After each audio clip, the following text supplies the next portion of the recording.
Locked and loaded. You too. Locked and loaded, sir. And remember, break that window when that cop comes in, blow that motherfucker's head off. Got it.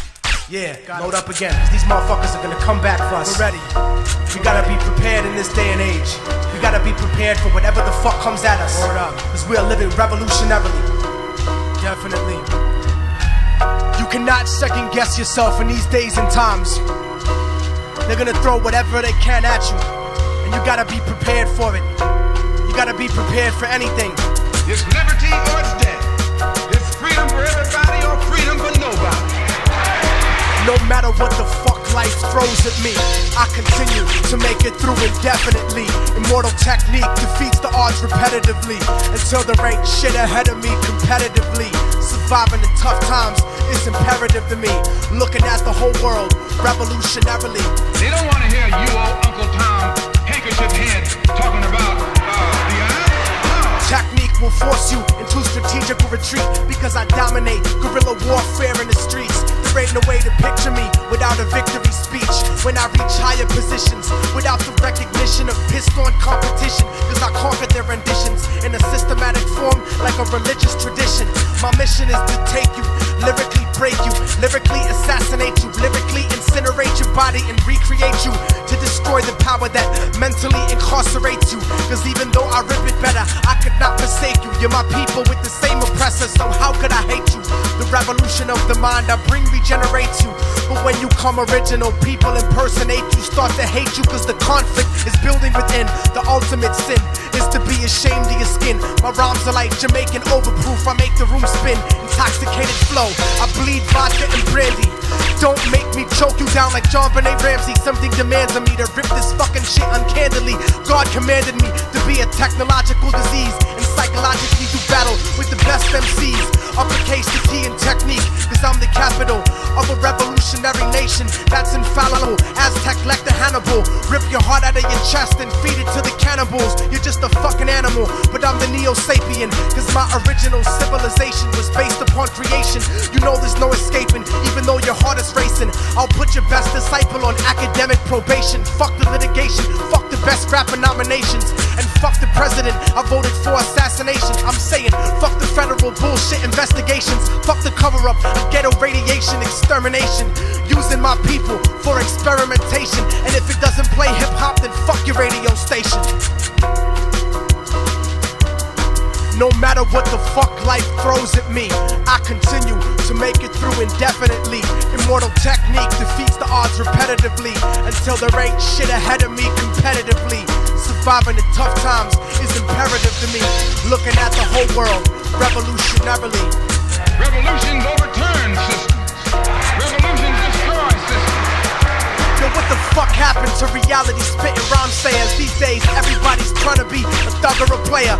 Where did all the real motherfuckers go in the game? Bring back the breakdancers and graffiti writers with fame.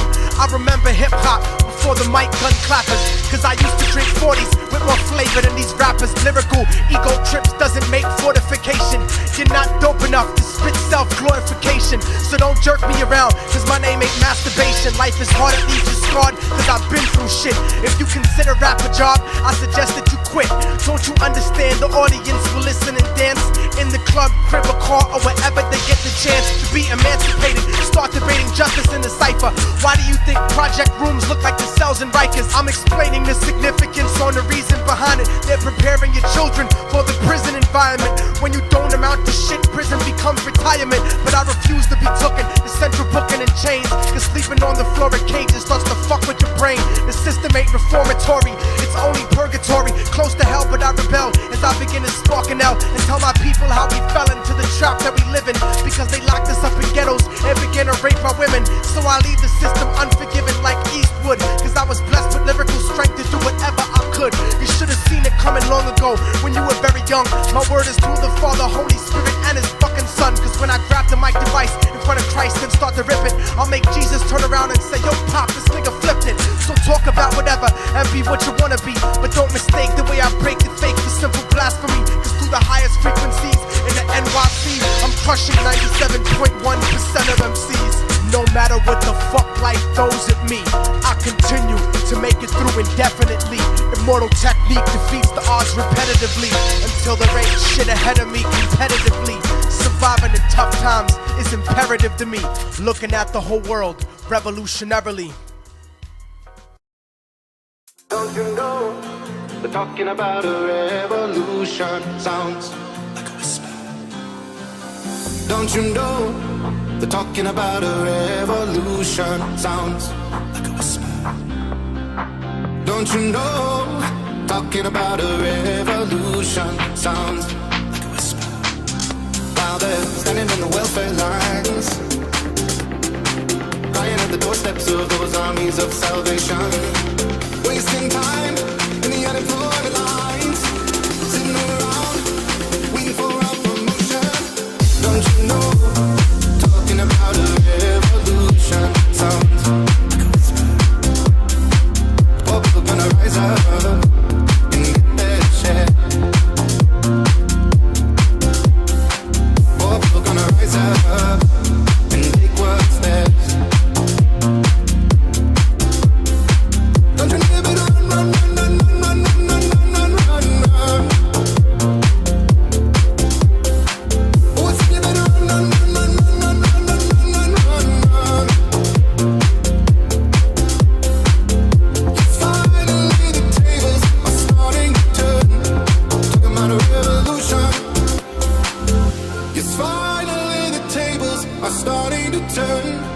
Talking about a revolution, oh no. Talking about a revolution, oh. I've been standing in the welfare lines, crying at the doorsteps of those armies of salvation, wasting time in the unemployment lines, sitting around waiting for a promotion. Don't you know, talking about a revolution sounds like a whisper. Finally the tables are starting to turn, talking about a revolution. Finally the tables are starting to turn, talking about a revolution, oh no. Talking about a revolution, oh no. Talking about a revolution, oh no. Hello, good afternoon. I didn't see you there. My name is Grant Smith Ellis. We had quite a late night, ladies and gentlemen. Just when you think you get out, they drag you back in. Alright? We got through a lot of documents. We were up to 1 in the morning Eastern time. TA said, listen, we were taking pop quizzes. Okay, wait a minute. We're going to have a refresher pop quiz, ladies and gentlemen. Lindsay asked, how do I play music? So there is a beta program called the YouTube Creator Music Studio. And depending on like where you are in the YouTube Partner Program, you either do or do not have access to it. And it allows me to view a library of songs with preloaded licenses based on a predetermined revenue share split of the ad revenue. So I pay. It's pennies. I don't make. This channel is small for ad revenue purposes. It covers stuff that advertisers don't. They might run ads, but this channel, it's mostly yellow on the status.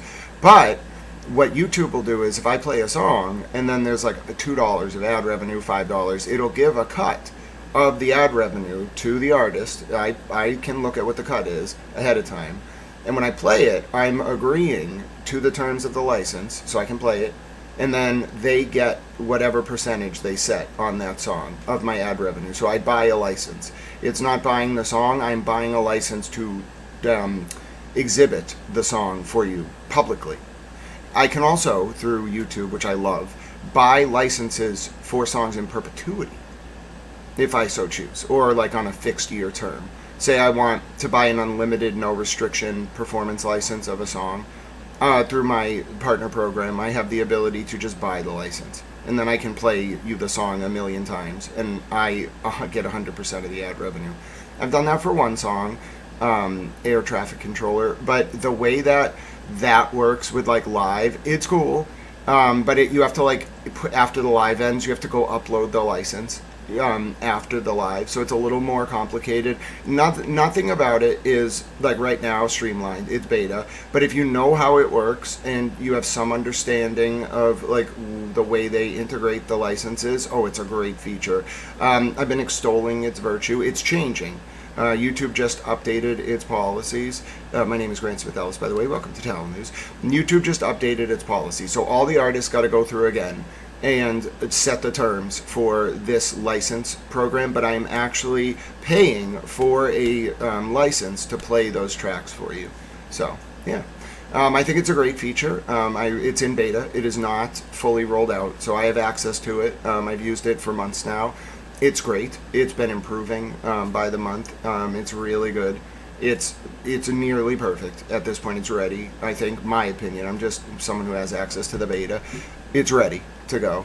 But there's probably a lot of back end work that has to go into the way that works, because the license for the song has to go in a database, and then the like monitoring bots have to know you have the license. It's this whole like process. But anyway, it's great. It's cool. I think it's a new opportunity for small artists in particular to get direct revenue. If they have a production company, I'm sure the production company deals with the license. But if you're a small band and you want a creator like me to use your music, we don't have to make a side deal. Just go to YouTube on your video and enable revenue sharing. Then YouTube will deal with me and you like licensing the stuff, and then you'll get paid. I'll get my ad revenue. Everybody's happy. So I love it. It's a great way for smaller bands to make money directly from content hosts, and I think that's perfect. So I'm all about it. I don't know if I'm like one of the few people in it.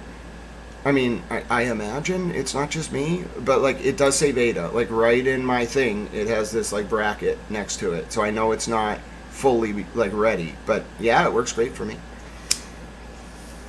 But yeah, I'm glad I got to explain that. I realized I was looking around for a little bit of information about this. It's not very well known. It's a very small beta program.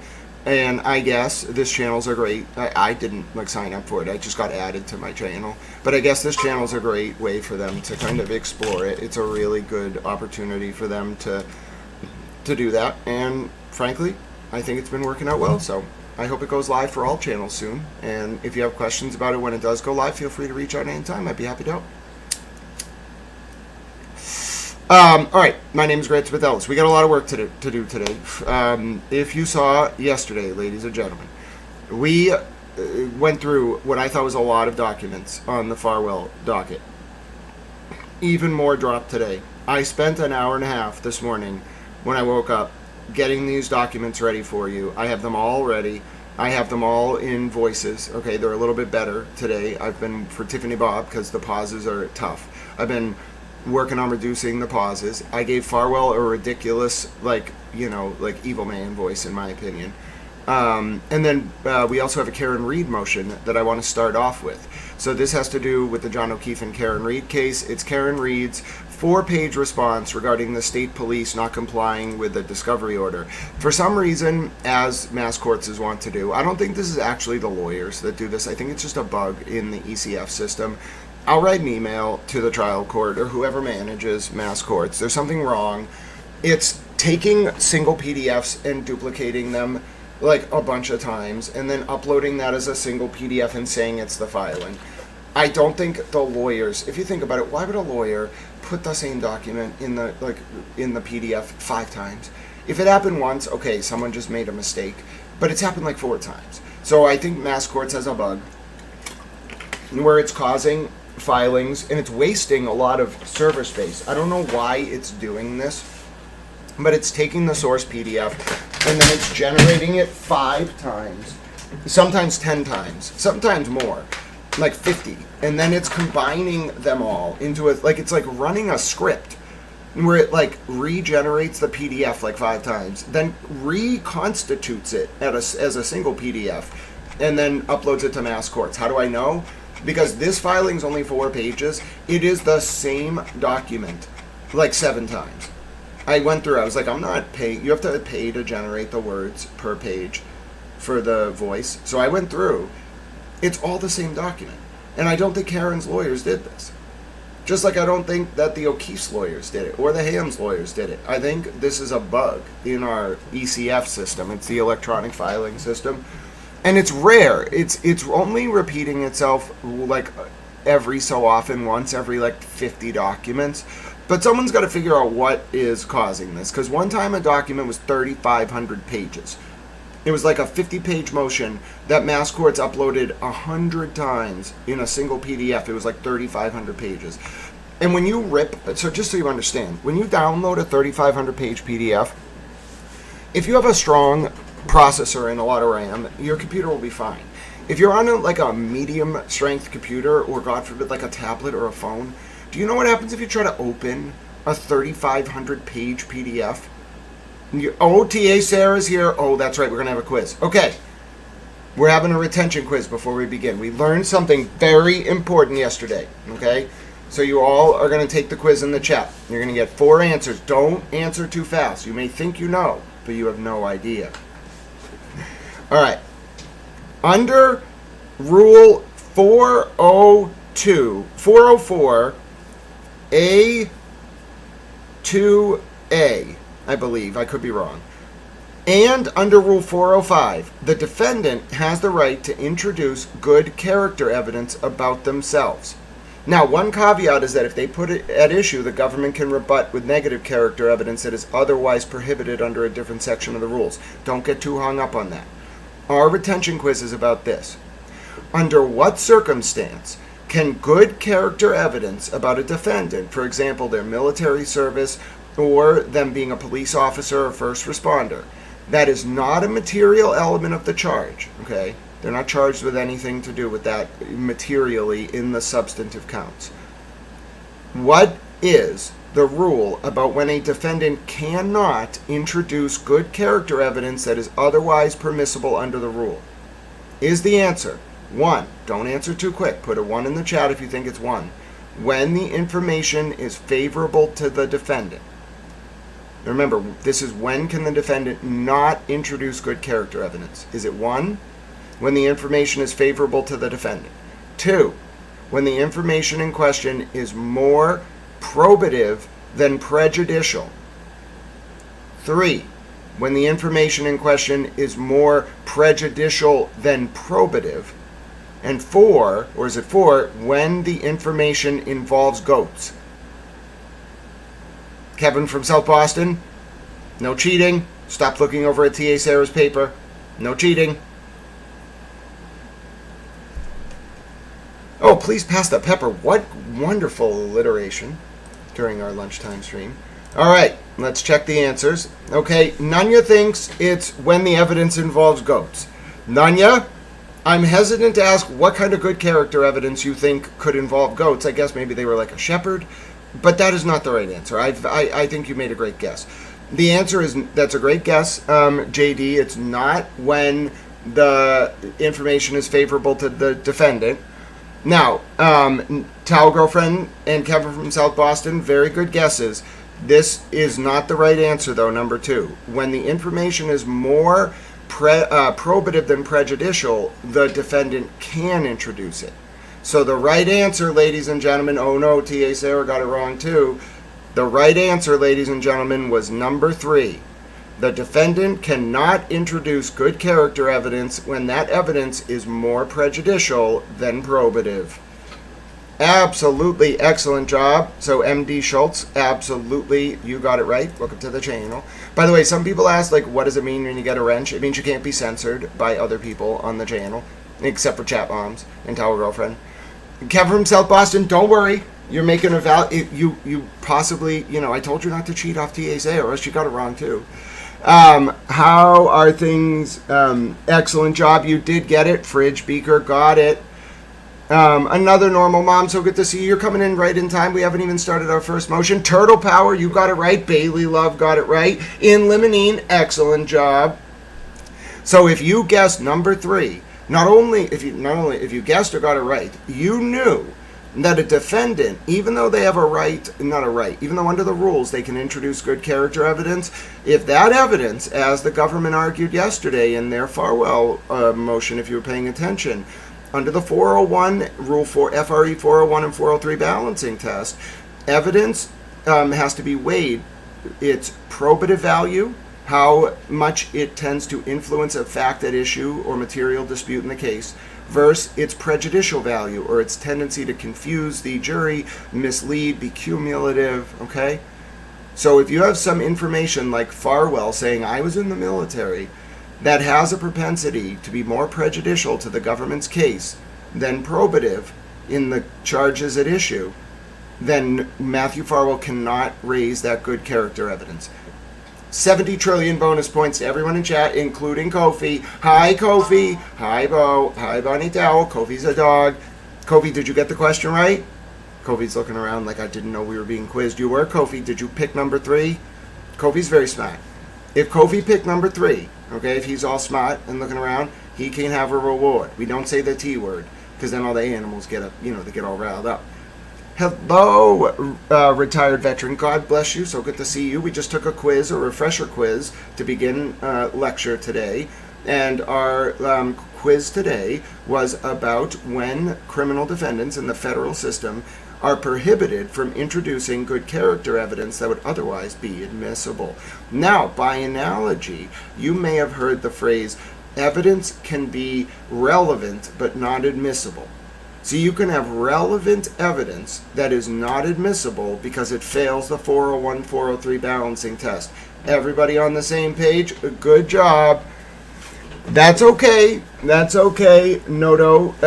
You can have 70 trillion bonus points, which can be applied to the cumulative score of our pop quizzes. You'll do great. All right, we got to get to work on this Karen Reed motion. Good job, everyone, on the pop quiz. That was our learning retention quiz from yesterday. I'm proud of you all. Excellent job. You made Professor very proud. Even those of you who got it wrong, you engaged, you understood, and that's what this is all about. It's not necessarily the score you get on the pop quizzes or the final. It's about what you learned and the friends you made along the way.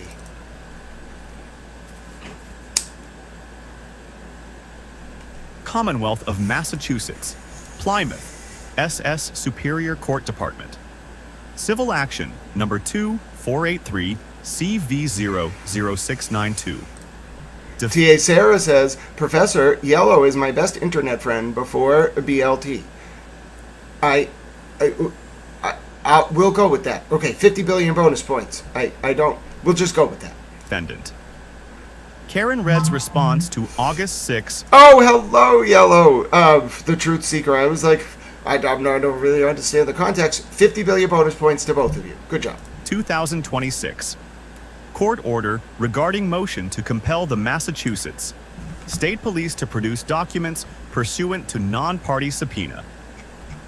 Defendant Karen Reed, respectfully responds to the court's August 6, 2026. Order directing her to address the Massachusetts State Police's MSP argument that she has not explained her substantial need for the documents MSP withheld as attorney work product, which are listed on MSP's privilege log. 1. As explained in Reed's prior filings in support of her motion to compel, document numbers 119, 119.3, 168, Reed knows very little about the communications in question because MSP has not explained why they are allegedly protected beyond generalities and has not met its burden of establishing that they are in fact protected. However, to the extent the documents and communications in question relate to MSP's investigation into John O'Keefe III's death, which they all presumably do, they are highly relevant to Reed's defense of plaintiff's emotional distress claims, and she needs them to adequately defend herself. Complaint, document number 1, counts 10 to 13. According to the SJC, a substantial need exists where the fact information is relevant, and the requesting party cannot reasonably obtain the information or its substantial equivalent. Elsewhere. C. Federal Trade Commission versus Boehringer Ingelheim Farms, Incus 180F Suppors, 3rd 1, 14, DDC, 2015, Boehringer III, citing Federal Trade Commission versus Boehringer Ingelheim Farms, Incan 778 F3D 142, 155, DC Terroir 2015, Boehringer 2. There also must be special circumstances excusing the movement's failure to obtain the requested materials itself. Boehringer 2. Supra. When interpreting the analogous federal rule, courts consider, among other factors, 1. The importance of the materials to the party seeking them for case preparation. 2. The difficulty the party will have obtaining them by other. One MSP previously stated that it only withheld documents pursuant to the work product doctrine. Now its privilege log indicates that a handful of communications are also subject to the attorney-client privilege. MSP has waived any claim of privilege by failing to assert it, and by affirmatively stating that it only withheld alleged work product. But even if it had not, MSP has failed to establish, as is its burden, that any of the attorneys listed on such communications were representing MSP or any of MSP's employees or troopers in connection with the subject matter being discussed. There is no general attorney-client relationship between MSP and prosecutors who represent the Commonwealth and not MSP. Therefore, the court should not consider MSP's unsupported, and very late, attorney-client privilege assertions. Means, and 3. The likelihood that the party, even if he obtains the information by independent means, will not have the substantial equivalent of the documents he seeks. Burrow v. Forja Taurus S.A. 334 F. Sup. 3rd 1222. 1229. SD Flaw 2018. Citing Advisory Committee Note 1970 to Federal Rule of Civil Procedure 26. Ultimately, the substantial need inquiry requires a careful examination of whether non-disclosure will impair the truth-seeking function of discovery. Boehringer. 2. Supra at 156. Attorney General versus Facebook, Incorporated, 487 Massachusetts, 109, 136, 2021.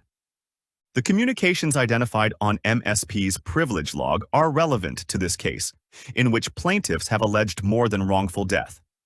Indeed, in their complaint, plaintiffs base their emotional distress claims on the premise that Reed created a false narrative concerning the cause of Mr. O'Keefe's death, which caused compensable harm to the O'Keefe family. IDE paragraphs 52, 126, 134, 142, 160. Plaintiffs have described Reed's alleged false narrative as a conspiracy, theory, and an orchestrated public campaign of disinformation to shift the blame to innocent parties and to deprive the O'Keefe family of truth and justice for Mr. O'Keefe. Plaintiff's opposition to Reed, motion to dismiss, document number 37.5.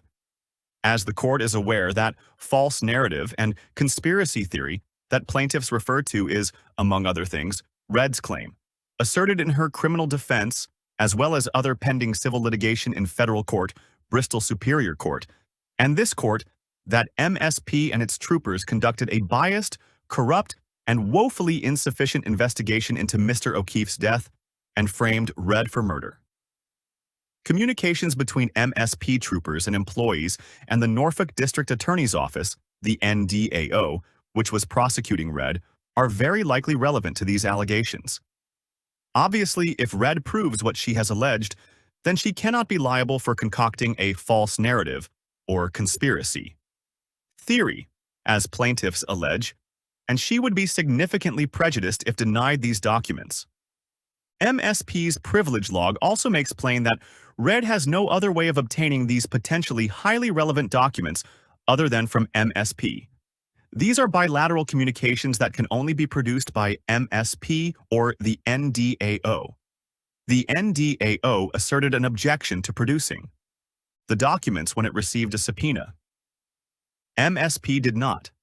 Therefore, MSP is the only available source, and Red cannot compile the information herself or obtain it elsewhere.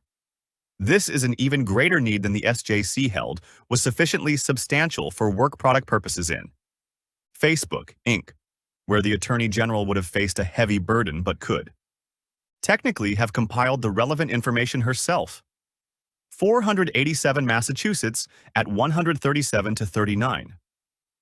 Thus, to the extent the communications are relevant, and they very likely are, Red has a significant and substantial need to obtain them from MSP. For these reasons, and the others explained in Reed's prior filings in support of her motion to compel, Reed respectfully requests that the court order MSP to produce the communications contained in MSP's privilege log. Respectfully submitted, Karen Red, by her attorneys. So there you go. That was the Karen Reed motion. That was the only one that went up on the docket today, and of course the notices of appeal. Now we are going right into the Farwell case. I can't even believe that we have this motion, because Farwell's motion was sealed. The government's response is not sealed. We're going right into the Matthew Farwell case. So, Farwell's motion in limine to exclude testimony of Dr. Smock was sealed. You can't read that. I don't know why this went up on the docket. They know what they're doing, so it's not sealed. But Farwell's initial, we don't even know what the if I recall, at least some of the motion I kind of remember Farwell doing a bunch of motions to exclude experts, Dr. Baden in particular, but I don't think we ever read, because it was sealed, the motion to exclude Dr. Smock. But this is public. This whole document, the government's opposition, it's long.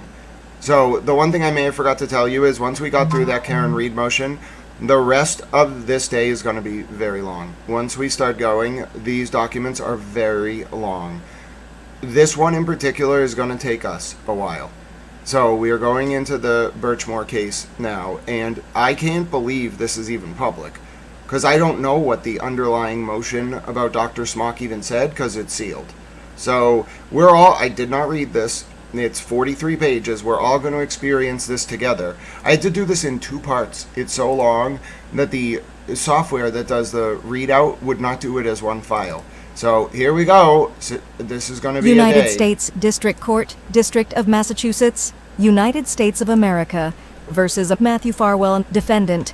Criminal number 2, 4-CR-10259-D, JC, government's opposition to defendant's motion in limine to exclude testimony of Dr. William Smock, MD, or introduction. 4. Background 6. 1. Dr. Smock's background. 6. A. Educational history. 6. B. Professional history. 6. C. Forensic medicine training and experience. 7. 2. Smock's proposed testimony. 10. Legal standard. 14. 1. Rule 702 and Daubert 14. A. The expert's scientific, technical, or other specialized knowledge. 15. B. The court should admit testimony that is based on sufficient facts or data which is the product of reliable principles and methods. 16. C. Expert testimony is subject to Rule 403's balancing test. 18. D. Evidentiary hearing is not required. 18. Argument 19. 1. The court should deny Farwell's motion to exclude Dr. Smock's expert testimony. 19. A. Dr. Smock is qualified to offer an expert opinion regarding Birchmore's injuries and the cause and manner of death. 19. 1. Dr. Smock has the required training and experience. 19. 2.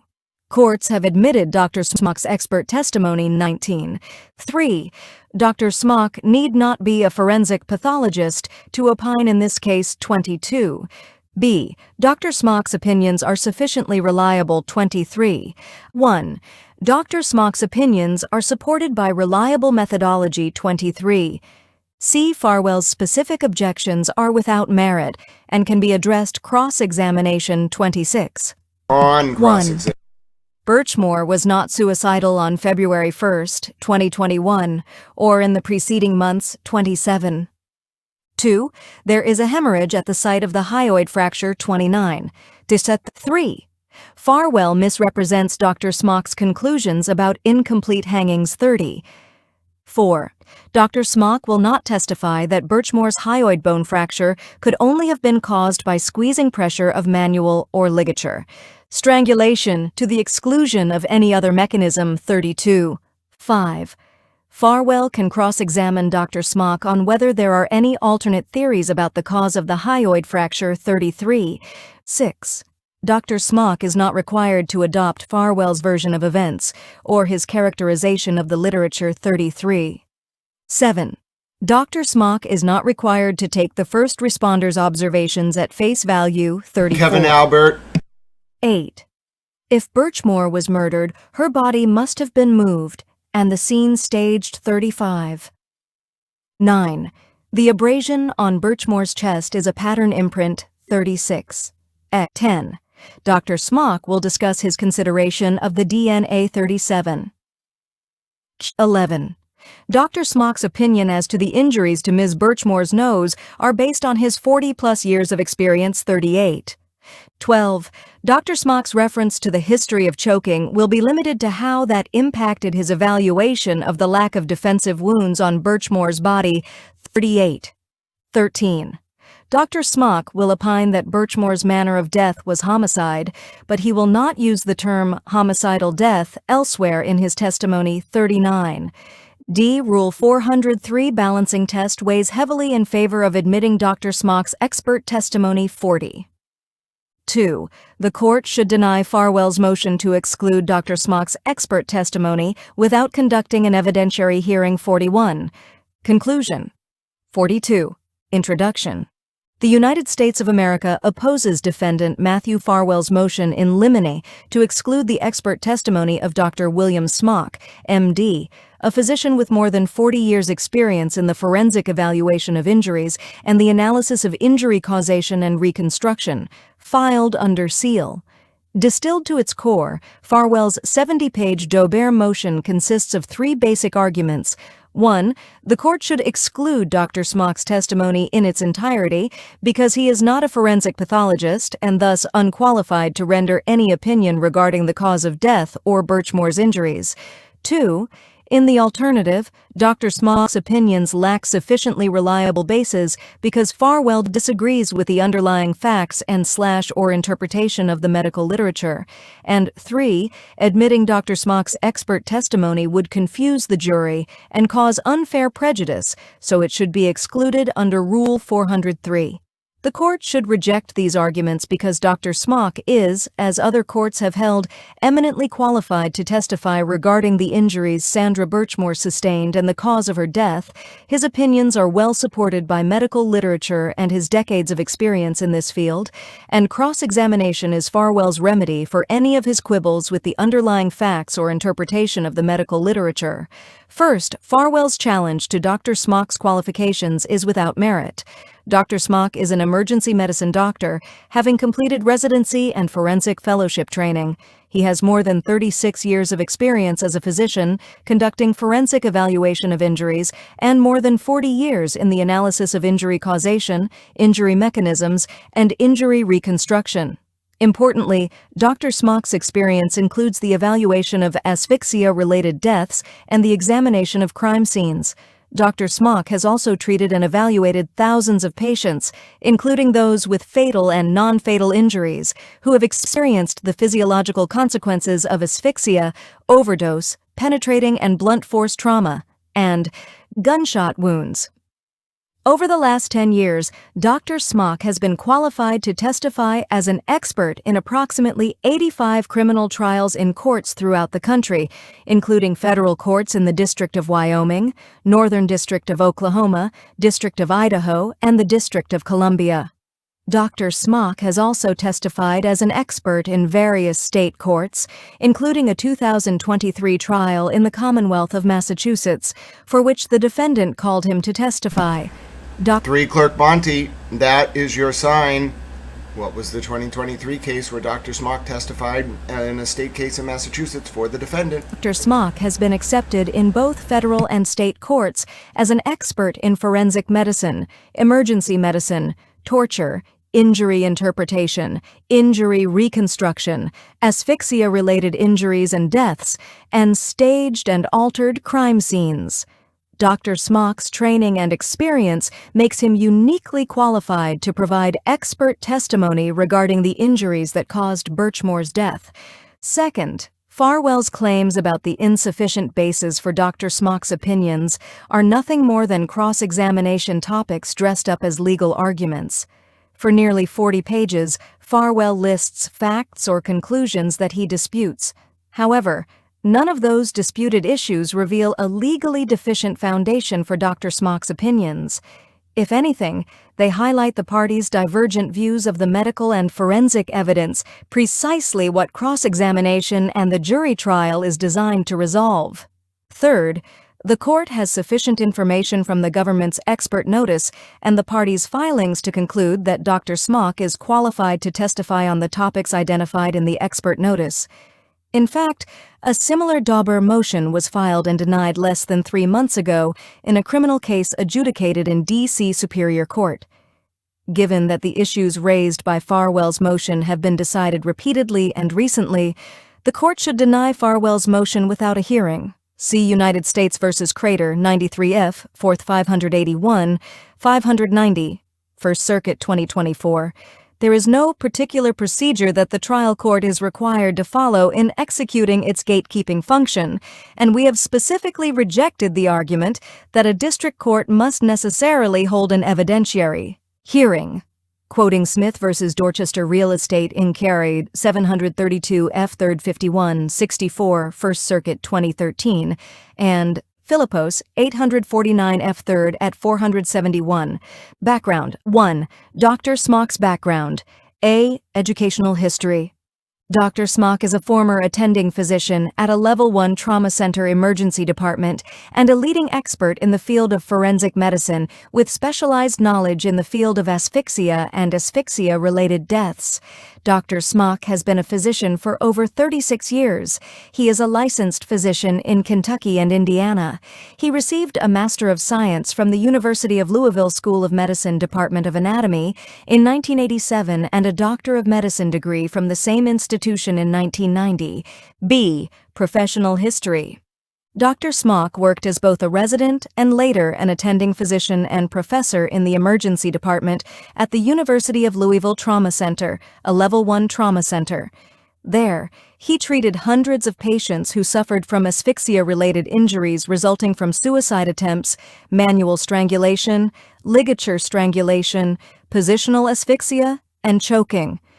Dr. Smock has routinely observed and treated injuries of the throat and neck, as well as pattern imprints caused by blunt force trauma like the ones at present in this case. He has also treated hundreds of surviving victims of asphyxia. Pause.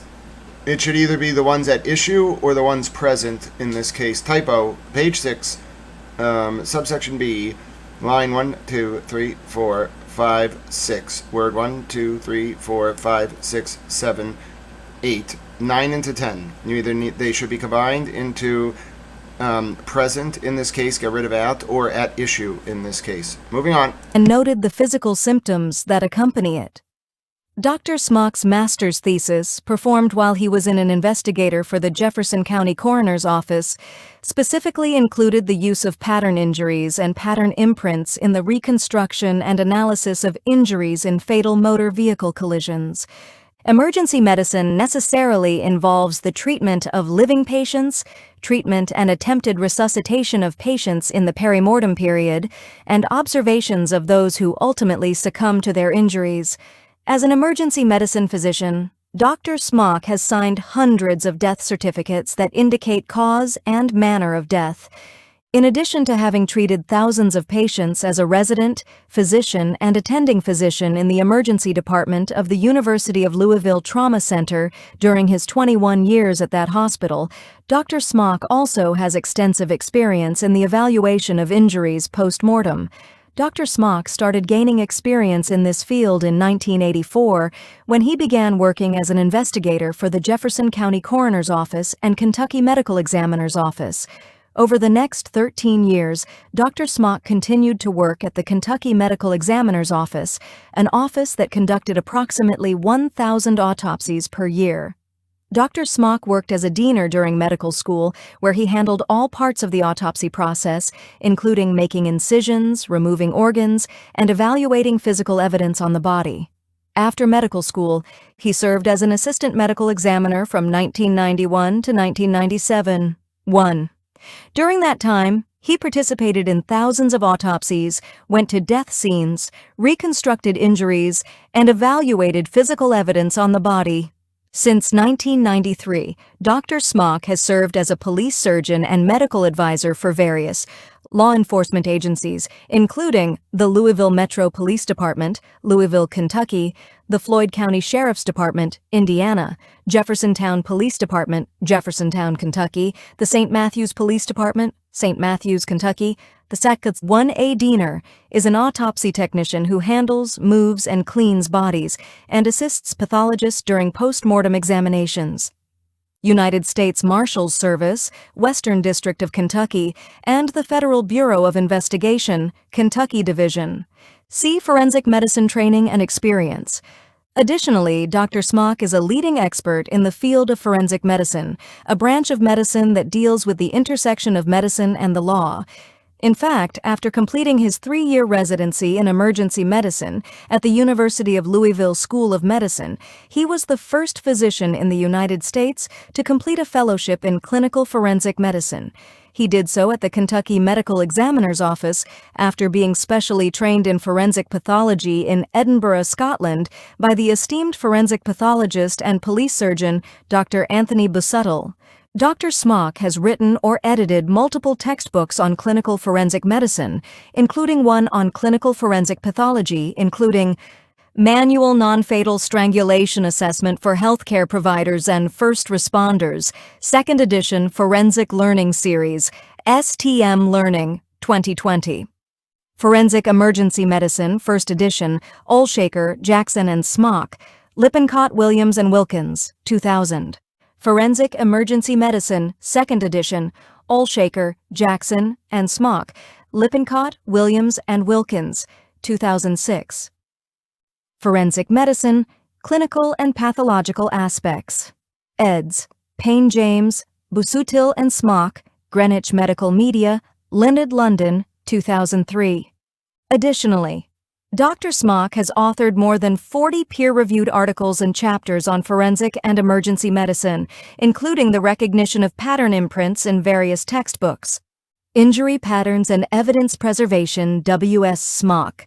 Assessment of Wounds and Injuries, A Practical Guide to Forensic Nursing, Angela Amar and L. Kathleen Sekala, 2016. Physics, Restraints and Fractures, Forensic Medicine and Patterns of Injury. Pattern Injuries of Domestic Violence, Assault, and Abuse, W.S. Smock and Lawrence Stack, The Atlas of Emergency Medicine, Knoop, Stack, Storrow, Thurman, 5th edition, 2021. Furthermore, Dr. Smock has published multiple peer-review articles including Why Didn't Someone Tell Me?, Health Consequences of Strangulation, Assaults for Survivors, Domestic Violence Report, Volume 19, Number 6, pages 87 to 90, August/September 2014. Dr. Smock is also a leading national trainer in the fields of hidden homicides and staged crime scenes, as well as suffocation and asphyxia-related deaths. He has presented at the FBI's National Homicide Conference, the Illinois Coroners Conference, the Crimes Against Women Conference in Dallas, Texas, as regularly at the Department of Justice's National Advocacy Center. There and elsewhere, he teaches an annual national course on hidden homicides. Typo, and regularly at the Department of Justice's National Advocacy Center. Page 9, second full paragraph, line 1, 2, 3, 4. Word 1, 2, 3, 4, 5 should be and, not as.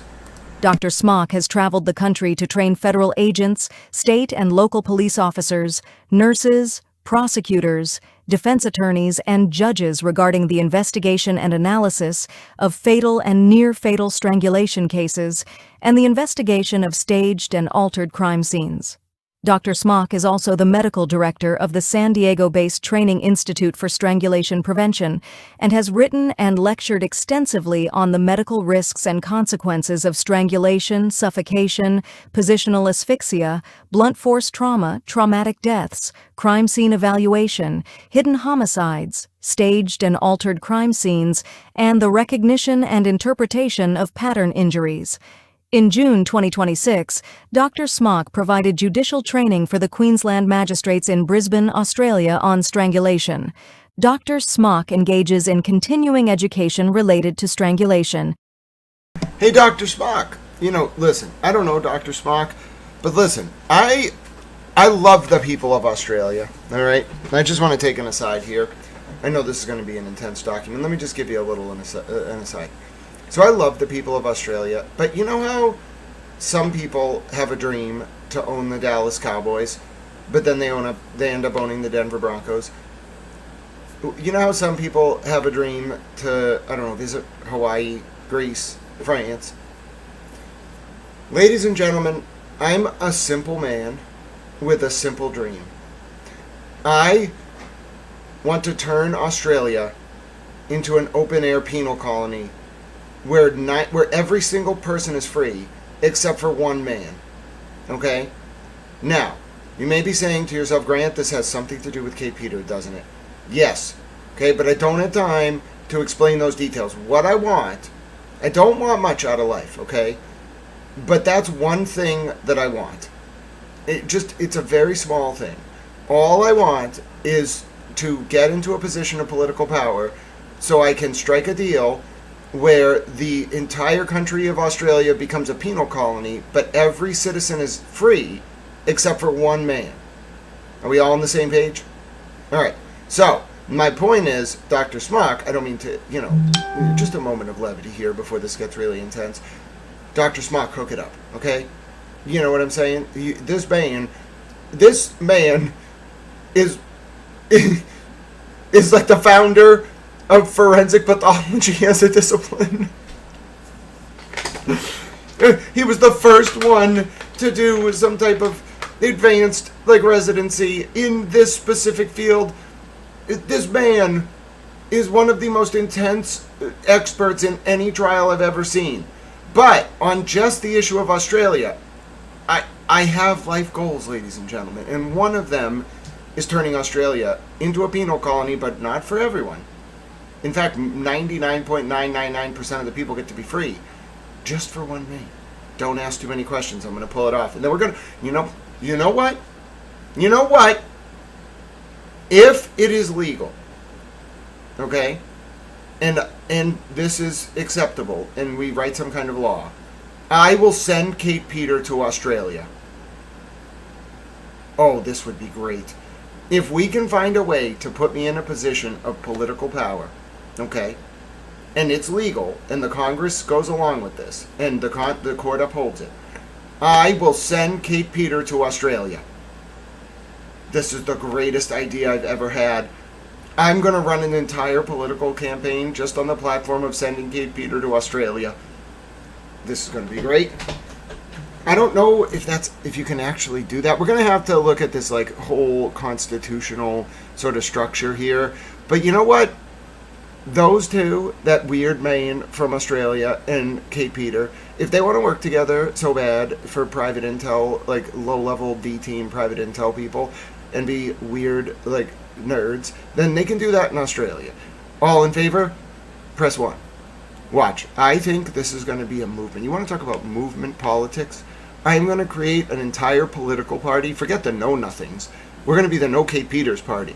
I'm going to run an entire election on the basis of I want to send Kate Peter to Australia. And people are going to be like, but I don't know if you can do that. And I'm going to be like, you're asking too many questions. Focus on the principle of the thing. Haven't you ever heard of Aristotle? All right, let's go. Oh, look at this, ladies and gentlemen. I have massive, I would say unanimous, public support to send Kate Peter to Australia. Listen, no one is going to object to this. Everyone is going to be on board with this. So my point is, don't bring up Australia around me. If you even say the word Australia once, you're going to get that, all right? I can't do anything about it, okay? Some of these people, like Immortal Technique says, they started off like Australians, criminal-minded, and then they burned it down, and we'll start a city behind them. Let's go. Having most recently done so in June of 2026. In December of 2020, Dr. Smock presented at the continuing education course entitled The Forensic and Medical Evaluation of the Fatal and Non-Fatal Strangulation Patient, which was hosted. Well, I don't know Rocco's Life, which one that is. It might be like somewhere in the middle of the North British Sea. We could send her to Corsica, but she's a little tall.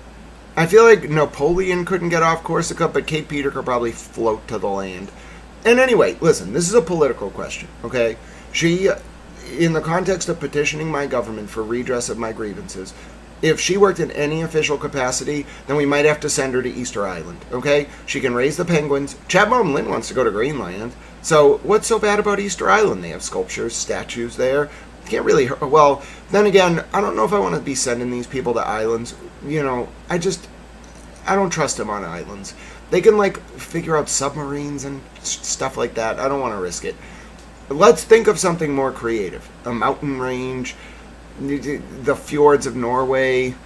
I don't want to risk. See, I feel like she'd somehow go find Broken Baker though and torment him.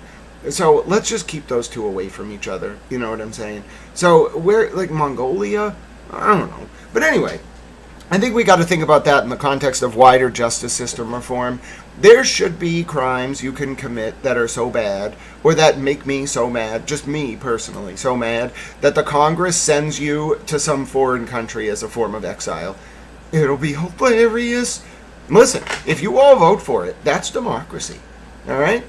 It would be anti-democratic to oppose my policies if I win an election on that basis. We're doing it. Hosted by the Louisiana State University. Oh, Bikini Atoll. Listen, I don't know if Bikini Atoll is habitable. You all know why the bikini is called the bikini, right? I know that obviously Pat Ray knows the answer. He was paying attention. Do you know why why bikinis are called the bikini? It has to do with Bikini Atoll. You see, before there was a bikini, there was only a one-piece swimwear. Did you know that? And the French designer who invented the two-piece bikini invented it right as the U.S. was testing the hydrogen bomb on Bikini Atoll, and he didn't know what to call it. He was a French man. And he said, this thing that I've created is going to have the same effect on men that test had on Bikini Atoll. So every time you wear a bikini, you're actually embracing nuclear proliferation. Have you thought about that? University School of Medicine.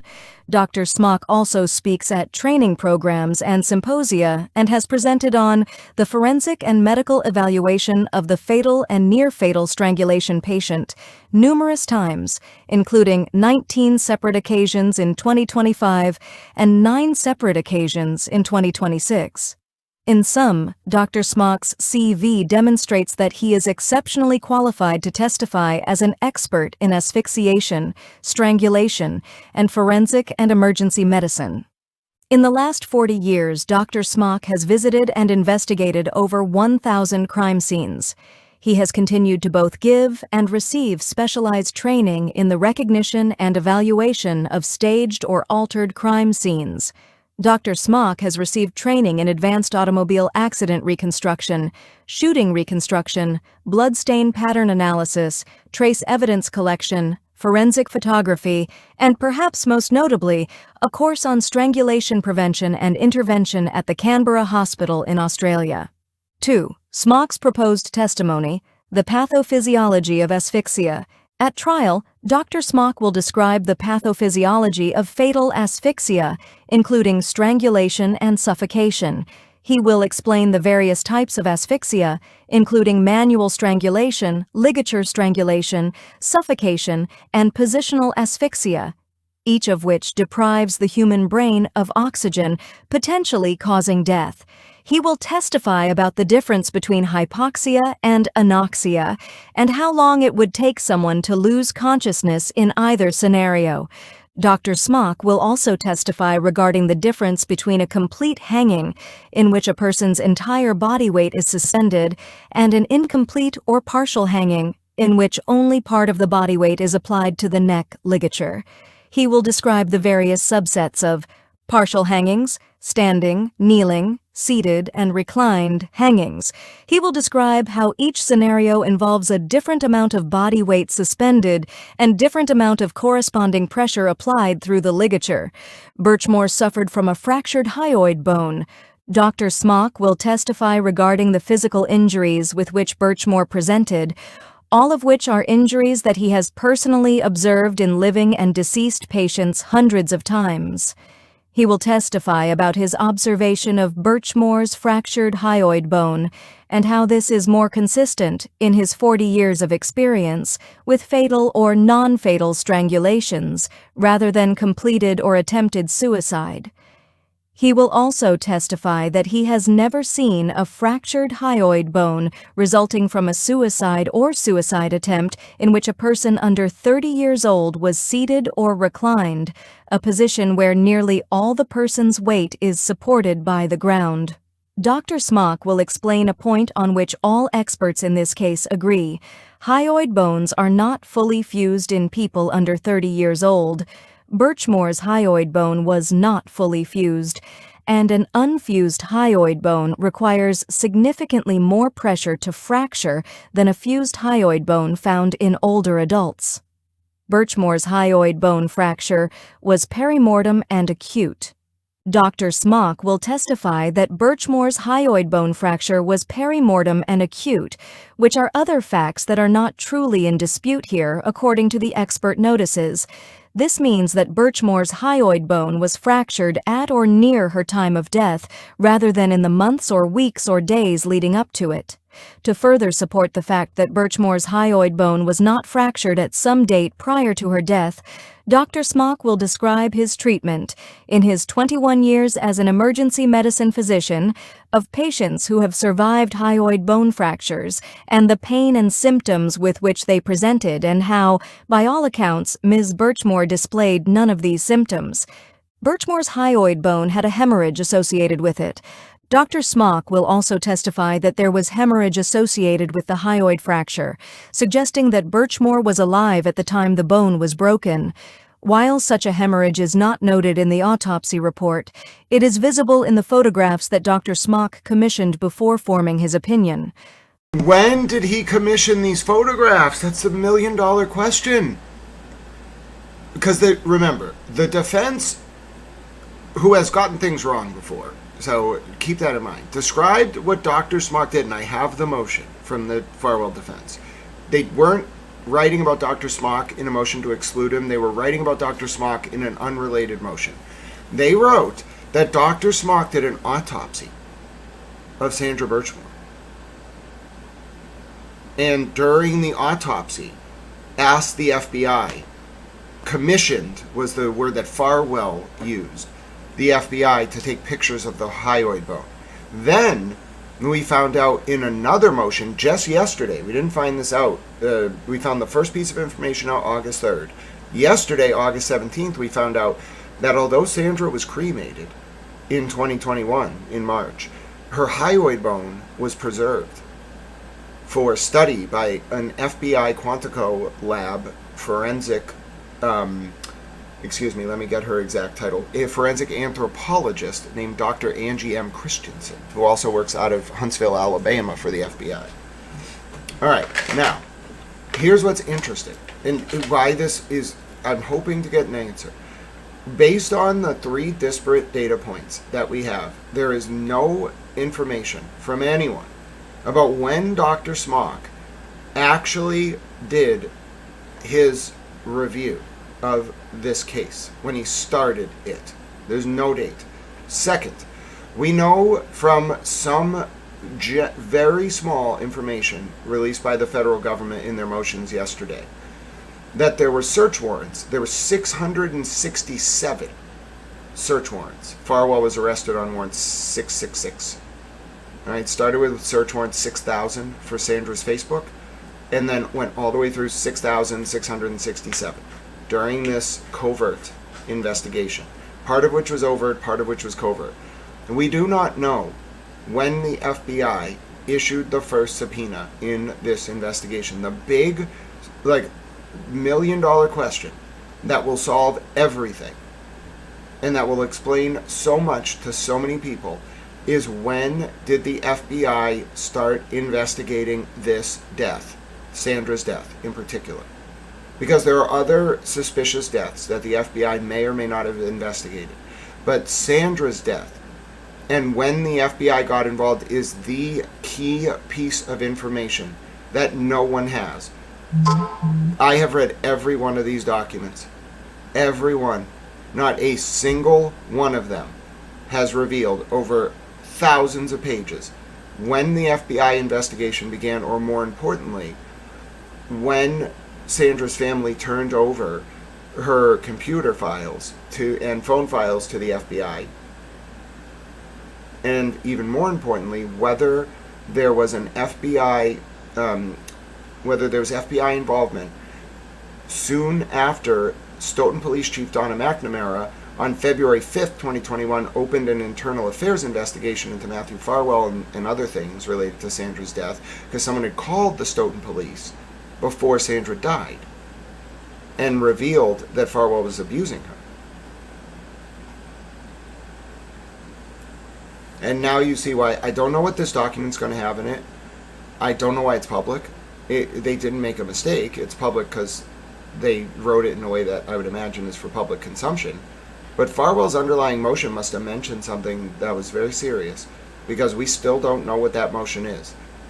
So if you're wondering, like, this seems a little intense, yeah, it's not just the science. Nobody knows what Farwell even argued to try to exclude Dr. Smock. And more than that, nobody knows when Dr. Smock got involved in this case. And further than that, no one knows when the FBI or DOJ got involved. All of which I will try to figure out through this document. But I don't know if we're going to get those answers, because they're being... Notice the ball is being hidden. It's like a hidden ball trick in baseball. You're the first baseman. Pretend to throw the ball back to the pitcher. You actually tuck it. Wait for the guy to step off the base, tag him. I don't know if it's legal still in the game these days. They're hiding the ball. Somebody's and it's not to be malicious. They're hiding the ball because that piece of information is incredibly explosive, and whatever derives from it. Because it would mean that the feds, they weren't letting people commit crimes. They were watching them and collecting evidence. That would be the implications. Pat Ray says the medical examiner from Massachusetts, the OCME, would have known the hyoid bone would support a homicide.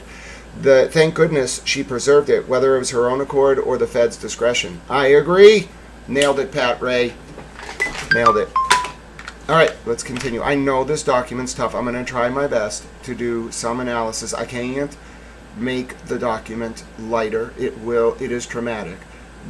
Oh, by the way, someone else said why this work Dr. Smock does is incredibly dark as a form of science. But did you hear what else he does? His primary motivation for doing this work is to teach people who are in abusive domestic relationships the signs of when you need to leave so that you don't get hurt or unalived.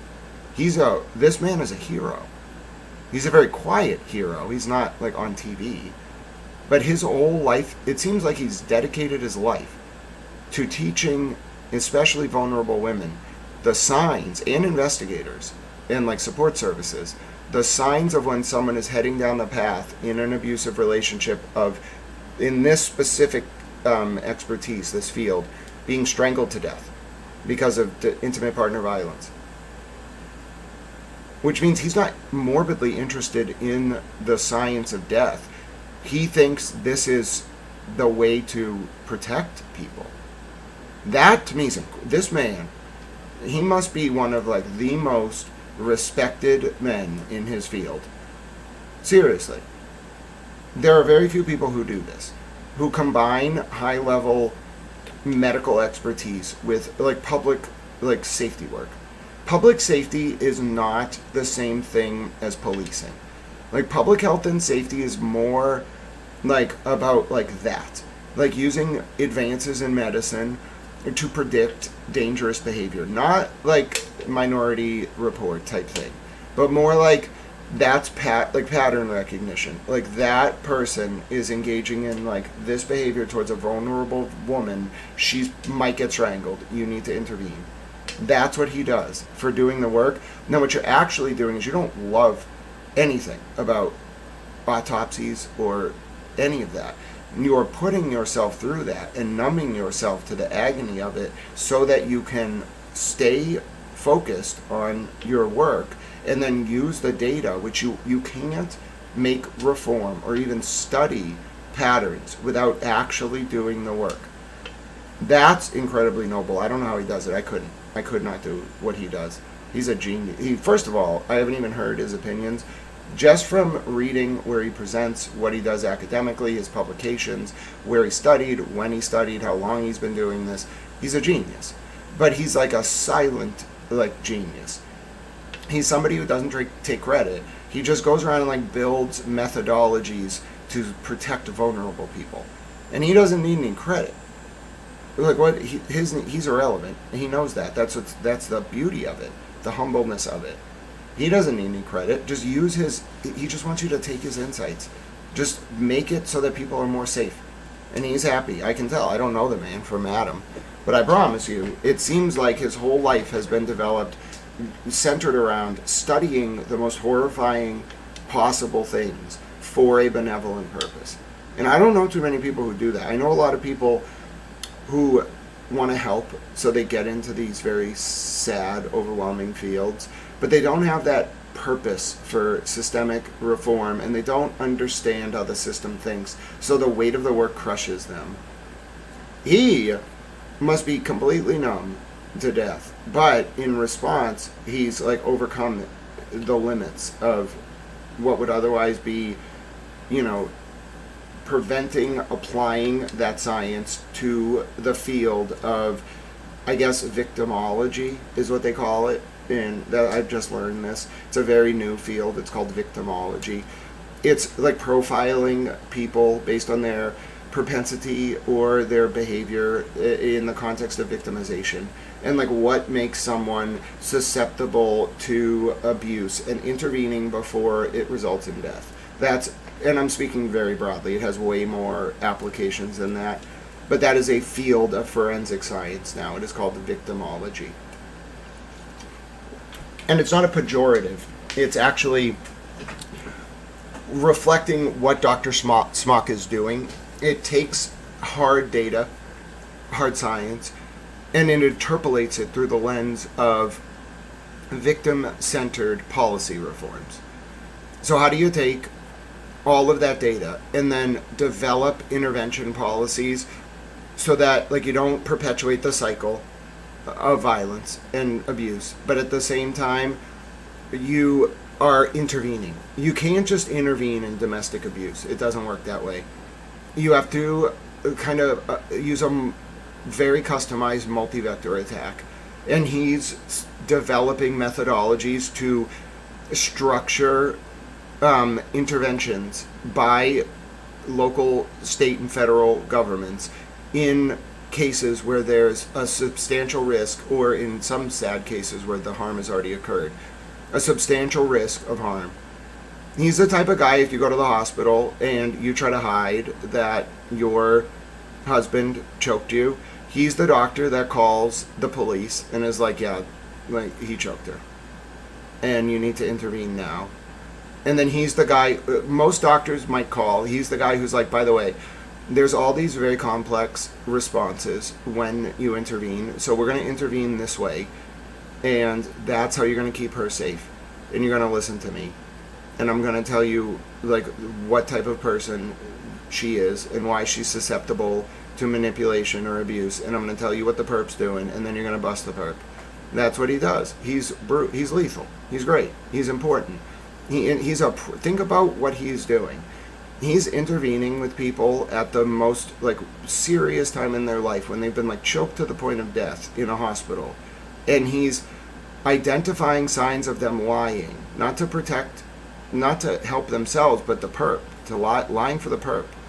He's isolating the perp, so the perp can't intervene in the treatment.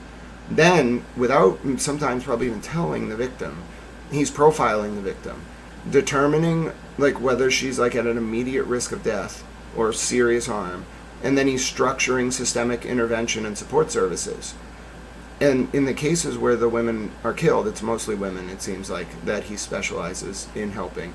But you could do this work for anyone. He just happens to specialize. The female body is different than the male body. So you, whatever you specialize in, you're going to specialize in. And it seems like he helps women victims. He talks at those conferences, etc. When you see that level of expertise applied specifically in preventative sociological context, it's the highest level of like service you can do, because that's what politics is supposed to be. Like really smart people thinking about big problems and then developing solutions through their expertise, oftentimes in like a multidisciplined manner. And that's what he's doing. But he's the only, like, he's a unicorn. Have you ever seen anyone do that anywhere? I've never heard of that. I've heard of people doing subsets of that work. I've never heard of someone having a grand unified theory. I'm blown away. If I met this man, I don't know if I'd be able to talk. I'd be like, there's nothing I can say that's worthy of what you do. You know? And he'd be like, yeah, I know. And I'd be like, so what do you do? Like, what do you... He's probably like, I wake up at like 3 in the morning and I study. Like, what do you think I do? I'm like, I do that too. So I can understand you, but I could not. I just want to be clear. Just listening to like 12 pages of this, I could not do what this man does. I have so much respect for this man. I do a different form of that kind of systemic reform. I do it more like policy. Like, I think a lot about like, how can we change the law to make sure people in positions of power don't do bad things to people without that power? He's like, how do I, ahead of time, identify when someone's going to be killed and then, without getting them put at risk of more harm, intervene? Not him personally. He has all these like connections, clearly, to like every system of government that exists. And he just makes a call. He's like, oh yeah, I got a guy out in Kansas. Or where are you? Like, Illinois, I got a guy out there. Washington, California, Massachusetts. Like, I got a guy. I'll get you to the office. Like, give me a minute. That's political. That's real power. That's the thing. We need people like that in power. He has power, but that's not being in power. Imagine if that guy, I don't know his politics, so I shouldn't jump to conclusions. But imagine if that guy, Dr. Smock, were like running the NIH. I'm telling you, we could make a lot of progress really quickly, like based on good science. And we could really have a reduction in harm. But these men don't, a lot of these abusers don't want it. They really don't. They'll fight tooth and nail to stop this, but they're irrelevant. You ever met an abusive man? They're coward. You ever actually met a man who puts his hand on women and hurts them and controls them? They're the biggest cowards. Seriously. Those are the type of people I like to eat alive, like rhetorically. I hate those men. Just the worst of the worst. Not saying women can't do it too, but it's more men, obviously, just due to differences in biology, who tend to be physically abusive and controlling. Oh, I get so bad. Like, those men are cowards, too. When you actually, like, call them out, like, please, they're not going to throw down with somebody their size or bigger. That's why they are abusive towards people who are physically inferior. It's disgusting. And frankly, I think we should use far more tools. We need to respect the privity of intimate partner relations, but we need to use far more tools to stop those men, because they're weak cowards who prey on isolation, alright, to hurt their victims. And I like Dr. Smock already. I want to have dinner with him. See, Alan Jackson, I said we have to go to McDonald's. I've changed my mind. We can go to a steakhouse, alright? He seems cool. Alright, he passed the vibe check. Dr. Smock, Abe and Louie's. Alright, I'm going to take Sema up on her offer. Alright, tell girlfriend, Dr. Smock and I, we're going to Abe and Louie's. Alright, I think I could do it with enough prep. I would ask him so many questions, because I am fascinated by interdisciplinary methodologies. Like, I was very big on taking natural language processing and applying it in the context of critical theory and, in particular, discourse theory. So that's my jam. All right, I could talk for hours about that. Back to our motion. I know I needed to give you a little mental break because it's going to get a little intense. Dr. Smock will also testify as to the medical examiner's observations of a hemorrhage of the left sternothyroid muscle, suggesting that pressure was exerted bilaterally on Birchmore's neck. Birchmore's hyoid bone was fractured medially. Dr. Smock will also testify that Birchmore's hyoid was fractured medially, which means the break was inward. This is consistent with the findings of forensic anthropologist Dr. Angie M. Christensen. Dr. Smock will testify that in his 40 years as a physician, including 21 years as an emergency medicine physician and his work as an assistant medical examiner, an inward fracture occurs significantly more frequently in strangulations than in hangings, especially incomplete seated hangings. In suicidal hangings, especially more passive types like position in which Birchmore's body was found, it is more common for the hyoid bone to be fractured laterally, outwardly. Birchmore presented at autopsy with a peri-mortem patterned imprint caused by blunt force trauma. Dr. Smock will further testify about the injuries to Birchmore's body. Specifically, Dr. Smock will identify a peri-mortem patterned abrasion caused by blunt force trauma. Unlike Farwell's proffered expert, Dr. Thomas, Dr. Smock will opine that this is a pattern imprint caused by a specific buckle, also known as a lobster claw clasp, located on one end of the ligature from which Birchmore was hung. Dr. Smock will describe how he reviewed the medical examiner's measurements of this abrasion, as well as the multiple photographs that she took of the injury and the process of measuring the injury during autopsy. Dr. Smock will then testify that he personally inspected the ligature and measured the lobster claw clasp. The measurements of the clasp match exactly the measurements of Birchmore's injury. Dr. Smock will also describe and demonstrate for the jury how he used a replica ligature and placed its lobster claw clasp in clay, creating the same imprint that appeared on Birchmore's upper clavicle. For background, Dr. Smock referenced his years of treating living patients and participating in the autopsies of deceased patients and identifying pattern imprints formed during blunt force trauma. Dr. Smock will testify regarding the force necessary to cause this injury, especially through clothing, and opine that the location and nature of the imprint is not consistent with an incomplete hanging, and certainly not with the position in which Birchmore was found. Furthermore, the location and nature of the imprint is inconsistent with the position in which the ligature was found. Accordingly, her body must have been moved and necessarily staged. Birchmore presented at autopsy with abrasions to her nose and mouth. Dr. Smock will also testify regarding the images of Birchmore's nose and mouth that were taken at autopsy.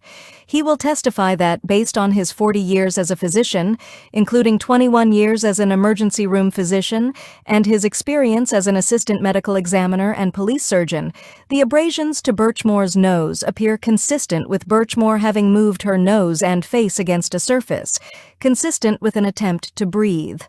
Dr. Smock has evaluated multiple strangulation survivors with similar or identical injuries who describe being smothered by something applied to their faces. Dr. Smock will testify about his review of crime scene photos in which he observed a duffel bag next to Birchmore's bed, and Birchmore reclined under a doorknob with a duffel bag strap tied tightly around her neck and affixed to the doorknob. He will also testify regarding his observations in the crime scene and autopsy photos of Birchmore. This will include observing Birchmore's hair tangled in the ligature and how that is inconsistent with his experience treating survivors of suicidal handing attempts and patients who died by suicide. He will also testify regarding his observations of crime scene photos. Multiple typos here.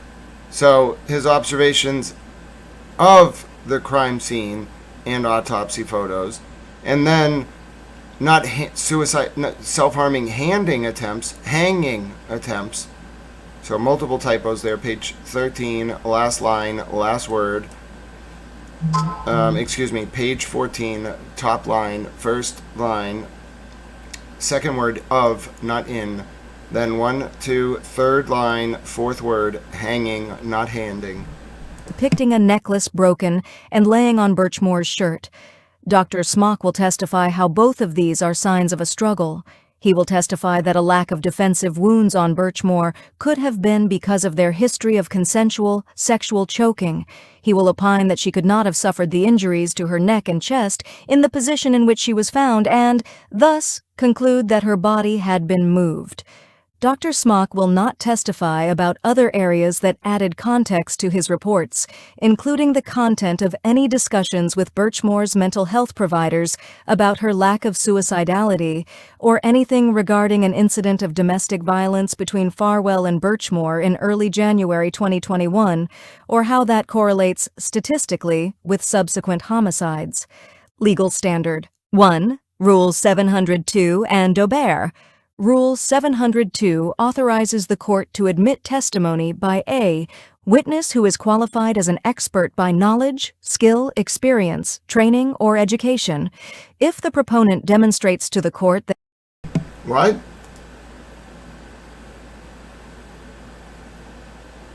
There was an incident of domestic violence between... Oh, we did learn about that. He came over and took her phone out of her hand and shoved her and was mad at her after right around when her friend called the Stoughton Police Department. He was really mad. We did learn about that. But we didn't get, first of all, we haven't really, maybe we'll get more, we're not really getting a lot of information about, and maybe it's for a reason, how the FBI or Dr. Smock got involved. Do you notice what they're not saying? They're saying a little bit here. We can kind of infer that he reviewed the OCME report. Obviously, he had Sandra's hyoid bone. At one point, he had the FBI take a picture. But what they're not saying is even more pronounced. Why? Who called him? With Dr. Baden, it was said by the feds it was Sandra's family. With Dr. Smock, nobody has explained who called him and when. After everything we've read, doesn't that seem really odd to you? It strikes me as incredibly odd. And off.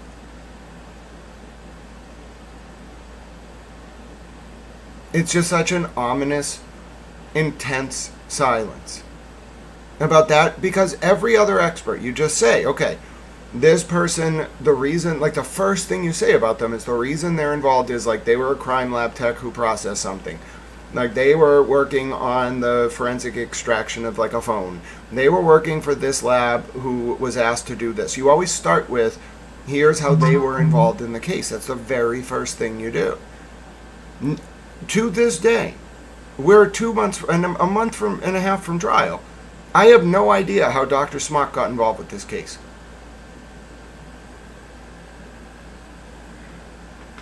Pat Ray says they're dripping info about the FBI's involvement. That would be conducive to wiretapping intel. Yeah, I can't tell exactly what happened and when yet.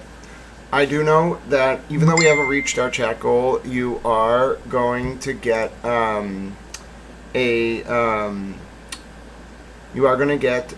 little towel break here, okay? Because this motion has been tough, okay? I think you all deserve a little towel break. So let me find something to play for you. Let's also refresh the docket, see if anything else came in. Give me 1 second. I'm probably going to have to pay again. Another $1.80. No, hold on. It's being all annoying. I'll check the Farwell docket to see if anything else has gone up. And then I will also play you a song to reward you for your mental decompression break. Okay? Let's find something that can help us all relax. All right, I think we need every couple hours with this material. We need a little. Choices are shrinking until people reactivate their YouTube licensing things. So, what do I got for you? How about is London burning? I think it is. London's burning. London's burning. London's burning with bottom bed. London's burning down 9999. London's burning with bottom bed. London's burning down 9999. All across the town, all across the night. Everybody's driving with four headlights. Like a watch and turn it on your face.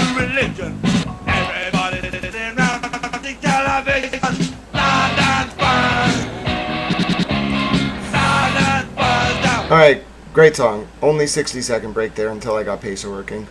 Now, some of you may be saying, Grant, I know you said that you kind of were keeping an eye, even before the Karen Reed case, on this Kate Peter woman, only tangentially. Yeah. It's because I thought Kim Blandino and that other guy, Chili, were just just wild. I just thought the whole thing was just ridiculous. So, I have been covering that stuff so long that I know about, I've read the full record of Blandino's federal lawsuits versus the judge and versus the sheriff. And then for some reason I was looking at Chili DeCastro's lawsuit against someone. And then also I have the Farwell case, okay? So that's just like my Pacer saved searches so I can save 10 cents. Now, some of you may not know. Instead of on Pacer, okay, instead of going to the main page, you have to pay 10 cents if you search by case number. If you go to saved cases, if you star the case when you search it, you can just click the case number and you don't have to pay the 10 cents. However, every time you run this docket report on the Farwell docket, it's going to cost you $1.80. Every time. No new motions up as of yet, but every time you run it, it's going to cost you $1.80. So that's why we're kind of combining. I'm trying to download them, put them on Google Drive. Unlike state court documents, they're not free. So I'm trying to facilitate public access, and I appreciate all of your patience. All right, back to the document. You got 60 seconds of London burning. I mean, can you really ask for more, ladies and gentlemen? And London burning intermission? That it is more likely than not that A. The expert's scientific, technical, or other specialized knowledge will help the trier of fact to understand the evidence or to determine a fact in issue. B. The testimony is based on sufficient facts or data. C. The testimony is the product of reliable principles and methods. And D. The expert's opinion reflects a reliable application of the principles and methods to the facts of the case. Federal Rule of Evidence 702. Oh no, they deactivate you after 30 days now if you don't pay your Pacer bill. You can stay under $30 a quarter and they won't bill you. They'll just blanket by policy. But if you go over $30 and don't pay within 30 days, they will just deactivate you till you pay. So one of the things I realized is it was actually harder for me to do my work before because a lot of this stuff does require out-of-pocket expenditures. So I'm happy to do it, but I was getting limited before. I would get nervous when I get to $33. Now, because you're also kind with your donations to Towel News, I am able to translate these things into listenable audio. I can pull all the documents, and I'm grateful to all of you for that because I do think this is important. But it's not accessible. I got to talk to the Congress about, Pacer, we're going the wrong direction if they're increasing fees. It's not, we got to go the other direction. It's not helping the public access, the federal courts, to not have cameras or audio and also have Pacer be impossible to use and have it cost money. That's the antithesis of the public access to the courts. So I got to talk to the Congress. I don't want to make it too burdensome, okay? But clearly, we don't need to be charging the American public 10 cents per page to pull Pacer documents. We don't need to do that. We can figure out a better system. I'll raise money for it so we don't have to charge people. What are we doing, folks? What are we doing? All right? Daubert establishes that before admitting expert testimony, the trial court must fulfill its gatekeeping role by making an independent determination that the expert's proffered knowledge is both reliable and relevant. Oh, also one request. If Nick Garino takes the stand in the Lindsay Clancy trial, please let me know. I have not been covering that case. God bless the people who are Attorney Melanie Little, Damada's Defense Diaries. Justice served. But if you are, and the other people that are doing that in good faith, God bless them for trying to do it. It's a very hard case to cover emotionally. If Nick Garino takes the stand in the Lindsay Clancy case, please let me know in the chat. And that is the only part of that trial we are going to cover on this channel, if he does. Not for the substance of his testimony, but to look at his demeanor now that it's out there that he's a cooperating federal witness. So for those of you who are keeping an eye on the world going by your window, that's my one request. The name you're looking for is Nick Garino. Thank you. United States versus Crater, 93F, 4th 581, 591, 1st Circuit 2024. Quoting United States versus Philippos, 849 F. 3rd 464, 470, First Circuit 2017. Quoting Daubert, 509 U.S. at 597. A. The expert's scientific, technical, or other specialized knowledge. As an initial matter, the court must determine whether the proffered expert witness is qualified as an expert by knowledge, skill, experience, training, or education before permitting the testimony to be presented to the jury. Camacho v. United States, number 19-2091, JAG 2022, U.S. District Lexus 254766 at *4, DPR, September 12, 2022.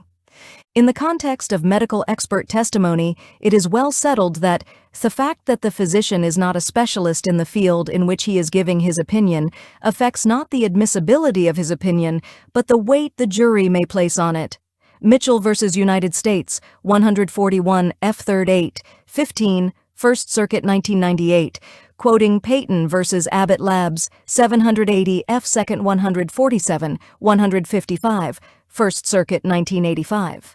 See also Gaydar versus Sociedad Instituto Gineco-Quirúrgico y Planificación Familiar, 345 F. 3rd 15, 24, First Circuit 2003, ruling that a district court may not exclude expert witness testimony as unqualified on the sole basis that his medical specialty was something other than the specialty of the defendant doctor. Did you hear that Spanish pronunciation? Gaydar versus Sociedad Instituto Gineco Quirúrgico, I can't even say that word, Planificación Familiar. How about that? You hear that soft R there? Familiar. Familiar. I know, right? I can roll my tongue. You're all freaking out. Everybody calm down. Everybody take a breath. Now listen, 3 Clerk Monty's here. So we're going to take a moment to do a towel side bat. All right, towel side bat, ladies and gentlemen. This is a very special towel side bat. All right, I've decided I can just randomly call towel side bats whenever I want and just start saying, like, doing, other analysis because I'm a towel. So I'm just going to, do that right now. I'm invoking my towel executive privilege under towel standing order rule 7. I just created that. So 3 Clerk Monty is a genius. And, a lot of people smack. But 3 Clerk Monty is like a genius. They're blushing right now. They're all like, oh my goodness, that's me. I know that's you. I know, isn't that fun?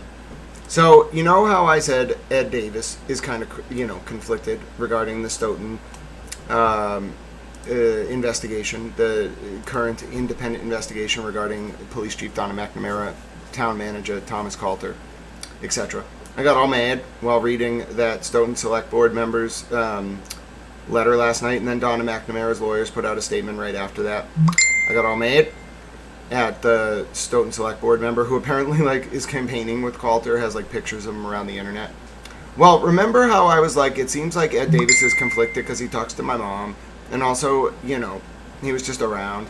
Well, did you know that David Meyer, the special prosecutor on the Annie Dukem cases, I think he was involved in that, and the special prosecutor on the Enrique Delgado Garcia case, well, guess who he hired to be on his investigative team looking into the Enrique Delgado Garcia State Police cover-up? Ladies and gentlemen, wouldn't you know who won the pony? None other than Gretchen Lundgren. Keep that name in mind. Wait till you hear where this is going.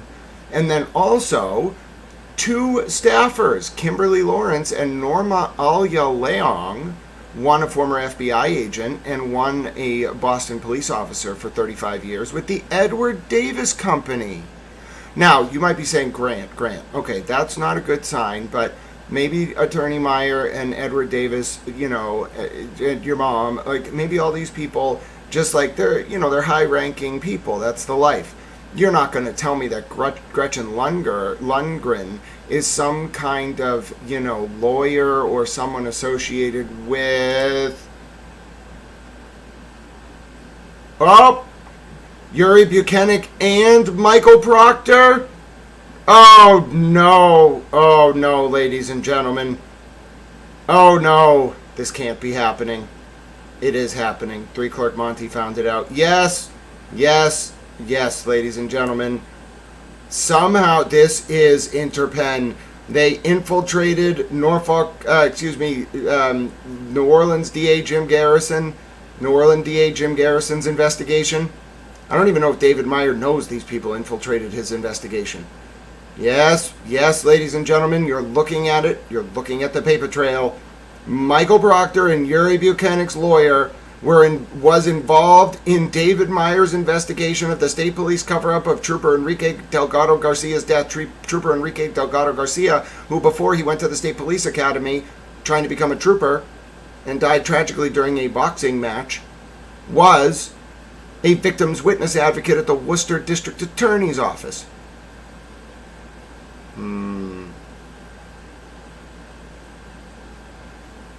And now Ed Davis, who clearly has connections to Proctor and Yuri's lawyer, and David Meyer, and the investigation of the Enrique Delgado Garcia cover-up. That is the man doing the independent investigation of Donna McNamara's constructive discharge, allegedly, for cooperating with the FBI regarding this state police unit's cover-up of Sandra Birchmore's murder? Oh, all right, that's it. I didn't realize how mad this was going to make me. That's it. I'm mad. I'm mad. Oh, I'm really mad. I need a song to express my disdain. I'm all mad. That's it. I knew these people were all working together. I'm going to find who paid them. That's it. I'm mad.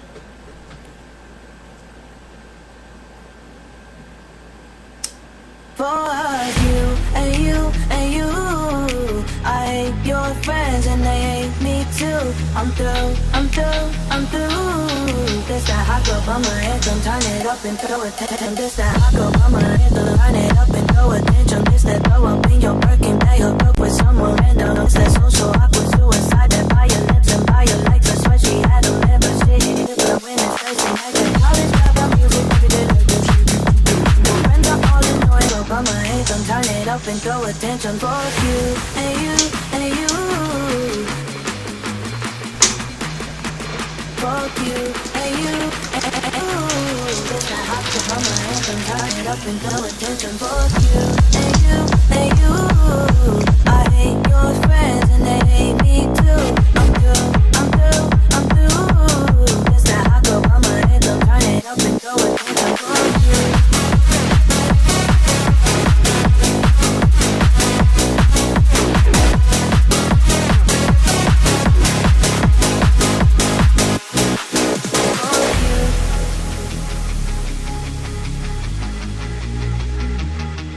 Fuck you.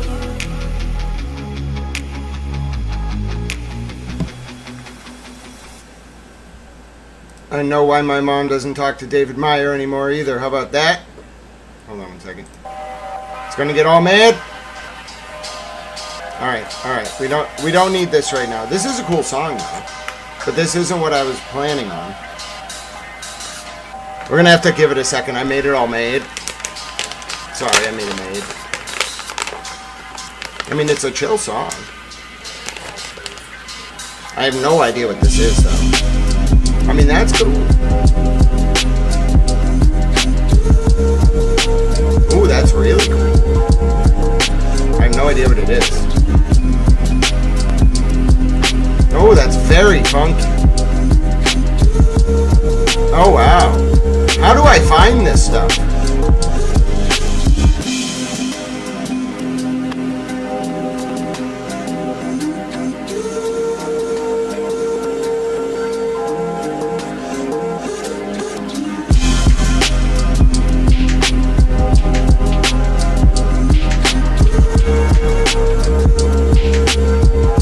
Who's going to be able to figure out what this is called?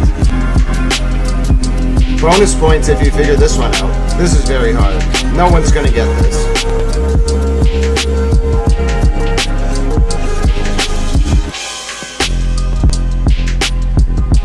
Yeah, ride out with Tao, you know? You just got to ride out on it sometimes. And And they'll be like, but towels usually start talking after 4 bars. Why don't you just go in?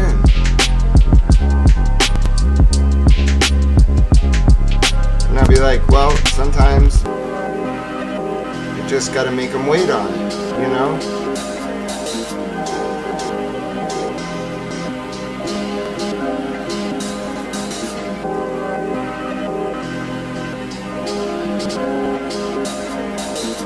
Somebody should sample this.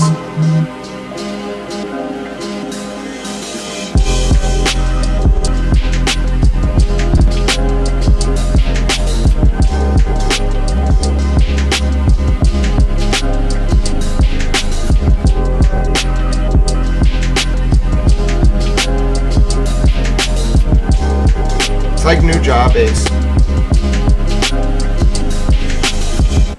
But seriously, someone should sample that. It's called Heroin by BRVDCH.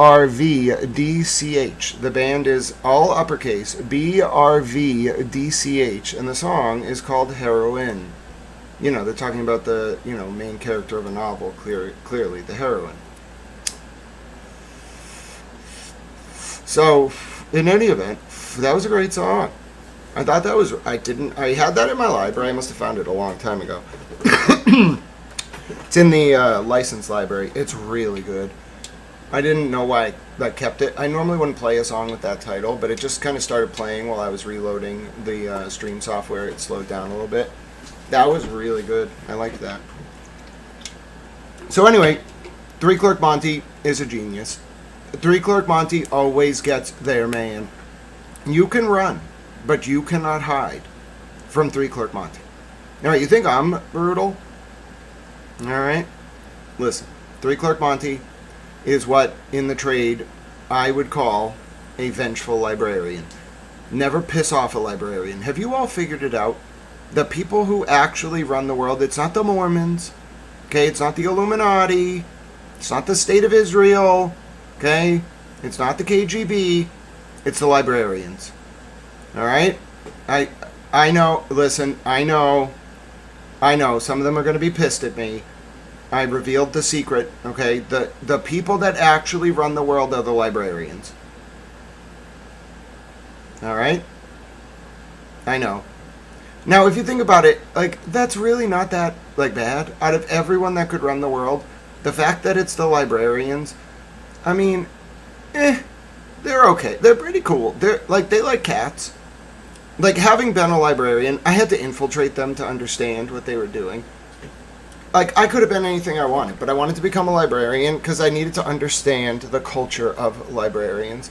So I infiltrated the library. Now, if you've never infiltrated a library, you're going to get a lot of looks when you're a 6'2", dude who, when you're a towel, you're just inevitably going to get some looks.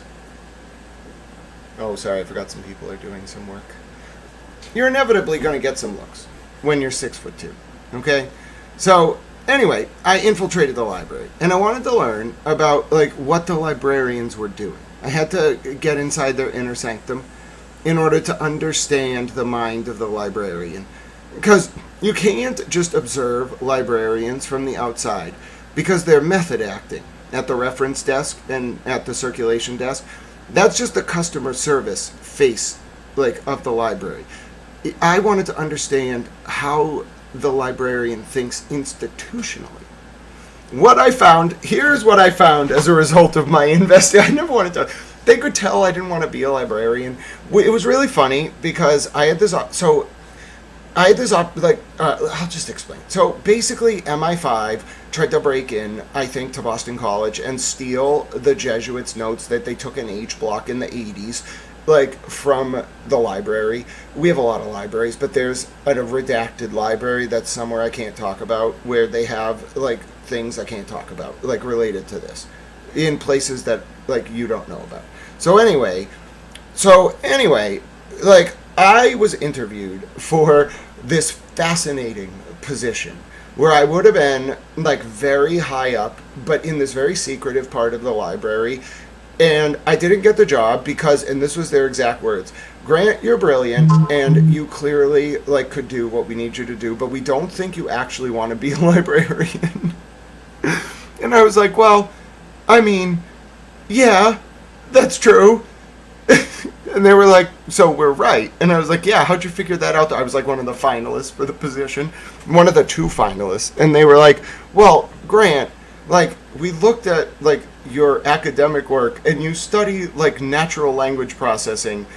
Like, we understand why you like libraries, but, like, you are not a librarian, you're a philosopher.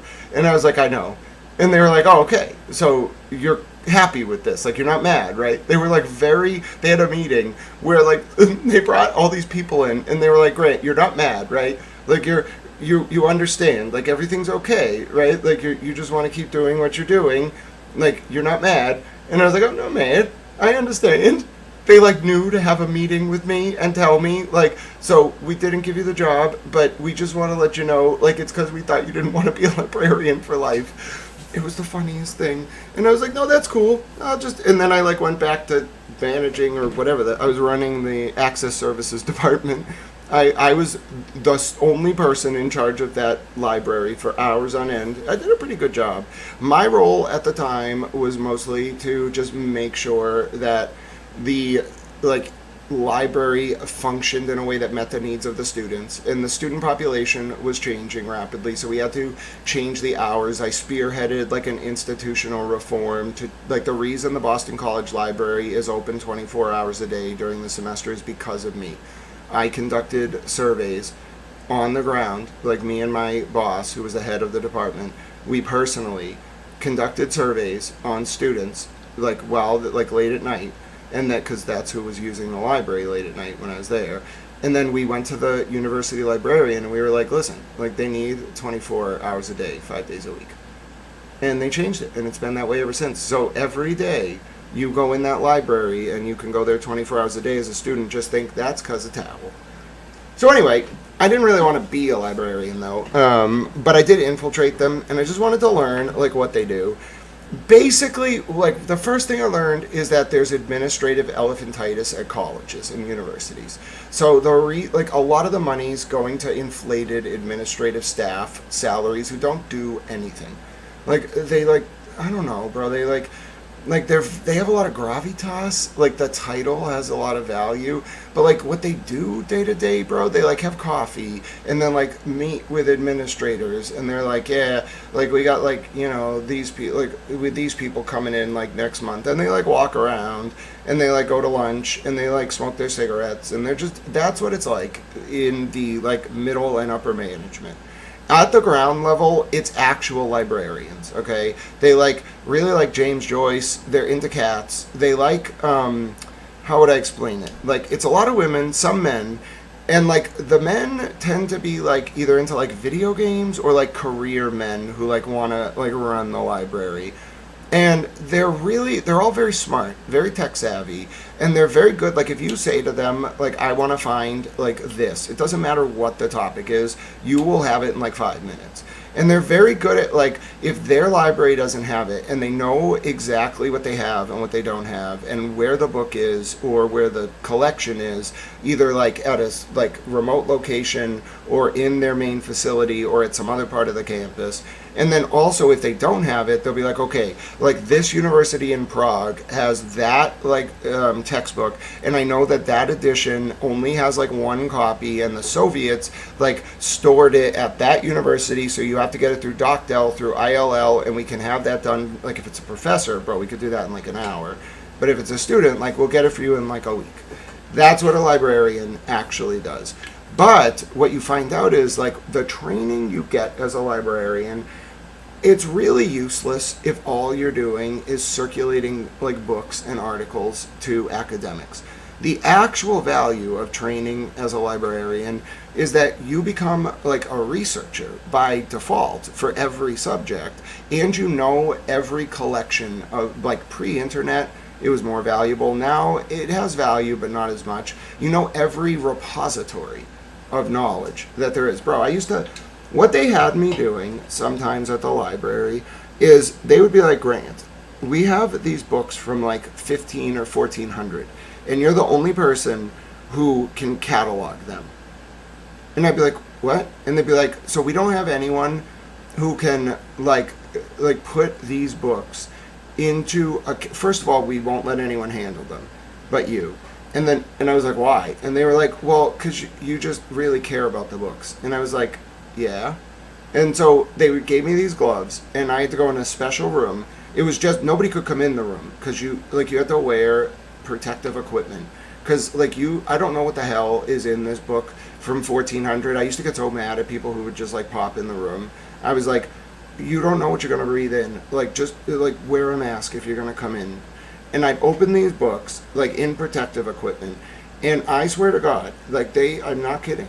They were from 1450, before the printing press, and they were all glorious purple, red, black ink was the most common, red was more rare, blue and purple was very hard to make. And I touched, God knows, thousands of these books. And I don't know why they had me doing this, now that I think about it. It was a very important job.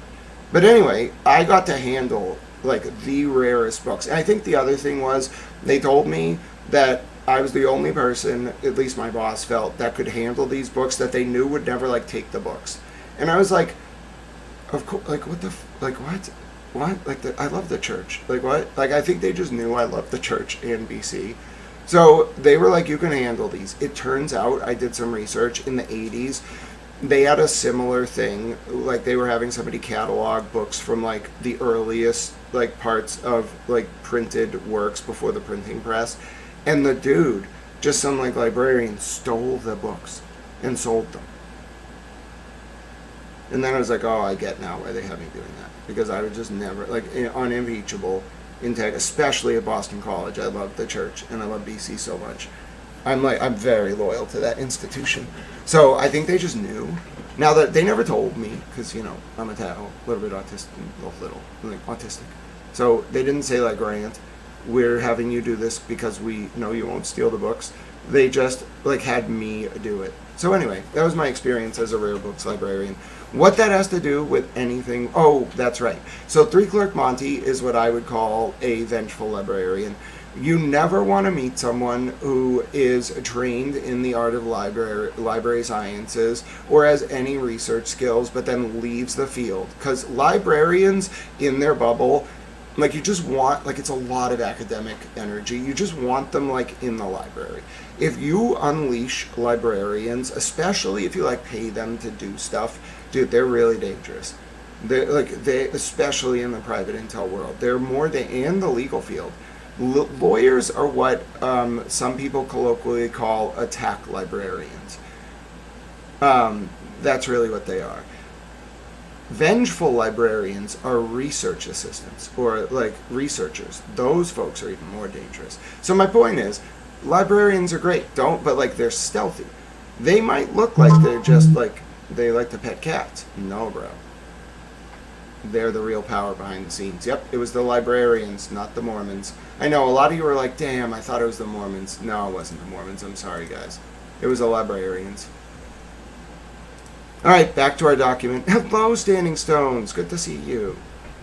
Never sell out the books. Oh, please. I think I consider myself a guardian of those books. So I was the only, me and my boss. Well, it was I worked in a very busy department, but the work I did was very specialized in the library. And literally, if you did not have permission to come in that room with those books and you were around those books, I would side eye you. I didn't really get in trouble, but other department heads would come in because we had one shelf in that room where if you had a very valuable book, you could put it on that shelf and nobody could get to the book. So there was 2 or 3 other department heads that could come into that room, and we eventually had to set up, if I recall, some kind of system, because I'd be working on a book from the 1400s. God only knows what's in that book, where it's been. I don't want to know how the church got it. I don't care. And you open it, and you have to be very careful, but you have to open it because we have to document the book. I have to know what the book's like tag is. If we have a tag on it, I have to know, because it can't just go into a collection without being like tagged. That's the whole point. But you can't just tag these books. They're very specifically documented. So anyway, I have this book open, and some guy like walks in, and it's fine that he walked in, but he was not wearing a mask. And I'm like, listen, that book is like 700 years old. You have no protective equipment on. You're around the book. For your safety and the book's safety, like, please don't do this. Like, just like let me know. And he did not like that. And I was like, I think at the end of the day it was fine, because like I was doing the right thing. But I can't be in institutions because I will just do that. I don't care who you are, what department you run. Like, I'm protecting these books, and if you're not going to protect or respect the books, then you can take a hike. And like, it doesn't really get me in trouble. I got in trouble one time for flipping people off on the courthouse stairs when I was working for a journalistic publication. And I was like, what is this? I thought this publication, like, internationally covers, like, the rule of law and, like, authoritarian governments. And you're going to say that the journalists can't express themselves on the front steps of a courthouse? And they were like, yeah, well, people have been contacting, like, the board. And I was like, give me the name. Give me the name. Oh, give me the name. Come on, fake email, real email, give me the name. Let's play ball. And then I was like, you know what? I think by that time I was like getting 12 million impressions per month on my ex. And I was like, your publication gets 1 million impressions in a year. I know that to be a fact. I get 12 million in a month. All right? So I'm going to make a post about how you don't respect the rule of law or the First Amendment, in my opinion, or its principles. And the head of this dude was a serious power player. He retired shortly thereafter.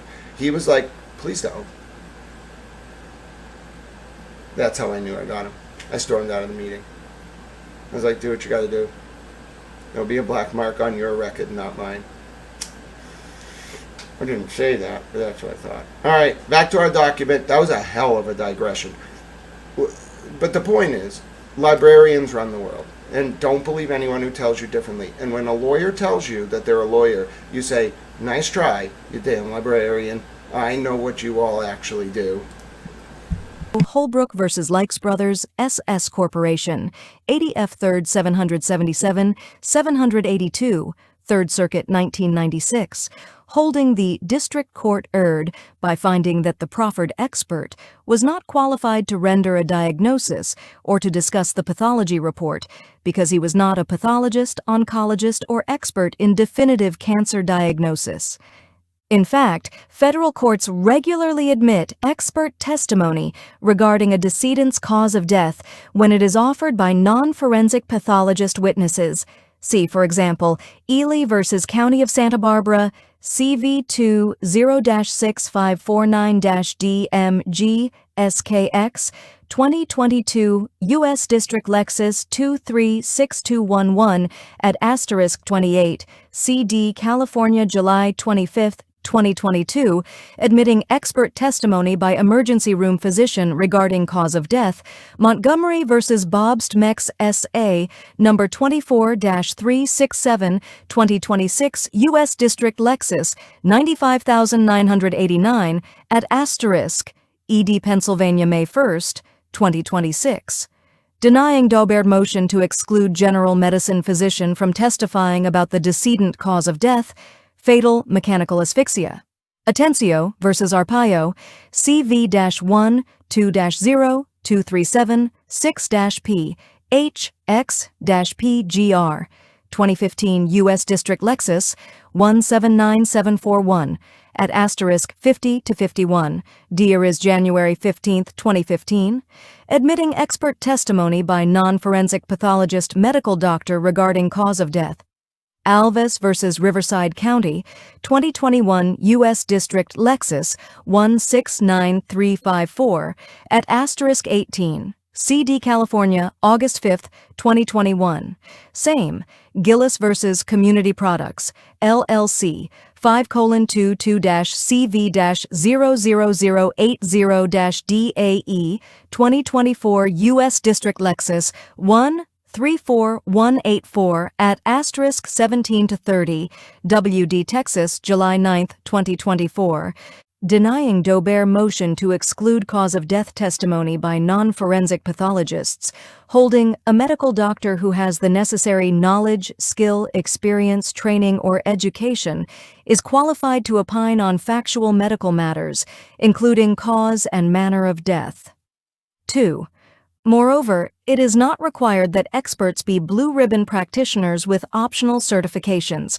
See United States v. Mahone, 453 F. 3rd 68, 71, First Circuit 2006, citing United States v. Rose, 731 F. 2nd 1337, 1346, 8th Circuit 1984, holding pre-Daubert that an expert witness need not be an outstanding practitioner in the field nor have certificates of training in the particular subject. 2. Compare Lind v. United States, number 1:20CV-00574, AMN/DJS, 2024 U.S. District Lexus, 57261 at *14-18, NDNY March 29, 2024. Applying New York law, rejecting argument cardiologist was not qualified to testify regarding cause of death. B. The court should admit testimony that is based on sufficient facts or data which is the product of reliable principles and methods. Courts may exclude expert opinions that are connected to existing data only by the ipse dixit of the expert, or opinions Ipsy Dixit. Ipsy Dixit. arising from too great an analytical gap between the data and the opinion proffered. See Millward. Hi, Pats are back. So good to see you. We lost the run song. I'm so sorry. I'm trying to get it back. We do still have the other song, though, so your videos still get to be played. Good to see you. But Ipsy Dixit. Not whatever that person, whatever the voice tried to say. Ipsy Dixit. Special Products Group, 639 F. 3rd 11, 15, First Circuit 2011, quoting General Electric Company versus Joyner, 522 U.S. 136, 146, 1997.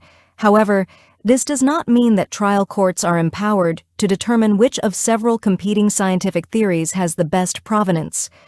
See Millward, 639 F. 3rd at 15, Ruiz-Troche versus Pepsi-Cola of PR Bottling Company, 161 F. 3rd 77, 85, First Circuit 1998.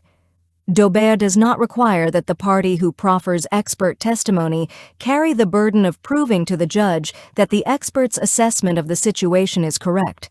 It demands only that the proponent of the evidence show that the expert's conclusion has been arrived at in a scientifically sound and methodologically reliable fashion. United States versus Mooney, 315 F. 3rd 54, 63, First Circuit 2002, quoting Ruiz-Troche versus Pepsi-Cola of PR Bottling Company, 161 F. 3rd 77, 85, First Circuit 1998. 3.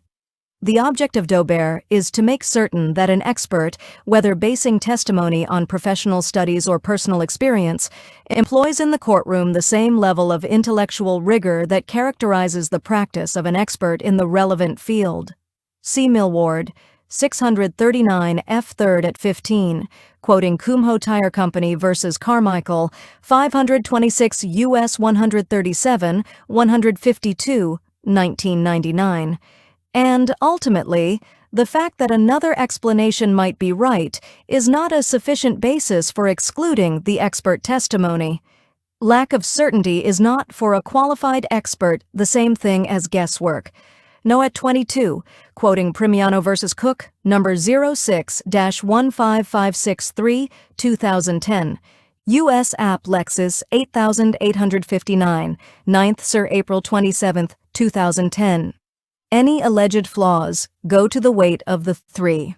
When facts are in dispute, experts sometimes reach different conclusions based on competing versions of the facts.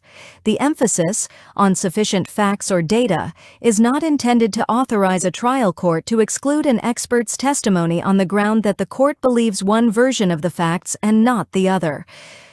Advisory comment note to Federal Rule of Evidence 702. Expert's opinion, not its admissibility. There is an important difference between what is unreliable support and what a trier of fact may conclude is insufficient support for an expert's conclusion. Millward, 639, F. 3rd at 22.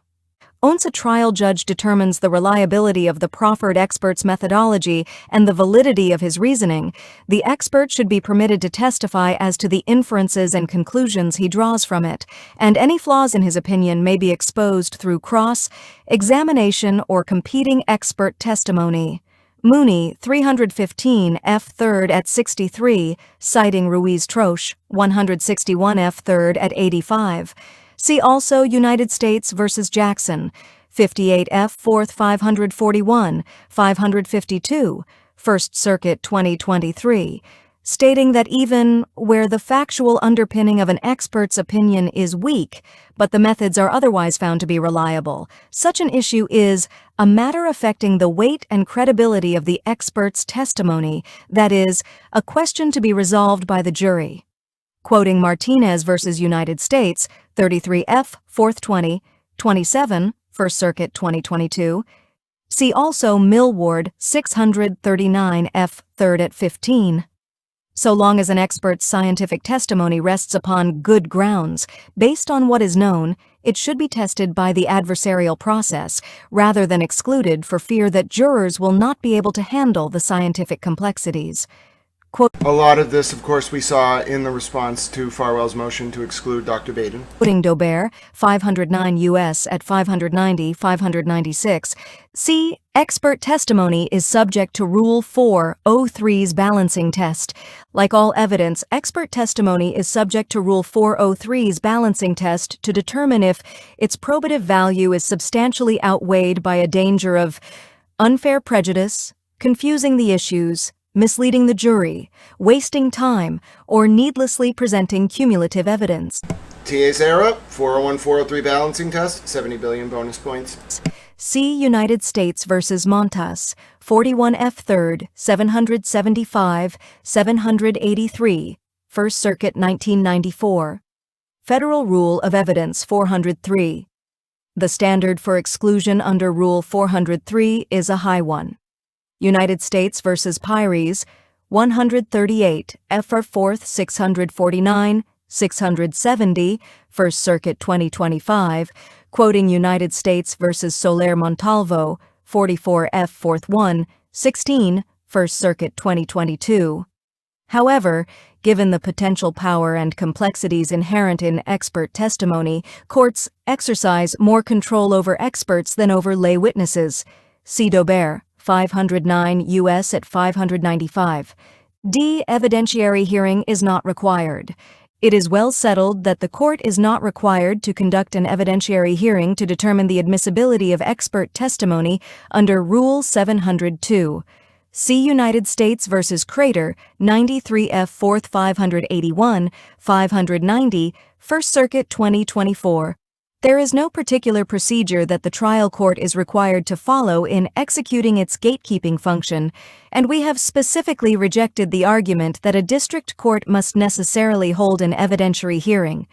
Quoting Smith v. Dorchester Real Estate Inc. 732 F. 3rd 51, 64, First Circuit 2013, and Philippos, 849 F. 3rd at 471. Argument 1.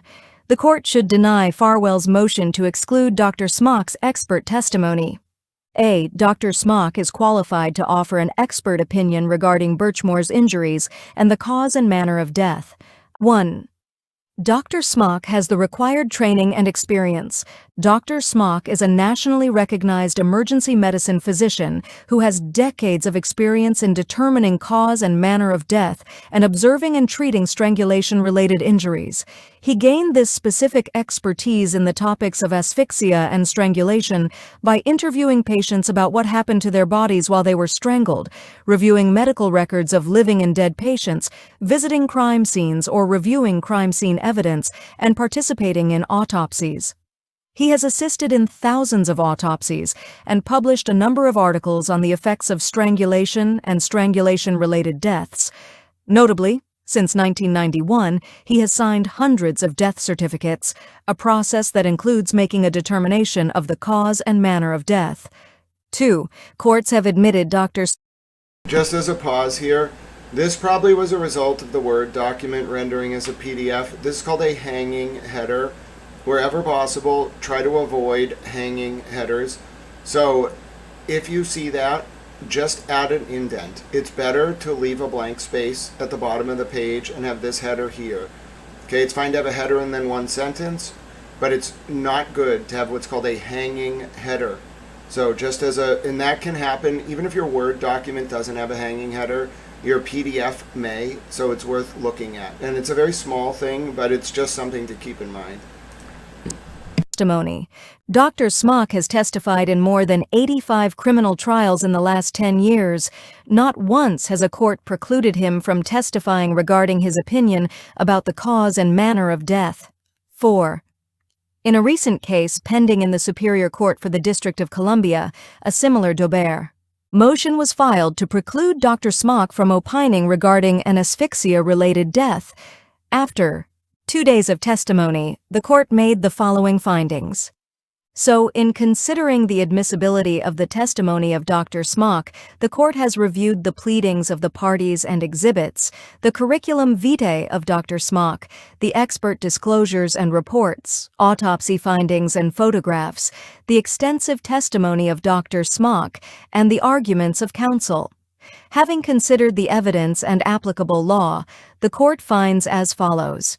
Regarding qualifications, the court finds that Dr. Smock is qualified by knowledge, skill, experience, training, and education to offer expert testimony regarding asphyxia, strangulation, injuries, blunt force trauma, neck anatomy, mechanisms of injury, and interpretations of medical findings associated with alleged strangulation. The court further finds that the witness's extensive experience reviewing and evaluating strangulation-related injuries, together with review of autopsy materials, medical records, photographs, investigative materials, and relevant literature, provides a sufficient foundation for the opinions proffered in this case. All right, ladies and gentlemen, I have very big news for Kevin from South Boston. Until T.A. Sarah's back from break, I am promoting Kevin from South Boston and Tiffany Bob to TA. Okay? So we have 2 new TAs. TA Sarah is going to be thrilled, because she doesn't have to be TA all the time. And you know what? Shell Hell as well. Okay? Yep. Tiffany Bob, Kevin from South Boston, and Shell Hell all get to be your new TAs. Good job, everyone. Rocco's Life could be a TA too. All right? 4 new TAs. Good job. Good job. You've all been promoted. I'm thrilled. Good. Oh, you know what? Can Kofi be the doggy TA? You know what? Bunny Towel Mom is a chat mom, so she can be a TA too. And Kofi. Kofi, congratulations. You've been promoted. Bunny's going to give you a bone now. I know, Kofi, look at her. Look at Bunny. And just be like, I got promoted. Just look at her like this, Kofi. Just tilt your head to the side until she gives you a bone. You can do this, Kofi. You've just been promoted. Congratulations. Good job, everyone. Is Smock in or out? Okay, so Thomas Two Cats, thank you. That's a great question. That was a mental decompression break, by the way. This is a tough motion. Dr. Smock was subject to a sealed motion to exclude his testimony under Daubert via Matthew Farwell. What we are reading now, so we don't know what Farwell argued to exclude him. What we are reading is the government's unsealed response to Farwell's motion to exclude Dr. Smock. Now, what we've also learned is that Farwell's moving to exclude Dr. Baden. Now, the government responded to that motion as well, but in that motion, hidden deep within it, we found yesterday, announced they will not be calling Dr. Baden in their case in chief. They will be calling Dr. Smock. So not only, I don't expect Dr. Smock to be struck as a witness or limited. I don't expect there to even be a evidentiary or Daubert hearing. I expect Dr. Smock to be permitted to testify in full. He's very qualified. However, to answer your direct question, there is no ruling from Chief Judge Denise Casper of the federal court in Boston regarding Dr. Smock. I imagine Farwell's motion will be denied. What Farwell's motion says, only Chief Judge Casper, the prosecutors of U.S. Attorney Leah Foley's office, and Farwell's defense knows, because it's sealed. What the government argues in response, we're finding out right now, it's 43 pages, we're halfway through. Hi, Francine. Oh, it's my dear friend Francine. How are you? Peep sent his regards. He saw you last night. He was thrilled. He was prancing around. We were on a little adventure last night. We were traveling. And he was so thrilled he popped right out of his travel bag when he heard his friend Francine was hanging around. The court finds that the opinion... Hi, Grant's Golf Swing. So good to see you. God bless all of you for being willing to pay such attention to these in-depth motions. You're all wonderful, and I appreciate you. It means something that I've noticed. I know people are busy. No one else is trying to cover these motions. And I don't mean that in a negative way. There is a lot going on right now. But I don't know if any human could sit there and read all these. It would take you 2 weeks. So I think this is very important work in the lead up to this trial, and I appreciate all of you spending some time, even amongst the intensity of this motion, and giving your time to this case. I think it's very important, and if there's only one way to do a federal case, there's no cameras in the courtroom, it's motion practice. So God bless all of you. And reliable principles and methods within the field of forensic medicine and forensic pathology, and are sufficiently reliable to satisfy Rule 702. I would note that Dr. Smock specifically relied upon autopsy findings, internal neck anatomy findings, hemorrhage of the neck musculature, hemorrhage surrounding the thyroid cartilage, fracture of the superior horn and the thyroid cartilage, petechial hemorrhages, external injury patterns, photographs, investigative materials, and the witness's training and experience in the evaluation of asphyxia and strangulation injuries. I would find also that the methodology employed involves recognized comparative medical analysis of injury patterns, anatomical findings, and physiological mechanisms commonly utilized in forensic death investigations.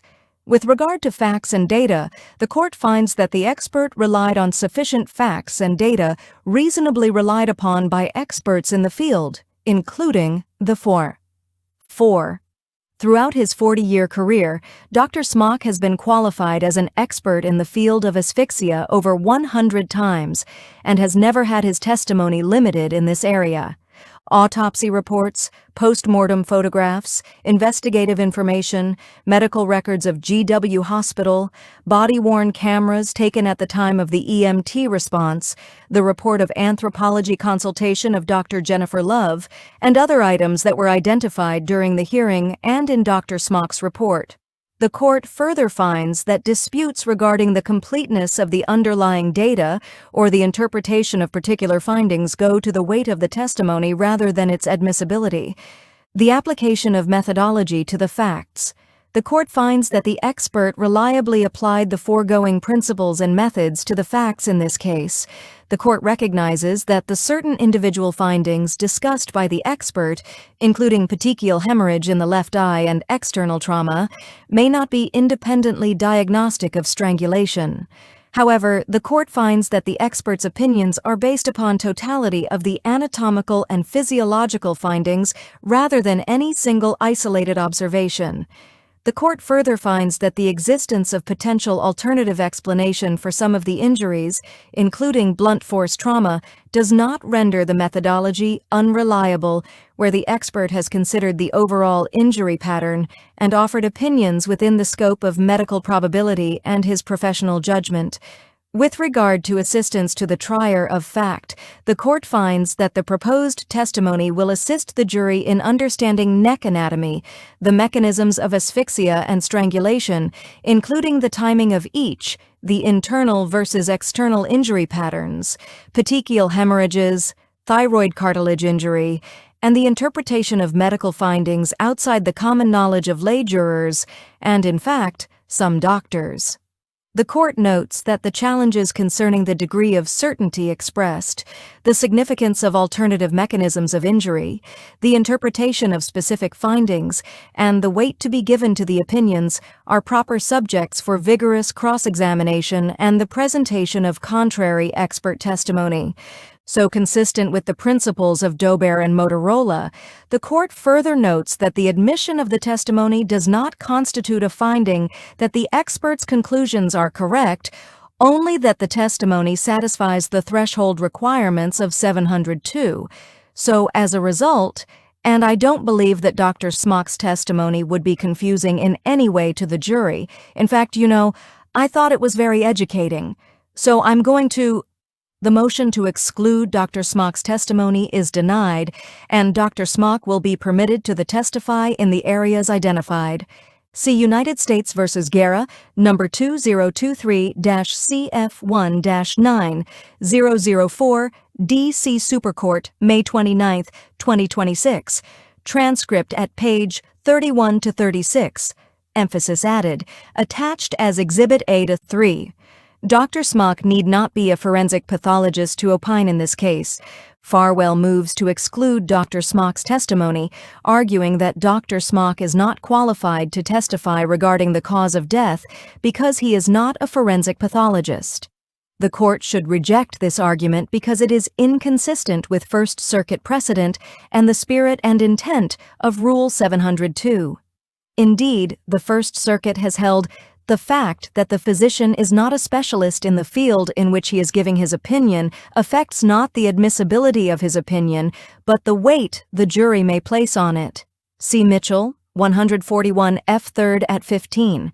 See also Gaydar, 345 F. 3rd at 24, ruling that a district court may not exclude expert witness testimony as unqualified on the sole basis that his medical specialty was something other than the specialty of the defendant doctor.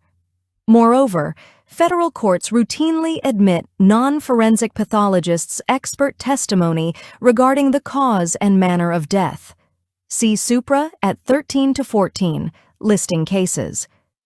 The court must take a holistic approach to the gatekeeping function in determining whether specialized opinion testimony is admissible.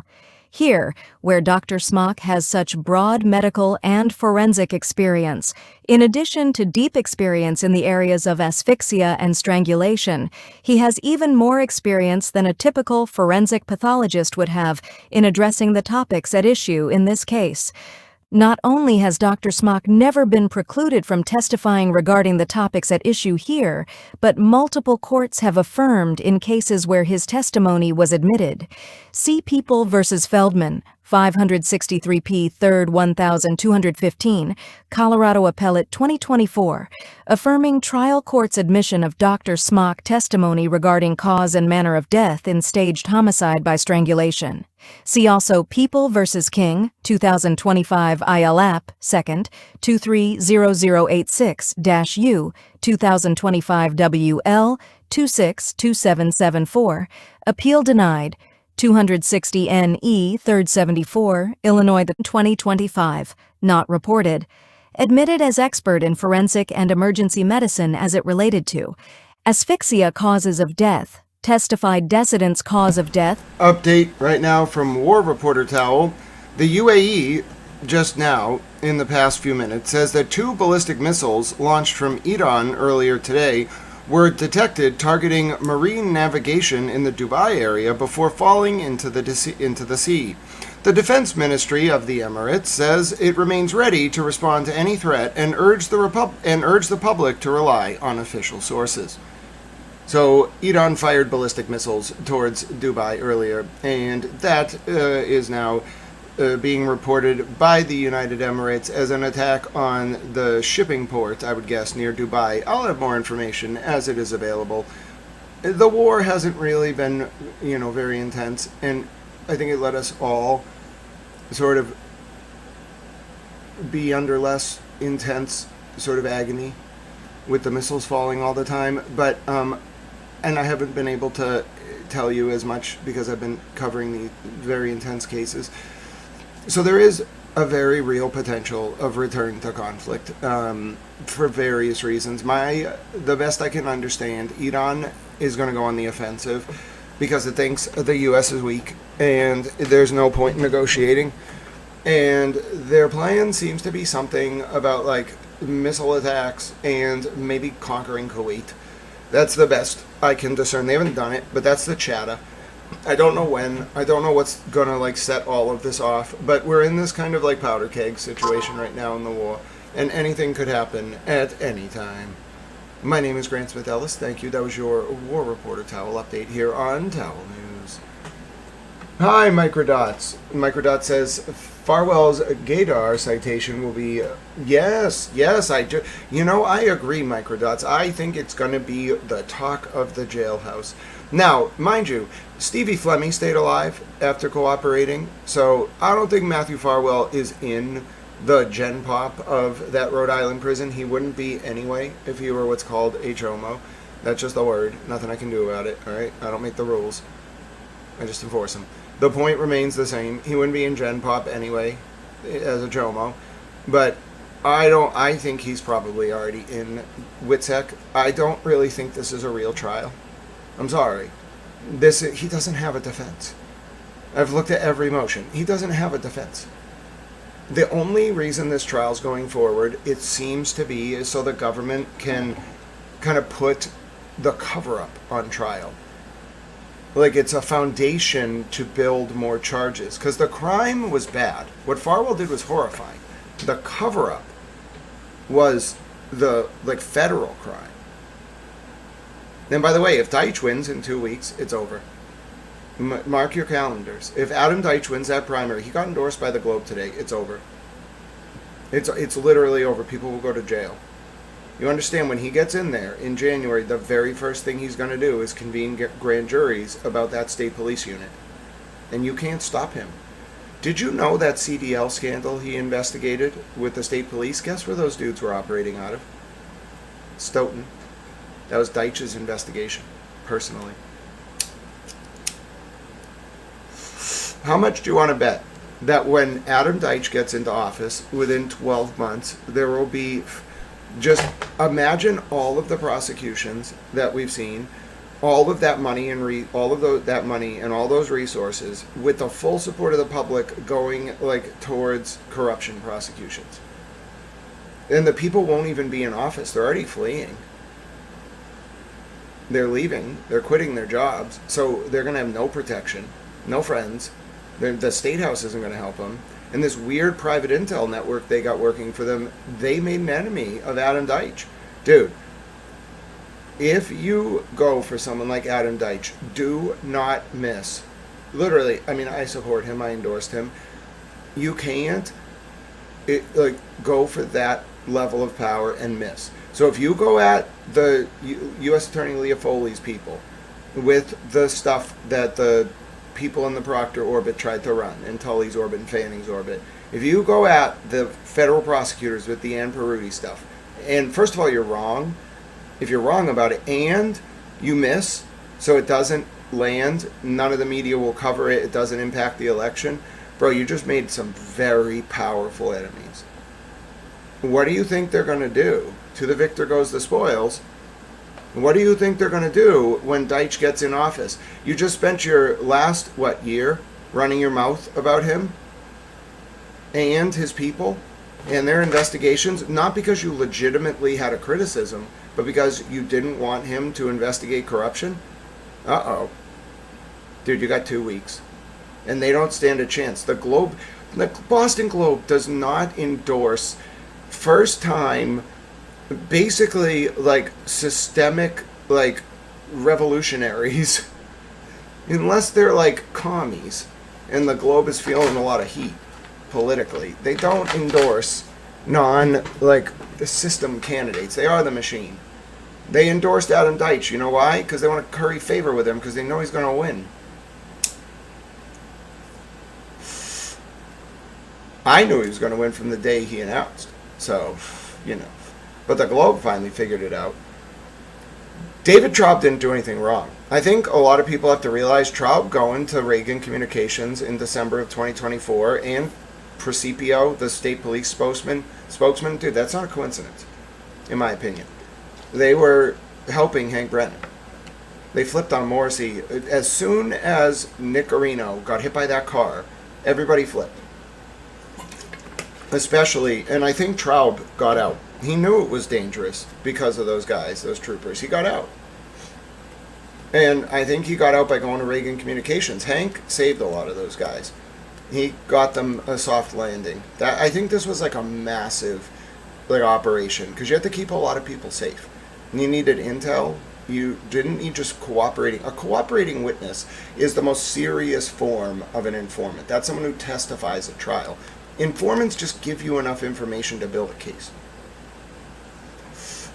So if I'm right about all this, then Traub went to Reagan Communications to help the FBI get Paula Prado on the jury, and Hank Brennan was working with them to do it. No, I don't care what anyone says. I have been to law school. I'm not a lawyer. No one is going to sit here and tell me that any lawyer, I don't care if it's a first-year lawyer, a 20th-year lawyer, a skilled defense attorney, a prosecutor, I don't care. No lawyer would ever have led Paula Prado on a criminal jury involving police. The defense would have let her because they loved that, but no prosecutor would have ever in a million years let Paula Prado on a jury unless they were sandbagging it. Hence, Hank Brennan was working with the feds. Quantum Epsilon Delorum QED. All right, how about that? There's only, I'm telling you, I've thought this through over. It's the fail point it's the weak point of the whole thing. No, you do research. He had jury consultants. 5 minutes of research on Paula Prado's public-facing profiles available during voir dire, and you exclude her. You only bring her on or let her go if you're a prosecutor, and she's rep by Reagan Communications. You only let her on if you are working with the feds to make sure Karen gets acquitted. Now, you might say, but why would they do this? Well, because Lally had the connects and was able to pull off 9-3 on count 2 during the first trial. So the feds gave it a yeoman's effort during the first trial. You saw like a good effort. What you saw during the second trial was a sure thing. That's why Karen was acting. Karen knew, I promise you, from the second Paula Prado got on the jury, as did Alan Jackson and David Dinetti, and the second the foreman got on the jury, they knew it was over. There was always the wild card.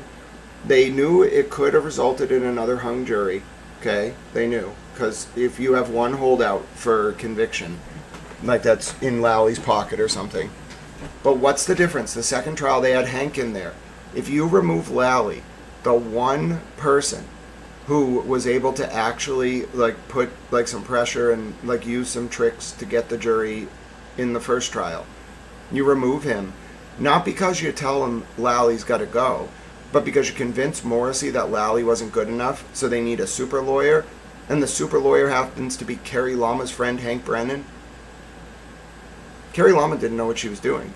She was searching for a good lawyer, but she inadvertently brought in a federal informant, in my opinion. He's not an informant. He's more like a contracted hitter, a juridical contracted hitter. Like, real gangsters are like that. A gangster doesn't necessarily use violence. Some of them are just more ruthless, but more analytical. I don't know how to explain it. Like, they have a way of getting you. And they're not gonna, like, punch you in the face. Why would they do that? That's vulgar. It's offensive to their power and intelligence. If they're gonna get you, it's gonna be like that. They're gonna, like, for them, method acting is a form of, like, control. Like, so if they really want to punish you, they're going to do it while smiling in your face and telling you that they're your friend. That's a good informant. I mean, that's real power. But Hank's not an informant. I just want to say, I'm convinced. Hank is not an informant. Hank was working a job. He was hired to do a specific thing, and that was to get an acquittal for Karen Reed and Leah Foley. And he did it. He had to, but think about it. To pull that off, you cannot tip off Lally. I bet Laura McLaughlin knew, but you can't tip off Lally, and you can't tip off Morrissey, you can't tip off Tully or Fanning or Proctor or Yuri or Jen McCabe or Brian Albert or Brian Higgins or anyone, Christina Kolakakis or Tom Beatty or whoever, maybe Beatty knew, but you can't tip off anyone. No one. So who's the perfect man for the job? Hank Brennan. He's got a grudge against the state police for Berta Whitey.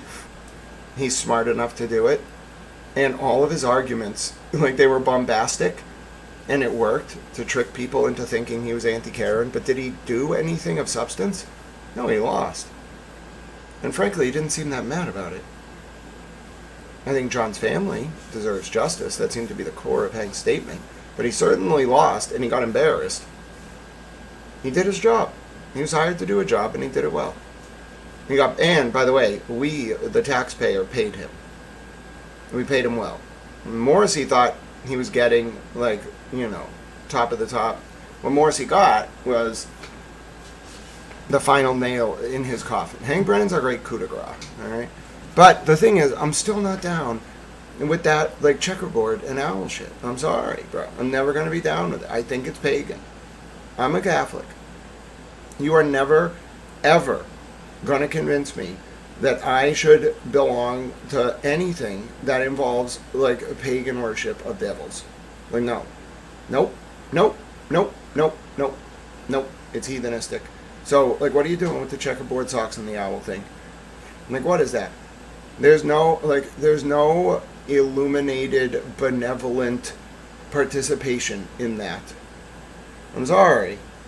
The fact that Christians and any Jewish people, I don't think there's many Muslims, but any person who believes in God would join such an organization. Either you don't know what you're joining, which I can understand, or you do know and you're going along with it. Both of which are marks on your character. One is a mark on your intelligence, the second is a mark on your character. So I have no tolerance for that type of stuff. And once I saw that stuff, barring an explanation that's oh yeah, I like playing chess, and also I like owls because, I was in the forest one time and I saw an owl. Barring an innocuous explanation, that symbology was not a mistake by Hank. He may not have been working with this, the state police, but whoever his friends are, they're powerful. He's not a regular human. Whatever he does, he doesn't just hang out. He's a power player. He may look like one on the surface. You may see him watching a Red Sox game. You may see him at the gym. But what he knows could stop a 10-ton elephant in its tracks. That's my opinion of all of this. All of this links together through Leah Foley, Hank Brennan, Josh Levy, Karen Reed, David Dianetti, Alan Jackson, Eliza Little. And then everything branches out, and Sandra Birchmore, of course, and her family, and everything. They all are part of this very special club that's read in on all this. I can tell who's in it because of how they move and how they talk about certain things. They all knew. I don't know how Hank figured this out, probably because of that case in Stoughton, and also because he knew U.S. Attorney Leah Foley from 10 years ago, professionally.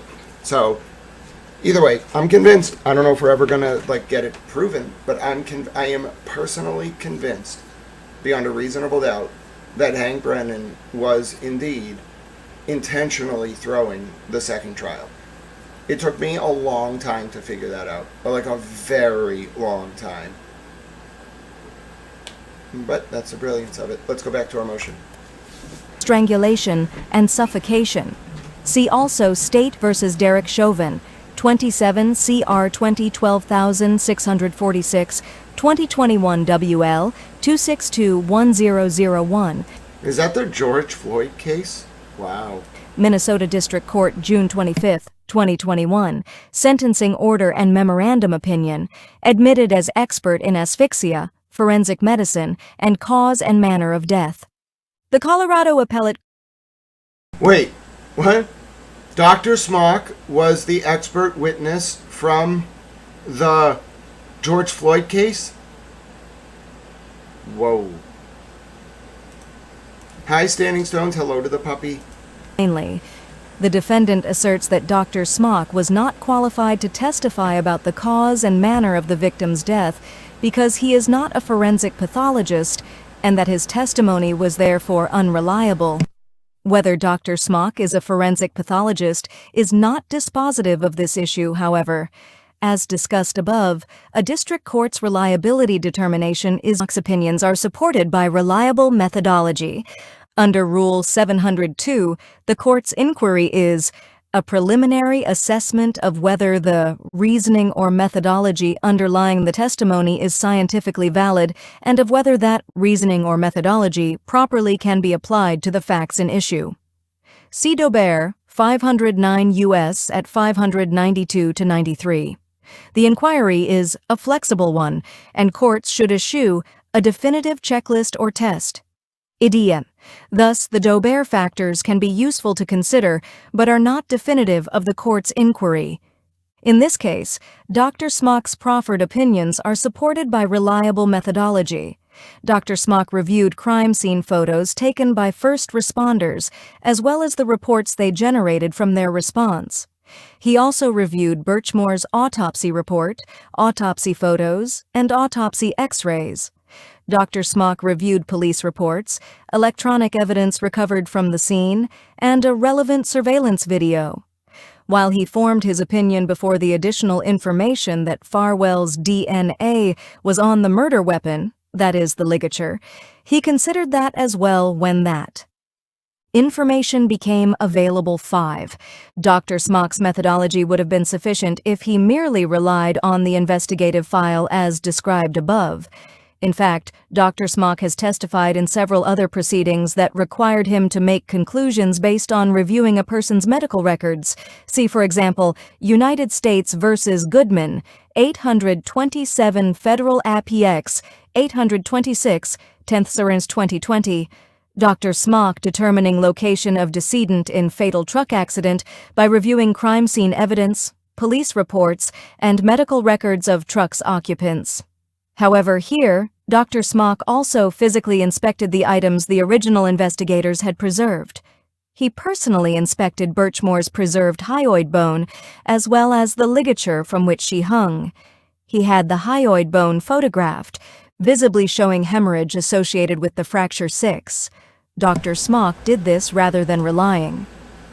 Okay, so there it is. We don't know who, but the defense was wrong.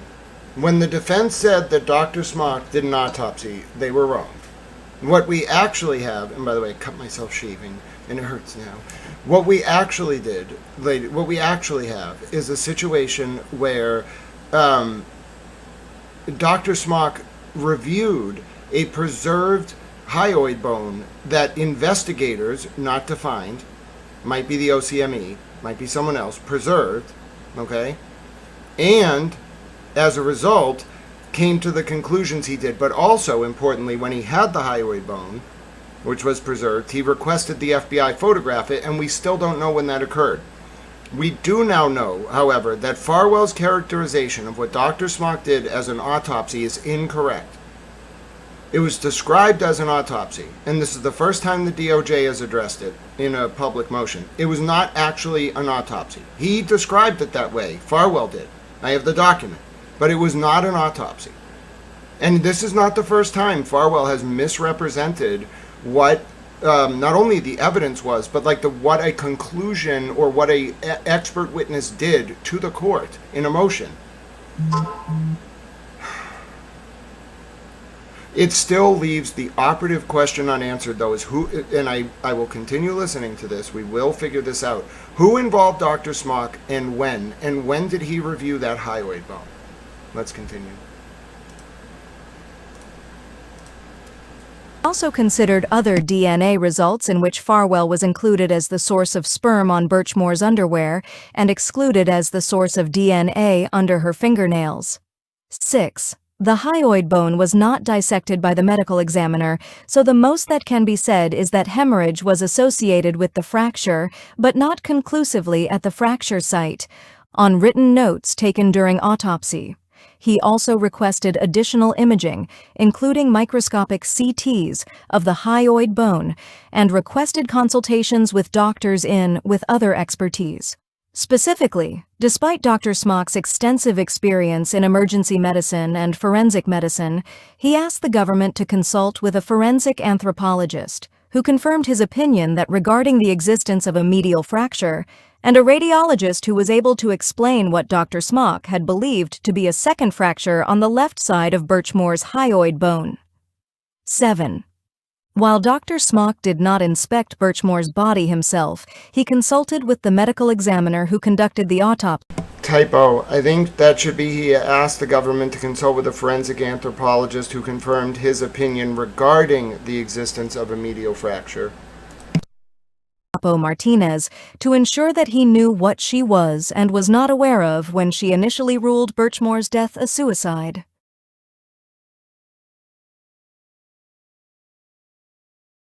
I had to break this into two parts, moving to the next part. 8. Notably, Dr. Smock's methodology was similar to that employed by Dr. Andrew, Farwell's proffered expert.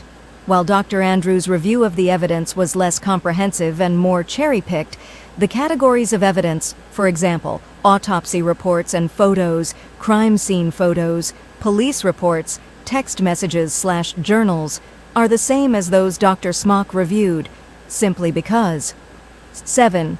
Dr. Angie M. Christensen, MD, confirmed that Birchmore's hyoid bone was fractured at the greater right horn inward, which is also called a medial fracture.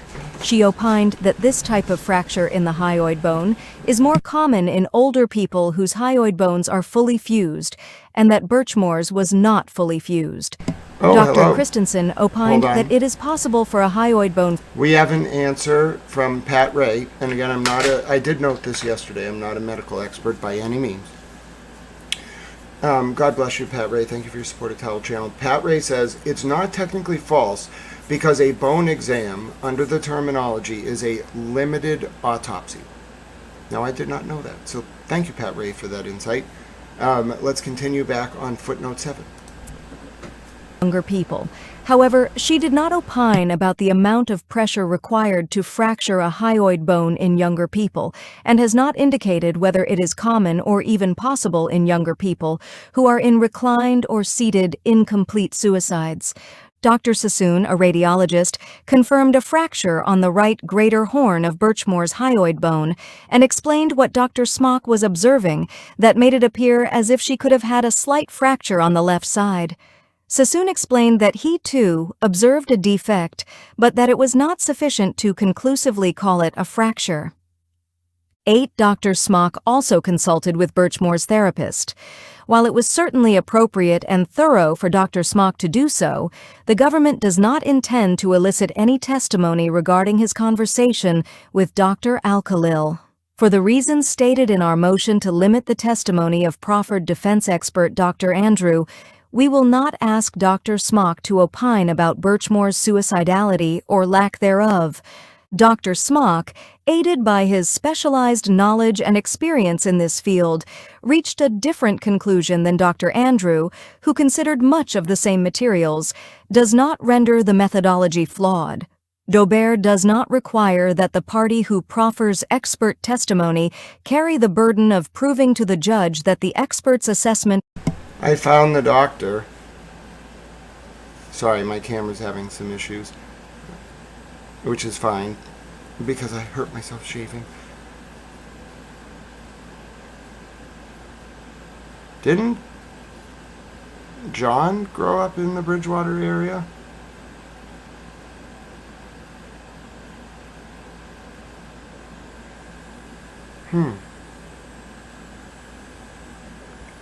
Three Clerk Monty might have some more research to do now.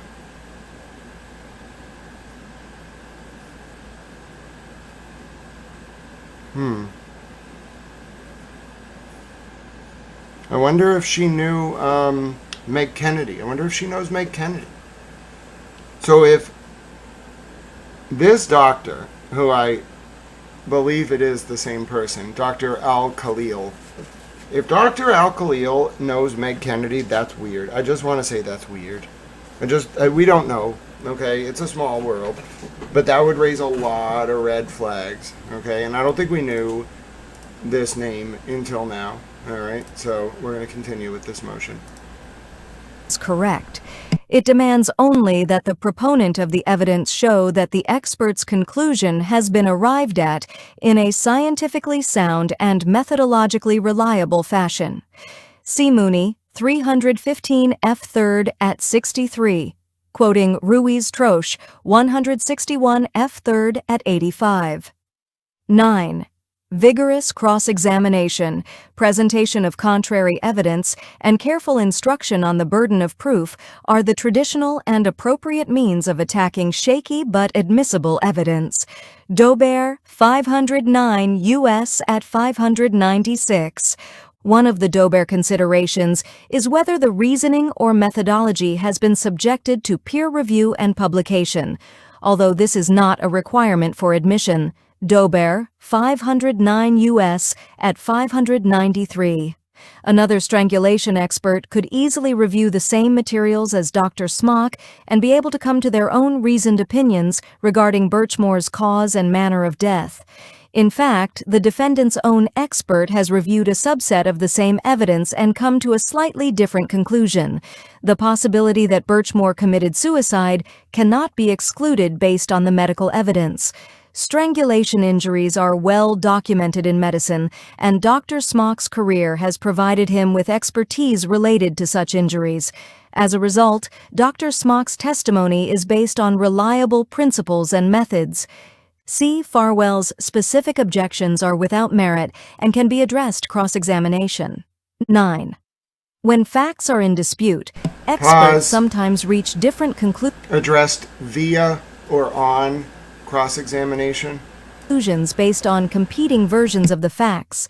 The emphasis on sufficient facts or data is not intended to authorize a trial court to exclude an expert's testimony on the ground that the court believes one version of the facts and not the other. Advisory comment note to Federal Rule of Evidence 702. Farwell spends more than 40 pages arguing, in large part, that the court must find Dr. Smock's opinions unreliable because Dr. Smock does not base his opinion on Farwell's version of the facts, a version that teeters between misleading and patently false. None of Farwell's arguments call into question Dr. Smock's reliability, and all are more appropriate topics for cross-examination. 1. Birchmore was not suicidal on February 1, 2021, or in the preceding months. Farwell argues that Dr. Smock ignored Birchmore's history of suicidality and suicide attempts, defendant's motion at 29. However, Birchmore was not suicidal on February 1, 2021, and there is no evidence to support Farwell's claim. FBI agents interviewed every person with whom Birchmore interacted on... Boom! Ladies and gentlemen, Sandra Birchmore interacted with Robert Devine via the Martin Riggs account on February 1st, 2021. Confirmation, there it is. There it is. The FBI has interviewed Robert Devine. You got it? That's it? That's it? Give me the song. Give me the song. Oh, there it is. Ladies and gentlemen, right there. Robert Devine communicated with Sandra Birchmore on February 1st, 2021. It's in the other documents via the Martin Riggs account. The FBI interviewed everybody Sandra interacted with on February 1st. That's Robert Devine.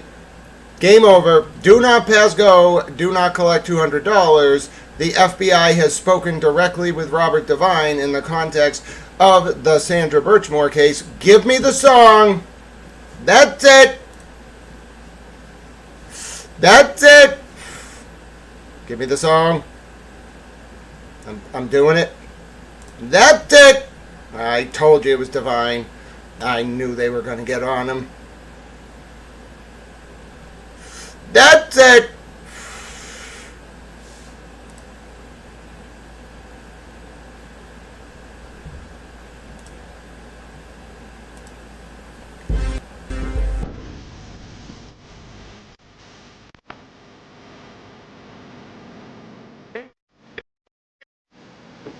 I'm coming.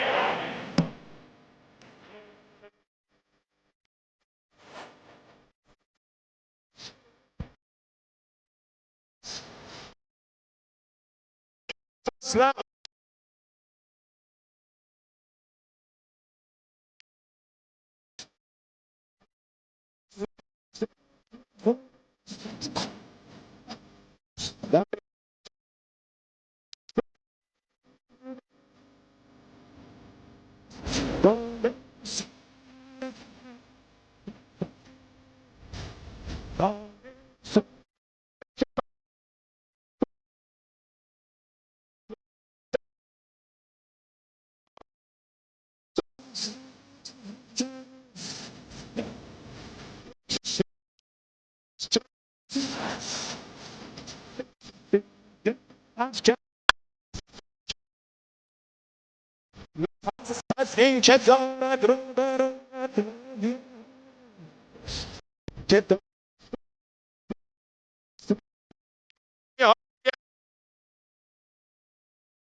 And again, they used the doctor's testimony, which I would suggest not accurate, but fact, rather than the actual video. Oh, this. Why didn't you go down?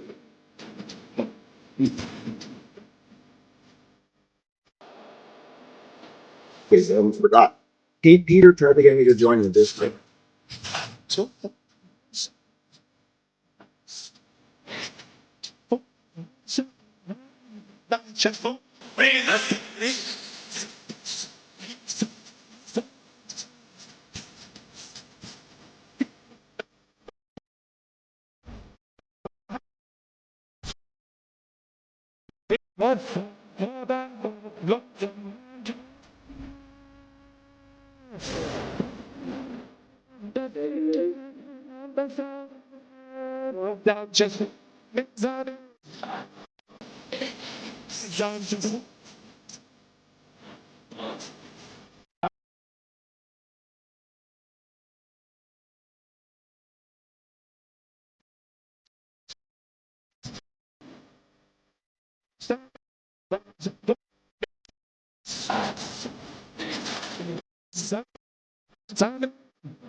Quite an ending, if I do say so myself. Alright. Not the best day to cut myself shaving. Let me just tell you that. Alright? I don't know what I did. It hurts. I put some ointment on it that hopefully will make it feel better. But anyway, that's not relevant. I'm gonna do this. I just gotta, get in the zone. Make my lips swell up. Here we go. I have to do some writing. You all can watch the writing process, okay? And I'm gonna write up. I need to go find the document right now that shows that Divine was talking to Sandra on the Martin Riggs account on February 1st, 2021. Yeah, I got a new razor. It's not an expensive one, but it's not what I'm used to, which is an electric razor. It's just a straight four blade. And I was doing pretty fine, but my chin, like depending on like how my body is positioned, it's hard to shave. And I moved it the wrong way and I cut it and then it got all made. So anyway, that's not relevant though, okay? That's a very small thing. I have to put on music to write, as a lot of you know. So this is an experience. If you've never been here before, when I write, I don't know what to tell you. It's like, you just have to be here to see it. Like I put on music and then before you know it, there's a post, all right? Now, Microdot says, great coverage of the case. Are you the only one? Yes, unfortunately, and I can understand why. First, God bless you, Microdots. Everybody check out Microdots' channel. Drop Microdots has a wonderful channel. You can see all sorts of good coverage. Microdots, other than you, my dear friend, there is no one. You're the only one who's made a video about Sandra's case. And you know, Microdots, the heart to heart, I think it tells you something. Like, you gotta be, this is a case that if you're gonna cover it, you have to actually care.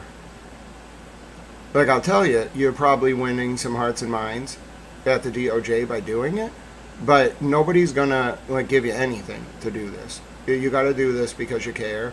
And it's not saying that other people wouldn't do it, but there's so many other cases going on that outside of me and you, there is no one. Calling All Beings did a show the other day with Mizzy and Barb. That was good. Kudos to them. But in terms of who like actually could do the full record from 2021 through 2026, maybe Justice Served. They know it really well. Maybe you. I think TurtleBoy could do it. I think Karen could do it. Alan, David, the Farwell's lawyers, Josh Levy, Deitch, Leah Foley. There's like 25 people in the world, 2 of them being content creators who could actually explain this case. So you're in a very small group. Like I said, if we went to war, I was ready to start up the War Information Office and bring you along with me. So, you know, just think about that, depending on how this all plays out. Like, you might have inadvertently like demonstrated that you're willing to, in an arena that's like defined by conflict of interest, do something because you care, and that's a very good mark. If you're trying to actually help, like Dr. Smock. Like, Dr. Smock does things that no other human in the world would ever do. You can't pay him to do it. I mean, as an expert, you can pay him for his time, but he's got to really care about your case to work on it. And that's how I think about Microdots' video about the Sandra Birchmore case. Please do check it out on his channel. It's really good. So right back at you in terms of that, Microdots. But I'm going to write now, okay? You're going to watch me write. It's a process. I don't know, it's quick. The way we do it is I go to the document, okay, and I take a screenshot, okay? We're on page 27 of 43 in the government's response to the motion about Dr. Smock. Then what I'm going to do is I'm going to go and get, I think it's on Ida Lee's Twitter. I'm going to go to her Twitter and I'm going to type Martin Riggs, okay? And then I'm going to get the IA document, okay, that has the confirmation from the Stoughton police that Martin Riggs spoke to Sandra Birchmore on February 1st, 2021. Then I'm going to get the confirmation that Sandra Birchmore was talking to Robert Devine, who used the Martin Riggs account on February 1st, 2021. Then I'm going to make a post confirming the FBI talked to everyone Sandra talked to on February 1st, 2021. Therefore, the FBI interviewed Robert Devine, QED. How do you like them apples? All right, but I got to do it with music. That's my process, though. So if you're like, how does he do this? That's how. I like have documents. I know where they are. I know where I need to get them. I know what they say. I will obtain them. That's my, it's not research. It's more like I have to put things in context. I know where they are. I know what I need to make the point. And then I just use the search term. So I know Martin Riggs is going to give me what I want. It might be like Marty Riggs, though. She might call him like Marty. So I might have to search Martin Riggs. Yeah, here we go. She always does it with these like weird videos, though. I love her videos, but I can't use the videos, my dear friend Italy. I need the actual source document, which I know she has. Where is it? Give it to me. TikTok Marty Riggs. I know, but give me the document. Give me the document. I need the actual document. I might have to look it up on, and what's so frustrating is that Martin Riggs is a name that people, it's like from a movie. So I need the actual, so if anyone has it offhand, what I'm looking for is the document from the Stoughton IA investigation that confirms that Matthew Farwell, that Robert Devine is Martin Riggs. Okay. Hold on 1 second. I have a plan. Hold on. I have a plan. I have an Anita Lee plan. Do the document confirming Devine is Marty Riggs, and that Riggs spoke to Sandra on February 1st, 2021. We can do this. We're going to crowdsource this. She's really smart. If you have a link to this, by the way, 3-Click Monty, if you're still here, I know you might have this. If someone out in the chat has this, what we're looking for. Hi, Mimi. It's so good to see you. Mimi says, Grant Smith Ellis coverage is always so informative and extremely excellent and detailed. I'm so proud of you, Grant. You are loved and respected, and don't ever forget that. You're wonderful, Mimi. God bless you. If you're just tuning in, I'm located. I can't write my story until I get this document, because the date, the FBI interviewing every person who Sandra interacted with on February 1st, 2021 doesn't mean anything without the 2023 Stoughton IA report that confirms Martin Riggs is Robert Devine, and that Martin Riggs, through the fake Facebook account, spoke to Sandra Birchmore on February 1st, 2021. Once I get that document, I got to tie it all up. I can then write it up, but I'm working on it now. It's a very hard thing to find. I know if I just had the Stoughton IA report like at my fingertips, I could just go in there and screenshot it, but I know that Anita Lee has the screenshot, so I'm just going to do it that way. Thank you all for flying Towel News. You're about to see what is one of the more fun, I suppose, like processes. You'll actually get to see me write. But yeah, I'm going to take a breath for a second. Thank you, Patserback. You are also a machine. You're wonderful. Actually, let's play, while I'm waiting, let's play I'm going to take a breath. Let's play the Patserback song. Patserback created a wonderful message. Okay, it's a piece of art. It's a message to the people who didn't want me to keep digging into these cases to find what lay beneath. God bless you, Patserback. I have to unmute, actually, hold on. All right, now this is a Patserback special. All right, and the Pats, indeed, are back. This person said that about your lovable, wonderful towel. I think I want to play a song while that tweet is up on the screen, because you know what?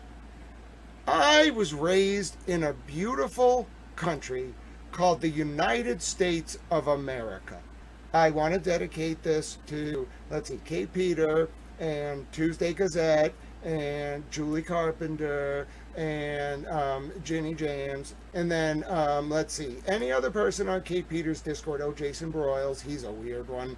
And then, you know, not Biff and Boomer, they're gonna flip, you know, Biff and Boomer flipped, federal indictments are imminent.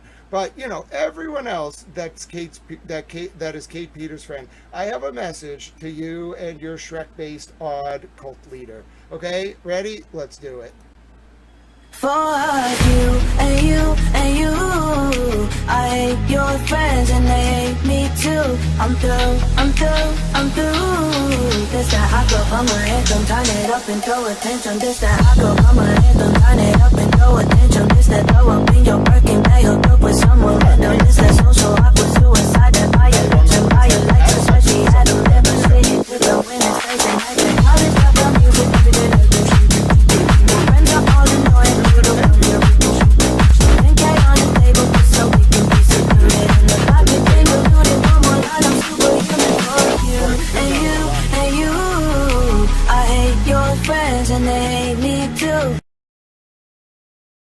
Great song, great job, Patserback. Now, I have the file I need. Shout out to the person who got me the file. I got to get the part about Martin Riggs, but I have the file. All right, I'm going to get it now. We're doing our towel crowdsourced investigations. Now, you might be saying, what's an investigation? I don't really know. What's a travesty, a sham, and a mockery? A traveshamockery. So, you figure it out. Anyway, I'm ready to get down to writing. Hold on. Come on now. All right, it's doing it. It did its thing. All right, now let's go back over here. Okay, let's go over here. All right, I got the file. Hold on. Now I got to open the file. All right, I got it. Now I got to find the Martin Riggs part of the file. All right. Okay, and let's put... Oh, no, I don't want you to open it like that. Don't be annoying. Don't do that. Make me all mad. pages 16, 28, 59. Got it. Okay. So let's do our work. Ready? God bless the people who helped Howell. You're all wonderful. I think you are great. Okay, so this is the Stoughton IA police report, the internal report. We are going to page 16. We're looking for the word Martin Riggs on February 1st. Here we go. Page 10. Hold on, we're checking page 10. All right, checking page 10. Checking page 10. Where's page 10? Then we're going to check 16, 28, and 59. Where's page 10? Page 10. Riggs. Nope. Then we're going to check page 16. Let's go. Come on now. Where is it? Where is it? Robert Devine. 16. No, that's 15. That's true. That is true about Robert Devine. Okay, what about the Martin Riggs thing? Here we go. Date, that's on the date of December 21st. Where's the Martin Riggs thing, though? Facebook Messenger. Riggs message. There we go. Okay. All right. Now we need the message confirming that Riggs and Sandra spoke on February 1st, 2021. All right. All right. So let's check page 28 and 59.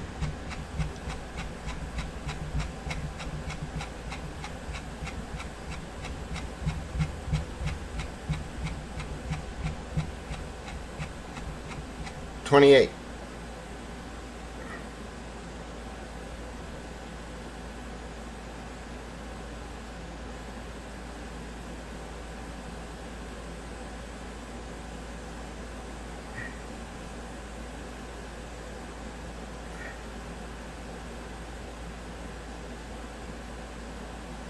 Marty Riggs. Okay, got it. Now we need the confirmation of the February 1st contact, and that's hopefully on page 59.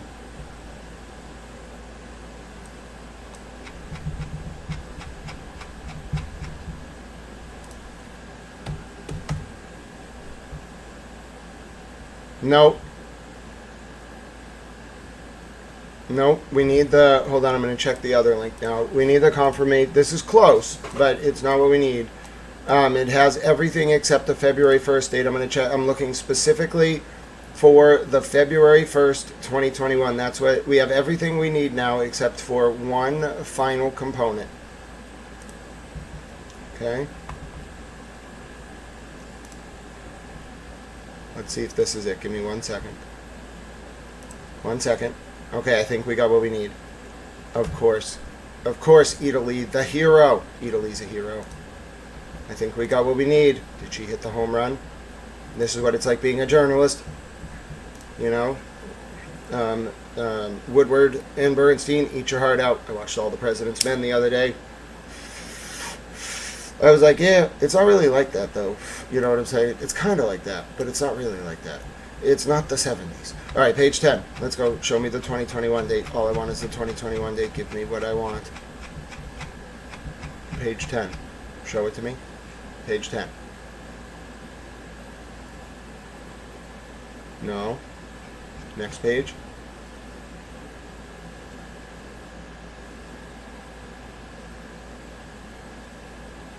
No. I know it. I know it's there. This is not it. I need that one screenshot confirming that the last time Riggs messaged Sandra was February 1st, 2021. I'm going to find it. I know what I'm looking for. If you have it, send it to me. But that's what puts this all together. I'm going to get this. I will not stop until I prove this.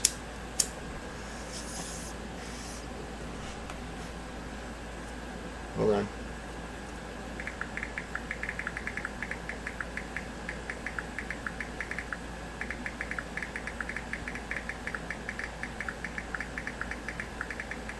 This is incredibly important.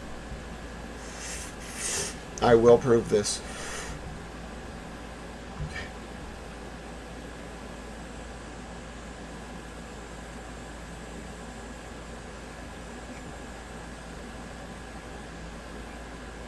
Oh wow, the Tiffany Overstreet matter is mentioned in the Stoughton police. Hold on, I think we got it. Hold on. Got it. Got it. Where is this from?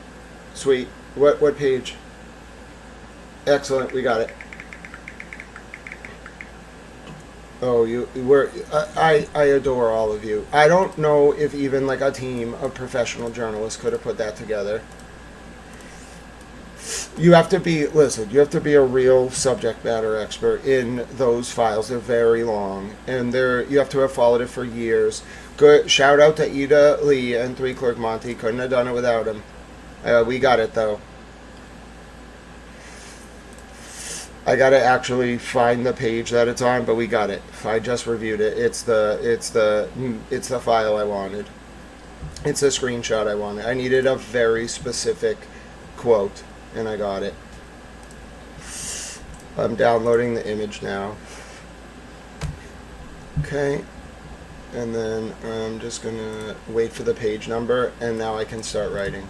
Good job, everyone. Ready to see the winning image? Here it is. It took a very long time to get this. It doesn't look big, but now that we have the other document, look at this. There it is. Boom. Game over. All in one document. I just need to get the page number. Time to write. Because then you juxtapose it with that, and it confirms that Robert Devine was interviewed by the FBI. Game, set, match for Robert Devine. Excellent job. Good job. Proud of all of you. Let's do it. So let me just get my screenshots lined up. There we go. And then, this one? Yep.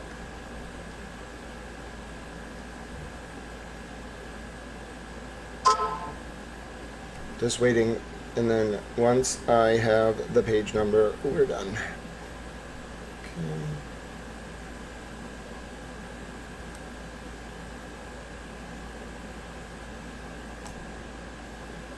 Okay.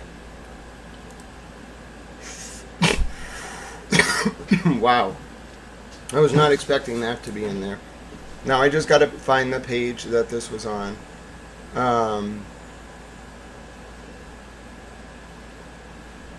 Is it this document? No, those are the Pacer files. Is it this? The one with footnote 7? Where's footnote 7?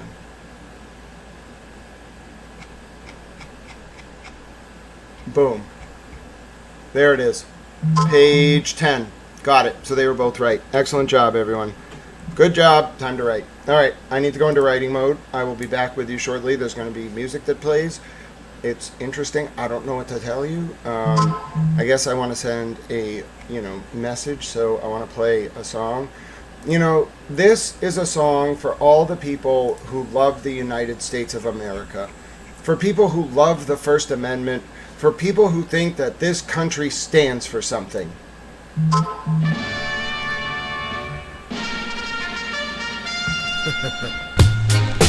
Freedom of speech, motherfucker. Okay. Something for the kids.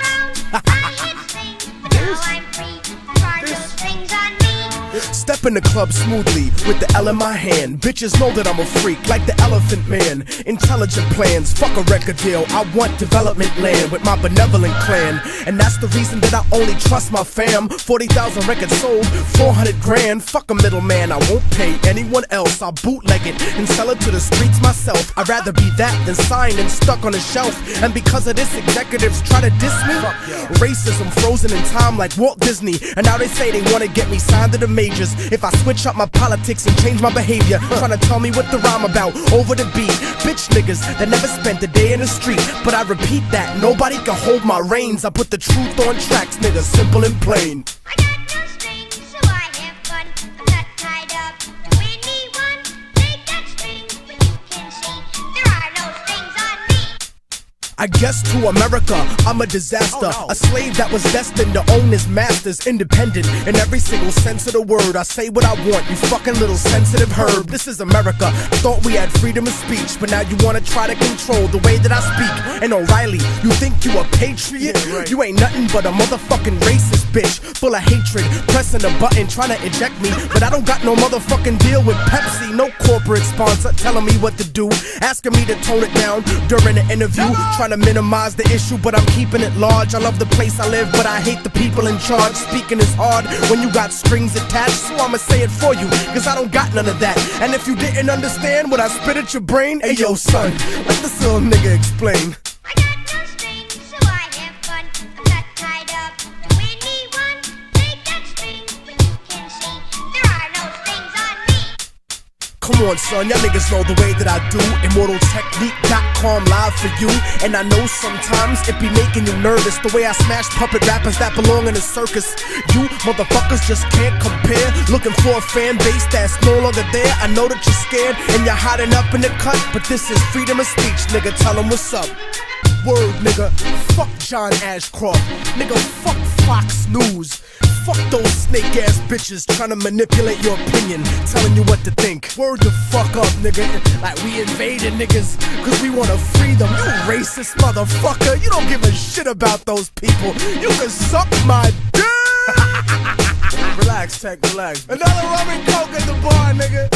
It's my day off. Word up. Fuck. For the kids. For the kids. Now listen, there is one person, okay, just one, who figured out, now Little Dabble was always adventurous. Listen, if you find yourself in an abandoned amphitheater at the base of the Royal Crescent in Bath, England, smoking a cigar, while some random man from the Czech Republic bangs H, and some other guy drinks out of a bottle of wine who sells The Big Issue, while debating the breakup of Tito's Yugoslavia, you have not lived. Second of all, if you have done that, then, you gotta think about, what that person's life was probably like. Okay, especially if you were just, a foreign, student. Just, hanging around, okay? So, the only person who figured out that I had lived at all was Colin Albert, who was, who invited me to come party with them, and his dad was terrified. I can tell why, because his dad knew. Dude, first of all, no, and second of all, even if he did that at one time, he doesn't do that anymore. But Colin Albert knew that Tao was cool. Now Tao is very retired. I do not party, but I've been around, okay, and these people, they think they're the first people to ever discover the drug trade. They're the first people to ever discover organized criminal behavior. They act like this is some novel idea, okay, to run drugs with protection from government. So I have a song for those people, and I restate my previous statement. What do you know about cocaine? I don't know. I've never done cocaine. I'll just be very honest with you. There was one time, I probably wouldn't tell you if, I did something that I needed to do to, get information, but that's not what this was. One time, someone had, that, and I don't like that, okay? I'm not into it. I think it's weird. And, I don't know, they just sat around and talked really fast for 15 minutes, and then they all wanted more. So I was like, that's not cool, okay? But I still understand, okay, the world that is about, and this is a song called Peruvian Cocaine. I've heard whispers about the financial support your government receives from the drug industry. Well, the irony of this, of course, is that this money, which is in the billions, is coming from your country. You see, you are the major purchaser of our national product, which is, of course, cocaine. On one hand, you're saying the United States government is spending millions of dollars to eliminate the flow of onto our streets. At the same time, we are doing business with the very same government that is flooding our streets with cocaine. See. Let me show you a few of the other characters that are involved in this tragic comedy.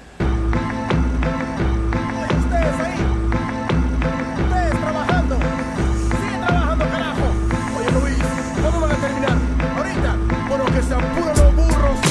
Ahorita viene el camión. Apura. Dile.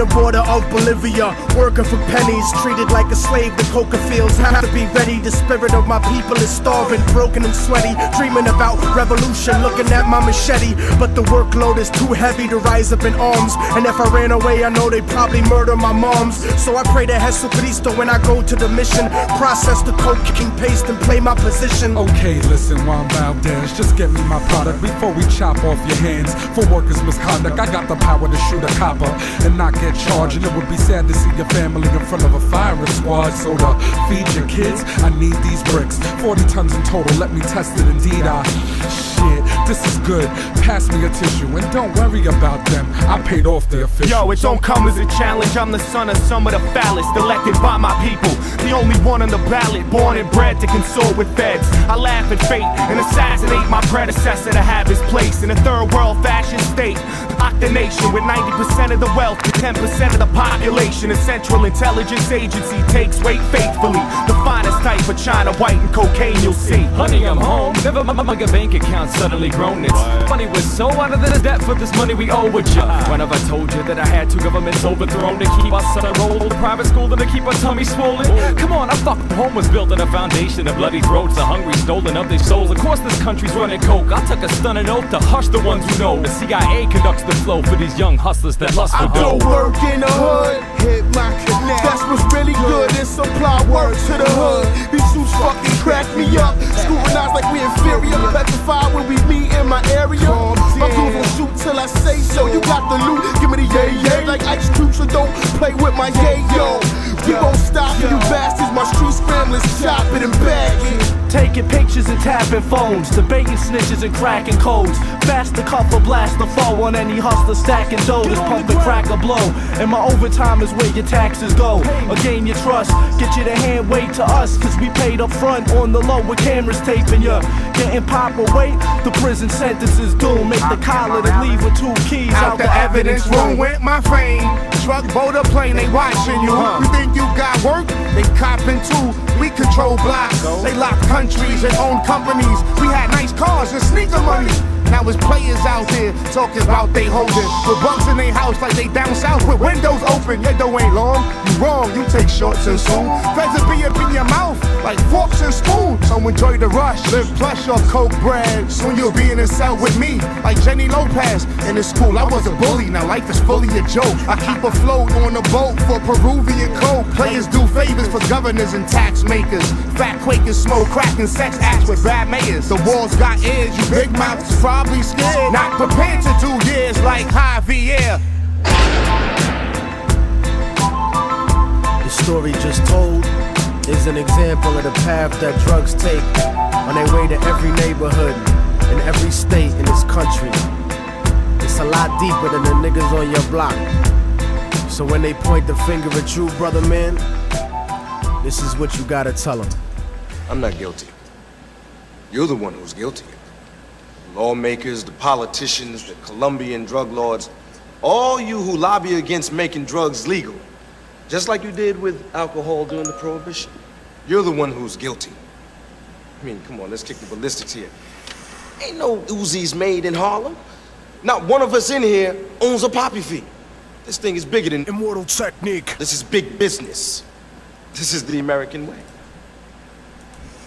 A great song. It is the American way. Here's a Spanish song. No me importa. You know what I'm I ain't saying? never been afraid to tell how I really feel. Nunca. I think everybody should know that. Yo creo que todos ustedes deben saber eso. Fucking ought to know, yo. I gotta tell these chicks a lot of times. Look. Mira, tú estás actuando de una manera muy mala. The money's very bad. No me importa, yeah. It's not important. I gotta let you know. Let them know. Here we go. Dígale a la gente, B. Speak to the people. You gotta let them know. Drop that. siempre me encuentro con la mujer equivocada. A superficial mami con la alma comprada. Yo, I'm sick of stupid chicks que hablan de nada. Let's go to my house, conversación acabada. Yeah, we can fuck, but you gotta go after mañana. You walking bow-legged porque te dejé clavada. Don't ever talk shit about niggas and get enojada. There's a reason that you never been properly amada, cause you fuck niggas and suck dick como si nada. Para la porquería and save the drama. Don't come to the fucking club con una actitud mala. You've been drinking too much Bacardi and smoking lala. Escúchame, señorita, if you don't respect yourself, don't expect respect from anyone else. Don't expect an hombre to support you with wealth. Go to college and be successful. Do it for Delph. Nunca vas a hacer shit without knowledge yourself. Mommies with cultural ineptitude are bad for your health. That's the type of mujer that I put back on the shelf and go back to the packed crowd to look for somebody else. Adios. Check it. We keep it moving properly. No me importa lo que haces, ain't no way of stopping me. Moving through property like I owned every monopoly. Smoking broccoli, compartiendo ideologies. Pero solamente pasa on a special occasion with beautiful, intelligent mommies that stay blazing. Y ahora for you motherfucking niggas. Yo, see. Immortal technique, the resurrected Che Guevara. But y'all cats are just a bunch of fake Tony Montanas. I bring drama like Revolución Cubana and rock stages like my last name was Santana. Como puedes comparar your entourage to my squad? You motherfuckers is faking the Resurrection Boulevard. I try to be hard, cause I don't stress fake good fellas. I'll burn your house down and empty the clip. And tu abuela, mucha gente try to convince everyone that they tripe. Hablando mierda, but you never shot a gun in your life. Siempre gritando, how you keep it real in this site. But most of you rappers can't even keep it real with your wife. I sacrifice the puto cabrón for running his mouth. Carjack and kidnap you in front of your house. And while you're tied up by the shotgun while I'm driving down south, I'll push the pedal to 70 and kick you the fuck out. Solamente to look back and have something to laugh about. I doubt you really want technique as an enemigo.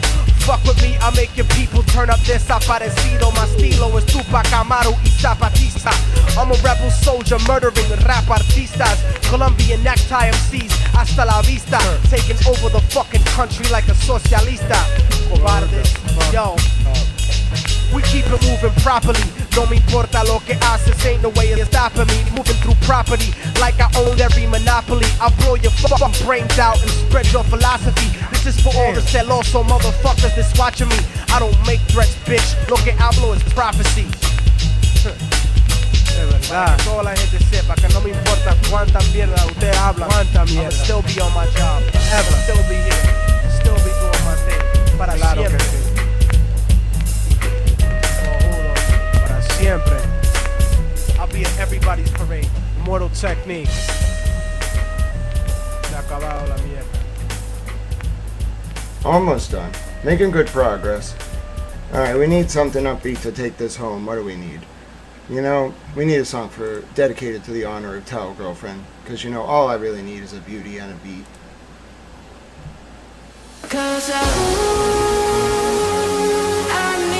That'll get your blood pumping.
Wrong number. We're gonna party like it's 30-12 tonight. I wanna show you all the fine art things in life. So just forget about the world we got tonight. I'm coming for ya, I'm coming for ya. Cause all I need is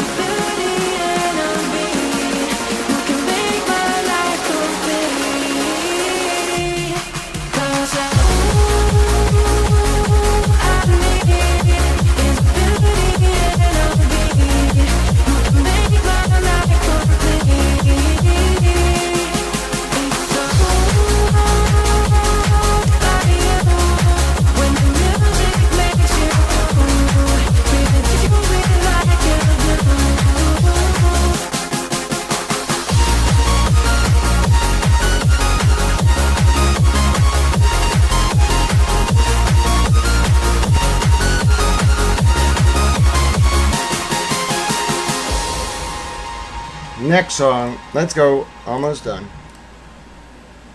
Alright, what do you got? No, I don't like that next song. Alright, we need something that can get Towel going. Let's go. Here we go. This is the full We got a lot more work to do. Automatic, just can't quit. Let the bass hit right on time. Running hard to the end, but you in a panic. Automatic. I know life is just a test, and I'm trying my best to give it nothing less. I know I do it all for you, and I see you staring back with the love that's true. Sometimes I don't know how to feel. I try to soak it in. It's so surreal, and I'm just a man with a guitar, words in my mind, a song in my heart. I wanna give it back to you, and I know that you can feel it too. This is that full out, souped up, automatic, just can't quit. Let the bass hit right on time. Running hard to the end, put you in a panic. Automatic smile, knowing you'll be mine. Full out, souped up, automatic, can't quit. Let the bass hit right on time. Running hard to the end, put you in a panic. Automatic. We're gone, traveling so far. Take us in your car, pump it in the yard. We grow, bring it back to you. Never losing touch with what we've been through. Sometimes we get pulled away. Know that we'll be back. Sorry for the delay. We are all about the love. You give us the life that we all dreamed of. Fucked up Divine.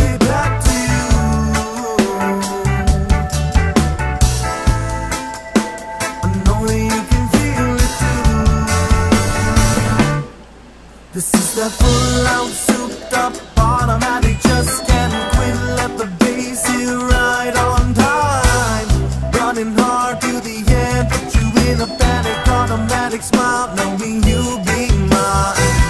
Full out, souped up, automatic, can't quit. Let the bass hit right on time. Running hard to the end, put you in a panic. Automatic. The time has come, the lights are on high. Oh, wanna know, I never thought life was passing us by. And the only certainty is that it's you and me tonight. And we're gonna give it all till the curtain call. We're gonna make it alright. This is the full out, souped up, automatic, just can't quit. Let the bass hit right on time. Running hard to the end, put you in a panic. Automatic smile, knowing you'll be mine. Full out, souped up, automatic, can't quit. Let the bass hit right on time. Running hard to the end, put you in a panic. Automatic.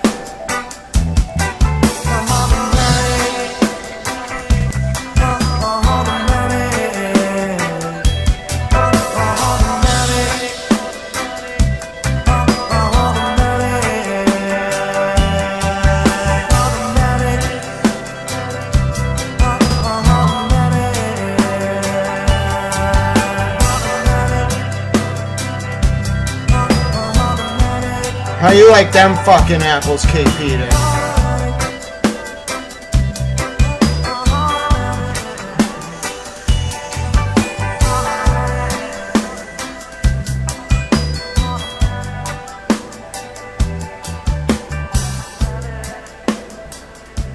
It's ready. Alright, I'll let British Reporter Towel read it to you. It's big when you listen to it all.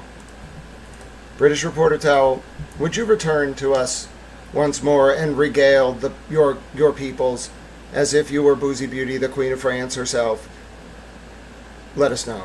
What went down? Why was Towel all made? Conversation. semicolon. The DOJ has confirmed, via the Sandra Birchmore and Matthew Farwell docket, that the FBI interviewed every person with whom Sandra interacted on the 2nd of January 2021, the day of her death. February 1st, 2020. Robert Devine, head of the Police Explorers program in Stoughton, talked to Sandra on the 2nd of January 2021, via his Marty Riggs FB account.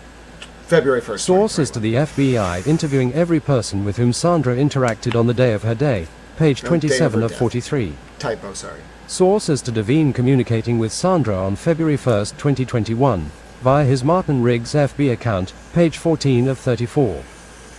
Previously, for more context, I reported, I'm 99% convinced that Dr. Smock and the FBI conducted a covert autopsy of Sandra Birchmore sometime in February or March of 2021 and which, by the way, we found out is still possible because even reviewing a hyoid bone that was preserved is technically a partial autopsy.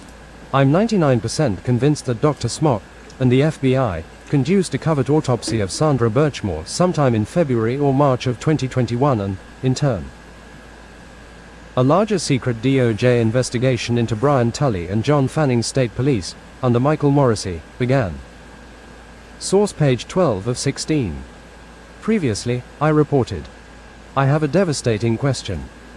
If Sandra Birchmore was cremated in March of 2021, following her death on February 1, 2021 at the hands of Matthew Farwell, alleges the federal government, how did the FBI take a picture of Sandra's hyoid bone? We now know the answer. The feds were here the whole time. We don't know, if this but is we true, think. the FBI quite literally watched Brian Tully and John Fanning cover up Sandra's murder, and the murder of Sandra's unborn 10-week-old baby born, along with a cop-connected child sex trafficking ring in Norfolk County linked to Matthew Farwell. The Stoughton Police Department and Tully's own MSP unit, via Fanning, Tully's second-in-command. Source, regarding the FBI, themselves, taking a picture of Sandra's hyoid bone, page 6. Earlier Monday, I reported, New. The DOJ will not be calling Dr. Michael Barden in its case-in-chief during the Sandra Birchmore and Matthew Farwell trial. Instead, the DOJ will call Dr. Smock and Dr. Barden will be reserved for rebuttal if necessary. Source page 2 of 16.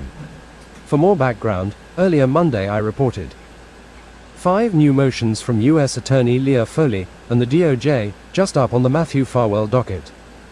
Covered federal investigation confirmed. Earlier Monday, I reported, when the federal investigation was covered. Game over, John Fanning and Brian Tully. Game over. Read that report here. Before that, also on Monday, I reported, boom. If Matthew Farwell puts John Fanning or Brian Tully's reputation for crime solving at issue in his defense during his federal trial for the murder of Sandra Birchmore and her unborn baby boy, then the DOJ, under U.S. Attorney Leah Foley, will hit him on MSP corruption. Source. Fanning, a former Stoughton cop, where Farwell, Farwell's brother, and Robert Devine all worked in the orbit of the Police Explorers program, personally wrote the Massachusetts State Police report, clearing Farwell for Sandra's murder. Within 24 hours of Sandra's death, and before the Office of the Medical Examiner, OCME, even did an autopsy on Sandra, Fanning and Tully's State Police Unit, and the Canton Police Department, where Sandra lived, pressured the OCME to find Sandra's death the result of self-harm. The OCME, along with Nick Guarino, who missed 30,000 messages between Farwell and Sandra, are now cooperating federal witness against Farwell at his upcoming October 2026 trial before Chief Judge Denise Casper, the same judge from the lawsuit involving Karen Reed and HAM, that HAM so badly wanted removed from state to federal court, at the Moakley Courthouse in Boston. Earlier in August of 2026, for more context and background, I reported, according to filings in the Matthew Farwell and Sandra Birchmore case, Norfolk DA Michael Morrissey's State Police Unit, run by Brian Tully and his executive officer John Fanning, told Farwell, correction from earlier, which stated Fanning was told that information, the investigation of Sandra's death would be a problem for them, that there were no suspects, and that Sandra's death was not criminal. Fanning is the person who relayed that message about Tully's unit to Farwell. This occurred in 2021. This same unit, within 24 hours of Sandra's death and before an autopsy was performed, pressured the State Office of the Medical Examiner, OCME, now a cooperating federal witness. Along with Tully and Fanning's former colleague Nick Guarino, to make a finding that Sandra's death was the result of self-harm. Shockingly, Fanning, who conducted an odd parking lot interview with Farwell after Sandra's death, used to work as a cop in Stoughton with Farwell before becoming Tully's right-hand man at the Norfolk DA's State Police Detectives Unit, SPDU. Source page 10 of 13. Previously, for more context, I reported. The US DOJ will present evidence, via the Matthew Farwell and Sandra Birchmore case, that Sandra possessed information about child sex trafficking violations, 18 U.S. Code Section 2422 Section 2422, b, prior to her murder at the hands of Farwell on February 1, 2021. Source page 38 of 52. The DOJ also has evidence that Sandra was aware of wire fraud violations and violations of a law that prevents deprivation of rights under color of law. This, via the DOJ's proposed jury's instructions that were released this week. The relevant sections of those instructions state: in Count 1, the defendant, Matthew Farwell, is charged with killing a witness or victim. Here, the witness or victim is alleged to be Sandra Birchmore. Federal law prohibits killing a person to prevent a communication to a federal law enforcement officer about the commission or possible commission of a federal offense. The government alleges that the federal offenses about which Sandra Birchmore possessed information are deprivation of rights under color of law, in violation of Title 18, United States Code, Section 242, coercion and enticement, in violation of Title 18. United States Code, Section 2422, b, and wire fraud, in violation of Title 18, United States Code, Section 1343. I will define those underlying offenses later in my instructions, so you understand the type of communication the government alleges the defendant acted to prevent. Title 18, United States Code, Section 2422, b, states: b, whoever, using the mail or any facility or means of interstate or foreign commerce, or within the special maritime and territorial jurisdiction of the United States, knowingly persuades, induces, entices, or coerces any individual who has not attained the age of 18 years, to engage in prostitution or any sexual activity for which any person can be charged with a criminal offense, or attempts to do so, shall be fined under this title and imprisoned not less than 10 years or for life. Source. For more context and background, earlier this week I reported. Jessica Hyde, Nick Guarino and Bode Labs, from the Karen Reed, John O'Keefe trial, are all cooperating federal witnesses in the Matthew Farwell, Sandra Birchmore case. Here is the recap of the new 49-page federal government outlining, in specific, heart-wrenching, detail, the DOJ's case against disgraced former Stoughton cop Matthew Farwell as to Sandra Birchmore's death. Full document. Leah Foley and her staff care more deeply about justice for the vulnerable than any group of prosecutors I have ever seen. I am inspired by this document in ways that, during stream, I could only compare to looking at the great works of history, be it the European cathedrals, the works of the Bard or the films of Kubrick, and placing it among their pantheon, and, no, that is not an overstatement. In the filing, it was also revealed that federal government found a second DNA sample on Sandra Birchmore's undergarments, and the DOJ knows who the sample belongs to. That man, witness 1, according to DNA testing, is the father of Sandra's unborn baby boy. The DNA does not belong to Matthew Farwell, and Farwell, nor his brother William, is not the father of Sandra's unborn baby boy. The filing also details that the Massachusetts Office of the Chief Medical Examiner, OME, is a federal witness for the DOJ in the Sandra Birchmore, Matthew Farwell trial. Nick Guarino, Jessica Hyde, MSP Crime Lab Techs and, now, the OCME. The feds are ruthless and epic. Previously, I reported. If you are trying to understand why Jessica Hyde, a state expert witness against Karen Reed in the John O'Keefe trial, testifying for the federal government in Matthew Farwell's trial for the murder of Sandra Birchmore, investigated by the same MSP unit, is huge. This video is for you.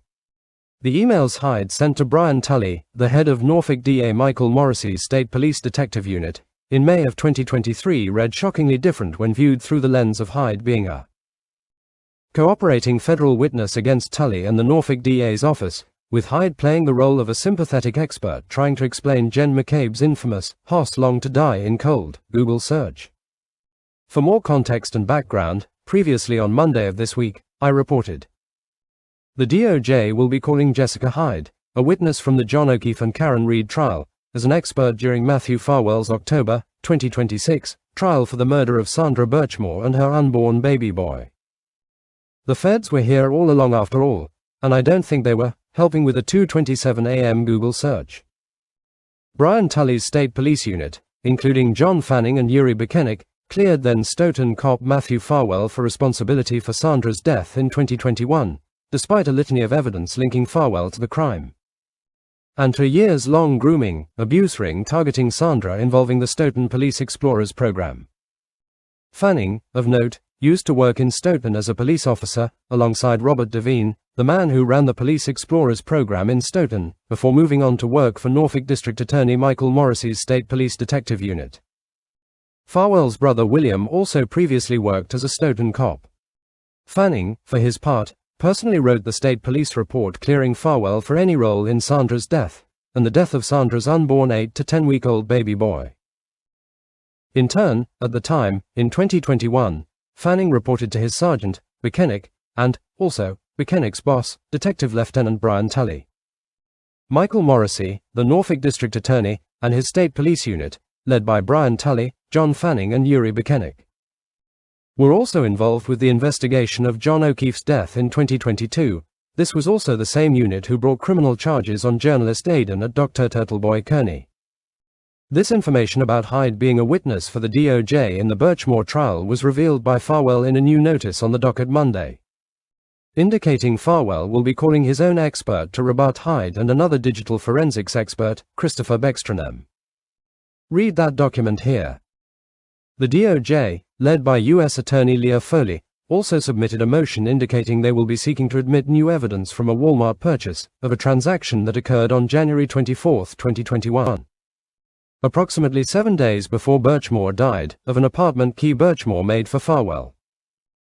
Read that motion here. Farwell, for his part, also submitted a motion to exclude damning DNA evidence linking him to the scene of Sandra's death. Read that motion here. Both parties, furthermore, for those unfamiliar with the Sandra Birchmore, Matthew Farwell case, and for more background, last Friday I reported Stoughton Police Chief Donna McNamara has updated her civil complaint against the town to allege whistleblower retaliation against McNamara for cooperating with the regarding the October FBI 2026 federal trial of Matthew Farwell as to Sandra Birchmore's murder.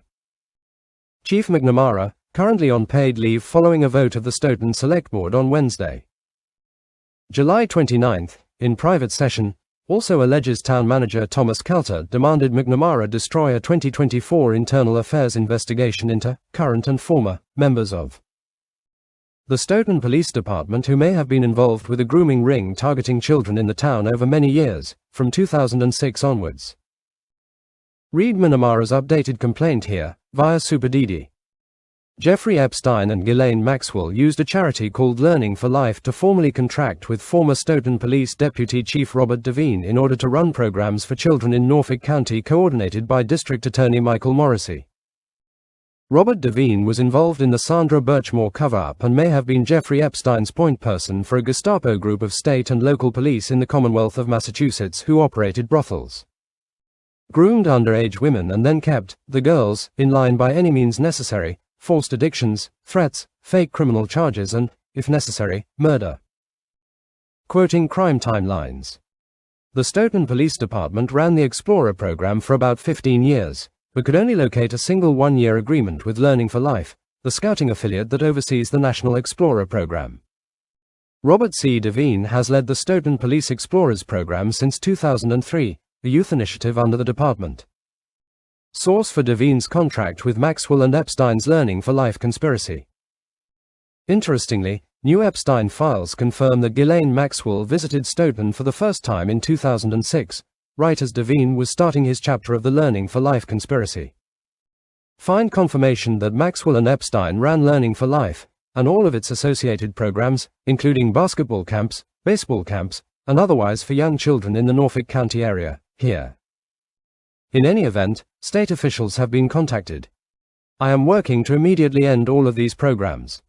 I will have more information shortly. Earlier Monday, I reported. I've confirmed that Jeffrey Epstein, Norfolk DA Michael Morrissey and Robert Devine, all three men potentially connected to a cop-run brothel in Epstein's network that used the state police in Massachusetts to enslave victims, were in Stoughton on July 8-9, 2014. Read the primary source confirming Epstein's presence in Stoughton on those days here. Read the post confirming Devine, the potential point man for Epstein and Maxwell's operation in Stoughton since at least 2006, was in Stoughton on that day for a young basketball camp. Devine used to run the basketball camp for kids in question before it was taken over by Morrissey. And Devine was involved with the Police Explorer program wherein Sandra Birchmore was groomed, potentially brought into Epstein's brothel and then killed when she wouldn't stay silent, a crime then covered up by the Norfolk DA's State Police Unit, here. Strangely, although the camp was run and attended by Morrissey for multiple years in the summer around the same dates, there is no press release on the Norfolk DA's website covering the July 8-9th, 2014 camp in Stoughton, the very days Epstein was in Stoughton according to Epstein's bank records. Every other year is listed here. As a result, the ex-post linked above, from July 9, 2014, is the only record in existence of the camp, although the Norfolk DA can clearly be compelled to turn over any material related to that July 8-9. 2014 camp involving Robert Devine and Michael Morrissey, via the Public Records Law, but I am also not a lawyer and this is not legal advice. I've heard some people asking why the YouTube chat auto-translates. I don't know. It thinks Kofi, who is Bunny's dog, his name is K-O-F-F-I, it thinks his name is Coffee. His name is Kofi. It constantly translates it to coffee. I don't know if Kofi is coffee in another language. I think YouTube is trying to be helpful, my point is. So it's not being mean to you, it just thinks like the word is in another language. Kofi runs into this all day. He's like, my name is not Coffee. My name is Kofi. I'm a dog. And the YouTube thing will always translate it to coffee. 2014 camp involving Robert Devine and Michael Morrissey, via the Public Records Law, but I am also not a lawyer and this is not legal advice. I'm a towel. That link, again, for the record is. Ghislaine Maxwell, for her part, was in person in that area as early as 2006, perhaps to set up Epstein's brothel and assign Devine as the regional pimp of all pimps. Source, page 12. Late Sunday, I reported. There was something called the MSPB-FIT team that links together a number of men, including the former colonel of the state police, who may well have been involved with Jeffrey Epstein's operation out of Stoughton, Massachusetts as an enforcement wing of Epstein's cartel. The names are follows. Colonel Christopher Mason, Major Joe King, Captain Lenny Coppenrath, Detective Lieutenant Mark Sear, Sergeants John Fanning, the MSPB-FIT team captain, Vincent No and Brian Tully, as well as troopers Joseph Cords, Yuri Buchanek, Jeff Kopkowski, Sean Quirk, Anthony Pereira, and Catherine Lamb. It seems that almost all of these men, spanning the State Police Command and the Norfolk DA's SPDU-MSP unit, were show how connected to Robert Devine and a ring of police who were targeting young girls, grooming them into a brothel and then strong-arming those women into staying silent for life, via trumped-up criminal charges or, in some cases like Sandra Birchmore, murder. As a deputy chief and Ghislaine Maxwell visited Stoughton for the first time in 2006, apparently to set up a brothel run by cops as pimps, enforcers. John Fanning, the trooper who, in 2021, wrote the report covering up Sandra Birchmore's murder, also worked in Stoughton as a cop before. In turn, Devine then hired Matthew Farwell, then man now charged with murdering Sandra Birchmore, and Devine. It is correct that Devine hired Farwell, but why did it skip? In Just start turn, again. Devine then hired Matthew Farwell, then man now charged with murdering Sandra Birchmore, and Devine nearly blew the entire operation when a woman named Tiffany Overstreet almost exposed Devine in the summer of 2014. Overstreet started a relationship with Devine in the fall of 2013 and then exposed Devine to his wife in the summer of 2014. Interestingly, Epstein personally paid a visit to Stoughton on July 9, 2014, and, within months, Overstreet was targeted by Norfolk DASPDU trooper Sean Quirk, who, in turn, worked closely with Robert Devine to arrest Overstreet in the fall of 2014, charges that were then dropped in the spring of 2015. Dr. TurtleBoy, to his credit, was the first person to figure this out. Brian Tully, for his part, took command of the Norfolk DA's MSP unit and was involved in directly supervising Yuri Buchanek, Jeff Kotkowski, Sean Quirk, John Fanning and others during the time period when the Birchmore cover-up occurred, in 2021. Tully's MSP unit, in turn, was also involved in both the Karen Reed and TurtleBoy prosecutions, and it seems clear to me now that the MSP Norfolk DA's unit was part of a splinter cell within MSP that served as a private army and prosecution force for Mr. Epstein, and TurtleBoy and Karen Reed helped the DOJ, including Adam Deitch, expose them all. In short, Massachusetts, meet your modern INTERPN, and, yes, it is that bad, if not worse. ladies and gentlemen, that is a towel story, and that TurtleBoy article is well worth reading. Let's go back to our motion. So there you go. It was hiding in there, but that was a big deal.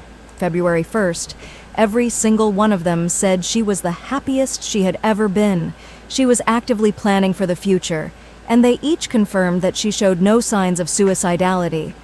Furthermore, there is not a single internet search in which Birchmore researches hanging or how to commit suicide, or any written communication or journal entry that suggests that Birchmore was suicidal at or near the time of her death. On the other hand, there were multiple text messages in the days preceding Birchmore's death, in which Birchmore described Farwell becoming uncharacteristically violent, asking for the code and a key to her apartment and snooping around her bathroom and closet, the area from which she was ultimately hung. While Birchmore did write a journal entry suggesting suicidal ideations in June 2017, almost 4 years before her death, she left no such note on February 1st, 2021. Birchmore, a woman who witnesses describe as constantly on her cell phone, texted no one about having suicidal ideations, left no digital suicide note, and did not text anyone about any suicidal intentions. In fact, the last time Birchmore accessed her phone in any way was seconds before Farwell entered her apartment at 9:14 p.m. on February 1st. Farwell's references to a May 2020 incident are misleading. The discovery in this case, including interview reports from all 3 Stoughton police officers who responded to Birchmore's home that day, as well as Birchmore's aunt's statements, do not support Farwell's characterizations. All 3 of whom were trained to recognize the signs of suicidality, deny that Birchmore was suicidal or showed any signs of suicidality. The officers transported Birchmore to a hospital because they were required because of what her aunt initially reported. Once Birchmore arrived at the hospital, she was evaluated, quickly determined not to be suicidal, and released. The government long ago produced Birchmore's medical records reflecting those facts. Moreover, Farwell has stated, in his own words, that he knows that Birchmore was not suicidal on May 14, 2020. Throughout her brief visit to the hospital, Farwell and Birchmore were communicating via text message. During that conversation, Farwell told Birchmore that he was not worried, that he knew she was fine, and that he intended to pound her and grab her throat later. Farwell's reference to this incident in support of an argument that Birchmore was suicidal 8 months before her death is unavailing. Similarly, Birchmore... What? Excuse me, what?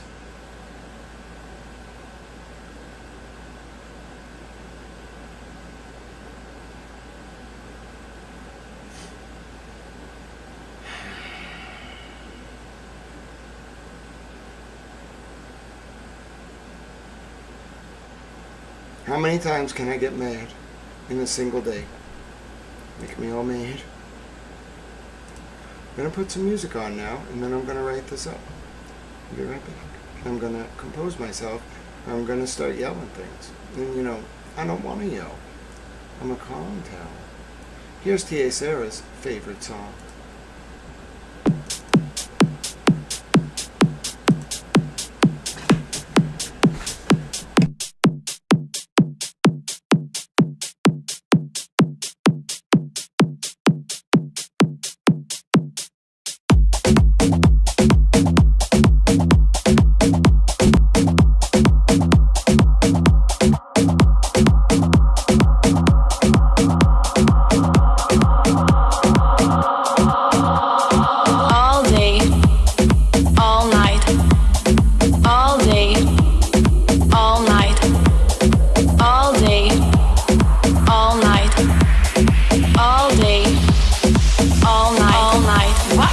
FIFA la fiesta, FIFA la noche, FIFA los DJ. What the fuck? Johnny, la gente está muy loca.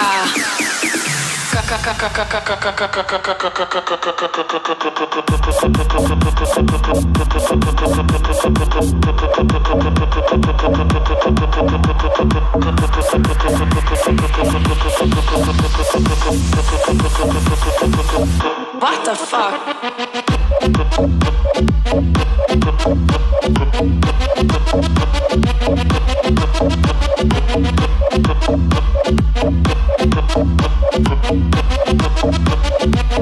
What the fuck?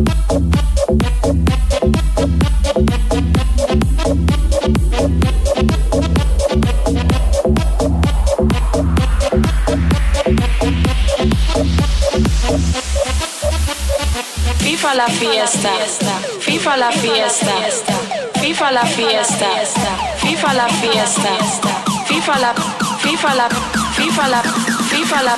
Johnny, la gente está muy loca.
Lies the snake in the sun in my disgrace.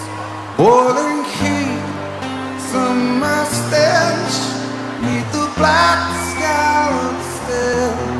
Call my name, throw a grave, and I'll hear you scream again. Black hole sun, won't you come? Won't you make the rain, black hole sun? Won't you come? Won't you come? Black hole sun, won't you come? Won't you make the rain, black hole sun? Won't you come? Won't you come? Black hole sun, black hole sun. Won't you come? Black hole sun, black hole sun. Won't you come? Black hole sun, black hole sun. Won't you come? Black hole sun, black hole sun.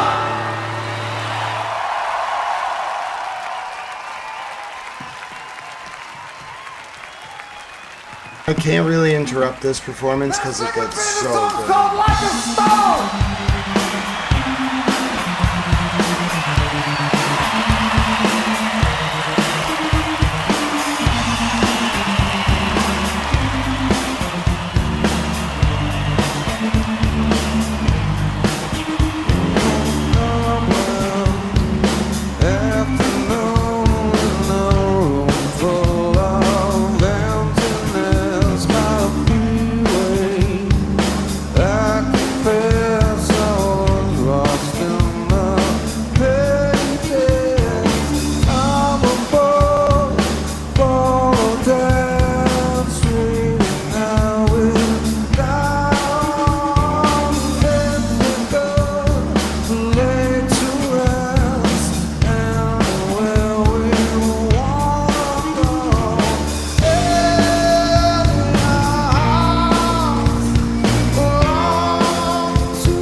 dreams until my bed. I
Great rendition there of two very good songs.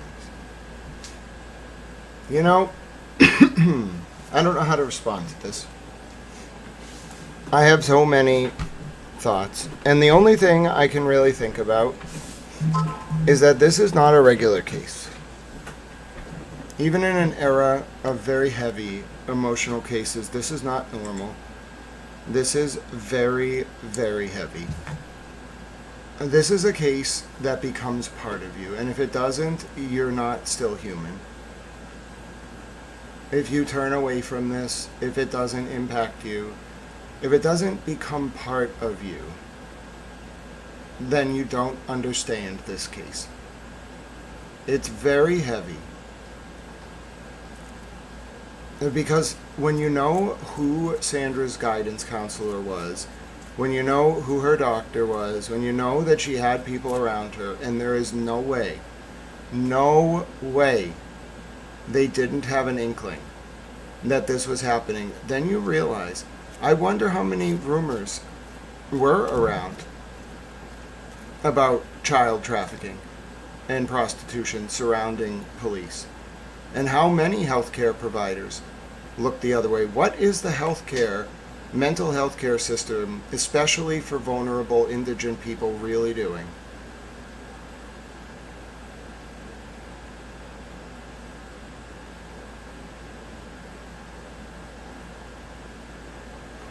There's no doubt whether your moral position on culpability aside, there's no doubt that the mental health care system failed Lindsay Clancy. No doubt about it. And there's no doubt that the mental health care system killed Sandra Birchmore. Matthew Farwell did the deed. The police officers who groomed and abused her contributed to the cover-up. But the mental health care system failed her and killed her because they were staring into the eyes of grooming by police, and they said nothing because it was easier, children, to this machine, because of every complacent mental health professional. That discipline needs to have a serious meeting with themselves in the mirror. The discipline is so far afield at this point. We're not talking about talk therapy. I'm talking about psychiatry. That it has quite literally flown the coop. And some of the talk therapists too. I think the social workers are important in all this, but there are people that are complicit in the Department of Child and Family Services. There are people that are complicit in the probate family court clerk's offices. They're freaking everywhere. And all of you now, every one of you out there who was part of this machine, has to take some accountability, even if you don't publicly apologize. I was apologizing earlier to TurtleBoy. I had apologized already on stream. I think he just doesn't have time like me to watch everyone's stream. So I apologized to him again because I was wrong. Not only did I almost compromise a federal investigation without realizing it, I was just being a jerk because Kate Peter was manipulating me. So I apologized. Was I trying to get the truth? Yes, at all times. Always. But I was being manipulated. Now, some of these people aren't going to be, frankly, man enough or women enough to stand up and apologize for what they enabled and did, whether by omission or directly. But the least they can do is, one, stop doing that. Two, run. Three, like, look in the mirror and have an actual conversation with themselves and their God, if they're so inclined, and say what they did. Just say the words out loud. It will liberate you. These people, look at what, by the way, it's almost over, so let's talk in retrospect. Look at what this machine has been reduced to. Like, the F team of, like, odd, like, people who want to be cool with the Kirk Minahan guys, but can't be because they're not up to it, you know, they're no Dave Cullinane. So it's like wannabe people like that who aren't even good at what they do. They can't cause effective drama, and every day all they do is prostrate themselves. That's what the Morrissey machine has been reduced to. These people, some of them cannot look themselves in the mirror and say out loud, even to themselves in their most inner sanctum, with no one around that they know of, and no bugs that they know of around, not those bugs. They can't say the words out loud. And that's what we need to deal with. We need to, as a society, these people need to go away. If they're not going to go away, then we have to charge them. And I'm speaking broadly about anyone who enabled child trafficking, brothels, whatever. And I'm talking about the mental health professionals, the schools, the Department of Child and Family Services staff, all of them. All of them. They either need to go somewhere else, far away, and never do this again, or we're going to have to charge them. As a society, that's our job. We collectively charge people. That's what prosecutors do. They speak for us. But first and foremost, they have to repent. If I get through to even one of them, I'll be happy. They have to repent. Not to me, but to themselves. They have to just sit there and say, how did it get so out of hand? Like, was it the money? Was it like what I thought was a cookie cutter life?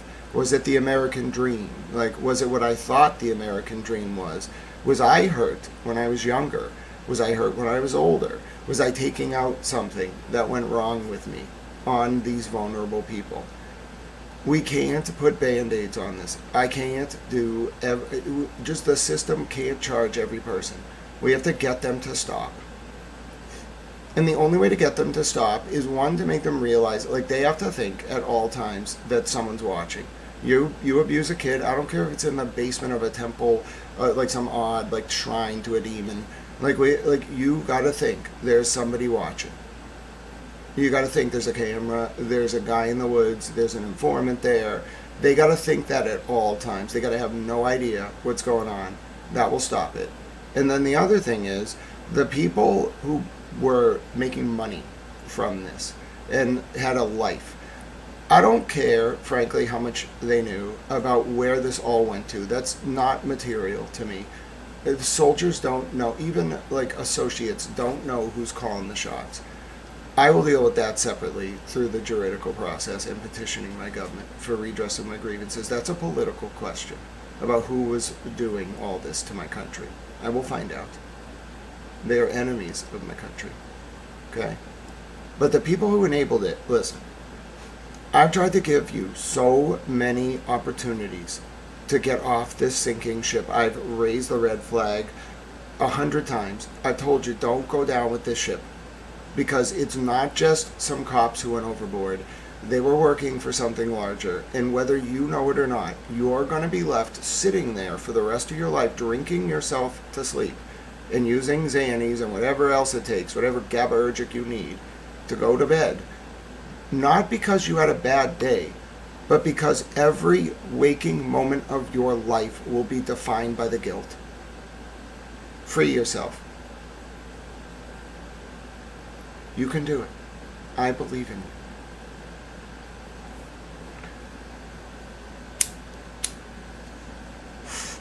And don't make me give the prostitute lecture again. Stop buying prostitutes. Stop. It's not harmless. It's where this starts. On the surface, you're just buying an escort, a prostitute. Underneath it, it's child trafficking. Where do you think that girl was when she was younger? Vulnerable? Destitute?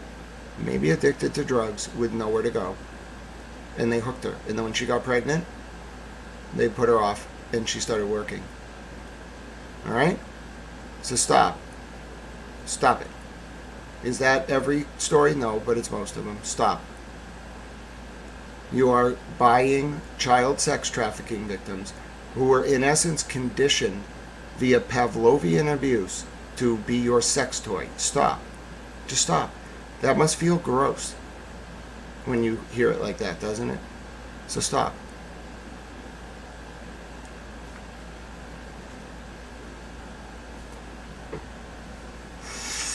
Good job, T.A. Sarah. 70 billion bonus points for taking notes. Now, tell your families, okay? I want you to all, over the holidays coming up, I want you to have a sit down and say, listen, there's this man. He's a towel, okay? He covers the war. He does a lot of stuff. He covers a lot of documents for us for hours on end, and he just will not stop till he reads them all. And all he wants from me, well, he wants to, not be abandoned and die on the street because his mom doesn't love him. That's a long story. Don't tell them about Michael Proctor's uncle-in-law. They'll get overwhelmed. Just tell them, listen, there's this man. He covers a lot of stuff, and he just likes protecting the vulnerable and teaching us things. And we dance sometimes. Maybe don't tell them about the dancing. And just say, all he wants from me is for you to know that you shouldn't buy prostitutes. And they're going to look at you like, what? And you just have to say, listen, I don't have time to explain. I just have to tell you, do not buy prostitutes. No escorts. Do not go to the champagne room. No sex in the champagne room. Okay? No prostitutes. Okay? I don't care how you have to adapt it for your family. Just tell them. The only thing my friend wants, who covers the news, who's a little towel, is for me to tell you, just tell your family. He wanted me to tell you this. Just blame it on me. Stop buying prostitutes. He says it's enabling sex trafficking, and he can't fix it unless you stop buying escorts, prostitutes, and going to strip clubs, and no sex in the champagne room. And when they ask you what that means, just be like, I don't have time to explain. All right? Yeah, just kind of glare at him. All right? You know what I'm saying? Just like this. Just glare at him. All right, let's continue with our motion. If I say what I actually want to say about that part of the motion, I'm going to be mad. So let's continue. The morning of February 1st, 2021 was not a suicidal outcry. The digital forensic evidence is not hard to understand. Birchmore saw an image of a ribbon, Googled what the purple ribbon meant, and only then searched, "What color is the suicide ribbon?" Then she proceeded to browse the internet for children's bookshelves, order baby clothes, commission homemade onesies, and communicate with a friend to ensure someone would be able to shovel out her car so she could get to work 3 days later when school was supposed to reopen. 2. There is a hemorrhage at the site of the hyoid fracture. The defendant argues that Dr. Smock's assertion that there was a hemorrhage at the site of the hyoid bone fracture was erroneous. Defendant motion at 34. Birchmore did have a hemorrhage associated with the fracture of hyoid bone. No images were taken of Birchmore's hyoid bone at autopsy. Stop. There's a typo before we get to the important part. Birchmore did have a hemorrhage associated with the fracture of hyoid bone. At the site. Typo. Page 29, 43, line 2 into 3. At the site associated with the fracture of the hyoid bone. Thank you. The examiner had preserved the bone. Dr. Smock both personally inspected the hyoid bone as well as commissioned high-resolution photographs of and high-resolution micro-CT scans of the hyoid bone that he reviewed before rendering his opinion.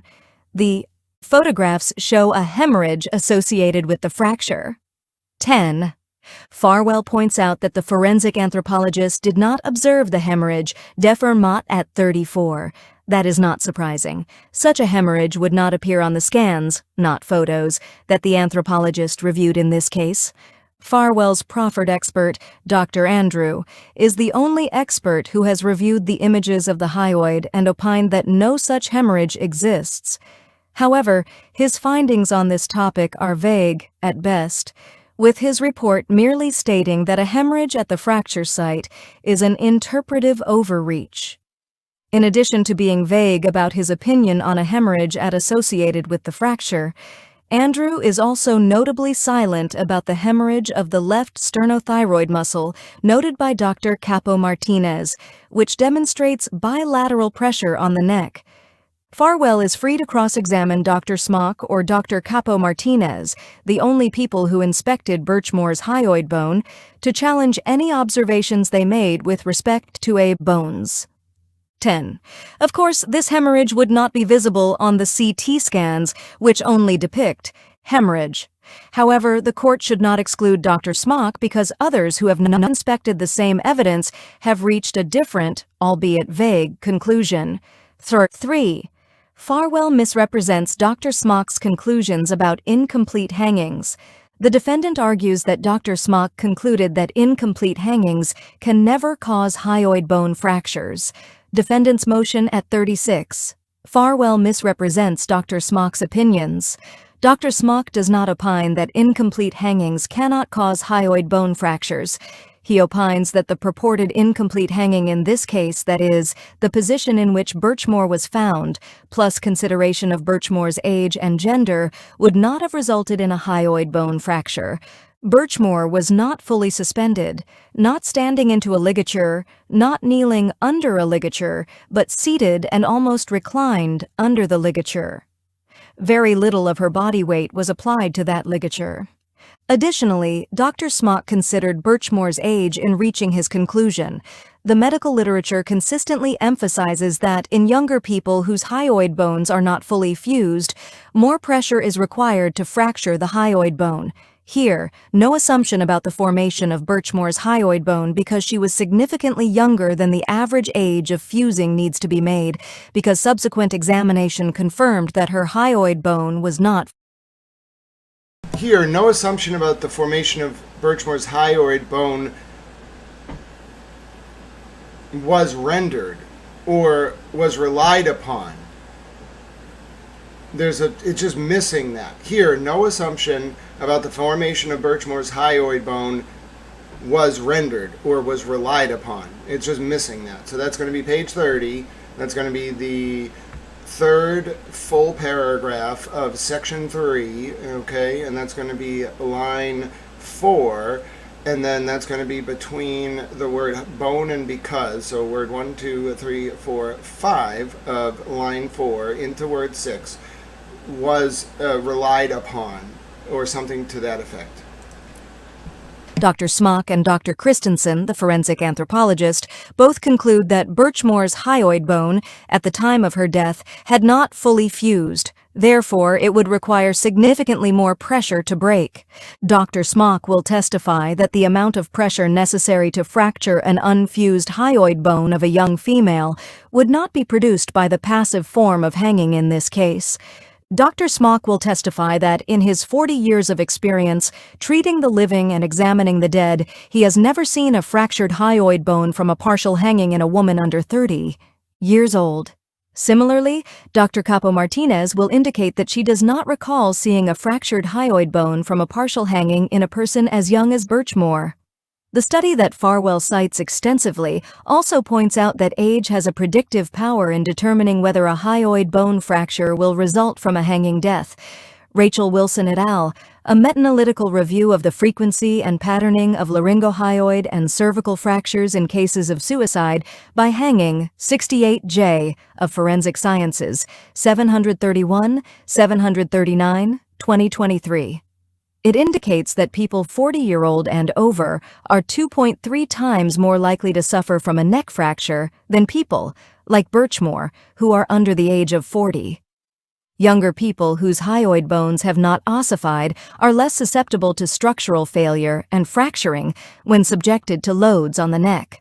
In none of Farwell's studies of pooled data is there an attempt to break out various, distinct types of incomplete hangings, as well as age, to determine likelihood of neck fracture. Birchmore's death was unique. She was quite young and had almost no body weight on the ligature. These are both factors that need to be considered together in determining how likely, if at all possible, it would be fracture her hyoid bone in the manner in which her body was found. Typo. We're going to be in the first paragraph, it's not the first full paragraph, of page 31. We're going to be at line, oh, this is going to be hard to find. Line 1, 2, 3, 4, 5, 6, 7, 8, 9, 10, 11, 12, 13, 14. Word 1, 2, 3, 4, 5, 6, 7, 8, 9, 10, 11, 12, 13. Word 13 and a 14. It would be to fracture her hyoid bone. The word to is missing. Studies cited is there identified a hyoid bone fracture for anyone under 152 centimeters or under the age of 26, resulting from a seated, incomplete hanging.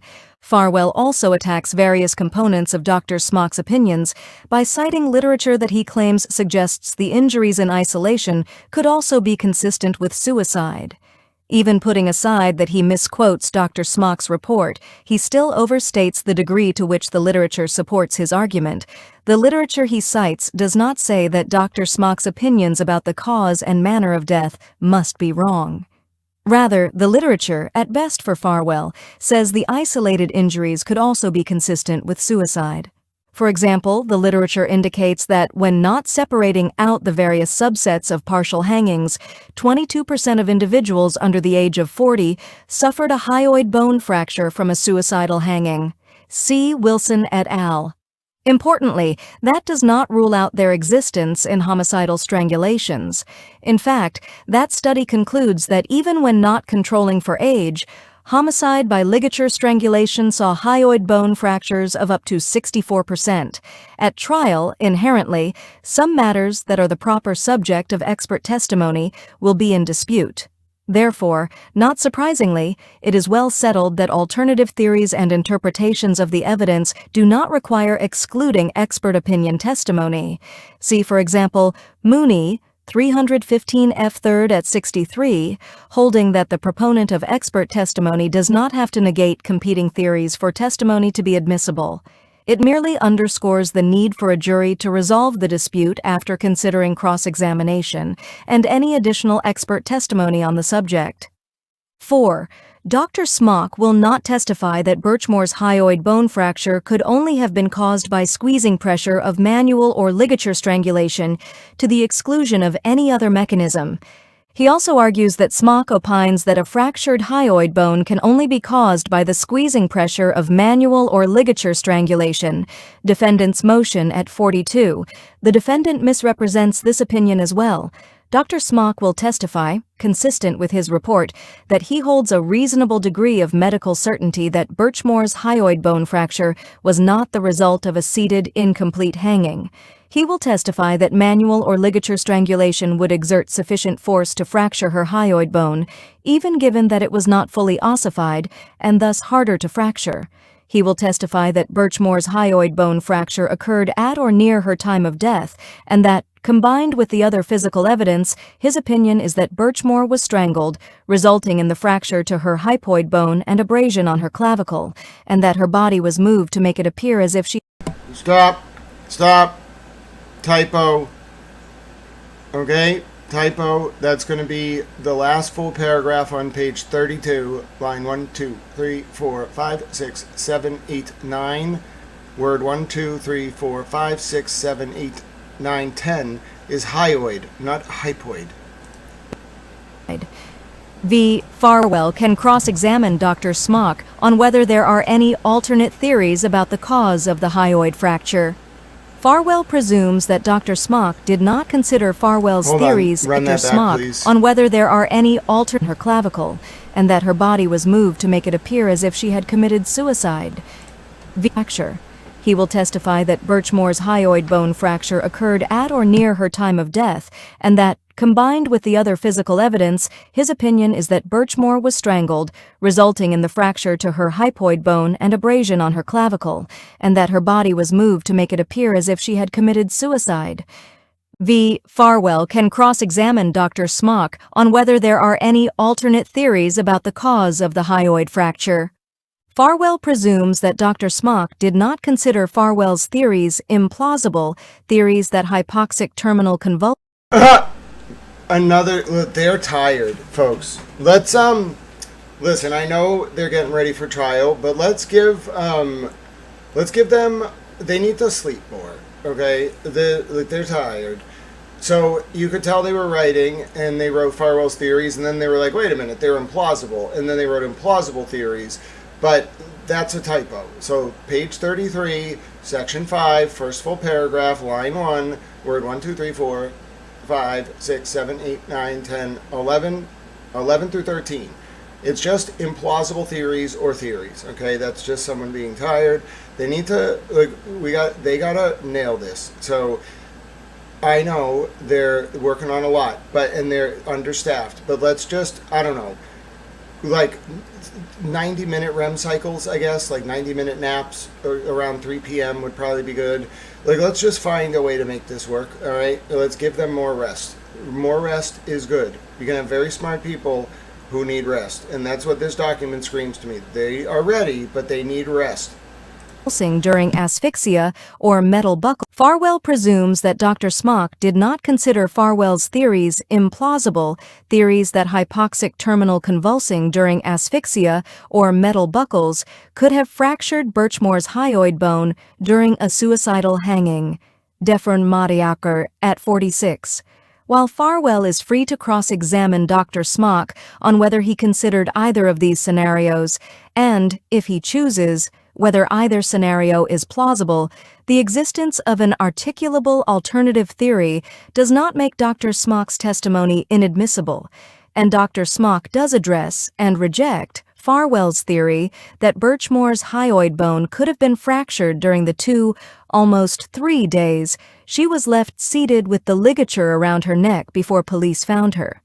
Dr. Smock opines that the presence of hemorrhages at the left sternothyroid muscle as reported during autopsy and associated with the hyoid fracture of the right superior horn of the hyoid bone, as evidenced in photographs, confirms that Birchmore was alive when she suffered these injuries. 6. Dr. Smock is not required to adopt Farwell's version of events or his characterization of the literature. The defendant states that according to the literature, the frequency of hyoid fractures varies considerably from 0% to 100% in various studies. Lenka Zatopkova et al. Laryngohyoid fracture.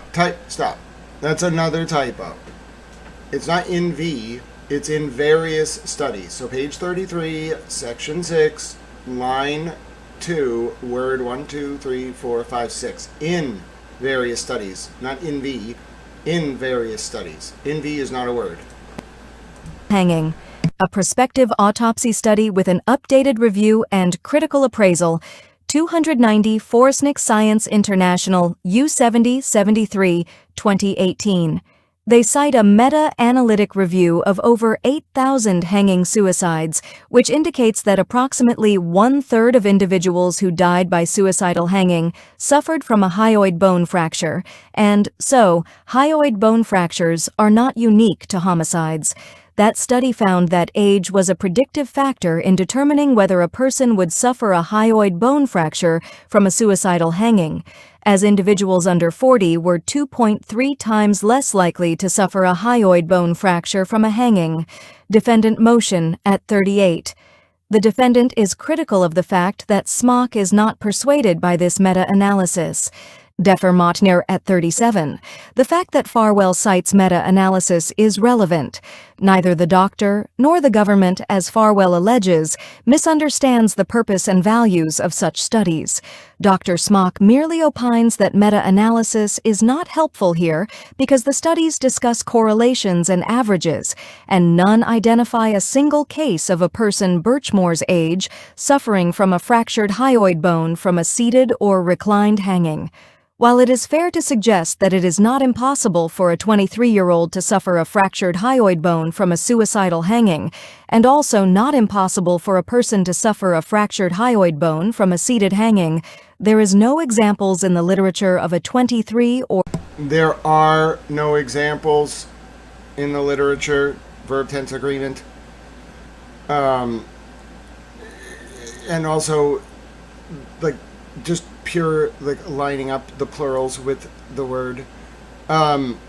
Page 34, line 1, first, the full paragraph to start. 1, 2, 3, 4, 5, 6, 7.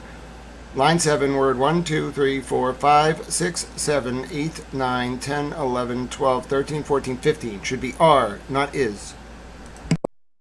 Person suffering from a broken hyoid suffer a fractured hyoid bone from a seated hanging. There is no examples in the literature of a 23 or similarly youthful person suffering from a broken hyoid bone in a seated or reclined position. Smock's 40-year career and Capo Martinez's 10-year career, similarly, like the meta-analysis, are void of observations of a person as young as Birchmore suffering from a hyoid bone fracture when found in a passive form of suicidal hanging. 7. Dr. Smock is not required to take the first responders' observations at face value. Here, Farwell argues that Smock's opinion is unreliable because he fails to adopt the conclusion of the first responders that Ms. Birchmore's apartment showed no signs of a struggle. Defern Matters at 51. The lack of marks on Birchmore's throat to suggest she struggled are as irrelevant now as when initial investigators noted them in February 2021. Farwell routinely choked Birchmore during sex. After their penultimate meeting, the two discussed engaging in a sex act at their future visit. Birchmore would have no way of knowing that, in the seconds it took her to lose consciousness, that she should struggle because Farwell was about to murder her, rather than just choke her, as a means to increase his sexual arousal, as he routinely did. Further, there were numerous signs of struggle that the first responders missed or did not appreciate the importance of. Dr. Smock considered Birchmore's hair being tightly tangled in multiple locations on the ligature. He also considered... I know it's a small thing, but don't end a sentence with a preposition. Further, there were numerous signs of struggle that the first responders missed or did not fully, or whose importance they did not fully appreciate. Don't end the sentence with a proposition. It's bad form. Importance of. Dr. Smock considered Birchmore's hair being tightly tangled in multiple locations on the ligature. He also considered the necklace broken down the front of Birchmore's shirt that was obvious in the crime scene photos, but not noted or collected by investigators. Finally, he noted abrasions to Birchmore's nose that appeared unprobed by investigators. Dr. Smock was not required to consider an opinion that has been categorically disproved, that there was no sign of struggle in Birchmore's apartment on February 4, 2021. The fact that he did not rely on their representations but rather inspected the photos and reports himself makes his opinion more, not less, reliable. 8. If Birchmore was murdered, her body must have been moved and the scene staged. The defendant argues that Dr. Smock provides no grounds for his conclusion that Ms. Birchmore's body was moved and staged to appear as if she had committed suicide. Def Mott at 50. Dr. Smock will opine that Birchmore did not die in the position in which she was found. The lobster claw clasp on the ligature that caused the acute, perimortem blunt force trauma to Birchmore's clavicle was found more than a foot from the injury site, tied tightly behind the doorknob. Because Birchmore did not die in the position in which she was found, of course, it follows that her body was moved, and it was moved by the last person to see her alive.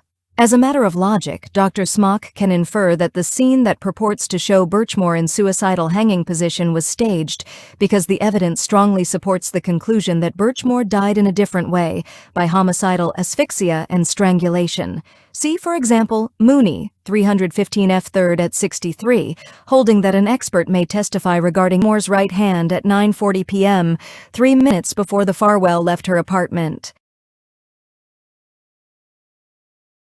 Caused her injury ended up behind her head. The ligature was tied tightly around a doorknob handle.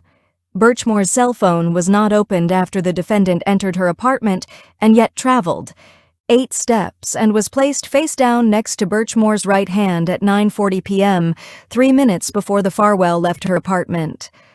Dr. Smock has inspected thousands of crime scenes as a member. Typo, first of all, not the Farwell. They were going to say the defendant, but Farwell, page 36, line 2, Farwell, not the Farwell. Wow, they got him. They got him. They know he moved her body and then staged the cell phone next to her after she was dead.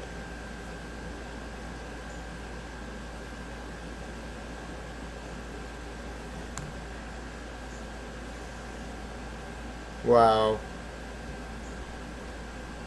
This man is a monster.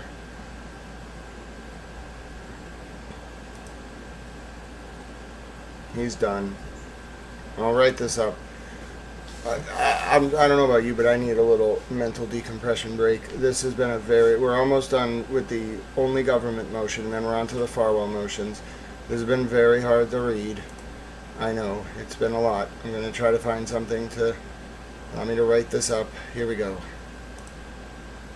There was a time I used to look into my father's eyes.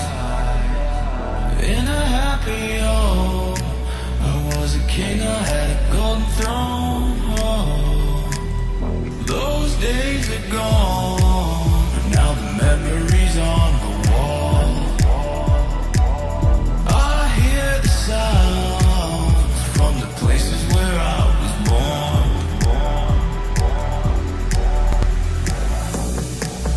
Born there across the blue lane, that's where I had my first heartbreak.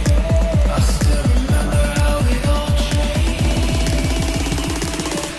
My father said, don't you worry, child. See, everything's got a plan for you. Don't you worry,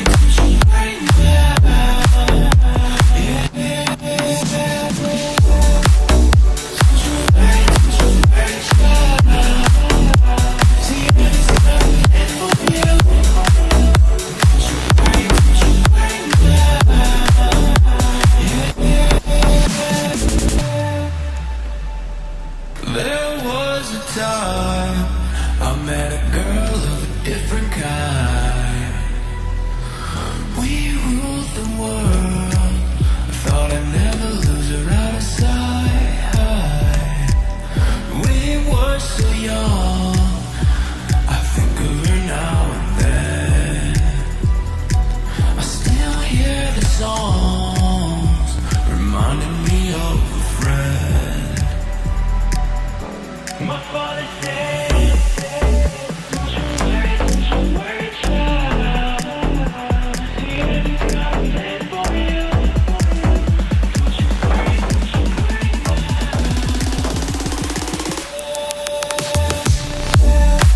oh, come and across the blue lane, that's where I had my first heartbreak.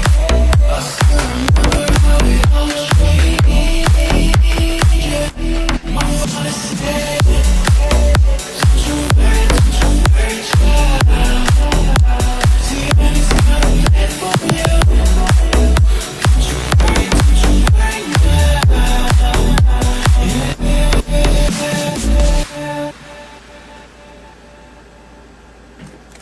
Oh, you can't really see Baby Towel, but it was cute. Okay, this is a weird song, but okay. Got a new plug, For the people in Canton, I guess. Out $25. Drop 200, I got too much, and I got too fried. I'm sunny side up. Got your dad, don't blow off my ass. Got your mom trying to suck up my nuts. Don't I'm not really money into don't that. buy happiness when it so happen that money buy drugs. Therefore, by the transitive property. When I'm fucked up, don't talk to me. I feel like it's a bunch of little bugs on top of me. Help me, I can't get them off of me. I can't move, I'm stuck in the sofa. That's stuck in a room where the walls get closer. Next time you try fucking me over, I'll put you in the bath with a plugged-in toaster. It's too late, no one can stop me. Hey Siri, how do you get rid of a body? Chop it up, do a little bit of karate. I'm doing 90 and it's sitting in a bag right What is this? Such a good Farwell's boy when I theme was song? 18, but I smoked alcohol and drank weed, and now my brain turned into baked beans. Don't be like me, kids, I'm fried.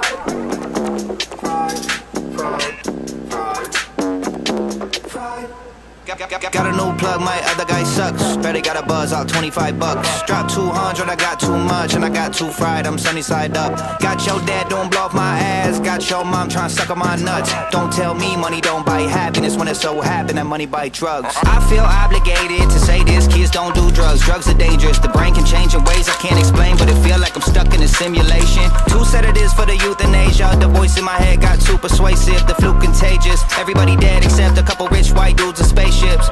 Ding ding, time is up. The world is ending, the climate sucks. I'm high and drunk, driving a Cybertruck. The AI talking to me like it's trying to fuck.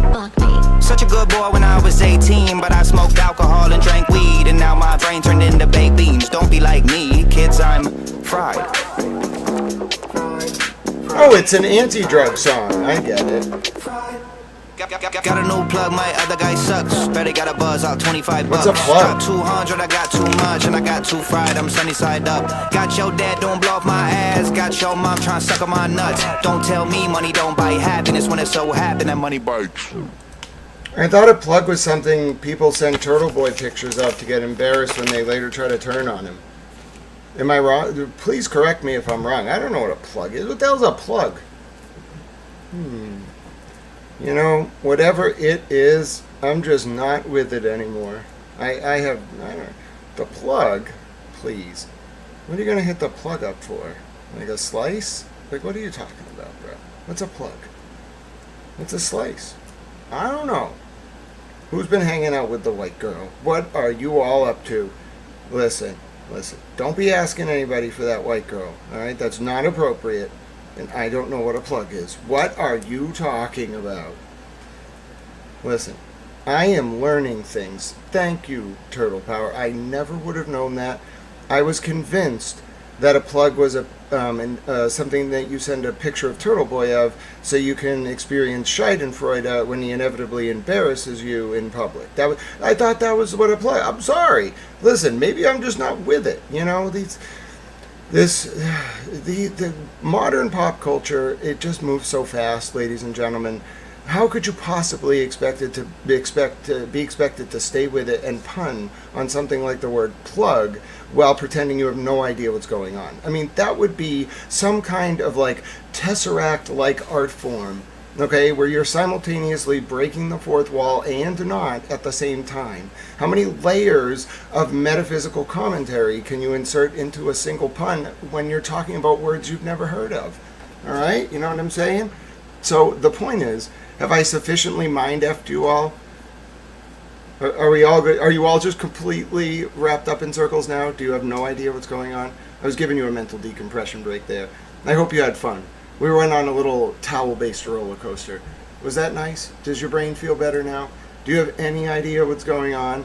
Or were you just kind of going with the flow? Anyway, let's go back to our motion. And a forensic investigator. He developed and teaches a course on the recognition... Hi, Mr. and Mrs. Sweeney. So, you know, Mr. and Mrs. Sweeney, I think you're going to echo my sentiments on this one. You know, this new generation and their plugs and, you know, whatever it is, you know, their slices and all this, I just don't get it. I come from a simple time. You know, I'm a simple man. I don't want to own the Dallas Cowboys. Mr. Sweeney, I'm sure you can identify with this. All I want to do is conquer Australia and put one man who lives there in a penal colony just so I can flex on them. That's every man's dream, okay?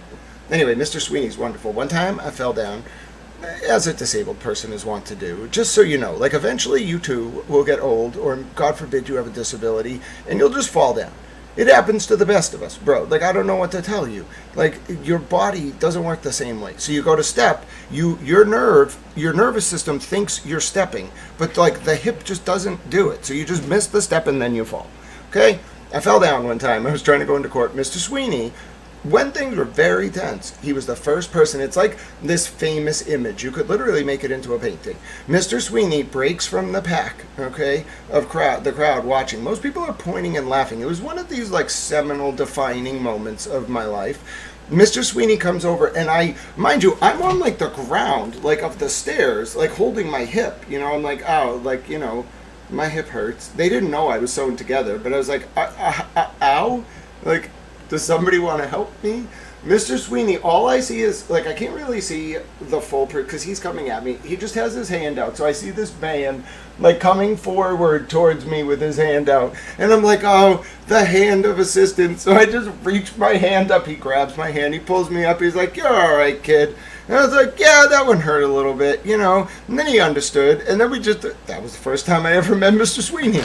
So anyway, and then Timmy gave me a handshake on the stairs, too. So my point is, yes, that's right. Mr. Sweeney and I were definitely not on the same side, but it's one of those moments. You know, it was a very human moment where there was no reason, like, ideologically regarding the cases to be compassionate, but Mr. Sweeney broke the cycle and just decided that, like, compassion was the way to go. It didn't change my mind about anything other than Mr. Sweeney's humanity in the moment. But if you think about it, it was a harbinger of so much more to come. So every time I see Mr. and Mrs. Sweeney, my heart just lights up. They're wonderful. Good to see you all. You're wonderful.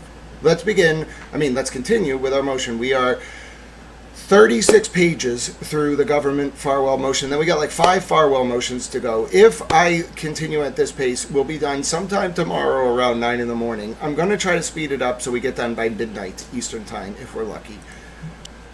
Specifically for members of law enforcement charged with Birchmore's right hand at 9:40 p.m., 3 minutes before the Farwell left her apartment. Dr. Smock has inspected thousands of crime scenes as a member of law enforcement and a forensic investigator. He developed and teaches a course on the recognition of staged crime scenes specifically for members of law enforcement charged with investigating these crimes. He will opine that she did not die in the position in which she was found, and thus her body was moved.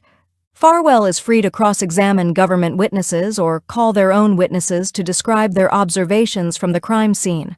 Farwell, in his fillings, lauds the investigative steps taken by the Canton and State Police investigators, highlighting that they observed no signs of a struggle or drag marks.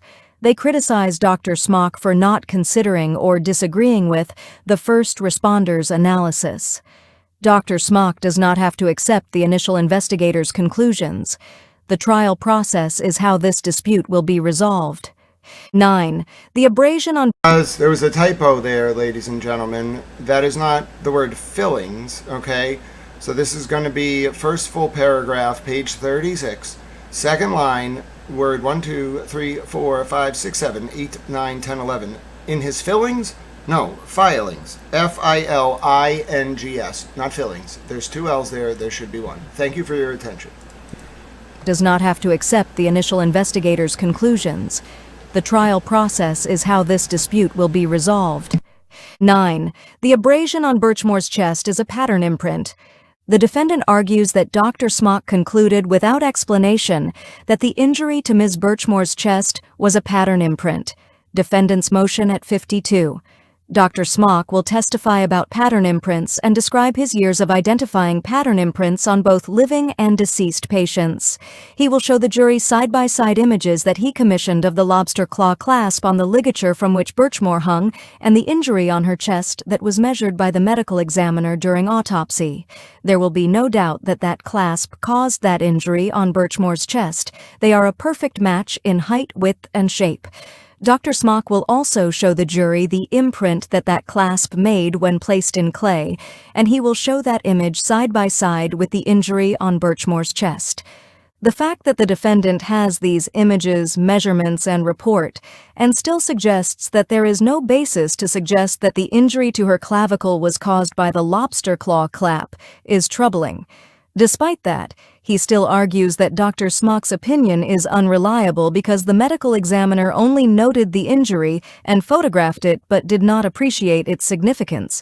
Defendant motion at 53. However, Dr. Smock is not limited to medical examiner's observations and conclusions. He is free to rely on images and notes taken by the medical examiner to reach his own conclusions, especially in light of his specialized knowledge in asphyxia-related deaths. The medical examiner, in this case, was never asked to probe the death as if it could be a suicide, and so she never considered objects from the scene or on Birchmore's body that could have caused such a clear imprint. That might be a misstatement. Was never asked to probe the death as if it could be anything but a suicide. I think that's a typo. Also, we had a question, towel, why are you sewn together? Well, I was a big towel, about 310 pounds in high school, and I was a defensive tackle. I was very fast, but I was big. And my first year of college, I lost a lot of weight, 130 pounds naturally, just through diet and exercise and sheer force of will. I lived at the top of Heartbreak Hill. I used to run down Comm Ave. Then I'd run Lake Street. Then I'd go to the Beacon Hill Athletic Club. I'd work out, like I'd do strength training, cardio, whatever. 800 floors on the Stepmaster, an hour on the elliptical, do a personal trainer session. Then I would run back Lake Street, like past the seminary, past the TML library, take a right at the convenience store, past the old ice cream shop, up Heartbreak Hill, like past St. Ignatius, get back to my dorm. And then I did that 6 days a week, Monday through Saturday. I ate twice a day. Once at lunch, I would eat a grilled chicken wrap or with like barbecue sauce, rice, and ranch. And then at dinner, I would have one grilled chicken breast, one side of rice, one baked potato. That was it. Maybe I would have chips if I was very like snacky. And then like vodka and beer, mostly vodka. I don't know why. It had a lot of calories, but like I liked vodka. I don't drink anymore. But the point is, yeah, so that was it. And I did that 6 days a week for 9 months in a row. I lost 130 pounds, but then I had a lot of skin. I did it too fast, and there was no way that skin was going to go away. So they cut it off, and I'm sewn together from one hip to the other. But you shouldn't, I mean, I'm not a doctor, but like getting that surgery when I was 18 years old at my peak physical condition with like 4% body fat and very built was a bad idea, because the position they sewed me together in caused, as I like got bigger, lost weight, gained weight over time as you get older, like as my body changed, what happened was it caused displacement of the abdominal viscera. And so then I developed all these complications. It impacted like my nerves and my face and my throat, and caused my airway and esophagus to start penetrating into each other. Like I had to do modified barium swallows. It was an ordeal. It's still an ordeal. And the point remains the same though. So I am sewn together. The scar is probably, I don't know, maybe like 22 to 24 inches. And I will be disabled for life. Does that mean like my brain doesn't work? I don't know. I'm autistic, so people probably have different opinions about what a brain working means. You know, I have higher analytical intelligence than emotional intelligence or executive functioning. But in terms of my physical body, yeah, I don't talk about it a lot, but I'm very trapped in it. Literally. It's like the way I've described it is it's like wearing a onesie all the time that's way too small. So you can never like pull up. Like you have to just adjust to, like you may see like I sit like this. That's not because my posture's bad. I'm literally like being tucked in because of the surgery. So I don't know. The more I think about it, the more I feel defined by it, because it's very prominent in my day-to-day life. Like if I sleep the wrong way, like I will wake up like vomiting because my body can't process the saliva, so it'll swallow it. I don't mean to be disgusting, but I don't talk about this. Like being disabled, just because people don't talk about it, like I try to be an advocate for the disabled, like people who are disabled. It doesn't just mean that you are disabled. What it means is like every minute of your life, if you are this kind of disabled, is hell. You might be able to make a like position that you're comfortable in to be able to somewhat have a quality of life that lets you get out of bed, but like you have to adapt to like living with the broken body. You have to develop strategies, like what way am I going to lay in bed, like am I going to wake up tomorrow like just in agony, like what am I going to do if it's just really bad, like can I just sleep, like what if I sleep the wrong way, is it going to get worse? Like when is it so bad that like I'm at risk of a fall? And I don't know, you just learn to live with it. But yeah, I'm sewn together. I feel like, I don't know, like I said, I just feel very like tight. And I have a good care team. They've done what they can to like isolate the cause of this, but yeah, I don't mean to labor this on, but I do think it's important people understand. A lot of people like I don't know, they look at someone who might be disabled and they might say, oh, okay, like, I can understand how that would impact their life. But, like, do you really? Like, you don't turn it off. Like, do you really? So I'm very sympathetic to people who adapt to life. I call it differently abled. I think that's an appropriate term for it. I'm not a vampire. Some people think, like, disabled people, like, are allergic to sun. I'm not a vampire. But, like, yeah, I've had to, like, learn, like, some of my senses have gotten better because the other ones are, like, worse. So I don't know how to explain it. Like, my mind works a little more sharply, analytically, I suppose, because my body doesn't function the same way as other people's, maybe. But anyway, I try not to let it define me. But yeah, it's never going to go away. I'm going to be disabled for life. And I never would have got the surgery if I knew this was possible. I just didn't know.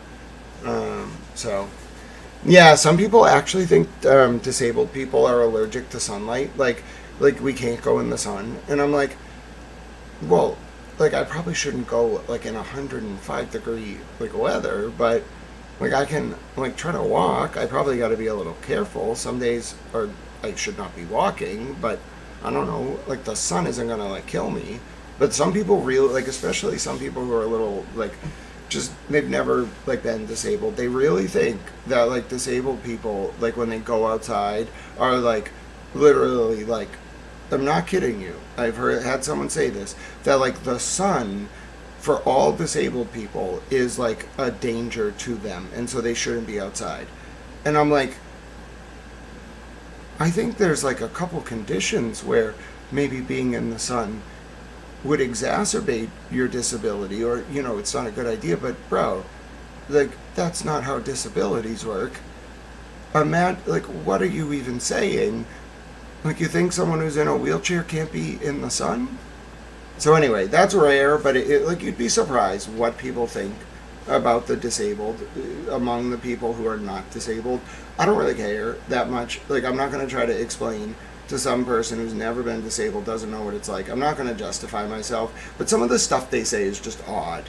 And I get it. Like, I don't think I would have understood when I first became very sick in 2014. When it got really bad. I don't think I would have understood. Now I definitely understand. So I try to have sympathy with them, but I don't listen to a lot of that. Like, I don't know. I'm just kind of like, maybe you should learn a little bit more about what being disabled's like, and then we can talk, all right? It's actually a very impressive thing to persevere and find ways to adapt. However your disability might affect you, it's not like a mark of shame. Anyway, let's continue. My name is Grant Smith-Ellis. As you can tell, I've done a fair share of advocating for people with disabilities. It's an area close to my heart. I've never really talked about it before, but thank you for the question. Welcome to the channel. We got more work to do. X. Dr. Smock will discuss his consideration of the DNA. The defendant argues that the conclusions reached by the Massachusetts State Police Crime Laboratory are invalid, and because Dr. Smock reviewed them, his opinion is infected. Def Mott at 59. First, as referenced in a separate motion, the conclusions reached by the Massachusetts Crime Laboratory were valid, supported, and conclusive. A criminal defendant does not get to misrepresent the state of forensic evidence simply because it is inconvenient for him, nor does continuing to misrepresent the state of the evidence over and over again in various motions in limine make it any more true. Dr. Smock made no erroneous assumptions about the DNA evidence. He accurately interpreted the DNA reports directly as they reported from the forensic scientists. Of note, Dr. Smock reached his conclusion that Ms. Birchmore's death was the result of a homicide before he knew that the defendant's unique DNA profile was included, unquestionably, in the mixture on the ligature from which Ms. Birchmore was hung. So his review of any DNA... Stop. When was that done?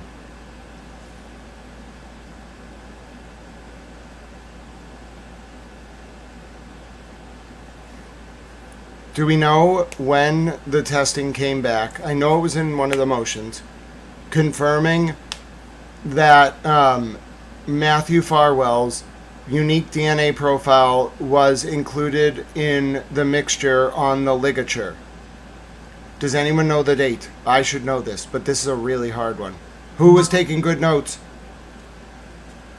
what date did the DNA test come back on Farwell's DNA being a match to the DNA on the ligature? There's your answer. Well, it's the closest we've got so far. Now, if that date's like 2025, it's not that helpful. If it's like 2024, all right, we're going in the right direction. If it's 2023, okay, now we're really in the right direction. Yeah, I don't remember either. We might not have it, by the way, even after all this information. But if you're out there and you're like, wait a minute, I remember that. You know, I made a mental note of the date that the DNA was first the DNA first linked Farwell to the ligature. If you have that, send it to me. That would be very helpful. It's not a quiz, Kevin from South Boston. It's a hunt. You're on a crowdsourced adventure hunt for a document in the Farwell case that reveals the date, the exact date, thereabouts, if possible, but I'll take the exact date, that Dr. Smock, we don't even need to know when Dr. Smock found out, but the first date that Farwell's DNA was confirmed to be on the ligature. Boston Brandy, I see, here's the thing. I don't have a document, so I can't even venture a guess, but if you have a document, anyone out there is like, wait a minute, I remember reading this in that, just go to that document, and if you pull up a screenshot, Boston Brandy says April 6, 2026. All right, get it. All right, there you go. So that doesn't give us anything. I wish I could. Now, if that's the actual day the DNA test came back, that's one thing. If that's the date it was revealed, that's another. But either way, that's not going to be demonstrative. What we need to know, and no one has said it, none of these motions contain it, is when did Dr. Smock first get retained? And by who? And when did he first get to examine the preserved hyoid bone from Sandra? When did that happen? So the first time they described it, the feds, was April 6, 2026. Thank you, Boston Brandy. But this wouldn't even put it together. It would give us a lot of hints if it were 2023, 2024, but it wouldn't even give us what we need.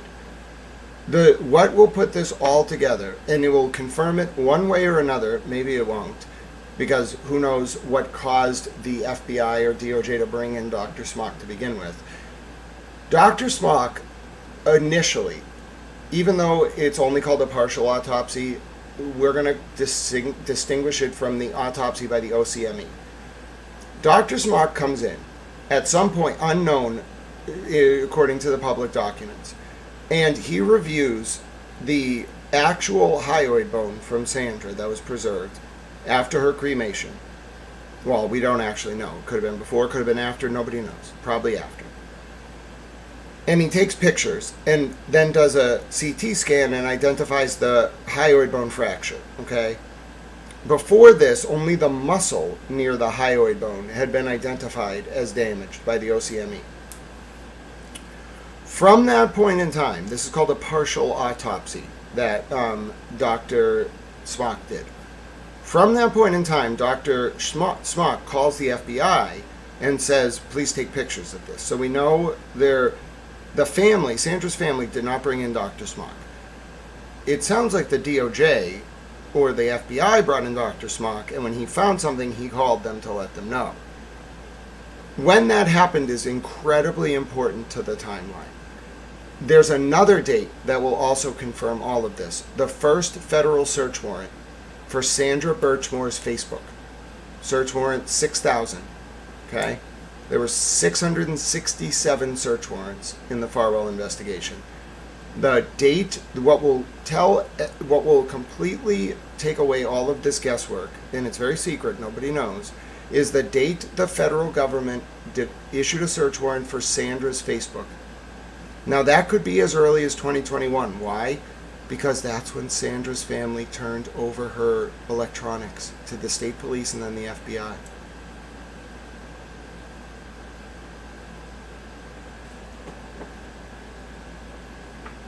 Good job, Tiffany Bob. I'm so proud of you. Tiffany Bob got her water pressure back. It's been months. Excellent job. 10 out of 10. Now, I have to leave this as unanswered for right now, because even if we got this date, it wouldn't be what we need.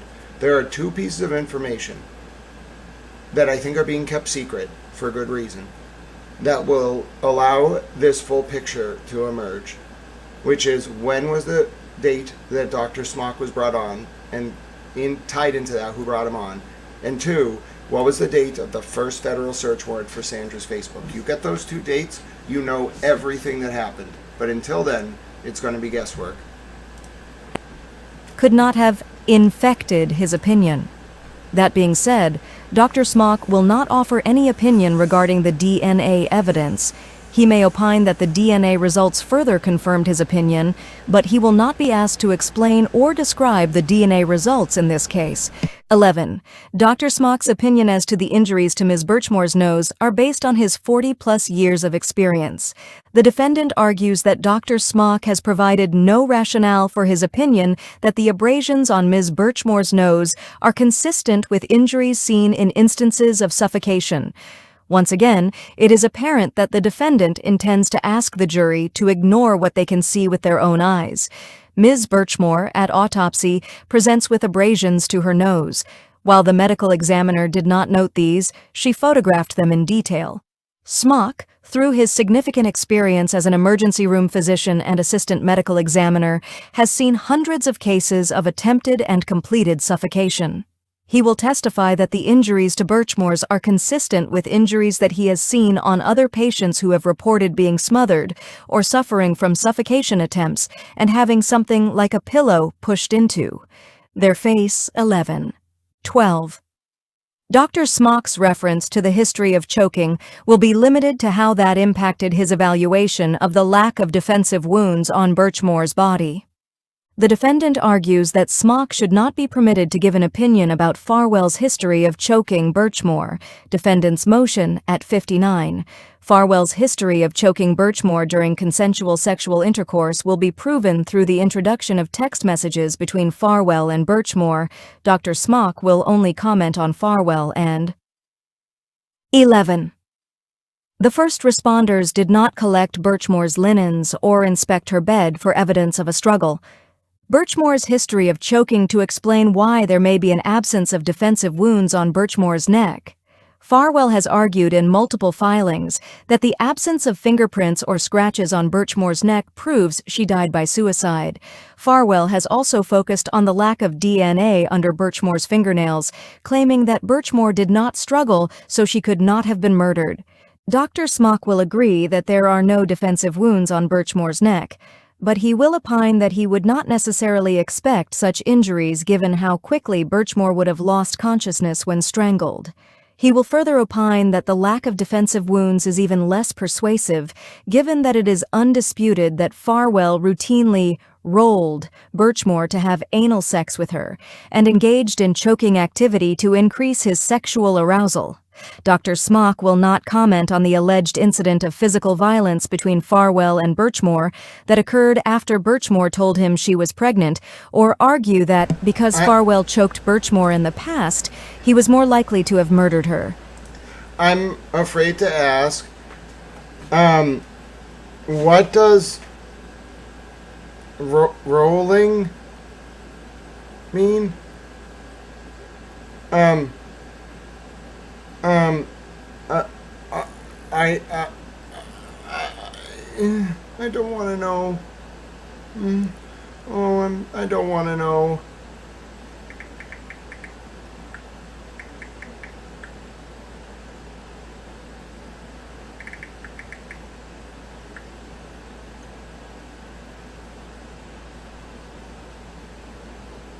What?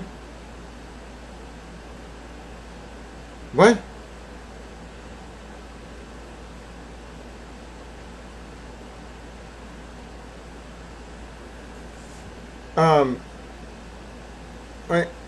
What does that mean?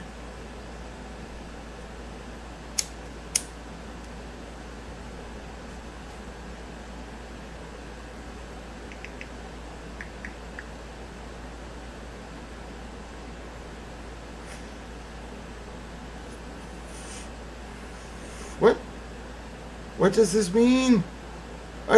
How does the Department of Justice know about a term that I've never heard of?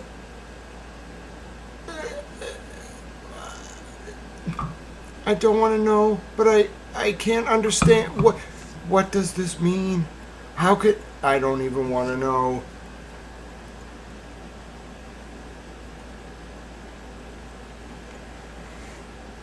Mimi, I think it's for the best. The term is rolled. Mimi, I think it's for the best. God bless both of us. I think we should just not know. Okay? That's my opinion. Sorry, I was pausing my camera to save computer memory. I think I'm going to determine... You all... This is going to become a repeat of yesterday. You all try to figure this out.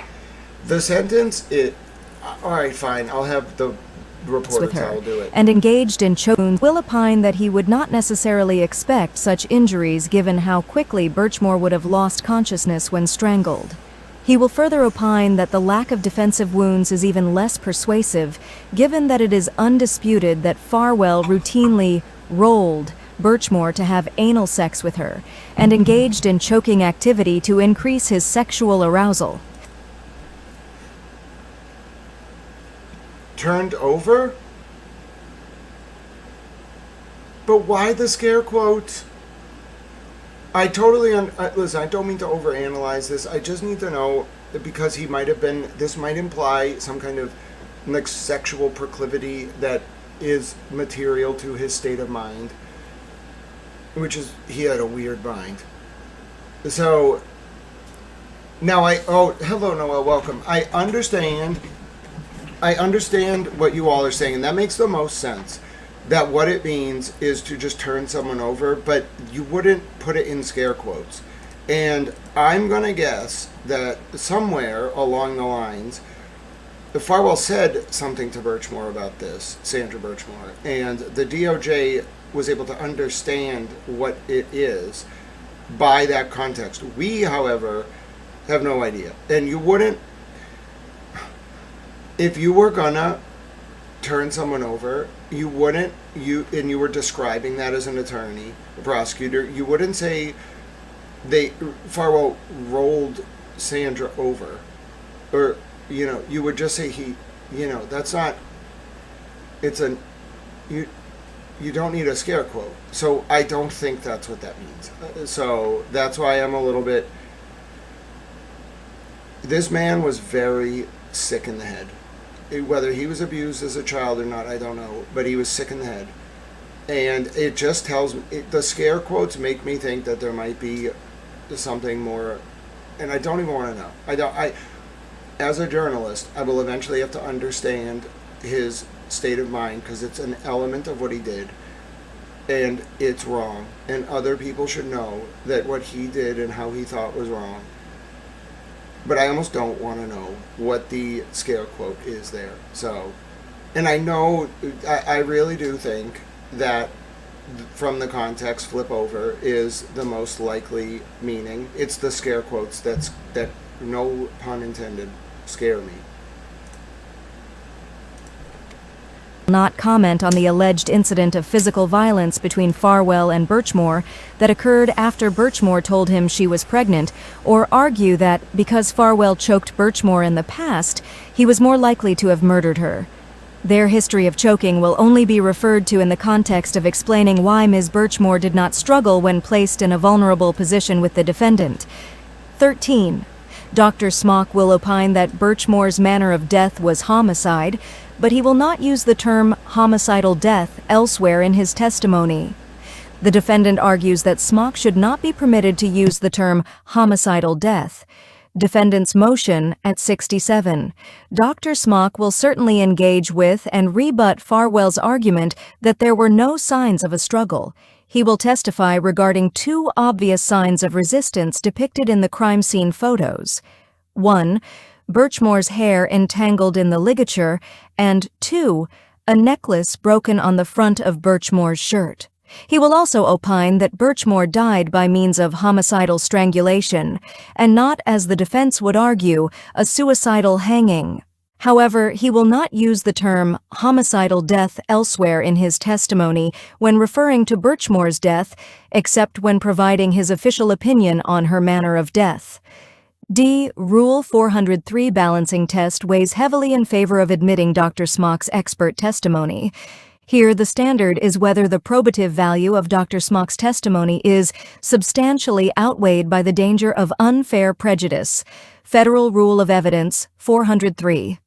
Dr. Smock's testimony is prejudicial to Farwell in the sense that all inculpatory evidence is prejudicial to a defendant.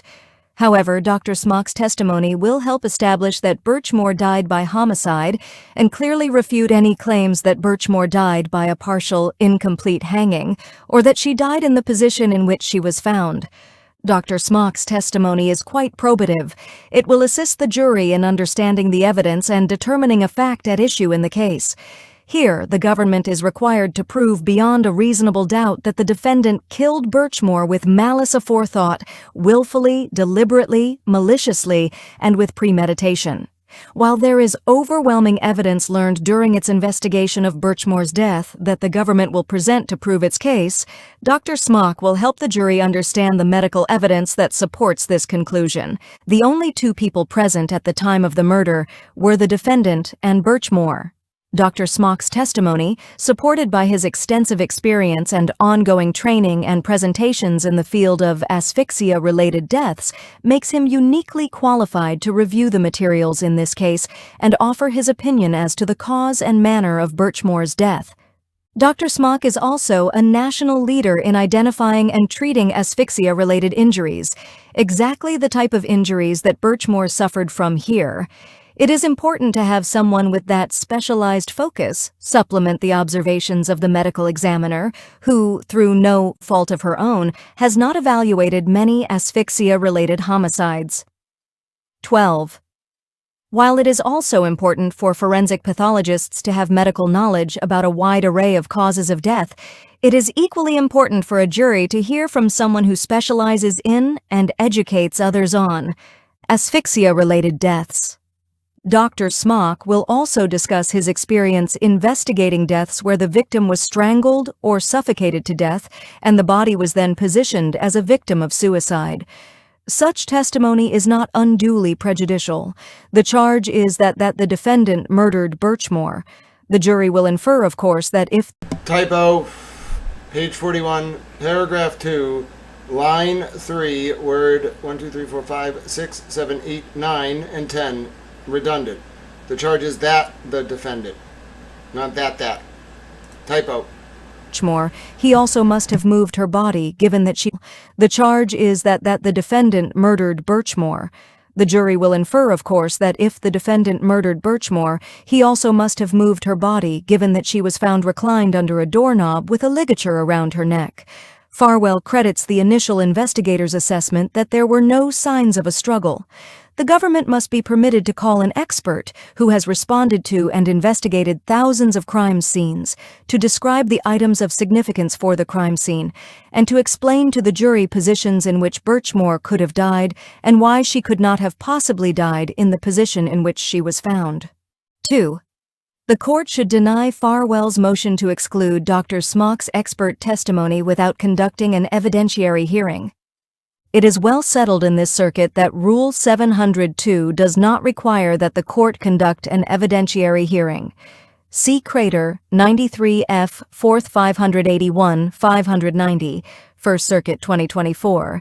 There is no particular procedure that the trial court is required to follow in executing its gatekeeping function, and we have specifically rejected the argument that a district court must necessarily hold an evidentiary hearing.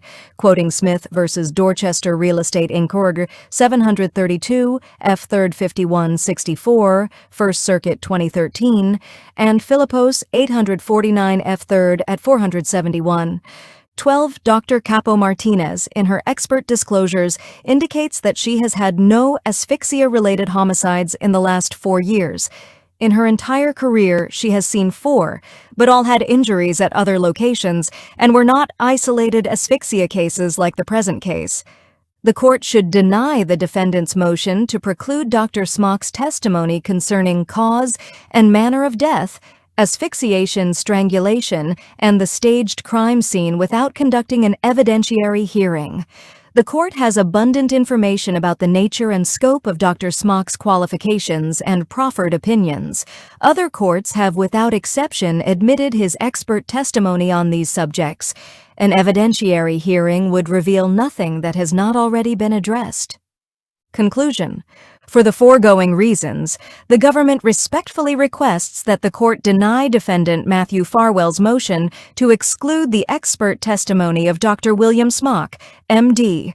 Respectfully submitted, Leah B. Foley, United States Attorney, by/S/Elizabeth C. Riley, Elizabeth C. Riley, Brian A. Fogarty, Torrey B. Cummings, Assistant United States Attorneys. Great job, everyone. We made it through our first document. That was the longest one. It took 5 hours and 39 minutes. Excellent job. If you made it through that document, that was a lot of case law. That was a lot of facts. That was a lot of reporting. That took 5 hours and 40 minutes to do 43 pages. Good job. 70 trillion bonus points for everyone in chat, including Kofi and head TA Sarah. Now, TA Sarah, it's possible that there are assistant TAs now. Kevin from South Boston, he's your assistant.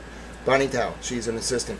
Tiffany Bob, assistant. I made lots of people assistant TAs, but TA Sarah is the head TA. You know, she's a teaching assistant. She will administer the final. Okay, now we have to move to our next motion. I know, you're probably thinking, but Grant, no Grant. We're going to do more. Yes, we are staying up with this docket. All right, we're going to be just like the clerks. All right, everybody ready? All right, everybody take a stretch, okay?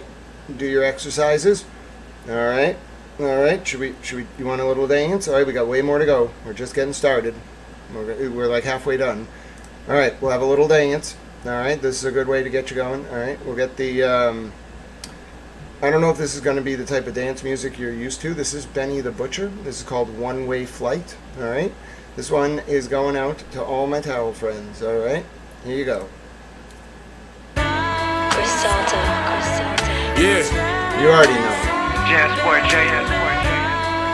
Now don't ask me no questions. Just listen to this shit. She catch a one-way flight to kick it wherever I'm at. So if she wanna stay, then the bitch will never come back. You wanna know how a chip feel? I've been there once. This year 3 in the beginning of a 10-year run. And as predicted, my persistence got my name on all the lists. Had a brick before rap, like that dope boy from Memphis. I survived all them death threats and 3 felony convictions. Plug found out my whole team was hot, he kept his distance. What's a stage with no mic and no voice of a poet? What's more important, the flower or the soil that grow it? Yeah, it's cool, but one rule, don't get caught in a moment. Or it's back to swinging ratchets and warming the water. Starving made me thin, and ain't no mercy in this game we in. Odds stacked against us, had to play to win. I got a broad I never saw before 1 a.m. I'm out west and crazy girls cleaning out the ATM. Let's go. Phone so burnt, I need my pager back. Trips with that work, my baby made it back. I fuck with them hoes, I know she hated that. You gon' cry in that Toyota or this Maybach? This for hustlers with straight cash, not bitches with fake bags. For hoes who fall in love with trappers and break bad. She texting my homie, but I'm fucking hers. She fake mad. These hoes can't handle a nigga they can't have. Unlucky for y'all, you know who the fuck is in charge. I put a couple in jars, let it fluff till it's hard. I'm at J House, Kerry James Marshall, cover the wall. Enough cushion I could cover the fall. You know business is business, bitches is bitches, and they fucking us all. You know how life go, you stuck with your flaws. What's that about? They had me fucked up. Niggas thought I'd suffer for long. I'm driving, counting money with hundreds on the color and floor. Put my hands together and I pray for the bread. Cause I get 5 jail cards a day from the feds. Go to sleep with an alarm and a K on the ledge. And a fireproof 1,000-pound safe in the crib. Phone so burnt, I need my pager back. Trips with that work, my baby made it back. What's work? Them hoes, I know she hated that. But you gon' cry in that Toyota or this Maybach? Waste that.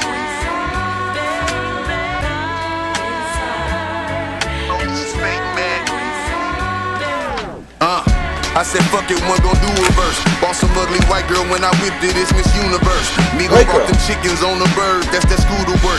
I control my bitches only fans, I got computer work. Freddie Kane, I keep a college bitch on the 94 with the waist stash. Baby daddy bought her that fake brody, she fake mad. Butcher and the rabbit, goddammit, check out credentials. Hoes get fucked and sent home early just like the Clippers. Is you with it, bitch? Phone so burnt, I need my pager back.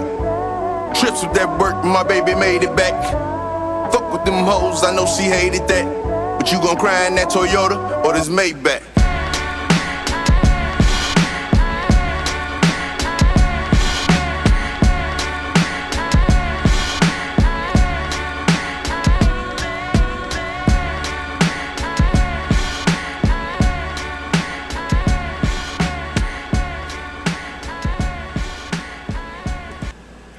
Hello, Town Mount Bunny. Hello, Kofi. Kofi was vibing out right there. Kofi was like, listen, back in the day, like, you know what I mean? Like, Kofi and I, we could have, you know, we would have been all right? We would have rolled hard, no pun intended, and it wouldn't have been at a Bass Nectar show in 2009 after drinking a Heineken. I don't know what you're talking about. Listen. Candy is wonderful, all right? And sometimes you just got to flip the track, all right, to really understand. You know what I mean? You follow? See, I can be linguistically punny, too, all right?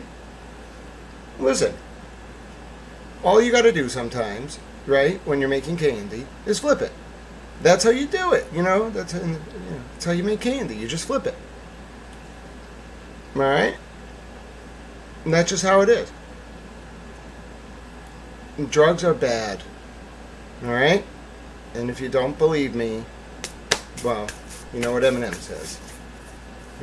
Some of you were probably like, oh my God, I haven't heard that line, and it just played in I haven't heard that line in 25 years, and it just played in my head. I know. Anyway, all right, so that was our song. It was a nice Benny the Butcher song. I liked it. Everybody had a great time.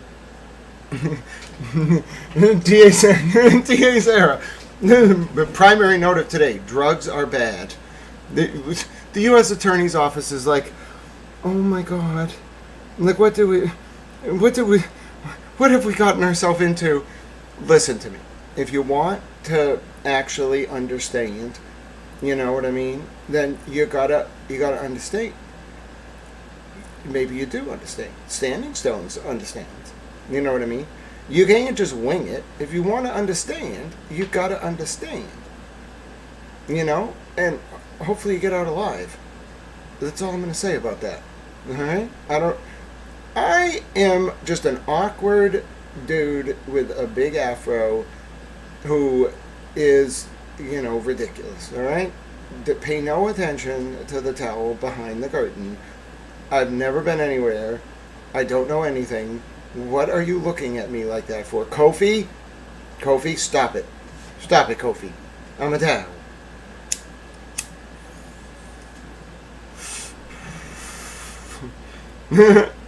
Alright. Let's continue. Moving on.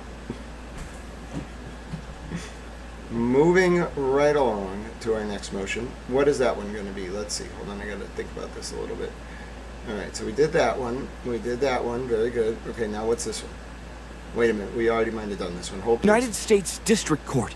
No, District of Massachusetts. Oh, here we go. United States of America. Docket number 1:2 4-CR-10259-DJC versus Matthew Farwell. Defendant's opposition to government's motion in limine to admit decedent's statements pursuant to FRE 804(b)(6). Now comes the defendant, Matthew Farwell, and hereby opposes the government's motion in limine to admit decedent's statements pursuant to the Federal Rules of Evidence, FRE 804(b)(6). DE 190. The government, in its motion, argues that decedent Sandra Birchmore's out-of-court hearsay declarations ought to be admitted as evidence against the defendant at trial pursuant to the principle of forfeiture by wrongdoing. United States versus Houlihan, 92. F. 3rd 1271. 1280. First Circuit, 1996. First and foremost, the government must establish that Ms. Birchmore qualifies as a witness or potential witness under this doctrine. Giles versus California, 554, U.S. 353, 2008. The government next must prove that Mr. Farwell engaged in 1. Wrongful conduct, 2. Intended to cause the witness's unavailability, and 3. Actually caused the witness's unavailability. FRE 804, B 6. The government's motion fails to meet this burden. The indictment. Mr. Farwell is charged in count 1 of the above-numbered superseding indictment, DE 63, with killing a witness in violation of 18 U.S.C. Section 1512, A1, C, A1. Whoever kills or attempts to kill another person with intent to C. Prevent the communication by any person to a law enforcement officer or judge of the United States of information relating to the commission or possible commission of a federal offense or a violation of conditions of probation, parole, or release pending judicial proceedings. The government declined to charge Mr. Farwell pursuant to 18 U.S.C. Section 1512, A1, or 1, A1.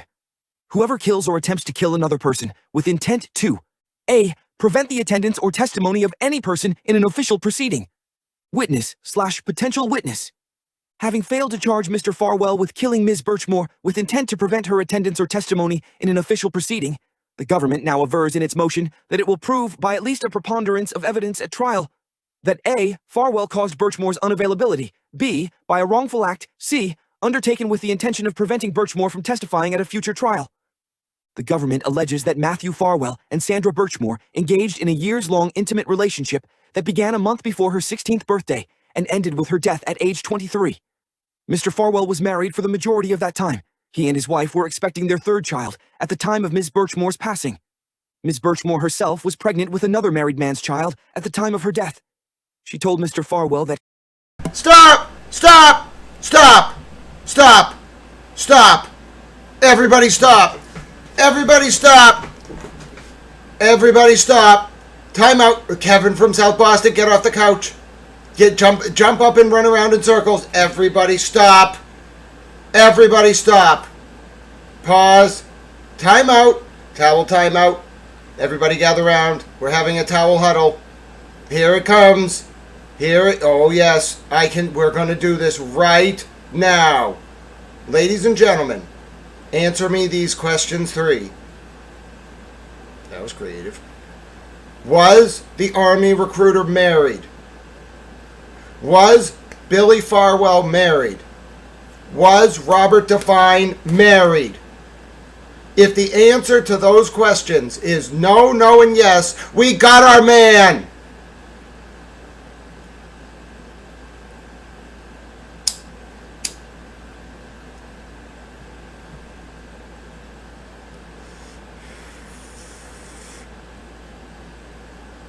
All right, we're doing this together. Was the Army recruiter married? Was William Farwell, Billy, married?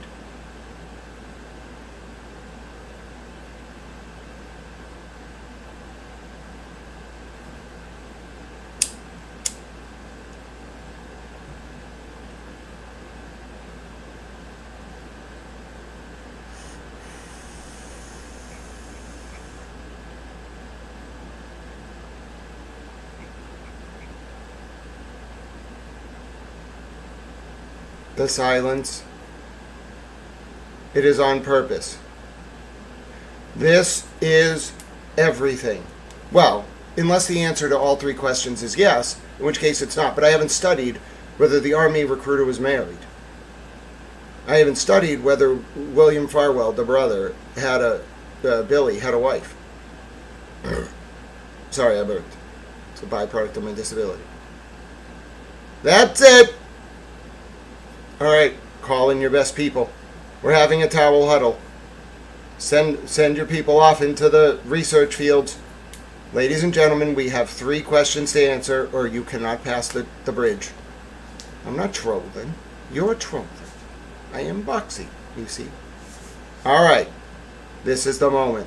You might be here. It's one you stay like 6 hours because you know something like this might happen. I can't guarantee you it will. I don't know if we have our answer. It can only be our answer if we get 2 definitive no's. We already know that the feds know who the father is. It's witness 1. There has been a lot of debate about whether it's Billy Farwell. It's not Matthew Farwell, we know that. Whether it's Billy Farwell, the Army recruiter, or Robert Devine. Ladies and gentlemen, this is our moment.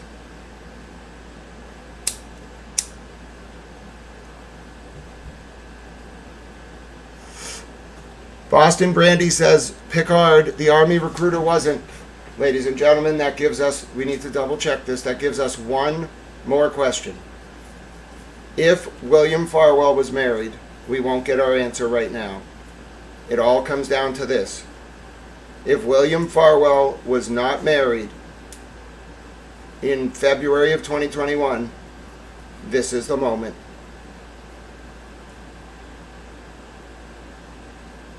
Ladies and gentlemen,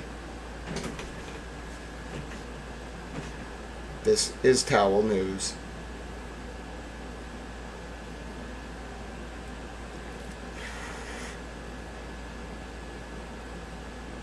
So we are asking, because remember, this is talking about the day of Sandra's death.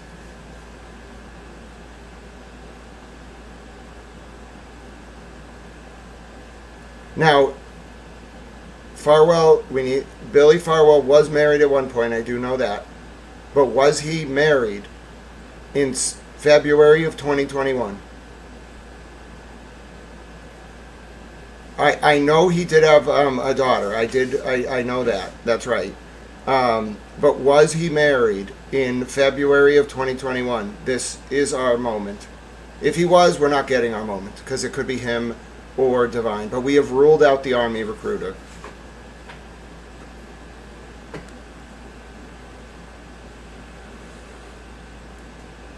Hold on, we have to, Kevin from South Boston, did you find that in a news article? We have to really track this down. We have to, yeah, that might be wrong. The AIs can hallucinate. We have to be 100% about this. We have to actually look up the announcements and any potential divorce documents.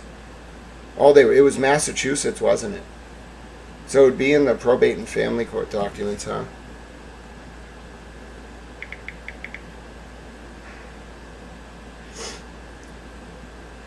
I don't know if you can search this by name.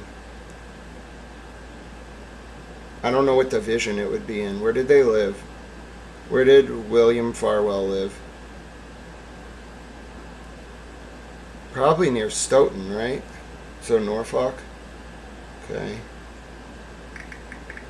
Farwell. William. Okay. Anything?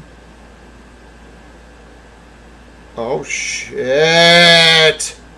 No way that's him. Is that him? Was his middle name Lewis?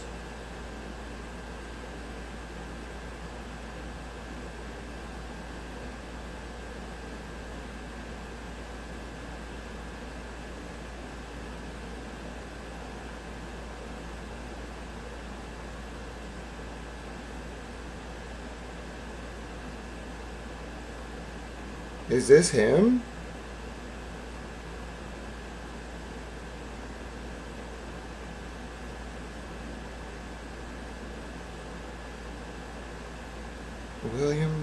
Was his name William? Is his name William Lewis Farwell?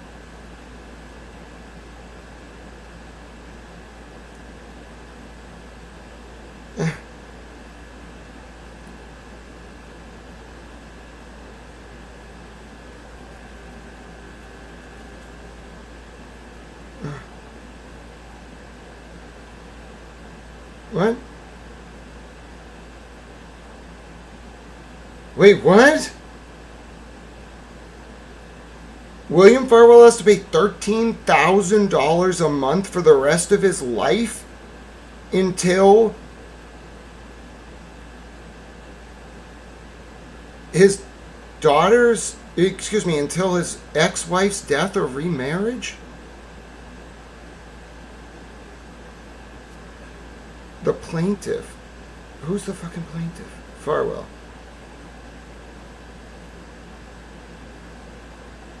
Farwell said he couldn't get a job in 2008. This can't be him.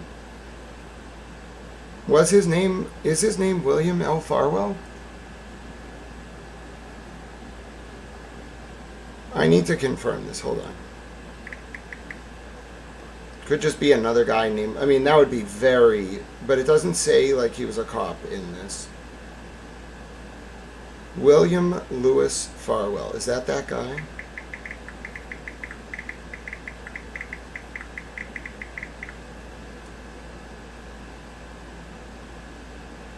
What is his full name? What is William Farwell's full name?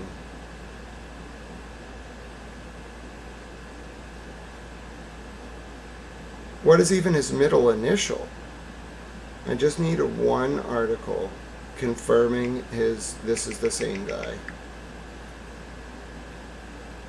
Yeah, what is his middle name, bro? I know he was decertified.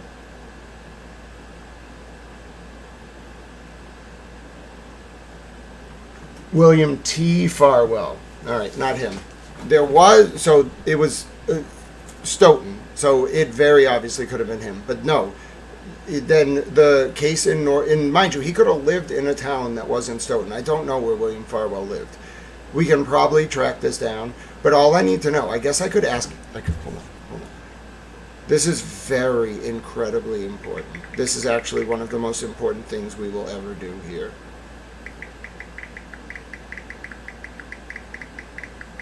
If you're just joining, we are, as a group, trying to determine if William Farwell was married, not Matthew, William Billy Farwell was married in February of 2021. The answer to this question is, if it's no, the implications are astounding. If the answer is yes, we have more work to do. But we've ruled out the Army recruiter, which I knew. I knew it was not him.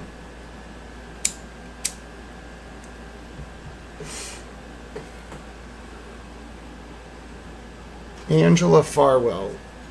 There's no way he's still married to her.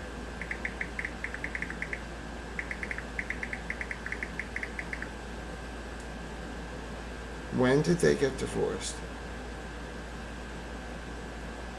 Are they still married?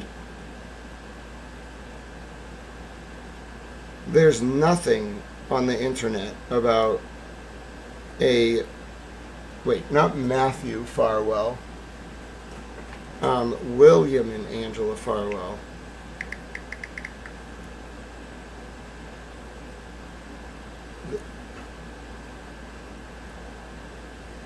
Where is Angela Farwell?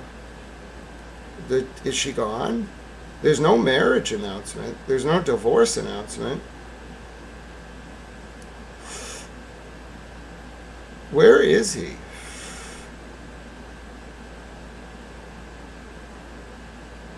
Wait, so he was arrested in Nevada, and he had a wife in 2025. Is that the same wife he had before? Did he marry in... Okay, all right, he was married. He's still married to Angela Farwell. All right, ladies and gentlemen, we didn't get what I thought. I thought we were going to get the moment. I thought this was it.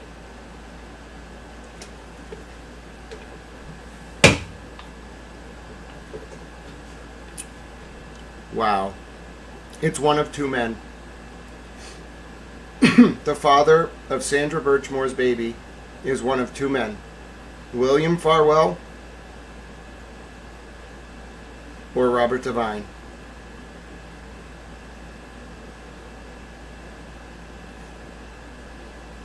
Thank you, Boston Brandy. Yep, excellent job. Now, folks, that's what investigating a lead like that is like. You may find you have that moment where everyone is ruled out and it's only one person that it can be. At this moment, we have two. So we had three possible suspects for the father of Sandra's unborn baby, who is witness one. The DOJ knows who it is. Farwell's lawyer knows who it is. The Army recruiter is out. It is confirmed. He was not married. Okay? So I need to write this up. But we now have, perhaps, our final two suspects. The federal government knows. Matthew Farwell's attorneys know. The world will soon know. Is it Billy Farwell or Robert Devine? So I'm going to do a poll on this because it can only be one of two people. Oh, I gotta refresh this. Hold on. Wow. Of course, it was Farwell's lawyers who reveal it too. They always reveal stuff. All right. The first poll, by the way, was what percentage of the Birchmore documents in the Matthew Farwell case have you been reading? 53% of you said 0 to 25%. 25% of you said 26 to 49%. 13% of you said 50 to 75%. And 9% of you are at 75 to 100. So now I'm going to run a poll. Who do you believe was the married father of Sandra Birchmore's unborn baby boy? Robert Devine or Billy Farwell? Ladies and gentlemen, vote away.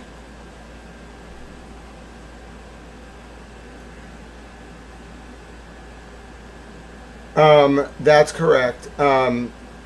They are fraternal twins, which means their DNA is not identical. And unless you do a specific, like YSTR form of DNA testing, you can't rule out the twin. If you do YSTR or something testing, I learned about it yesterday in one of these motions, you can do that. You can rule out one twin versus the other, or rule both out at the same time, but only for one type of testing. The other one, like one works where you can rule both out, one works where you only rule one out, or something like that. It's very complicated. I'm not a scientist. I'm a towel.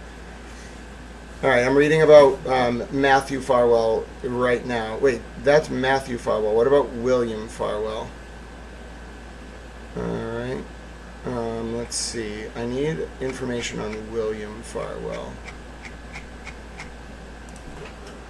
Crime timelines, William Farwell. Let's see if they have a page on him. They probably do. Yeah, they do. All right, let's see if we can rule him in or out, because crime timelines is great. I don't know who they are, but they are a great resource. I give them a lot of credit. All right, let's go. Case files for missing and endangered.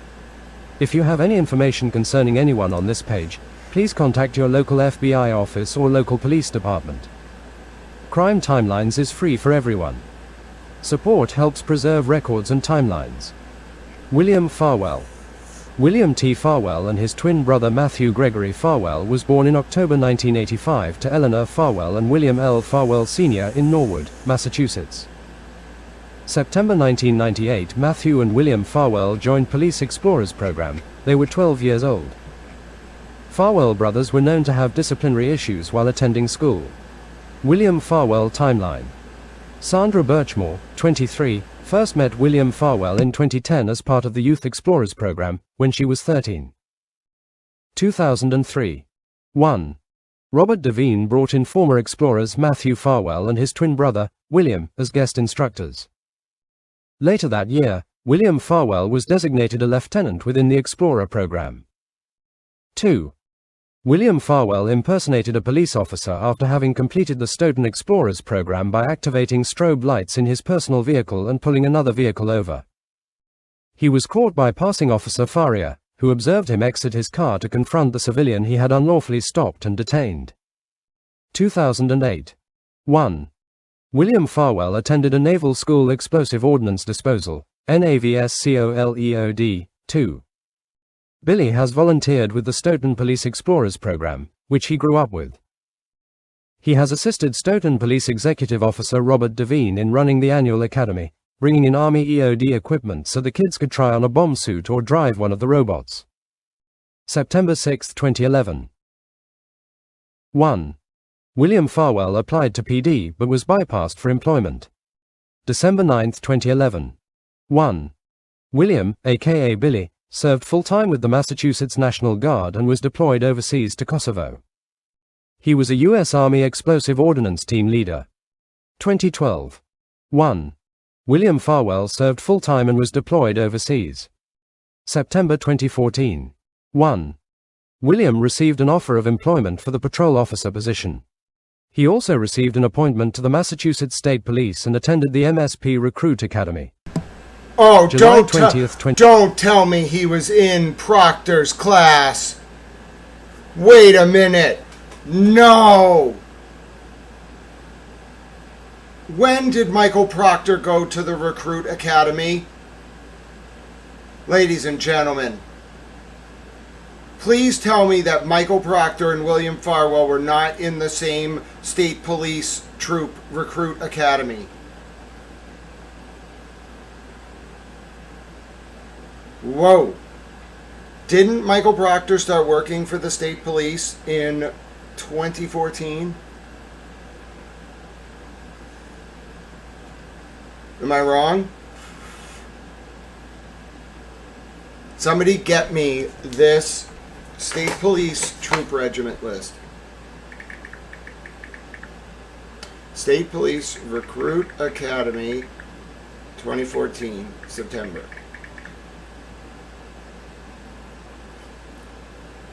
It looks like SPMA number 5 and SPO number 26 in New Braintree.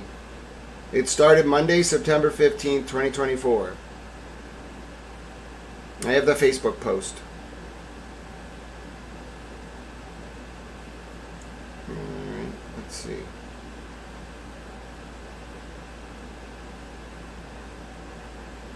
Huh. Did they delete it?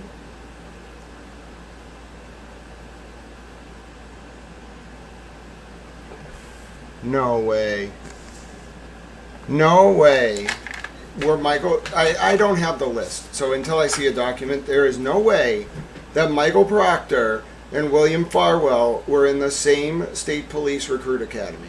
I don't know when did Michael Proctor start working for the police, state police?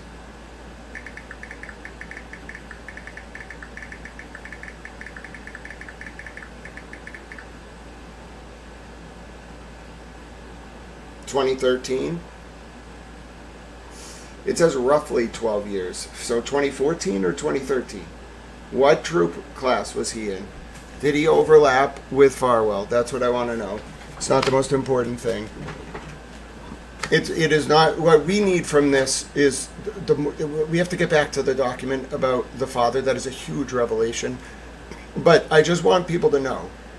I don't know when Michael Proctor was in the recruit academy. I don't know. I know it was roughly 2013, 2014, but I don't know. So if you know, and if you can get the list, try to pull it, and then try to find the 2014 September list from when Farwell was there, and let's see if we can find any overlap. Just a side piece of investigation. Continuing. July 20th, 2016. 1. William Farwell was at training at the Army's Joint Readiness Training Center, Fort Polk, Louisiana, on Wednesday.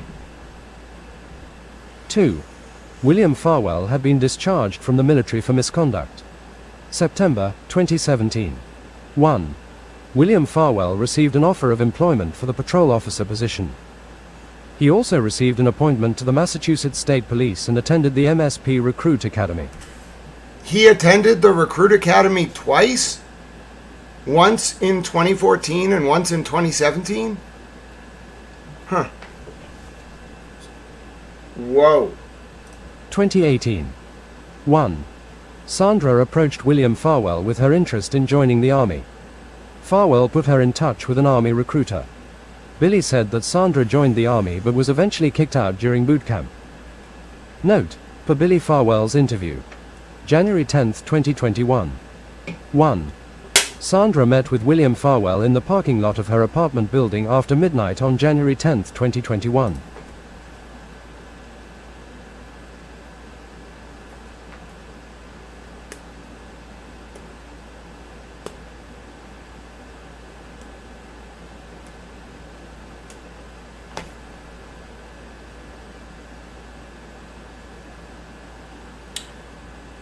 The baby was 8 to 10 weeks old. Sandra died February 1st, 2021.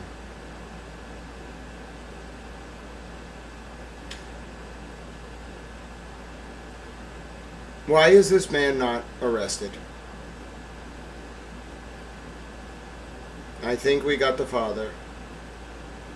Barring a piece of evidence showing that it's not him, like DNA testing, I think we got the father. Why is he out in Vegas? Like, what, Nevada? What the hell? Why is he not in jail?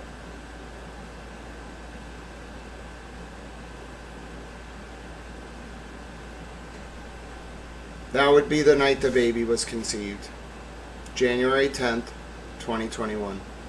That would make the baby 8 weeks old, roughly, at the time of the baby's death.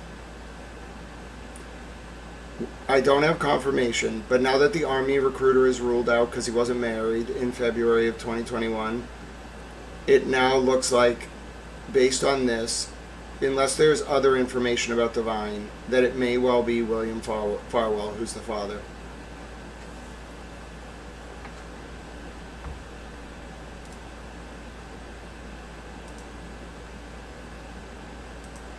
They're gonna fly him in here.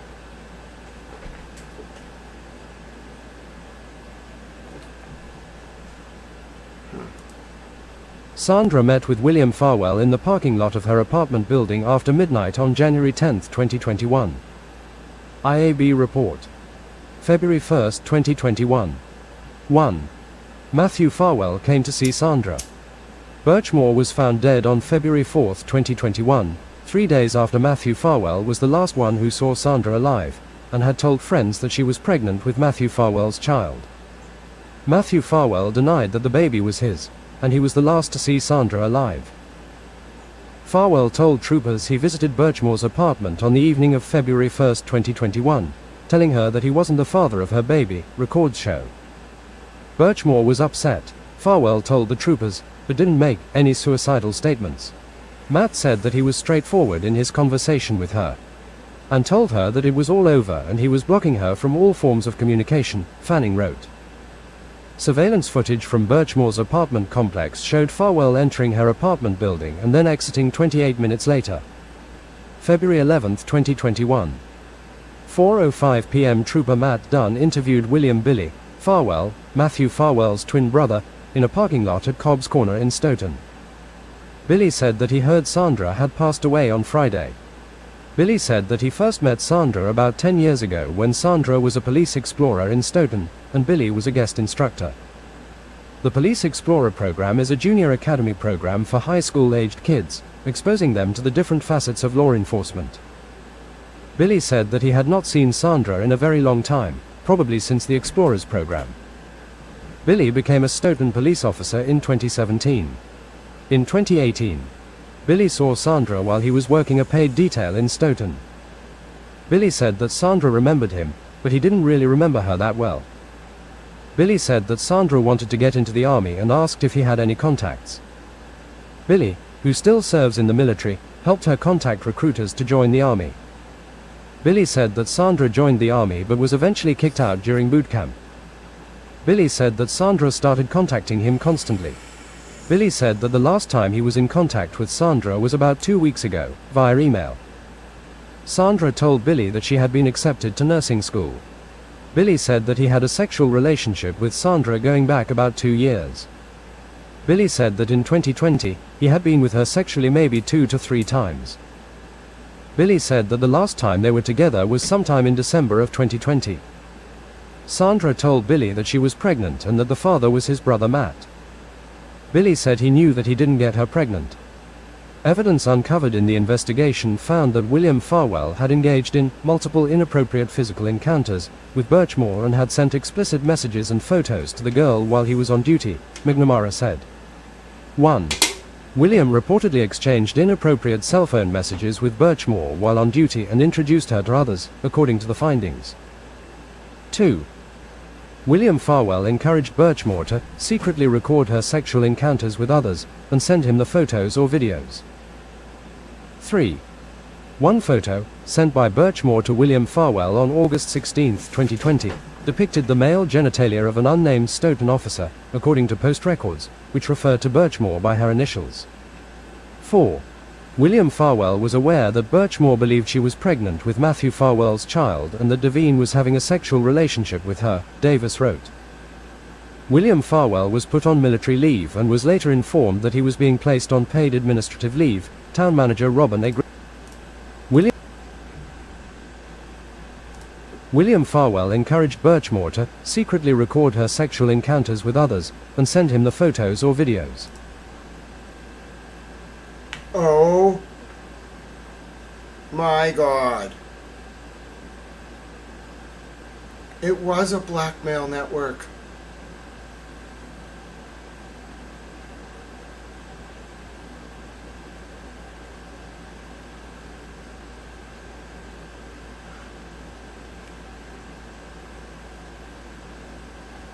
Oh my God.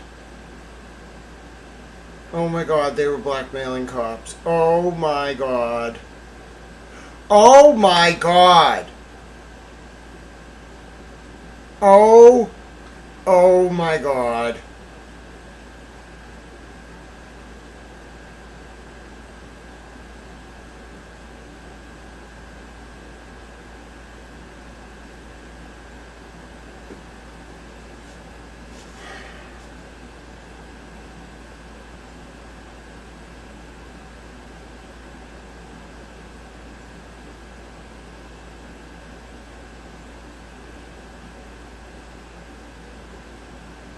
Oh my God. It was an actual blackmail network. Oh my God. It was there the whole time. This is a summary of the Stoughton IA report by Crime Timelines. Oh, Jesus. Oh my God. They would send the girls around and tell them to record. Oh my God, they were trafficking her, and then what they weren't telling the Johns was that they were having her record them, and the Johns were cops, and then they were blackmailing the cops with pictures of their genitalia. Oh my dear God, it was a blackmail network. It really was a fucking blackmail network. Oh my God.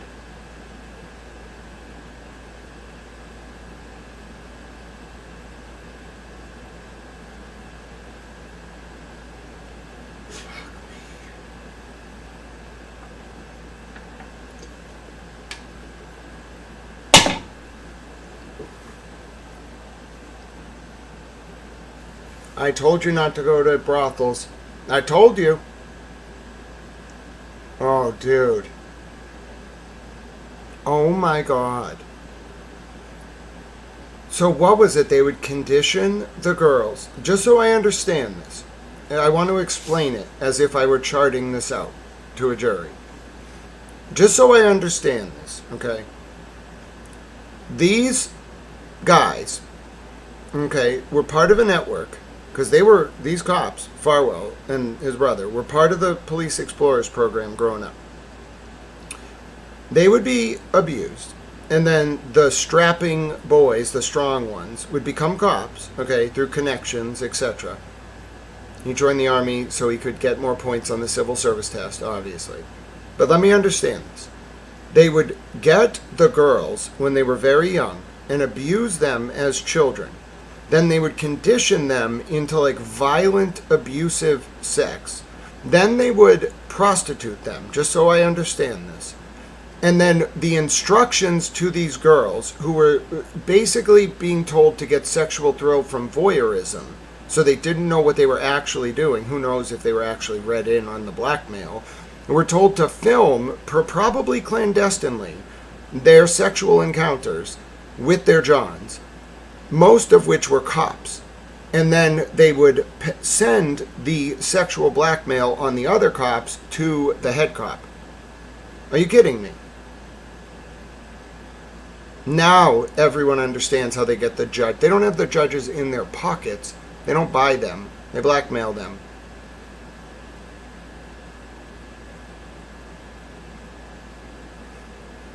Oh my God, so it is, the price for selling your soul is literally blackmail.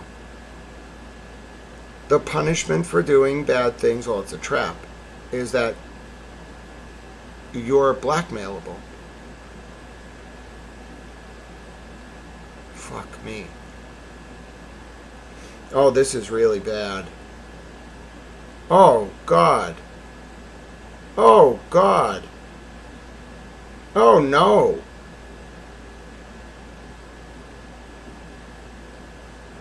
They were blackmailing police officers?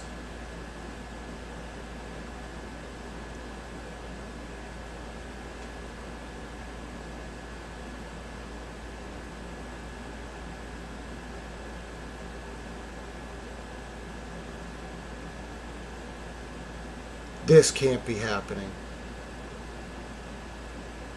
They weren't just trafficking the children and the girls and the victims. It was for blackmail.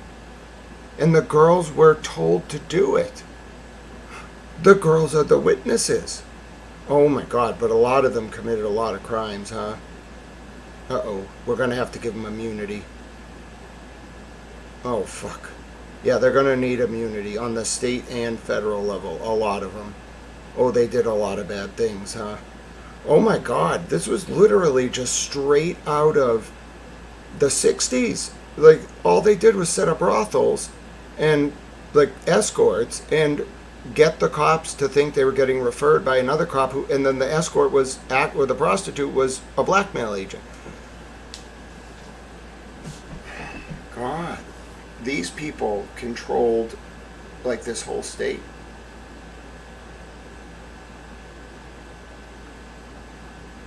Oh my God.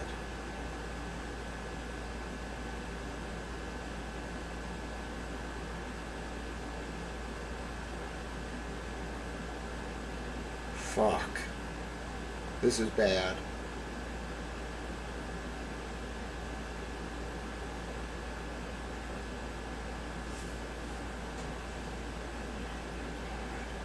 Oh my God.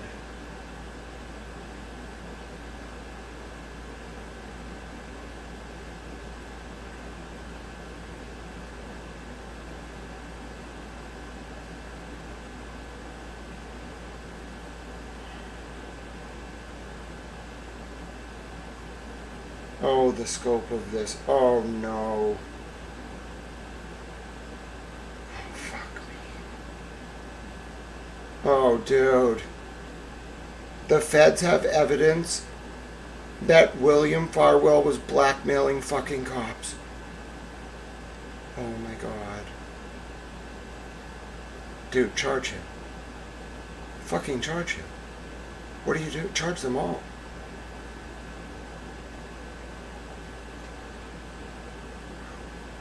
Are you telling me that it's possible that the reason all these cops go to, and prosecutors and some judges go to bat for each other, is they were all blackmailed because they were sleeping with prostitutes?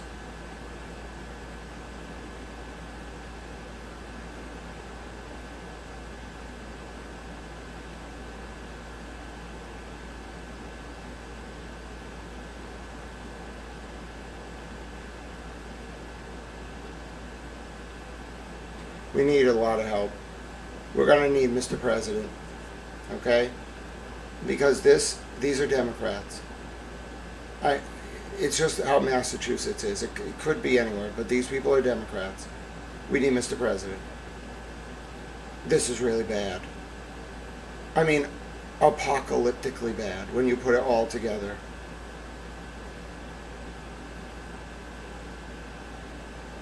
Are you telling me there are cops out there right now working who are well aware that they slept with prostitutes who were filming? Now they know they were being filmed secretly. Resign, run, leave. Oh my God. They were filming you, dude. Oh God.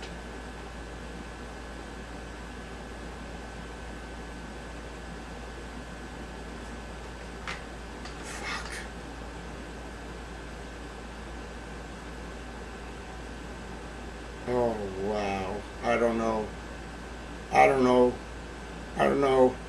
I don't know if I'm ready for this. I wasn't ready for this. Oh my God. It was all staring me in the face the whole time. And I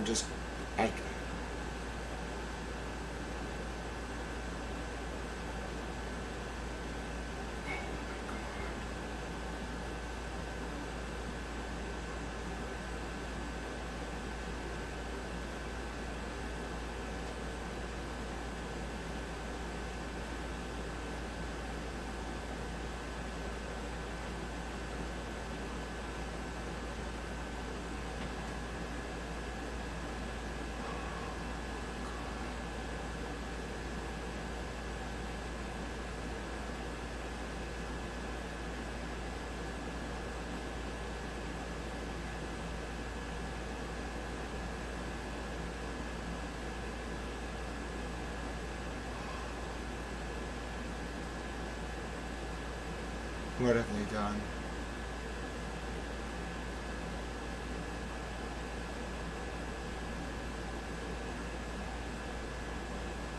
Oh, Jesus.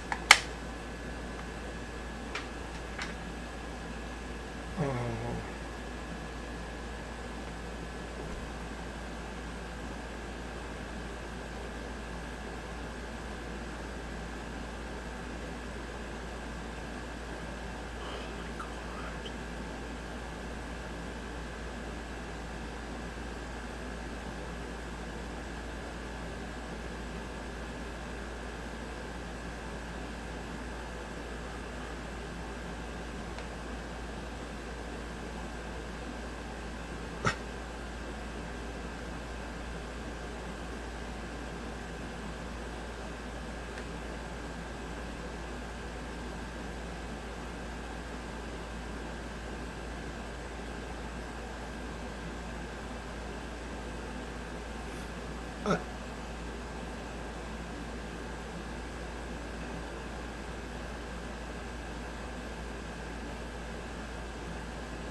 Oh. Oh my God.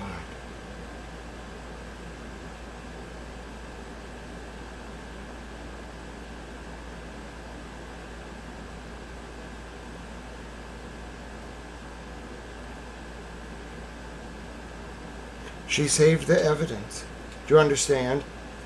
She was showing Farwell a deleted phone after she would send him the blackmail.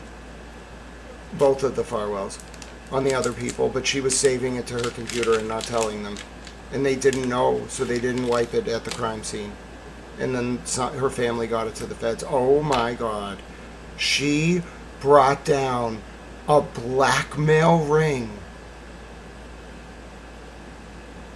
Oh my God. Oh my God. It's bigger than Watergate.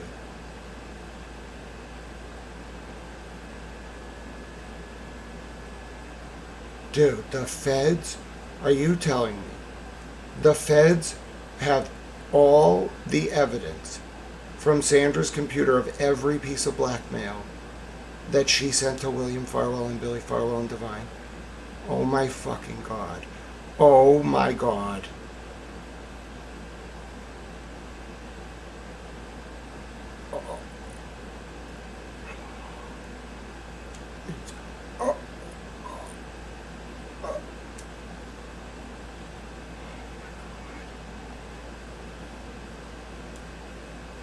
Oh my God.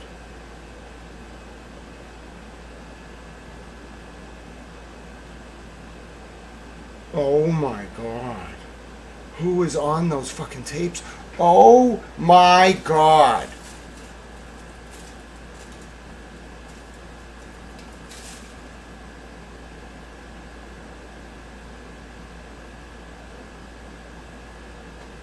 There are tapes. Holy shit.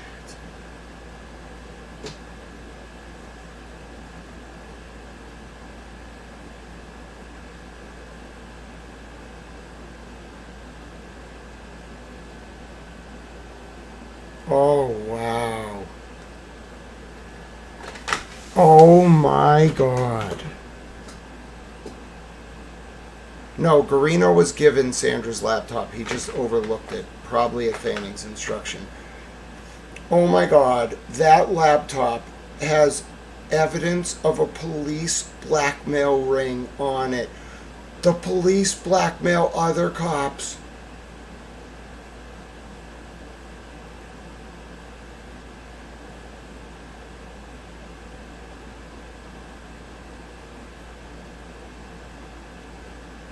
All these people were in on it. I know it. I just know it.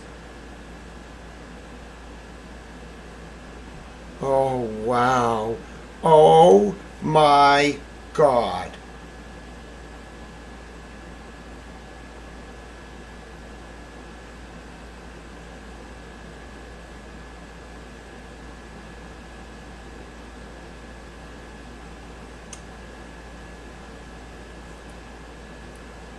I think I'm going to be sick.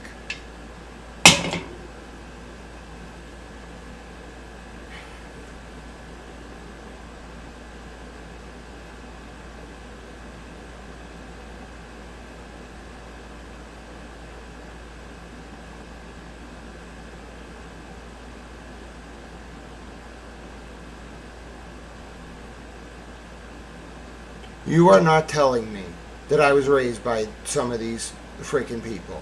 You are not telling me that right now. Listen, there's a reason David Meyer and my mother don't talk, and I know that reason, and I'm effing angry right now. In a lot, I swear to God.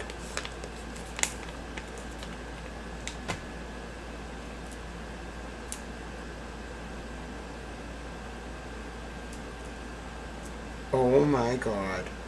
She has tapes. Holy shit.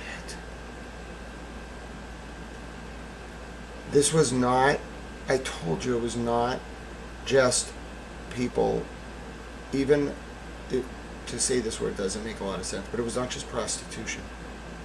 And it wasn't even human trafficking or child sex trafficking. It was a blackmail ring. I'm now 100% convinced.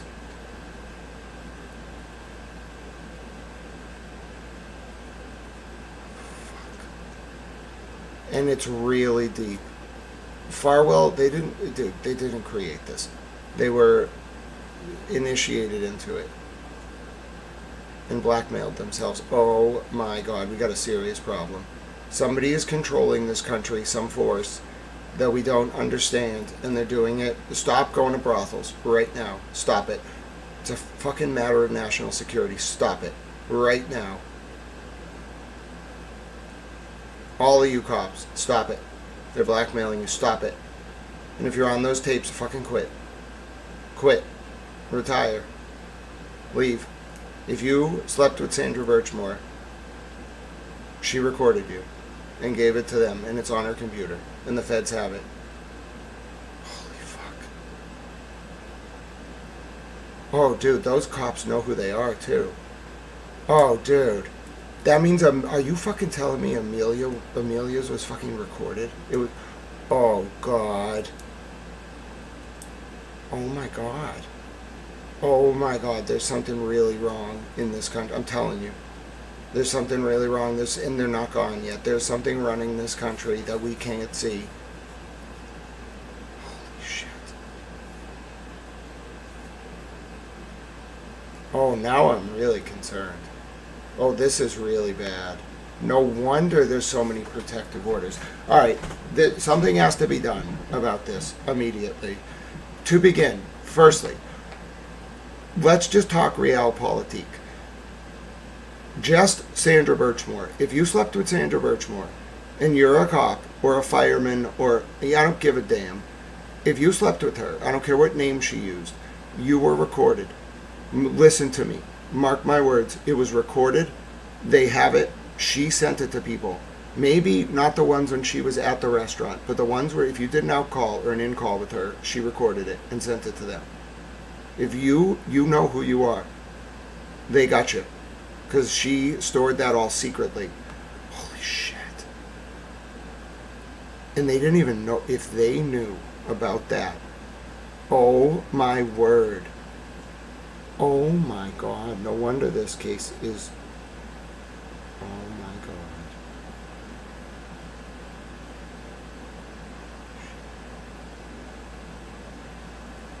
Sandra's family must have had no idea. Oh my God.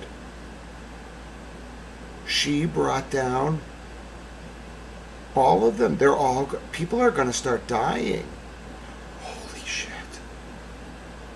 Oh my God.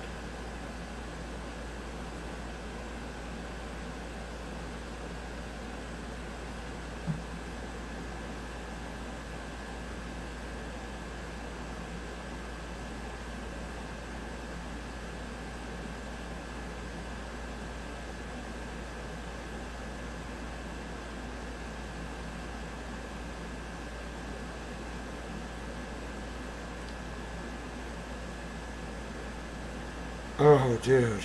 If you attack the DOJ in the past, year, these guys are real, dude. Oh my God.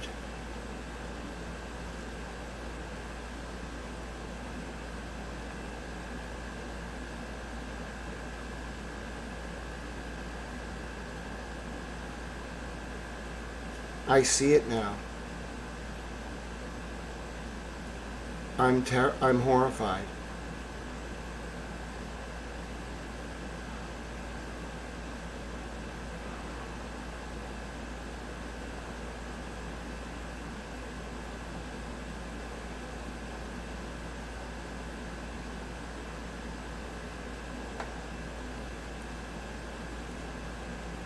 You got to tell the public.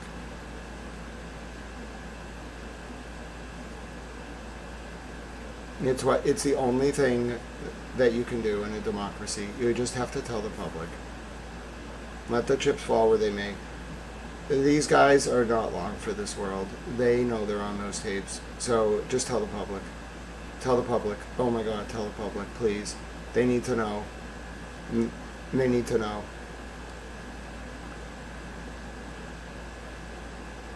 Fuck, it's going to cause a crisis of confidence. Oh, they're probably worried about civil unrest. You know, frankly, I don't think it's going to happen. I don't think people are going to be that mad. I think they're going to take it out through the ballot box, unless you hide it. So don't hide it. Oh, wow. And the wild card in this was her computer.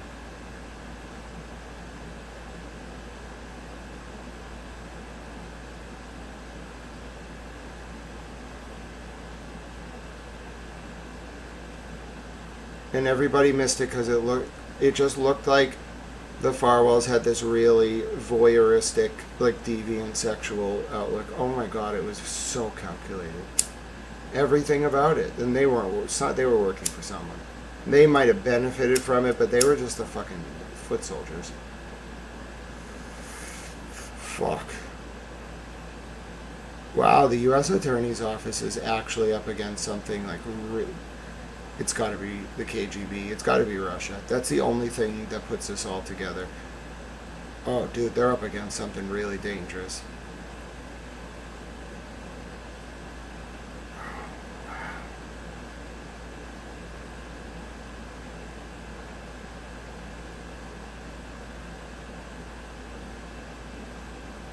So what do these guys do now? What do they do? What do these guys do?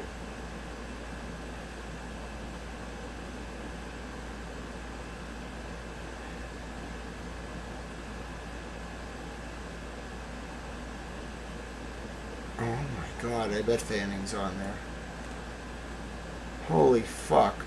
Are you telling me that Matthew Farwell or Billy Farwell went to John Fanning or Tully or somebody and was like, hey, you're on these tapes, bro. You gotta go deal with this.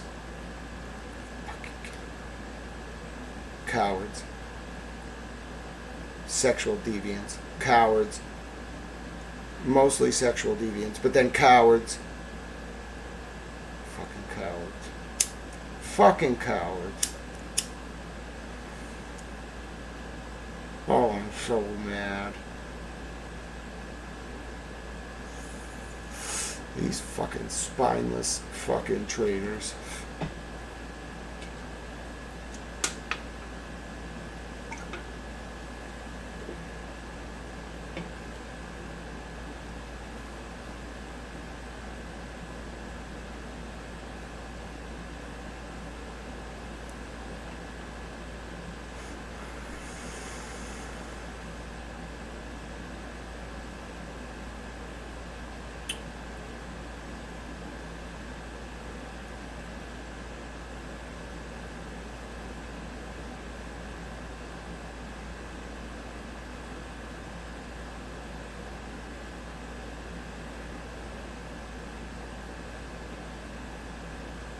Now I understand how a U.S. Attorney Foley feels. Now I understand.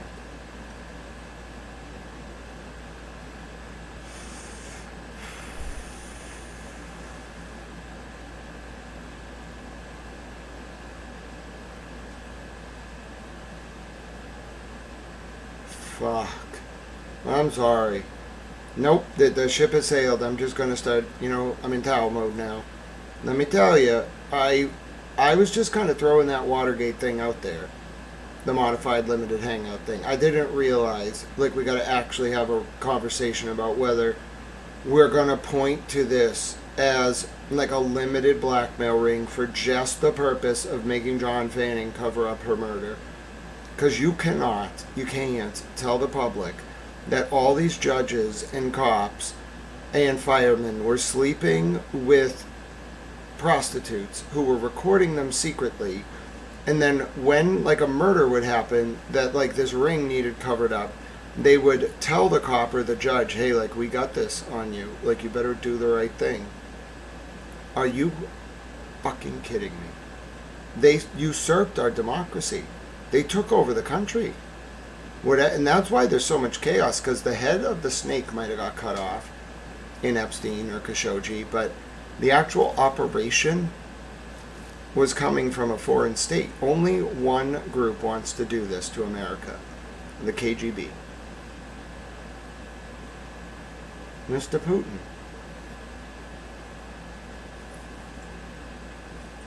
We meet again, I see. Fucking devil-worshipping demon. I look at you as less than a human.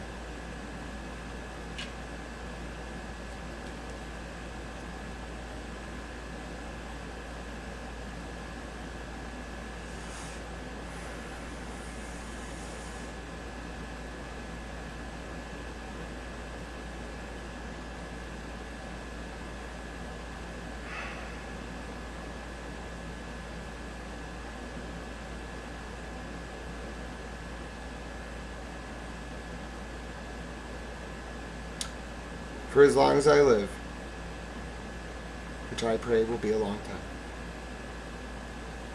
I will never get over what these people did to my government.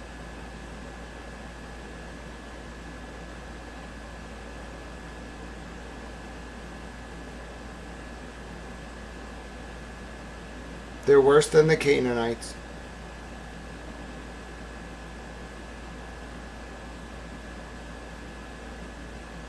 They're worse than the people of Carthage.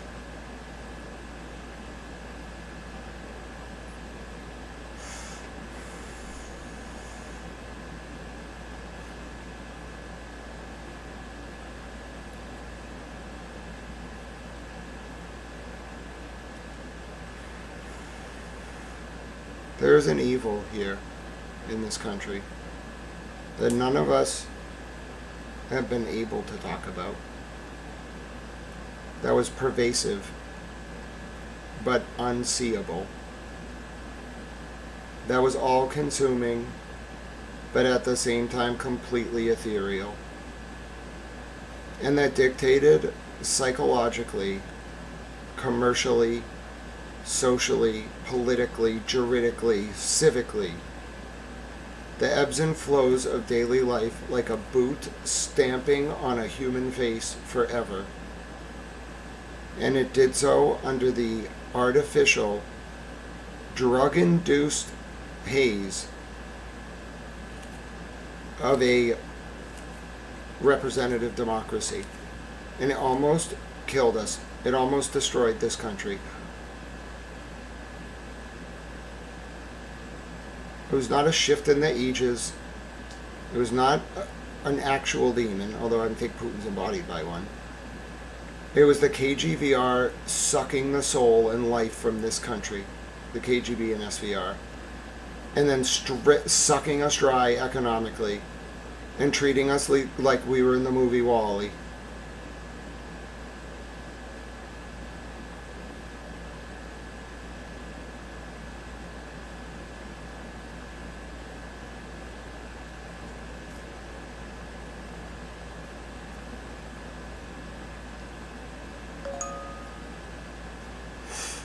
What they have done to my country is a disgrace. What the people, what the collaborators did domestically will go down as worse than what the Soviet spies did during the Cold War, when this is all said and done. And we can't just say it's so big, we can't talk about it. That's absurd. You have to tell, if you want to liberate the people, you must tell them. And if it falls on the shoulders of U.S. Attorney Leah Foley to do it, then may God be with her as she does it. You have to tell the people how this happened, or they can't stop it. You have to tell them, when you are a police officer and you go to sleep with a prostitute, the reason that it is wrong is not just the human trafficking. It is because maybe not today, maybe not tomorrow, but a year from now, 5 years from now, 10 years from now, you will be approached and you will be told, do this, because we have you on camera. So stop. I'm now coming back into it. I am furious at these people. Because it's just the crime and the abuse is bad enough. But what they've done to my country, and this form of government, which belongs to no man, is disgraceful. It's treasonous. Because it wasn't just they were selfish and criminals and sexual deviants and child abusers. It was that they did it in a way to subvert the functioning of democracy and to have people at their beck and call. And they built a network that spread. This is the real cancer. It metastasized throughout this society at an exponential rate.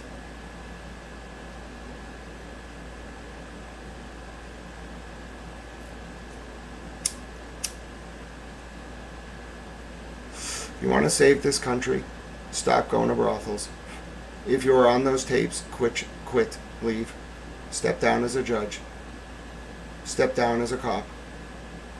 Go quietly. 4, you care about this country, right? You were born here. Leave. Leave your position. Step down. You're compromised. Step down. For America. Go away. Go chop wood in the forests. Go pine for the fjords. Step down. Leave public service. Do it. Not tomorrow. Today. If you are compromised because you slept with prostitutes, especially if you now know it, step down.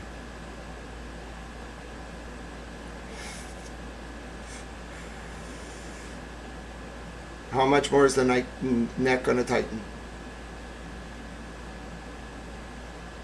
And I will leave this historical record, because I don't know how the government, the federal government's going to play this. I know what evidence they're in possession of now. Now I really know. So who else is on the tapes? Fanning? Who? I'm asking questions. Tully? Yuri? Yuri's probably feeling pretty conflicted right now. Who else?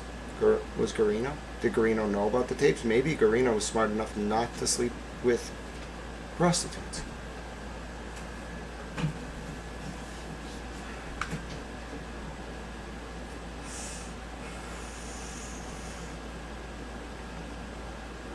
Who's on those tapes that Sandra Birchmore sent to the Farwells and Divine? Who's on the tapes? I want to know. Who is on those tapes?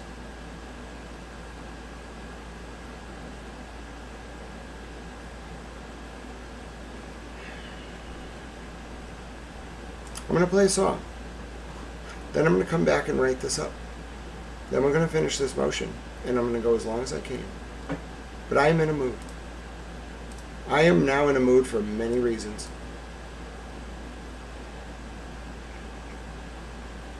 Here is a song in Persian.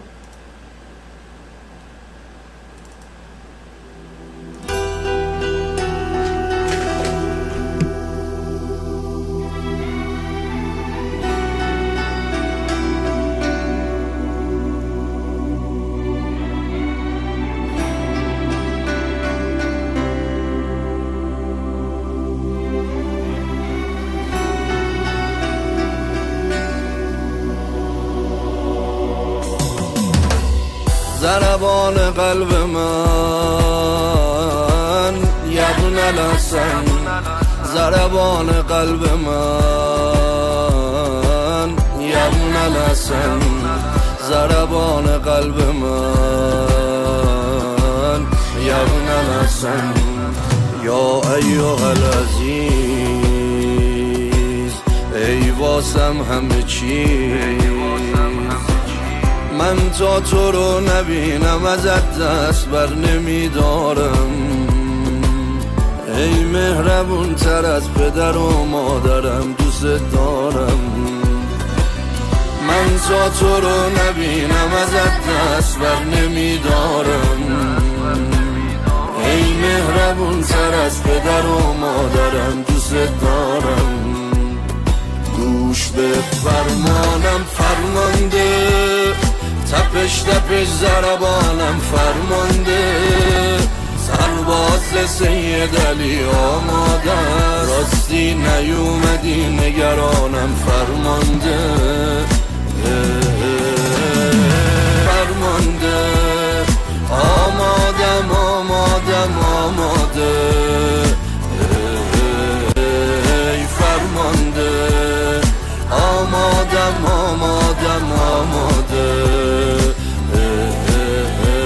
ای فرمانده آمادم آمادم آماده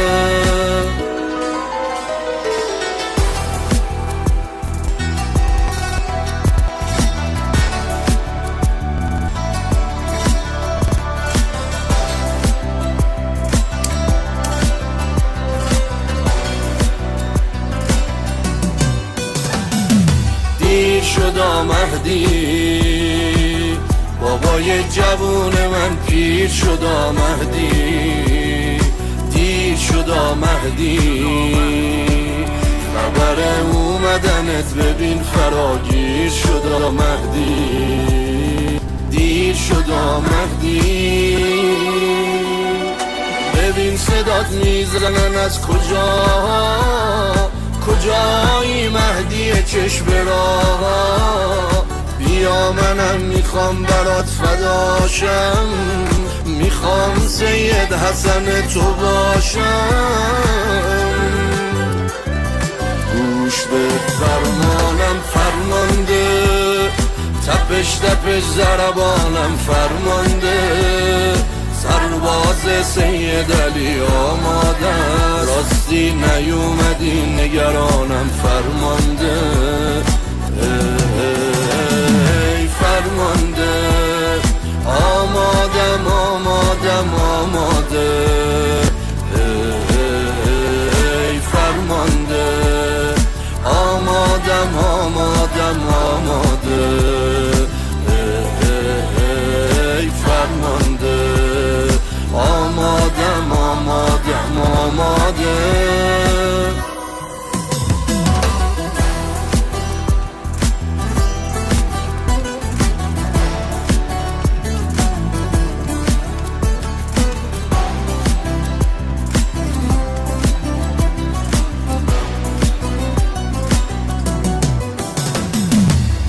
جات اینجاست این روی قلب رزمندت جات اینجاست تو پناهی من پناهندت جات اینجاست منم آج قاسم آیندت سرباز همون یارم ظلم و وزانو در میارم نگاه نکن قد و قوارم منم یه یحیی سلوارم گوش به فرمانم فرمانده تپش تپش ضربانم فرمانده سرباز سید علی آماده راستی نیومدی نگرانم.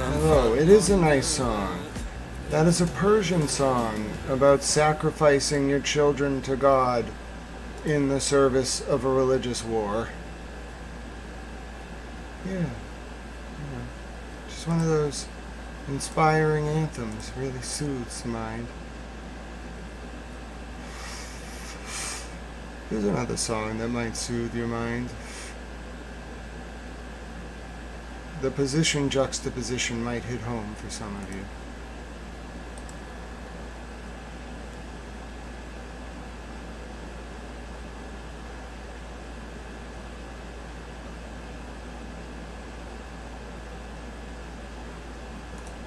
Go ahead.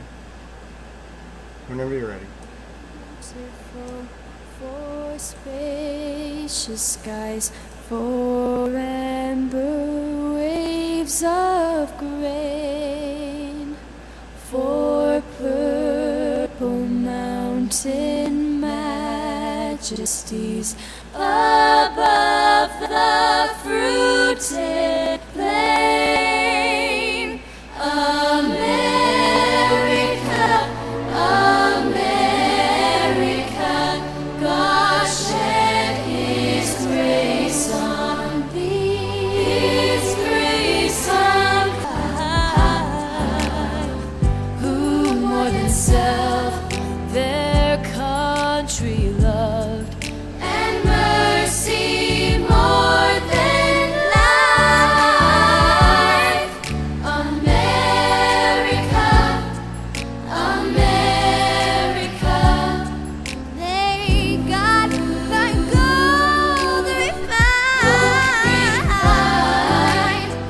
till all success be nobleness, and every gain. Beautiful America, yeah. Beautiful America, yeah. From sea to shining sea. Beautiful America, yeah. Beautiful America, yeah. From sea to shining, shining sea. Oh, beautiful for patriotry that sees beyond the east. Thine alabaster cities gleam, undimmed by human tears. America, America, God shed His grace on thee, His grace on thee, crown thy good with brotherhood, from sea to shining sea, and crown thy good with brotherhood.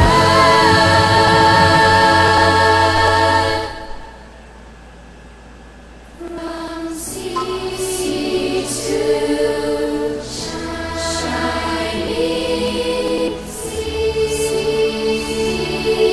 Great song. Now I gotta wake up a little bit to finish this article. Let's go.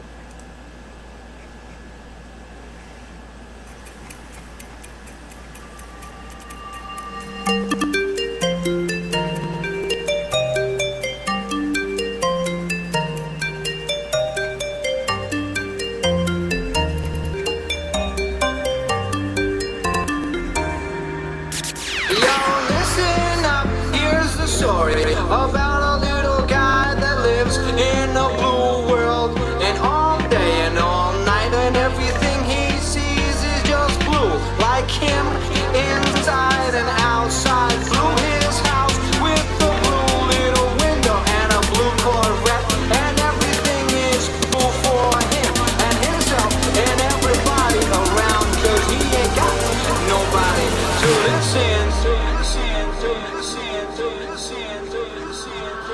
I'm blue.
No, we don't need this one again.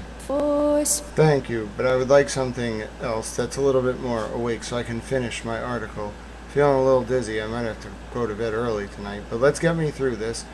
How about something that can wake me up? I'm actually getting dizzy, so we'll be ending early tonight for Towel's health purposes. But that's what being disabled sometimes leads you to.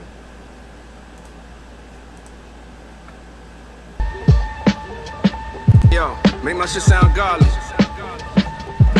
Like that. What you coming, nigga? I'ma tell you like this. Out the streets. It's all in your mindset. Let's go, be free. Soon as they let me eat, knew the streets was my expertise. I kept street contacts with my connects, so they let me eat. A rapper, but I was a drug trafficker. Left the streets. These 10 more crack commandments. Think right, rest in peace. Number 20 gotta be to make sure that you count the money. Zeros and fives out the hundreds. Bankroll it. I've been on both sides. A smooth relationship ugly. When dealing with a true connect, my first goal is get you to trust me. 19 is don't never burn the plug, dog. That silly shit. I had to mention it since this one wasn't on Biggie list. He knew you have a hard time comprehending it. I mean, risking 6-figure minutes for pennies is kinda ridiculous. 18, you better test that work before you buy it. Yeah, of course they gon' say it's fire, but you know these niggas be lying. Me and Fonz was OT with 80 racks, but that's on the driver. Drove back with the money, cause when the fiend tried it, he up and denied it. 17, take care of the people around you. They only appreciate how you value loyalty when they eating beside you. You a worker, the boss wouldn't be here without you. You do the dirty work from the 1st to the 31st, but I see they forgot you. 16 hard for niggas, but you got a stack. You got some racks. Soon as your name started buzzing, you got attached. You should be spending that money on re-ing up and not in sacks. It's only cool being dressed in designer if your dollars man a good one. Listen, my people confused. How we spend our money on whips and jewels. They think we fools. But from a drug dealer's view, buy a Benz or a chain or two. Go broke, then sell everything in a week. You be back like new. So basically, fuck all that spending on clothes and tricking on hoes. Owned by shit that can be sold. Cause you gon' need a plan B if your trap phone's starting to get cold. If something happen to your plug and your bills starting to get old. 14, just lead by example, nigga. Cause you could be richer, but my handle equal triple the financial difference. 13, tricky, Big couldn't even approach it. When he was slinging and toting, this wasn't even a focus. No social media posting, greedy emotions. Niggas chase fame and not the money that's broke shit. Y'all be on whole shit. Rule number 12, I know this one a little too well. Stand for something, to fall for anything. Respect is like a shield. You gotta go wherever this shit taking you if you for real. Play for keeps, use your steel, and hopefully you shoot to kill. 11, the most important. Somewhere on our way we lost it. Tossing rocks at prisons. Married the game, it's hard to divorce it. From a hustler to another, not to interfere with your business. But since I'm here for this one, I gotta be crystal clear with you niggas. The first chance you get, you better get out this shit. The most stories how you was getting dough won't amount to shit. Can't feed your child with it when they come wearing jackets with alphabets. Look around, the smart hustlers, the only around here rich. Get out the game. Rap niggas hope yo get no ideas. You gotta live the way I live to talk the shit I just did. 10 more crack commandments. Yeah. Check this out, it's all in the mindset, you know? It's all in the mindset. Can't judge how they got it. You ever read a Twitter post so long you have to delete parts of it because you hit the limit on the amount of characters a Twitter post can be? And I'm talking about with premium. That's a lot. Alright, we're finishing this motion. That was absurd. That was the craziest chain of events that I've ever been through. But I now see exactly what I'm dealing with. I'm not pleased. I'm in fact very upset. I'm very upset. This is a very bad situation. And that all started from ruling out the Army recruiter as to being the father of Sandra Birchmore's unborn baby. It made me realize what they were actually doing, I just saw it. I just had this moment where I saw it. I saw exactly what they were doing, how they were doing it. Everything fell exactly into place. It blew my mind. I will never, I keep saying this, but I will never, as long as I live, have a moment of clarity like that. Because when you have a moment, when you have an insight, you're always looking for the piece that doesn't fit. Every single thing started to line up.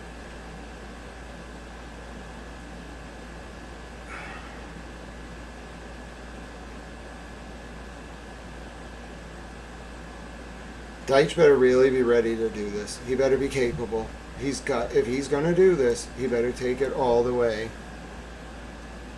Yeah, almost 700 search warrants. Well, some of them were arrest warrants, but yeah, almost 700 search warrants. That's a fair characterization. Alright, let's finish this motion, then I'm going to bed. That was a lot. The toughest of ever once pending judicial proceedings. The government declined to charge Mr. Farwell, pursuant to 18 U.S.C. Section 1512, A1, or 1A1. Whoever kills or attempts to kill another person with intent to A. Prevent the attendance or testimony of any person in an official proceeding. Witness/potential witness.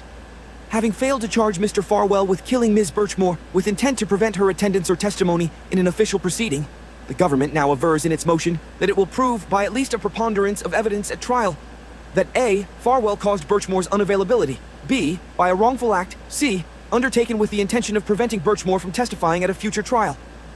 The government alleges that Matthew Farwell and Sandra Birchmore engaged in a years-long intimate relationship that began a month before her 16th birthday and ended with her death at age 23. Mr. Farwell was married for the majority of that time. He and his wife were expecting their third child at the time of Ms. Birchmore's passing. Ms. Birchmore herself was pregnant with another married man's child at the time of her death. She told Mr. Farwell that he was the father. Mr. Farwell was a police officer for the town of Stoughton, and the government alleges that he and Ms. Birchmore at times carried on this illicit affair while he was on duty. One alternatively, the defense can only surmise that the government presented the charge pursuant to paragraph C, and the grand jury returned a no true bill, to the extent that these acts qualify as criminal conduct, statutory rape, wage theft, civil rights violation under color of law. The government has identified Sandra Birchmore as both a victim and a witness. The government now alleges in its motion in limine that Ms. Birchmore was a witness, or potential witness, as defined by FRE 804, B6, and United States v. Houlihan, 92 F. 3rd 1271, 1280, First Circuit, 1996. In support of its request, the government proffers that Ms. Birchmore threatened to reveal the extramarital affair between herself and Mr. Farwell and her pregnancy to Mr. Farwell's wife, that she disclosed details of her affair with the defendant to certain friends and family, and that she made inquiries about obtaining a civil court order of child support. The government offers no evidence that Ms. Birchmore ever evinced any intent to testify against the defendant in any potential criminal proceeding. In fact, the government offers no evidence that Ms. Birchmore ever demonstrated any intent to report the defendant for criminal conduct to any law enforcement agency. On the contrary, the government omits from its motion evidence that Ms. Birchmore affirmatively declared to a prosecution witness that she would not make any such report. The individual, who was later determined to be the father of Birchmore's fetus, told the FBI that Birchmore told him that she began a sexual relationship with Farwell, a married police officer, when she was 15 years old. This individual tried to convince her to report this, and looked up the statute of limitations for her. Birchmore replied that she would not report it. She was concerned about having to put her sex life on trial.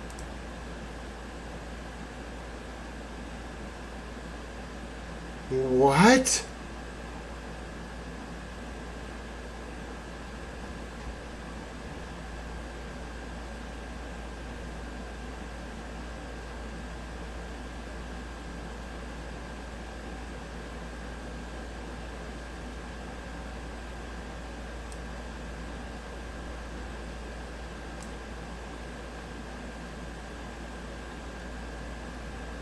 What?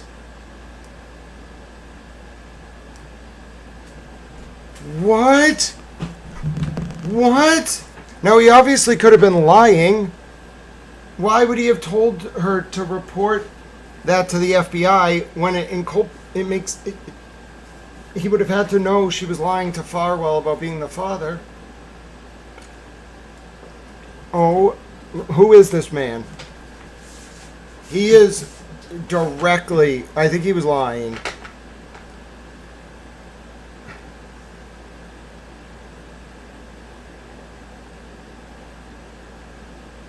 Oh my God.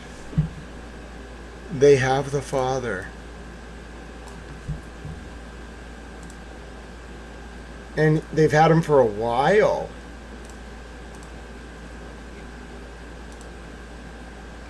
Oh my. Whoa. The mystery father of Sandra Birchmore's unborn 8 to 10 week old baby boy is known to the FBI. The man was married in September of 2021, and when the FBI talked to the man, the man told the FBI he tried to get Sandra to report Matthew Farwell to the for child SA, quoting a new filing from Farwell.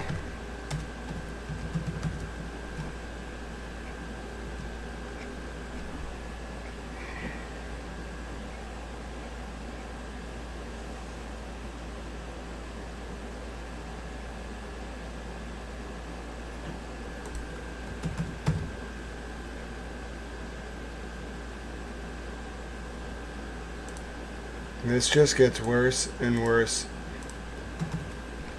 I sense that witness may have lied to the FBI.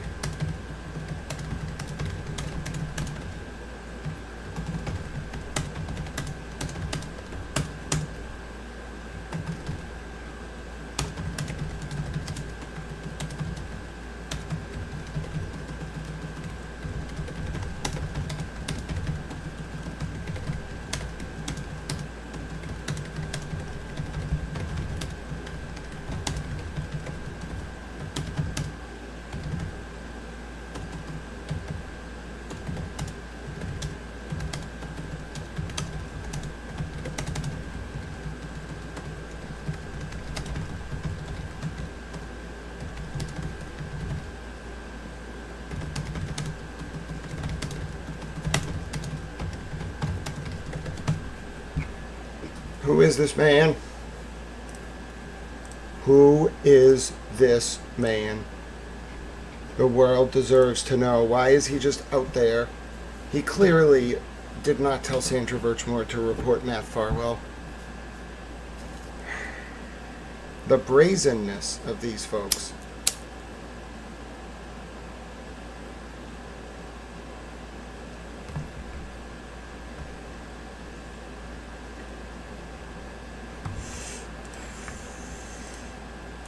Just brazen.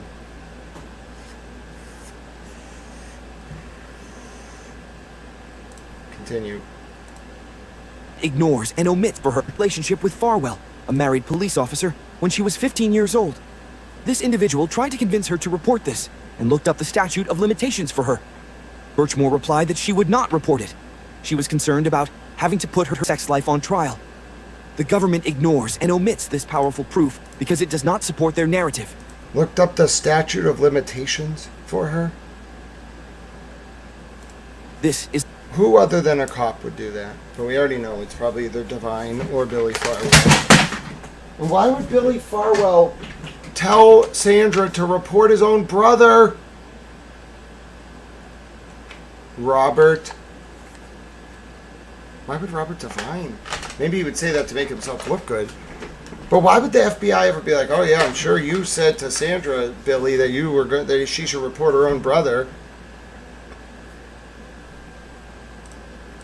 Put her sex life on trial.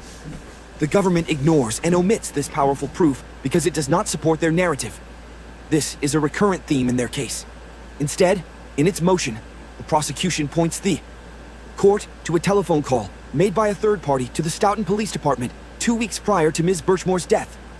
On January 20th, 2021, Birchmore's friend calls the Stoughton Police Department and tells a Stoughton police employee that her friend, Sandra Birchmore, has been having sex with Officer Matthew Farwell. DE 190, paragraph 5, page 14. The recording of this call was subsequently destroyed by law enforcement. The defense has never heard it. 2. However, this so-called friend and another individual, 3, made and recorded a three-way call to Ms. Birchmore the same day, January 20th, 2021.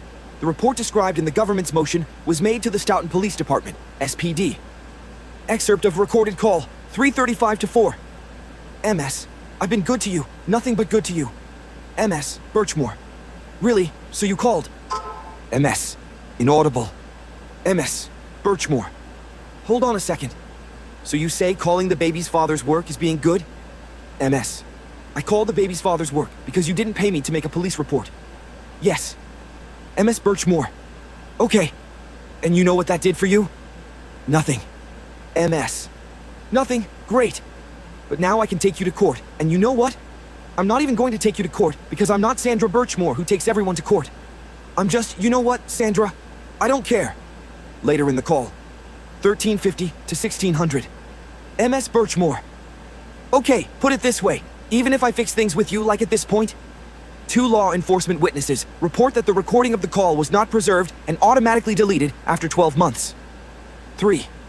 This individual, a mutual acquaintance of the 2 women, is identified in the transcript. She laughs, but does not speak during the call. MS. I don't want to fix things, Sandra. That's the thing. I don't want to fix things. MS Birchmore. Like you. No. But like even in future, we decided to like... I wouldn't. MS. Well, I don't ever want to fix things. I don't want to be friends with you, Sandra. I don't want to be your friend. Like I don't need someone that treats me the way you did in my life. MS Birchmore. And I don't need somebody in your life, because, in my life, because you could have just fucked the child over completely, so. MS. That's great. You shouldn't have been having sex with a married man in the first place. Miss Birchmore. But it's still none of your business. MS. That's great. I called to make my police report. That's why. MS Birchmore. But you also said other things that was none of your business. Did you, or did you not? MS. I said I would like to talk to the detective that is having sex with her. I didn't... MS Birchmore. Yeah, I guess you didn't answer the phone. MS. That's good. I don't really care. She doesn't have to answer the phone. I got my point across. It's fine, Sandra. When you stop being a pathological liar, that's when things will look up for you. MS. Birchmore. They're looking up just fine for me. MS. Things are looking fine for you? That's not... MS. Birchmore. The problem is for you. MS. There's no problem for me. I'm happy as a clam. I just need to get paid and I'm good. MS Birchmore. Yeah, let's see. MS. I'm happy as a clam, Sandra. MS. Birchmore. Yeah, not for long because I will be calling Color Street 4 again. MS. Okay, that's good. That's a threat, so... MS. Birchmore. Not really. I called them once. That's not even a threat. Recording of call, to be filed under seal as Exhibit A. This excerpt contradicts the government's characterization of the caller as Missy Birchmore's friend. It also makes clear that her objective in reaching out to the SPD was to collect money owed to her by Miss Birchmore. Furthermore, this transcript shows that the only transgression reported in the call to SPD was a consensual adult extramarital affair between the defendant and Miss Birchmore, not a crime. Finally, Ms. Birchmore's own words in this recorded dialogue make clear that her only desire was to seek revenge against the caller, her so-called friend. The government, in its motion, refers to a text message where Sandra Birchmore told Matthew Farwell,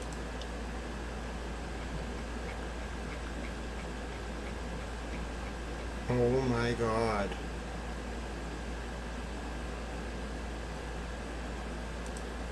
fine for me. Like I don't need someone that treats... MS, Birchmore. Really? So you called? 3:35 to 4. MS, I've been good to you. Nothing but good to you.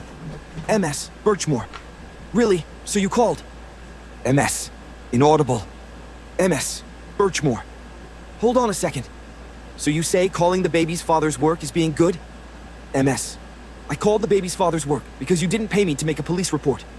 Yes. Oh my god.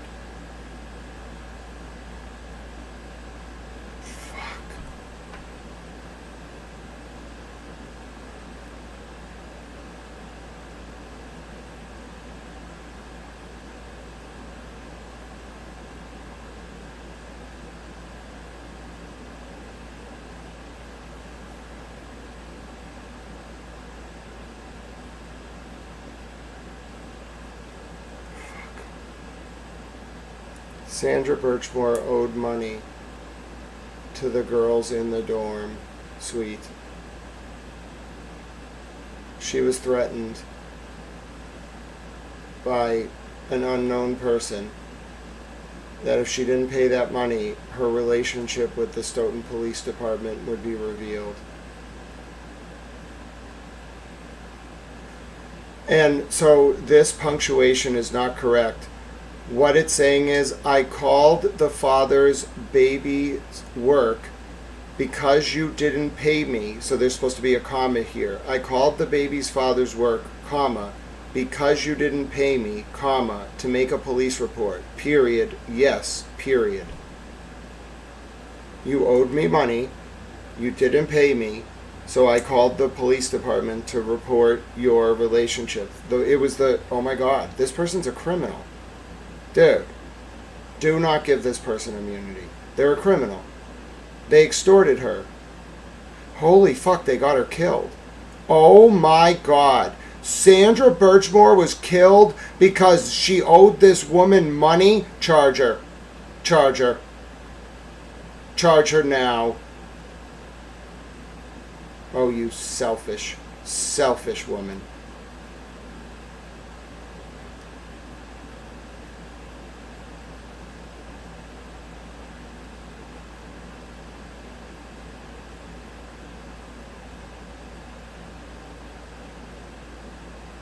You got her killed. You didn't get paid back. You got her killed. And you killed a baby. Holy shit. Is this person, like, heavily drugged? How the fuck does this person live with themselves? You monster. Oh my god. You got her killed. You killed that woman. This is the murderer.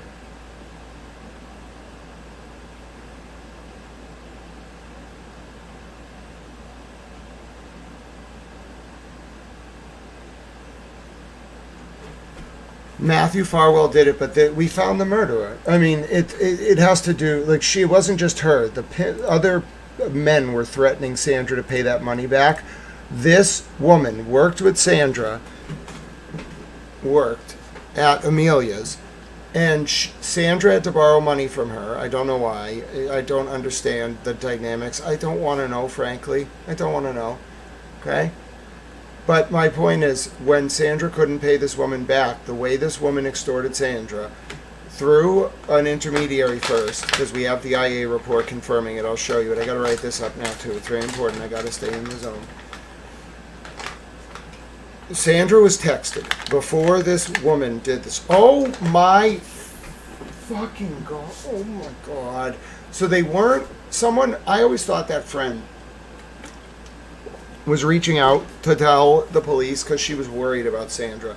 That woman is a blackmailer. She's an extorter. She's a murderer.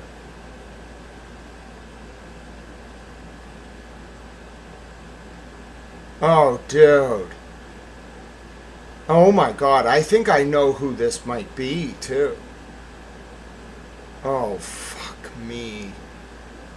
Oh my God, you got her killed.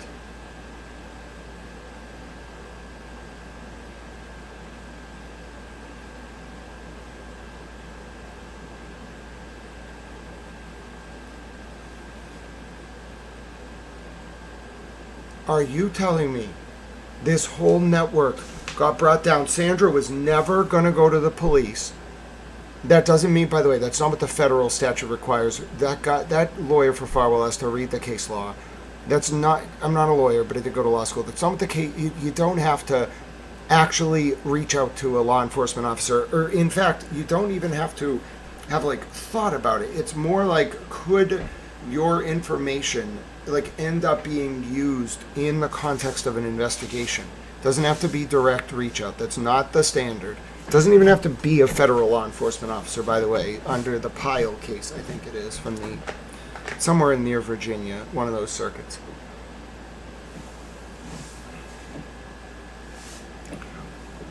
This is absolutely un-effing believable. I don't even know if the DOJ realizes what happened. I mean, I'm sure they do now. Listen to me. This was not an isolated thing. The woman in question right here, whoever this woman is, through an intermediary, probably a pimp, threatened Sandra Birchmore 2 or 3 weeks before this, okay? And they said to her, Sandra, if you don't pay the money you owe to the girls, that was the quote, the girls, at the dorm suite, then we're going to reveal your relationship with members of the Stoughton Police Department. So this woman calling the police department was not a benevolent act. She extorted Sandra, and when she didn't get paid, she called her and set in motion the chain of events that caused her death. This woman is culpable, criminally culpable. She is a murderer. I don't know who it is. I have an idea. She's a murderer. She knew what she was doing. I don't know how this works. I'm not a prosecutor or a lawyer. I'm a towel. You don't have, listen, this woman set recklessly by committing a felony, set in motion the chain of events that caused Sandra Birchmore to die. It's this woman and the girls that were with her. It's not just her. It wasn't just her that was owed money. Dude, I don't even think Farwell's defense understands what they've just done. Holy shit.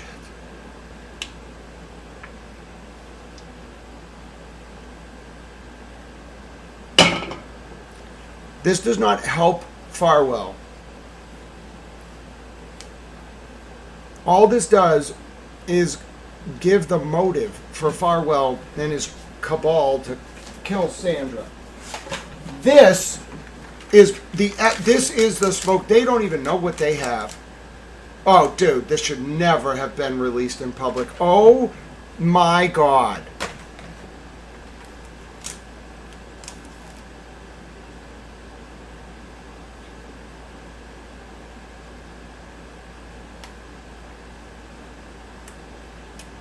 You killed that girl. You killed Sandra Birchmore. You know who you are. You killed her. Over money. You selfish devil. You killed her.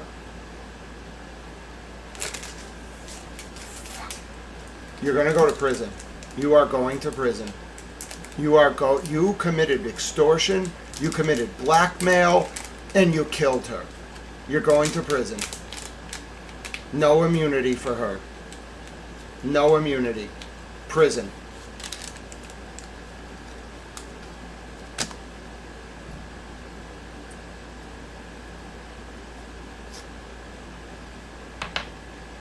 No deal. I don't care what she knows. No deal.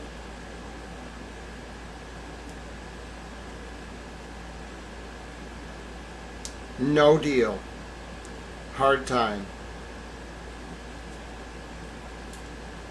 No deal.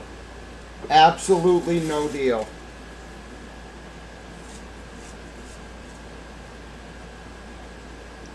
Don't you let that woman off. She killed Sandra Birchmore. Oh, damn right I have a right to be mad now. We found the...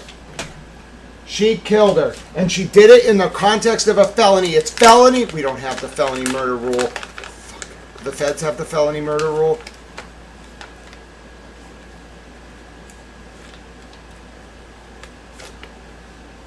Fucking liberals.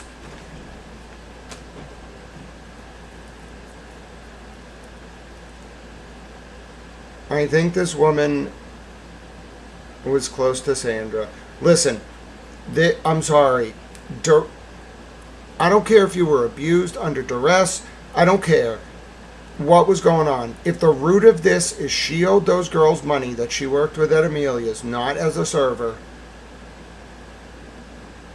and they blackmailed her, and one girl lost control because of fucking money, in some sense it brought these bastards down. But it cost Sandra Birchmore her life over money. You set this whole chain of events into motion. You did it. Why would you ever put this in a public motion? Do you understand that people in Stoughton and Canton know who this person is? Dude, what have you done? What have you done? Oh my God. Oh my God.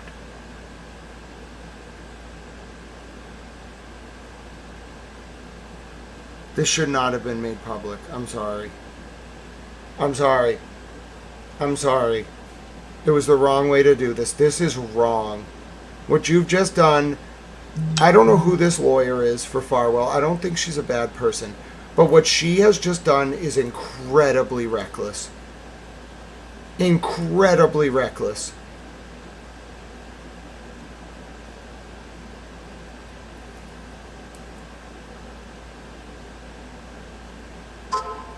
Oh, dude.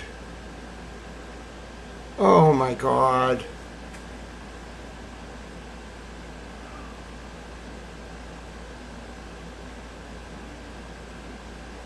This can't keep happening.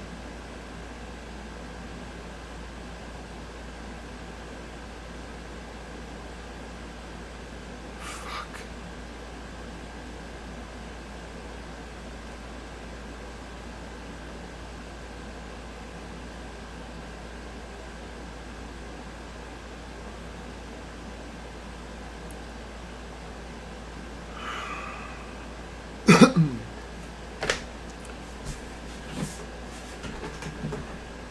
I cannot believe this. This is just absolutely heartbreaking. The only way you do... Fuck! Are you dumb? These people, this lawyer, dude, if you don't live and breathe this case, don't do something like this. What you have done, oh my God. You don't understand what you have done.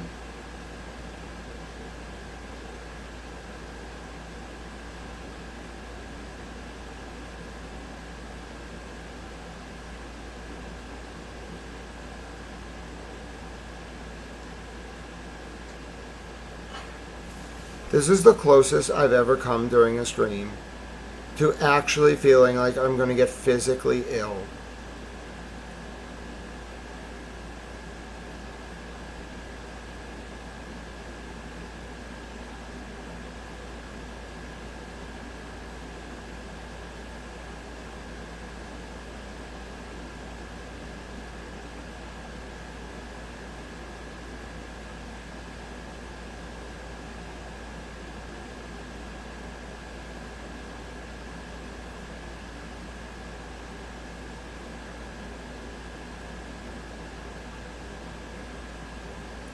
So what was her life worth? $300?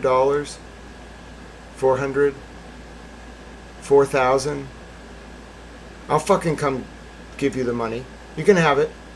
How much did she owe you? Tell me.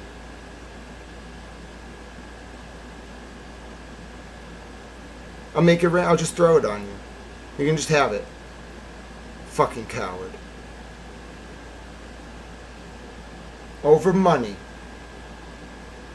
I'll rip some fucking $100 bills up and burn them. And then you can have the ashes. Fucking money.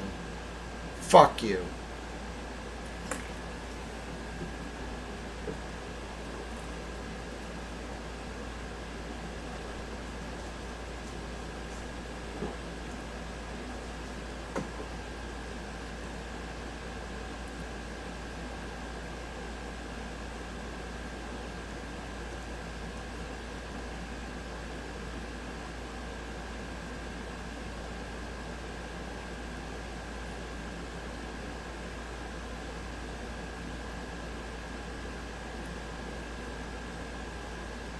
And then, of course, because God is good and righteous and just, that $300. What was it? I want to know. Was it $300 fucking dollars?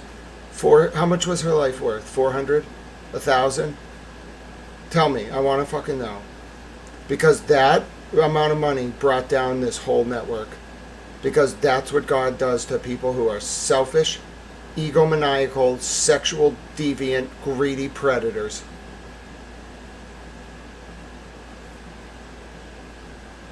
All of you. All of you. Involved in it. All of you. If you weren't hurting vulnerable women and children, you were greedy or selfish. You reduced lives to money. You blackmailed people. You extorted people.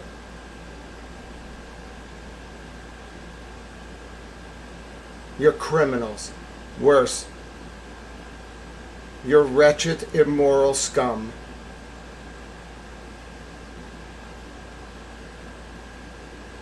Burn.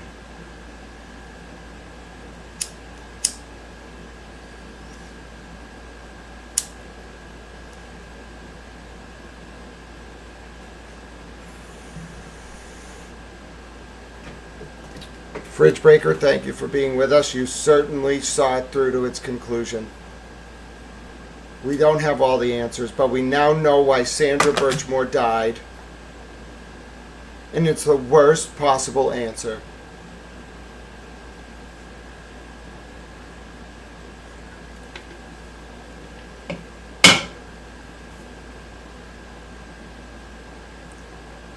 I'm going to find out the exact dollar amount of how much she owed. And I'm going to bring it to the Stoughton Select Board and I'm going to throw the money at them.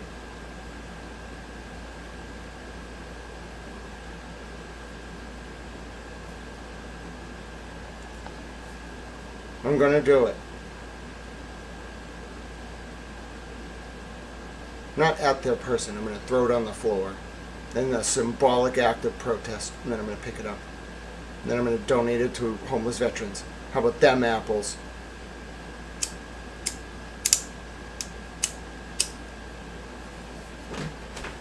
These monsters.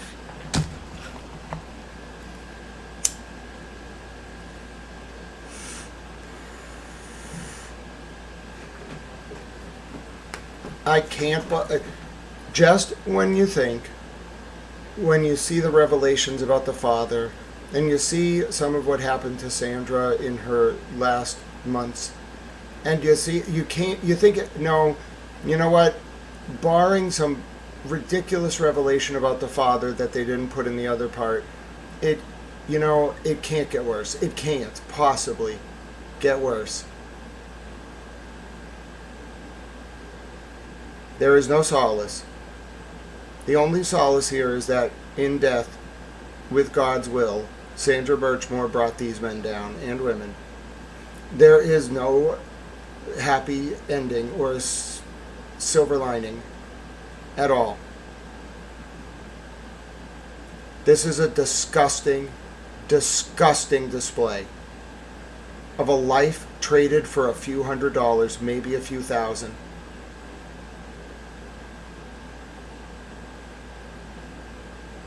Mark my words, if there is justice, that woman, not just Farwell, not just the cops who covered it up, that woman, and whoever issued that threat to Sandra, charge these fucking people, Mr. Deitch. Charge them. Whoever sent the threat, the man who sent the threat, start with him. Then her. Whoever this unknown woman is, charge her. Charge her. They committed felonies. They blackmailed and extorted Sandra Birchmore, and when she wouldn't pay them, they went to the police not to help her, but to reveal her relationship, to put pressure on her, knowing her death could have been a result. Fucking charge him. Charge him.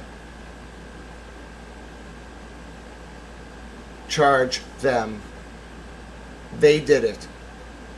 It was the whole network that created the conditions that made it possible, but those two people, those three, whoever Sandra owed money to and their pimp that threatened her, they did it. By that one call, this woman is a murderer.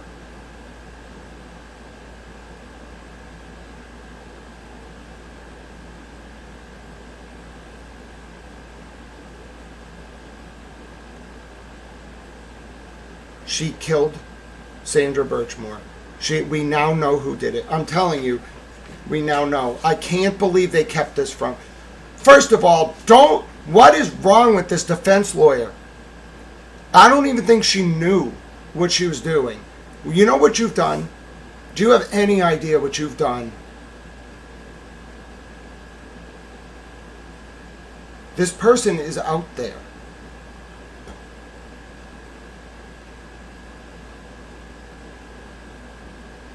They're gonna...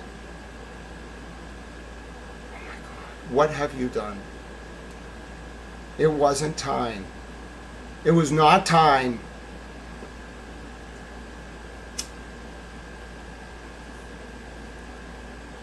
By inadvertently revealing this information, you're going to force them to move. And it is not time.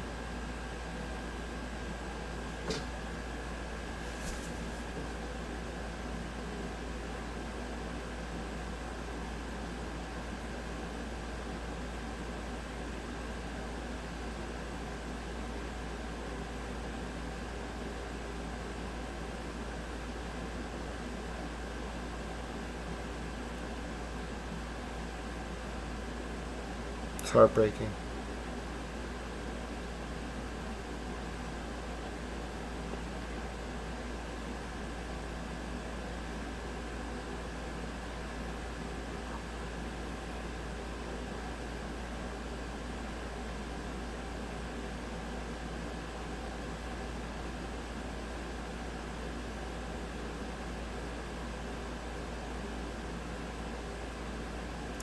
Makes me reflect long and hard.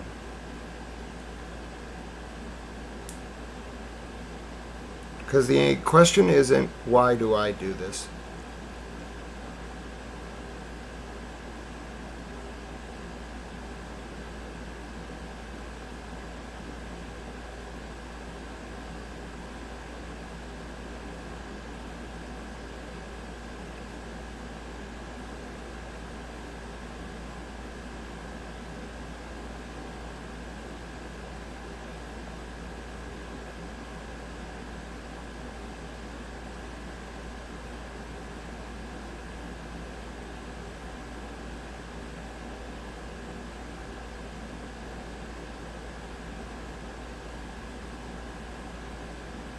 Sometimes getting to the truth is not the most important thing.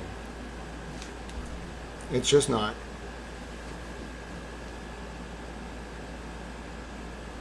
Sorry, it's going to refresh to reset its cache. I let my screensaver turn on. You're looking at the truth. This is the truth. This is what happened to Sandra. But this is not how it should have been revealed. This was not done right. This is way too much. People...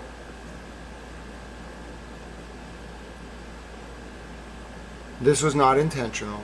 This was... I've read the motion, most of it. I know what the lawyer was trying to do, but she didn't understand what she was looking at.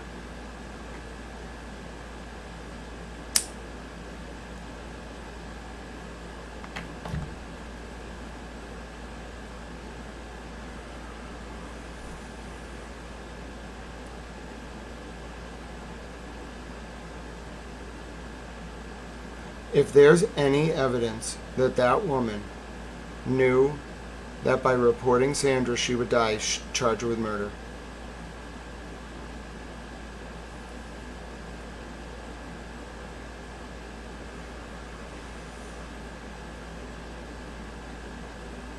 As a matter of representative democracy, I want to know who this is, and I want to know how much money Sandra owed her right now.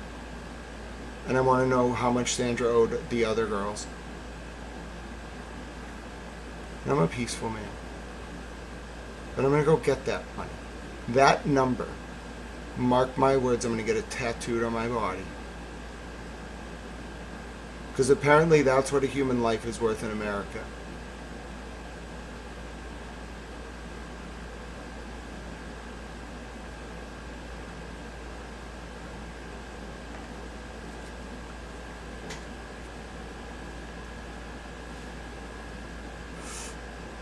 True crime should not feel good. The point of this genre is to do justice to people who are harmed, silenced, and then had their tragic demise covered up beneath rhetoric and narrative. True crime at its core is heartbreaking. Truth is not exhilarating. It's not entertainment. It's not pleasant. This is truth. That just absolutely overwhelming, soul-crushing numbness. And that's what it's meant. That is what so many writers have tried to explain by talking about the word truth. Truth is not a single fact about any given thing or person or place. Truth is the feeling of recognizing what happened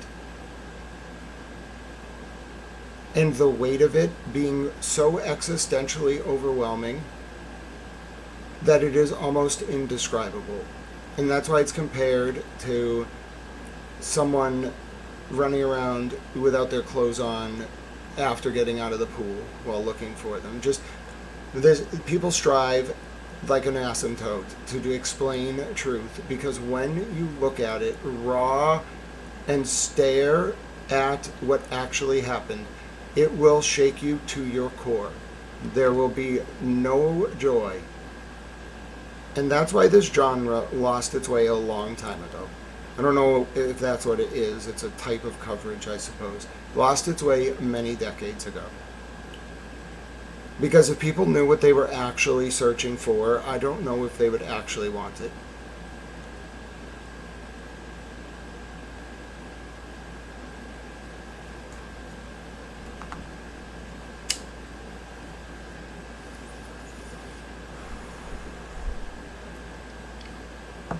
I don't care who you are, this can't feel good.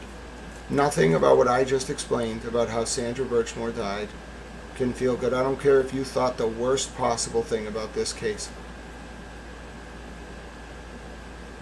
Nothing about knowing the actual truth can make you feel good. It's so petty and debased and selfish as to shock the soul, not the mind, not the conscience, the soul.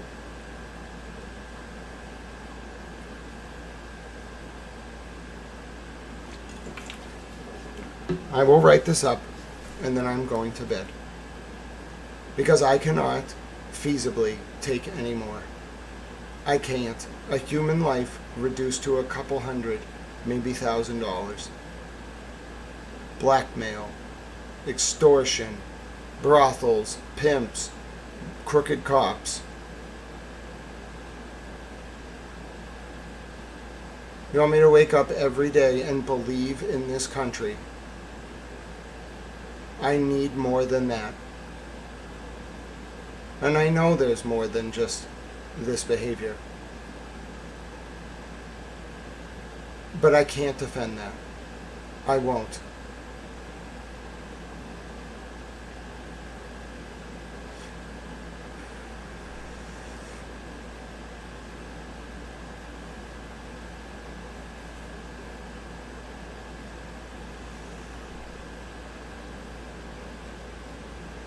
Either we change as a country or I leave.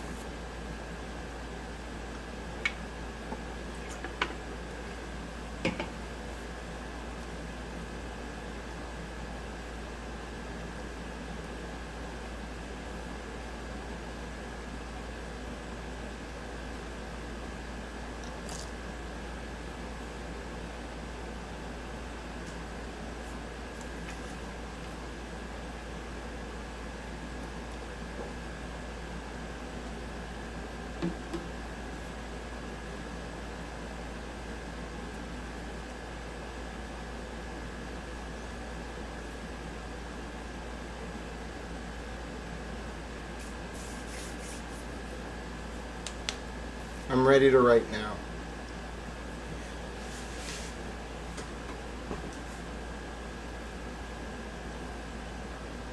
I do think talking about it is where it starts.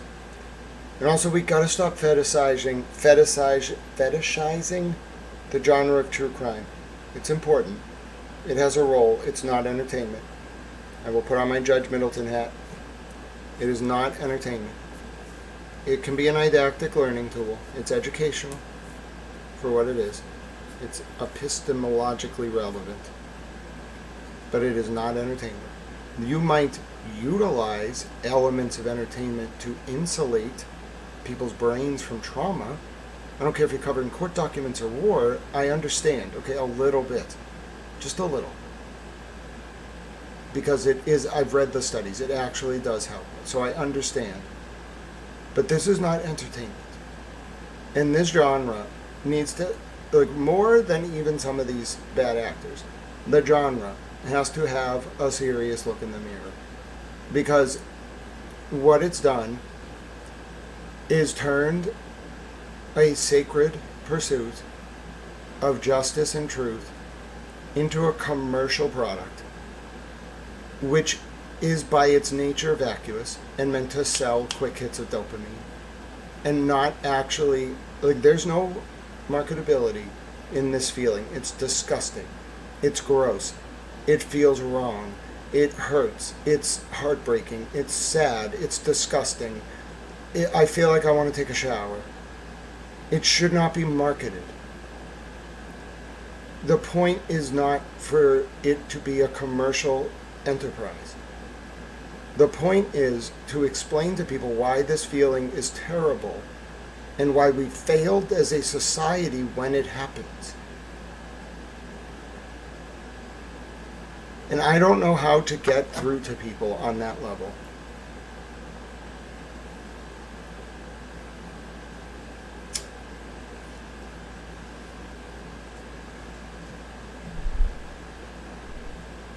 But I know one thing. More people will be charged. I now know, I don't have to speculate. I know who killed Sandra, and I know how, and I know why. And I know, although the actual murderer was Matthew Farwell, it started way before that. Sandra was killed when that call went into the police department. That was literally a hit over money. This was an assassination. And the person who put out the hit didn't call Matt Farwell and tell him to kill Sandra. She just made a call that made it such that the only option Matthew Farwell had was to kill Sandra. That's murder. Convince me that's not murder. It's murder. It's cold-blooded, first-degree murder. And it was done while in the commission of a felony. Charge it. If they used a phone to call the Stoughton police, charge it federally. I guarantee you that phone server was not in Massachusetts.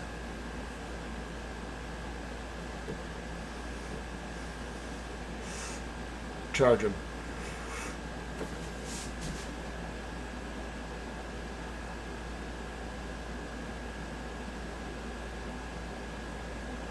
Charge the guy who delivered the first threat. And charge the girl who called. And then, unfortunately, you can give her immunity, but you probably have to charge the person who took the call as accessory after the fact. For not, maybe even worse, because they didn't report it. They got her killed. That is closer to manslaughter. But that dispatcher who took the call, by just telling Farwell, got Sandra killed. She didn't know. This was an assassination. Sandra Birchmore was assassinated over a debt.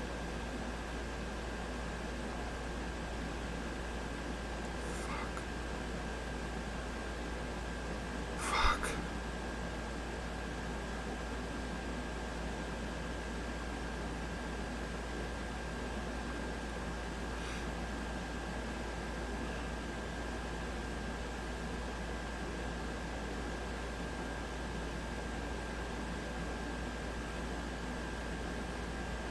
So sad.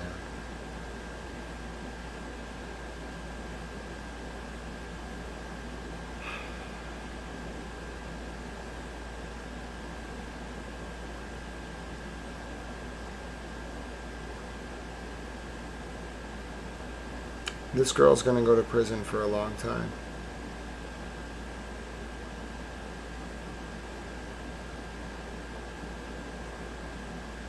Oh my God.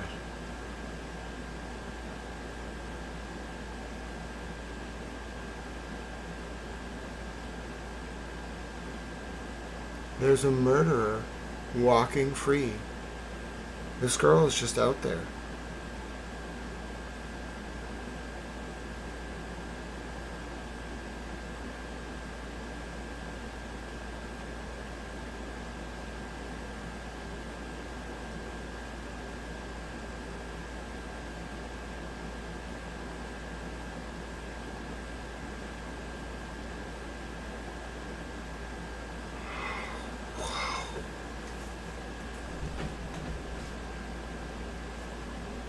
Oh, thank you, Noel. You're very kind.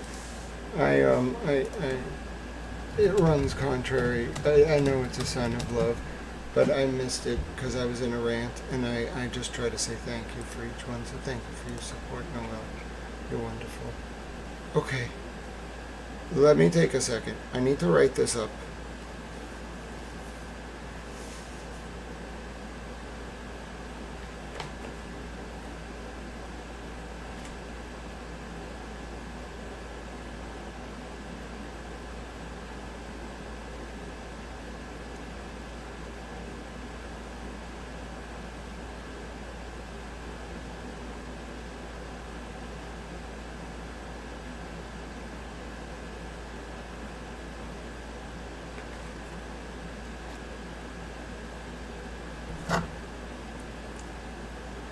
That's so incredibly sad. I have a duty to write this up, and I will write this up. But that is heartbreaking. I was ready to accept evil, the worst of it. But I wanted it to be. I didn't want it to be anything. I expected it to be complex. I expected life to have value. So I looked for a complex answer.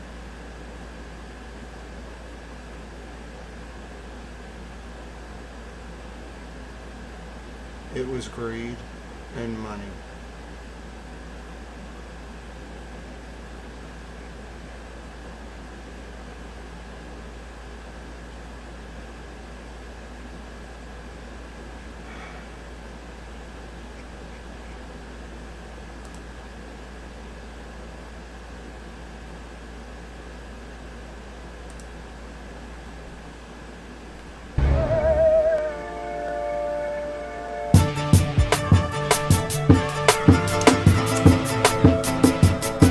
Immortal technique.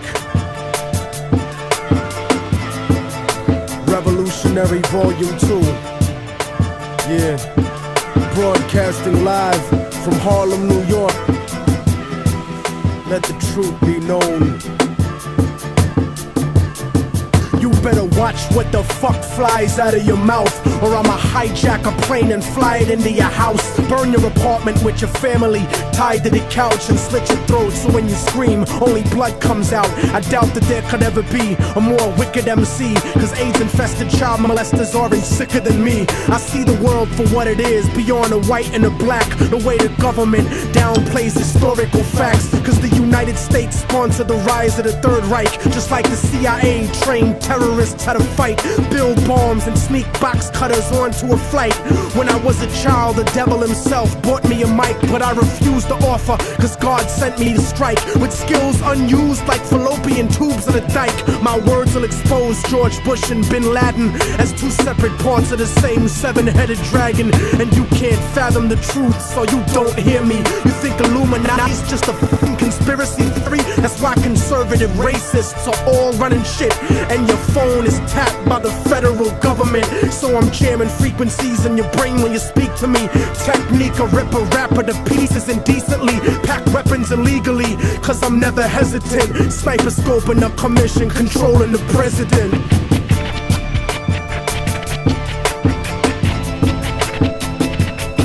Father, forgive them, for they don't know right from wrong. The truth to set you free, written down in a song, and the song had the death written in code. The word of God brought to light that'll save your soul. Save your soul, motherfucker. Save your soul.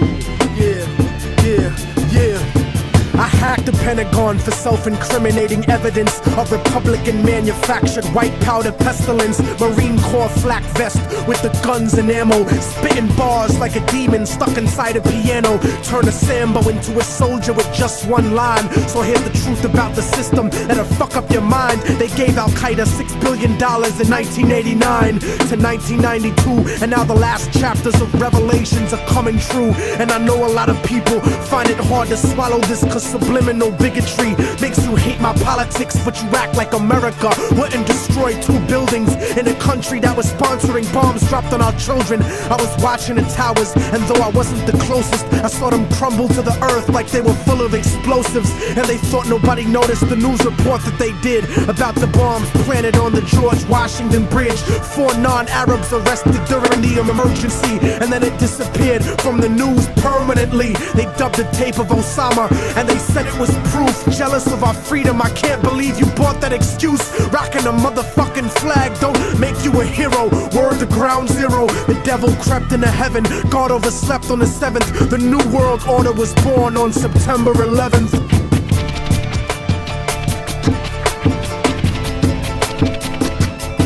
Father, forgive them, for they don't know right from wrong. The truth to set you free, written down in a song, and the song has the cause of death written in code. The word of God brought to light that'll save your soul. Save your soul, motherfucker.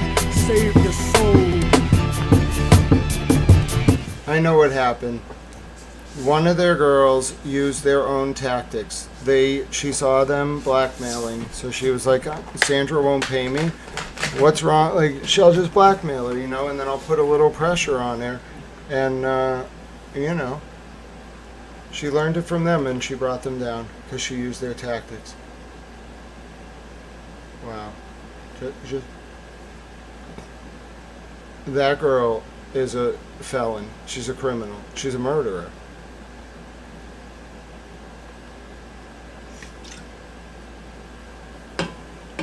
She got Sandra Birchmore killed over money.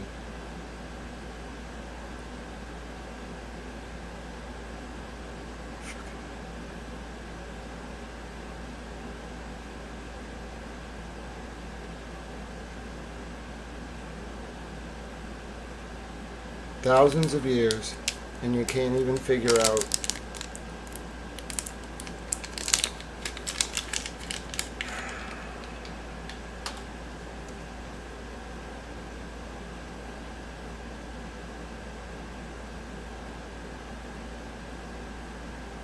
that simple lesson. Don't do things.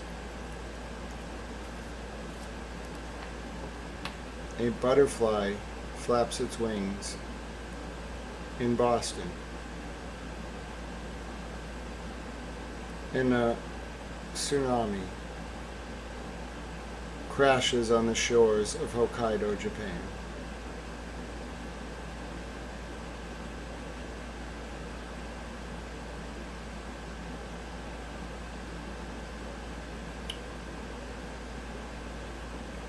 Try not to be that butterfly.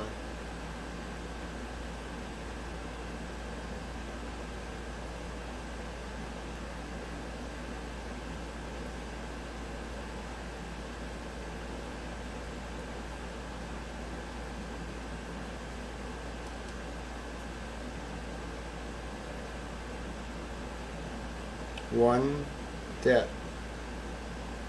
one phone call can change the world.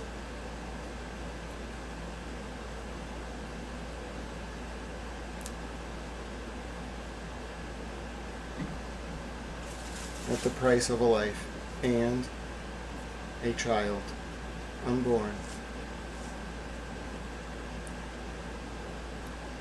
If we don't learn from this, there is no hope.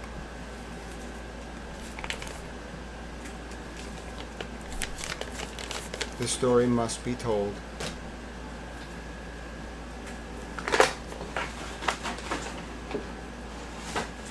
People must know that even the smallest act of greed and selfishness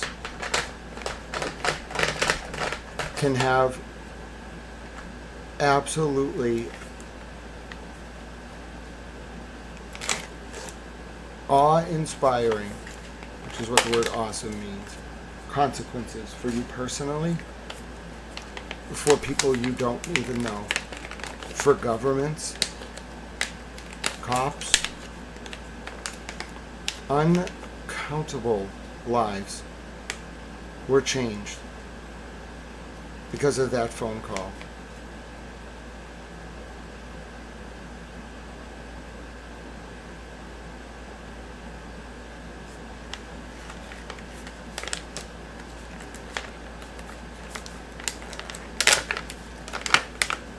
I've been through a lot covering cases of war.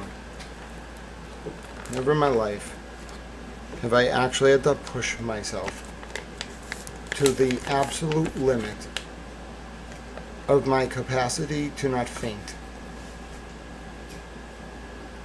I'm going to get this done, then I'm going to bed.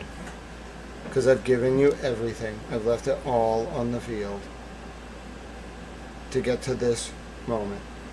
Not just today, over 9 hours, 8 hours. Didn't we just start?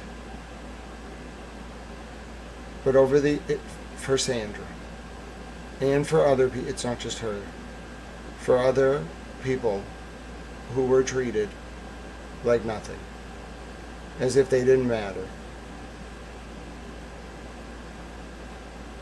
I left it all out there. This is not the answer that I expected.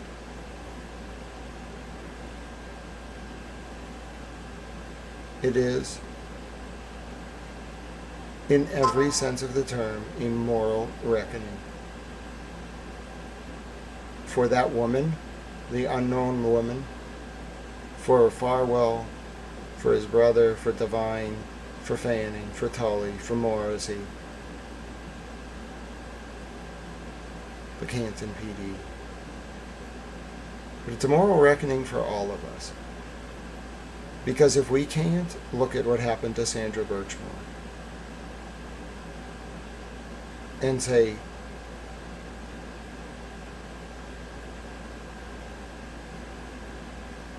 directly, with the specific words, that police trafficking children for sex is wrong. That Sandra Birchmore dying because she owed money to someone at a brothel that she worked with. And so they, whether they knew it or not, by reporting her to the Stoughton police, pretending to help her, got her killed. If you can't talk about that, and then the cover-up by the state police, and John Fanning and Brian Tully's unit, it'll never be fixed. So we will talk about it. But I gave it all. I gave you my all. I need to sleep after I write this up. Because after this, I need to decompress. I don't know what to say. I actually don't know what to say.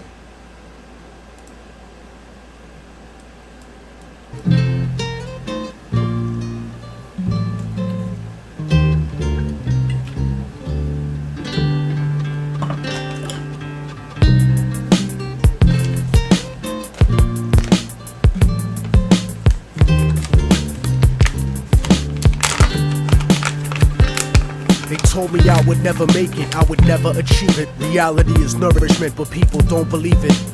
I guess it's hard to stomach the truth like a bulimic. It's a dirty game and nobody is willing to clean it. But this is for the paraplegic people dreaming and running. Ladies married to men who don't please them, dreaming of coming. Verbally murderous like David Berkowitz when I'm gunning. Some cowards on the internet didn't think I would sell. Scared to talk shit in person cause they stuck in a shell and couldn't understand the pain of being stuck in a cell. Hell is not a place you go if you're not a Christian.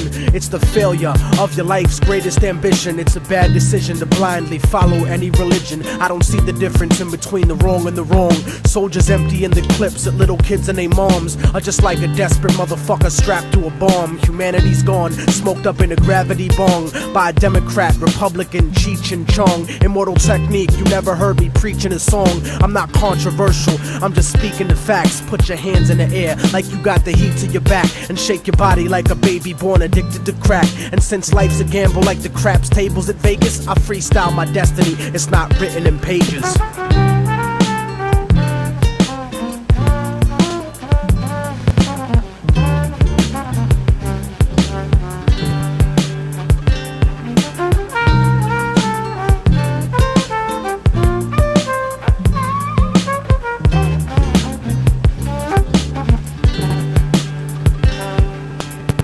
When they tell us how far it came to be, as if our PD's history started with slavery. Painfully I discovered the shit they kept a secret. This is the Exodus, the black Jews out of Egypt. I keep it reality based with the music I make. Blow up the truth in your face with the style I run with. Like the Navy missile that shot down Flight 800. I'm like the Africans who came here before Columbus, and from the 1500s until after tomorrow, I watch Latin America get raped in the sorrow. You see the Spaniards to the left, después de Colón.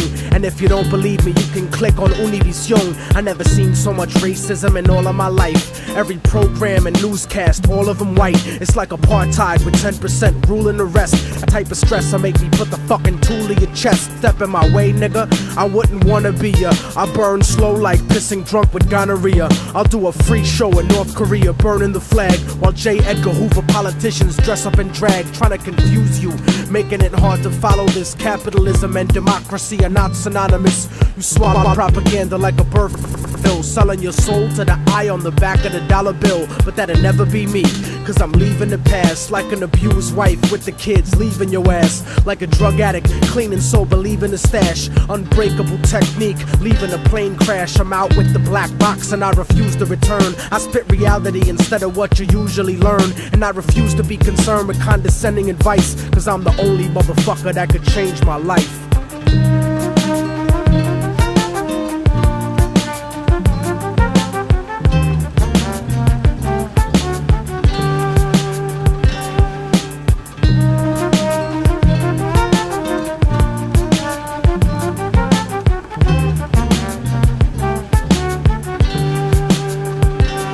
Some people think I won't make it, I know that I will. Escape the emptiness, cause that shit is slow and it kills. The flow and the skill, I made y'all believe it at last. You can make the future, but it starts with leaving the past.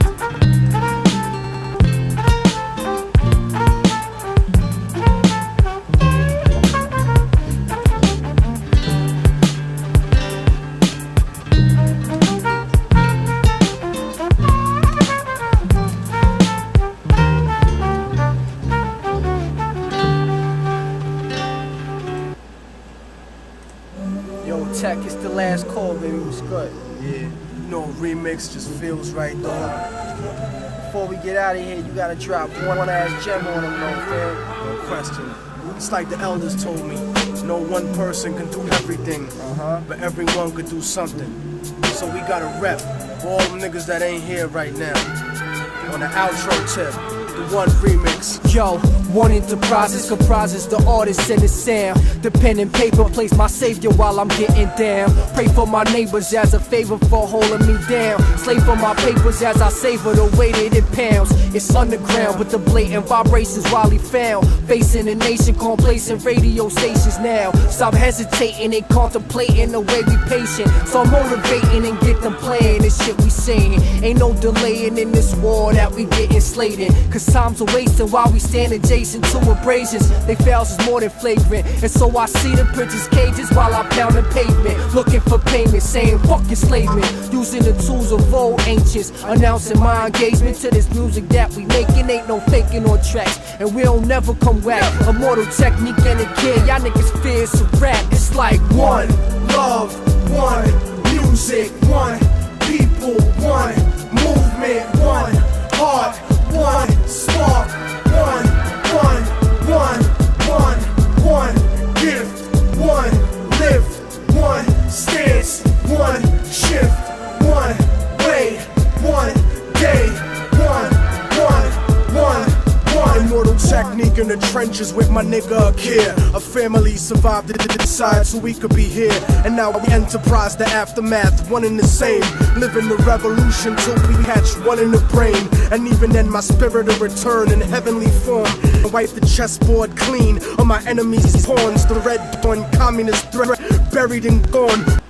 Invented a war can carry on, and it makes me wonder if the word of God is lost in a man.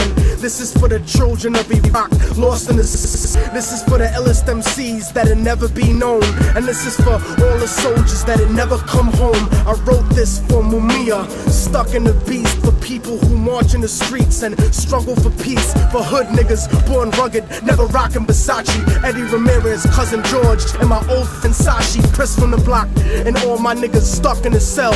Paul Wolfowitz, motherfucker, I'll see you in hell. My destiny's to show the world that the music is real. Go back in time and play this shit for the slaves in the field, and for my children in the future that are waiting to breathe. People slowly dying, hanging on, waiting to leave. Believe when I'm gone and this album's on a library shelf, I'll be one with God and one with you and everything else.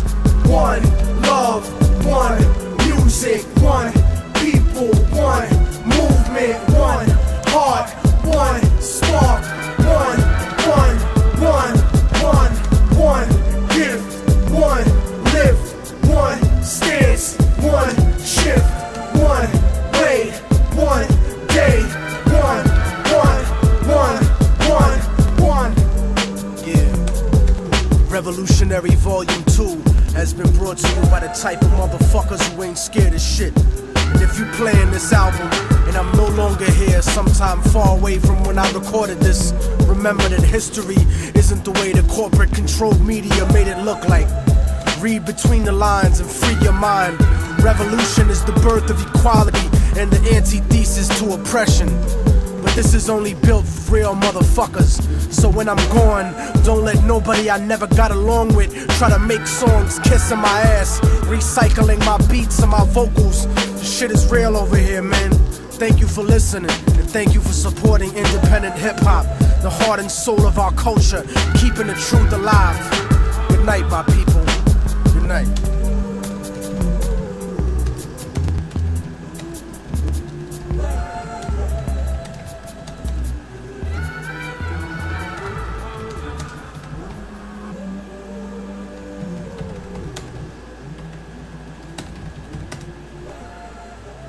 Gonna need more music to get this one done. This is hard to write. This is heartbreaking. Justin Root always said, "We are just one." God bless Justin Root. I have a lot of documents to read about that case, and you can be damn sure it's going to get my full attention. Alright? You have to speak the truth. You have to speak your mind. Every time I speak my mind, I'm lyrically critical. The pinnacle of being revolutionarily pivotal. Beyond anything ever studied that's metaphysical. Man, fuck a minority. I'm not politically minimal, but obviously terminologies that are statistical are manufactured to be unequivocally subliminal, transmitted by monopolized media visuals. So I riddle hypocritically pitiful criminals, habitually utilizing typical rituals with false pretense in attempts to be spiritual to individuals who believe in biblical miracles instead of themselves, cause they're not thinking original, and the color of their skin makes them feel invisible, like microscopic miscarriages lynched with the umbilical. Only a fucking imbecile would think they're uncorrectable, cause you're susceptible to becoming more than a spectacle. Remember that you're flesh and blood and your body's dissectable. I'll beat you until you're a vegetable and wake up in a hospital covered in poisonous chemicals, in a fetal position with your face sewn to your testicles, thinking that you were kidnapped by extraterrestrials. You got heart, I'm the blood that pumps in your ventricles. Technique, I'm like your soul, nigga, indispensable, with no respect for those who cower at the hour of revolution, because the government owes my people restitution instead of sedatives like cocaine and prostitution. Conclusion is that you'll have to violently silence me, cause I raid the airwaves of cutthroat piracy. In school my teachers blinded me, but now I can see. Now I'm mentally and revolutionarily free, broadening horizons about what my people could be if we wasn't set up to get shot, locked, to OD. You see, families bleed because of corporate greed, and monopolizing weed is virtually impossible, so it won't be legalized, and that's another obstacle. But I'm still rolling up pocketfuls of tropical. The government's involved directly, so it's unstoppable, like a nuclear rocket full of biochemical toxins that invade the ecological. Improbable that the average intellect could understand, so I encrypted this into hip-hop that's in high demand and spread it through the ghetto of every city like contraband. Stomp a man of any complexion with a devilish nature, cause I'm trying to save the earth, but you're just getting in line to rape her. This is how I like to write, and then I'm going to bed when I'm done. What else do we got here? Alright, how about something a little more relaxing?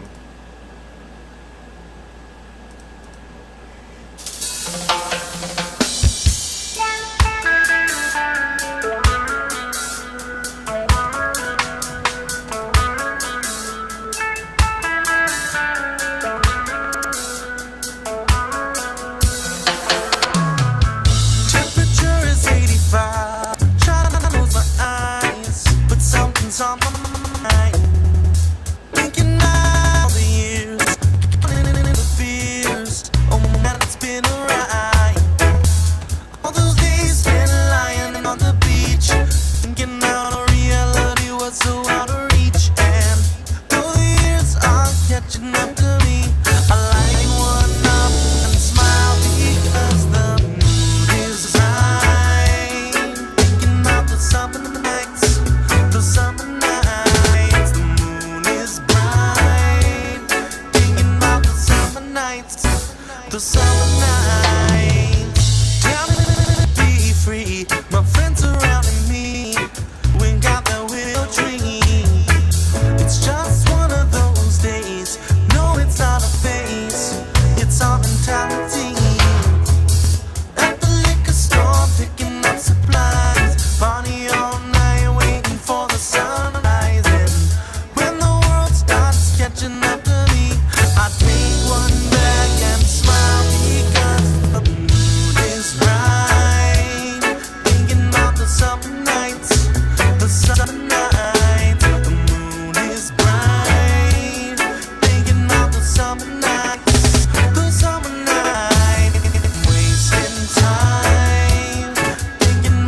summer nights, the summer nights. Moon is bright. Thinking about the summer nights, the summer nights. Wasting time. Thinking about the summer nights, the summer nights. Getting high. Thinking about the summer nights, the summer nights. Mood is right. Thinking about the summer nights, the summer nights. Moon is bright. Thinking about the summer nights, the summer nights. Wasting time. Thinking about the summer nights, the summer nights. Getting high. Thinking about the summer nights, the summer nights.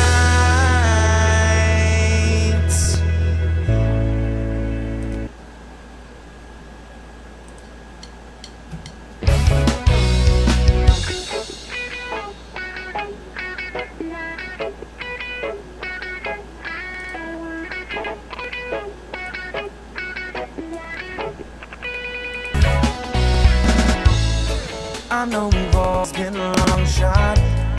I'm down to roll those dice. I travel down a long high road, girl, just to make you happy inside. We might not make it in the end, but we sure enjoy that ride. At least we'll have the song to remember the way we felt that night. I'm all in to make it with me.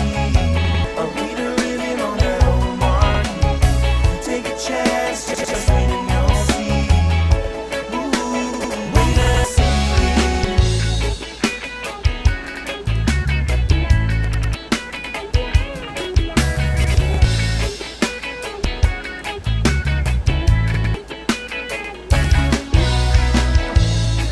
I know we've always been a long shot. I'm down to run all night. Travel through the rain and cold, girl, just so I can make it alright. We might not make it in the end, but we'll sure enjoy that ride. At least you'll have the song to remember. Remember me by. I'm only into you know me. A reader in it on that old marquee. Take a chance, just wait and you'll see. Ooh, wait and see. I'm only here till you make it with me. A reader in it on that old marquee. Take a chance, just wait and you'll see. Ooh, wait and see.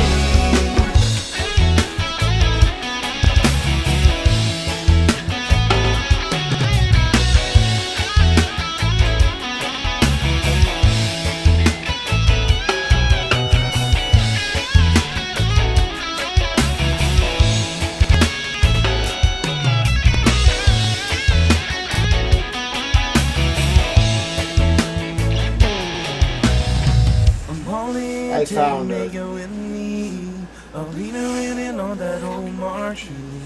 Take a chance, just wait and you'll see. I gotcha. I found it. Ooh, wait and see. I'm only here till Oh, you fuck make yeah, it I with found me. A reader in on that old marquee. Take a chance, just wait and you'll see. Ooh, Found it. wait and see.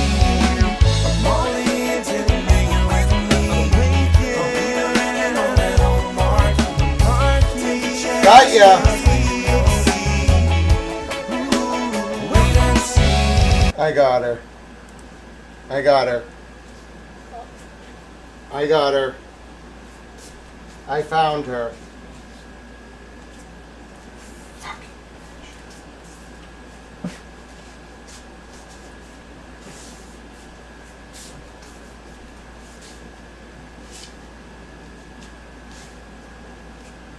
You. I found you. I found her.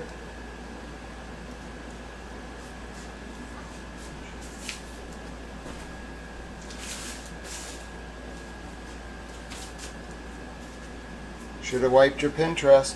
Whoopsie. Don't fuck with me. Don't ever, ever.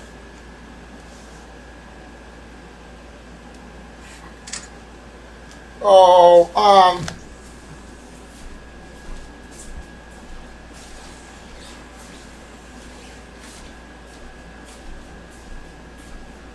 I found her. Wow. I found her.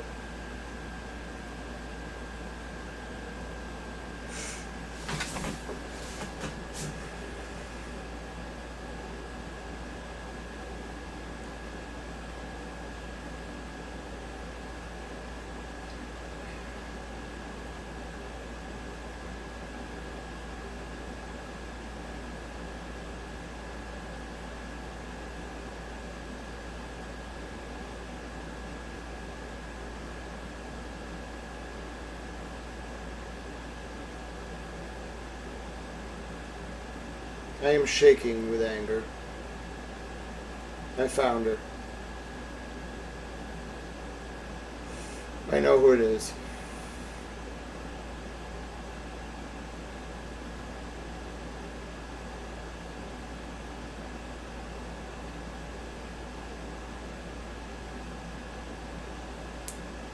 Demizzy and Barb, no.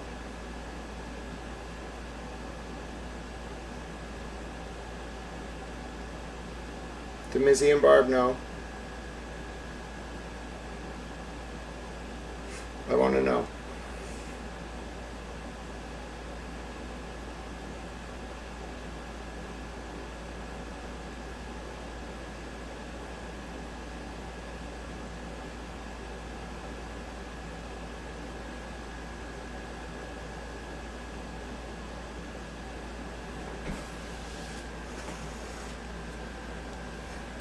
This is apocalyptic levels bad. I know who it is. I found them. Because of that footnote, what is this lawyer doing?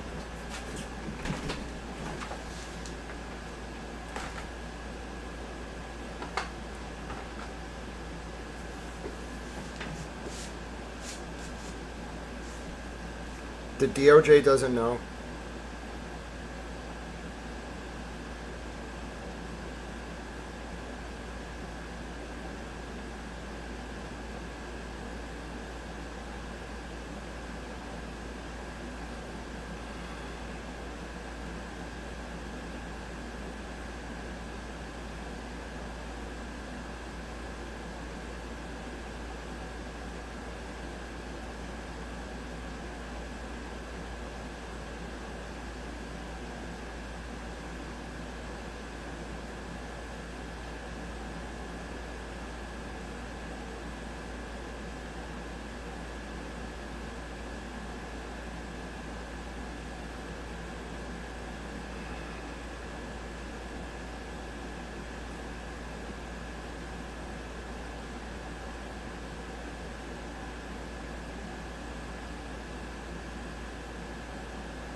She was one of them, huh?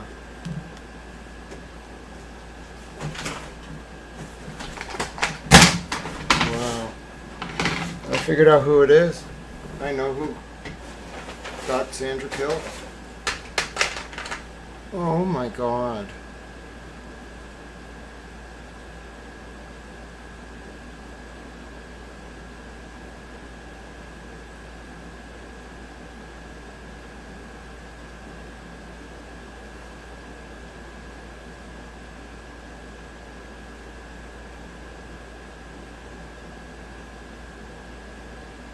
I knew she was a mole. I knew it.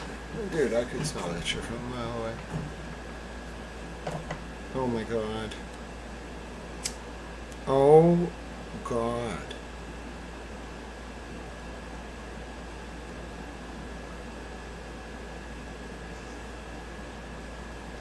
And obviously, it's very easy to rule yourself in or out to determine if you're this person.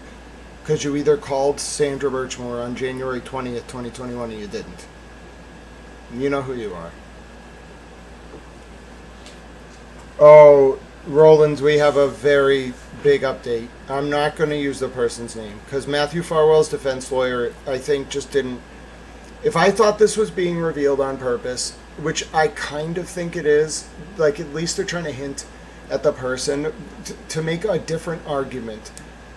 Farwell's defense lawyers are trying to make this argument about like the DOJ referencing one of Sandra's friends. And so they break out. Farwell must have got this in Discovery because it's very secret. No one's ever heard of it. There's this recorded call. It's a three-way call between Sandra and a female, okay, and another woman who doesn't talk. Now, this was January 20th, 2021, 11 days before Sandra's death. On a few weeks before that, Sandra got a text message she was contacted by a man, okay? His name is redacted in the 2023 Stoughton Internal Affairs Investigation Report, which I have to include in my write-up. I'm not there yet. Telling her that if she didn't pay back the money she owed to the girls at the dorm suite, okay, then that person was going to reveal Sandra's relationship with the Stoughton Police Department, okay? Now, let me be clear. The man who threatened Sandra was not the person she owed the money to. The man who threatened her referred to the people who were owed the money in the third person as the girls at the dorm suite. 2 weeks later, a week later or so, on January 20th, a woman, who I know who this woman is, okay, called the Stoughton Police Department and said Sandra Birchmore is being abused by Matthew Farwell or something to that effect. Looking like she was reporting Farwell for hurting Sandra. In reality, it was the culmination of the extortion over the debt, and that was the reveal, and Sandra was dead 11 days later. It's manslaughter. This person is free right now. I don't even know if the feds realize that this person set into motion the chain of events that caused Sandra's death. But she did. I know who I'm looking at her Pinterest right now, which she did not wipe. She only left one post from 5 years ago up related to Color Street, but be dumb like that, bruh. Go wipe it now. Go ahead. Then I'll just have the record of it being wiped, so you know what I mean. I know who did this to Sandra.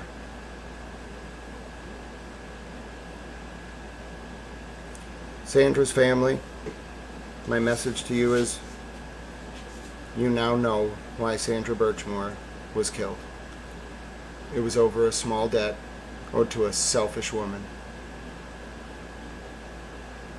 who took matters into her own hands and got Sandra killed because she didn't understand what she was doing. And if she did know what she was doing, then she's a murderer.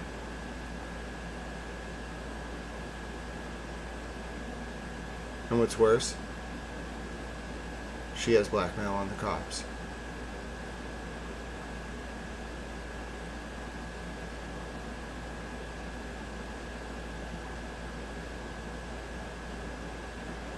Hey FBI, you remember when I was saying that you were wiretapped? It was actually an illegal interception. You should really go back and revisit that. Because now I think I understand who the madam was.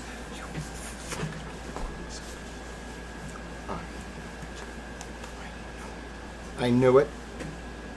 I knew she was a madam. I knew it! Oh, you're going to federal prison, Missy. You're going to federal prison.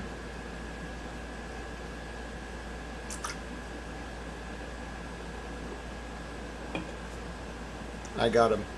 I got him dead to rights.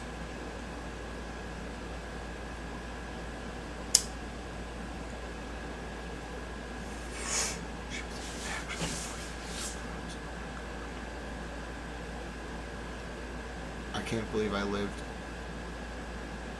Holy shit, how did I live? Dude, I put myself in some really dangerous situations without realizing it. I must really walk with God in some way. Because oh my God.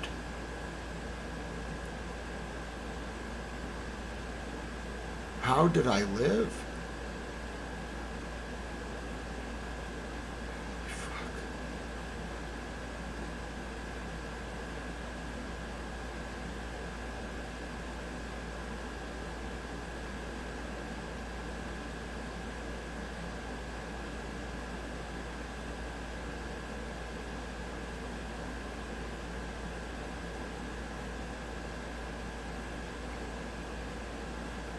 No wonder they came to my door to threaten me. Bro, it was about this shit. It wasn't about Kathy Rumler.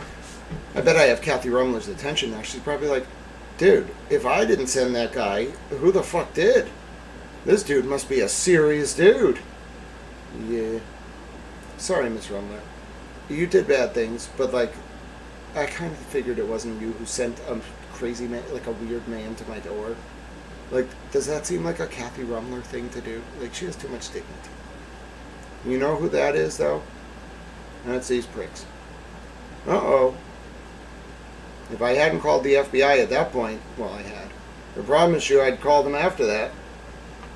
Uh-oh. I called the Congress, too.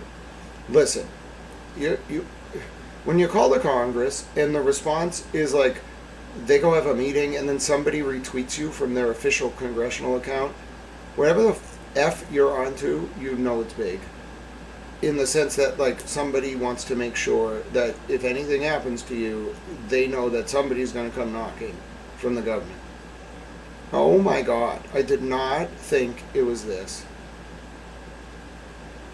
I had a bunch of different ideas. I still don't understand the money behind it, but now I know what they were doing. And now I know who killed Sandra.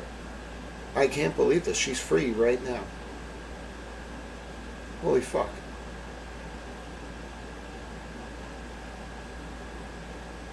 Holy fuck. Matthew Farwell took Sandra's life, but he's not. The causal chain did not start with Matthew Farwell, but for causation. Matthew Farwell never would have gotten a fight with Sandra and not had to, but like he was cornered. She said she was going to reveal the relationship, all that, because Farwell lost his mind when the friend reported the relationship to the Stoughton police, which was not to protect Sandra, it was to punish her for not paying back the debt. My guess is she thought Farwell was the person who was owed the money. Thought Farwell was just going to like rough her up. I'm talking about the woman who did this. And then maybe Sandra would pay the money. Instead, Farwell killed her. Oh, this woman is guilty, in my opinion, of manslaughter at the bare minimum. She might even be a murderer. Holy fuck.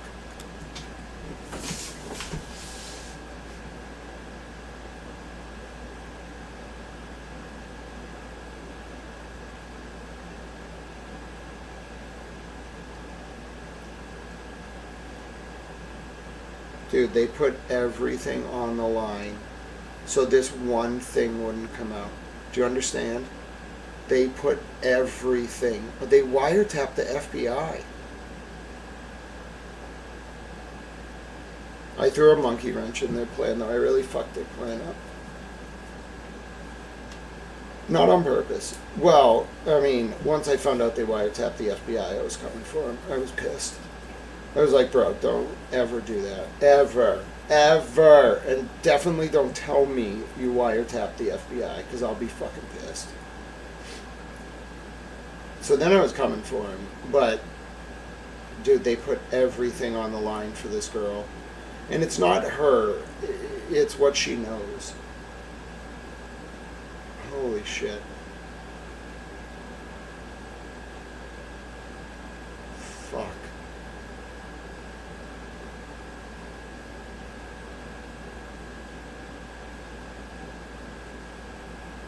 They wiretapped the FBI.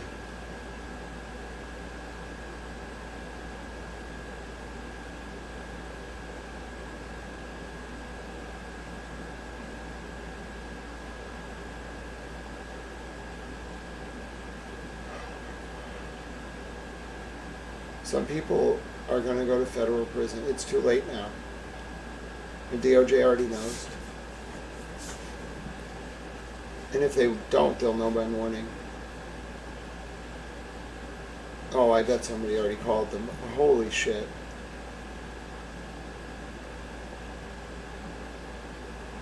Oh my God.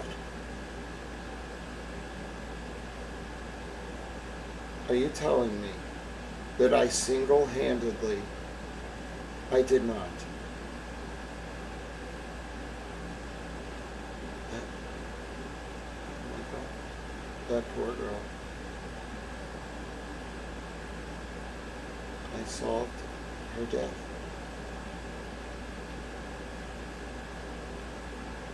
Mark my words. Somebody's going to get arrested. This girl. I know who she is. She's a woman. Holy fuck.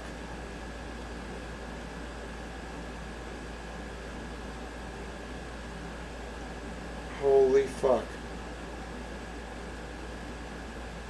That whole time. Oh, Mizzy and Barb, I need to know what they think about this. Oh my God. They're going to realize it instantly. Farwell did it, but the reason Sandra died was that it's her. It's her. And they were protecting her, the woman who called the Stoughton police, because she was one of the girls at Amelia's. And she was filming the cops that she was sleeping with. Fuck, dude. Oh my God. All these girls, huh?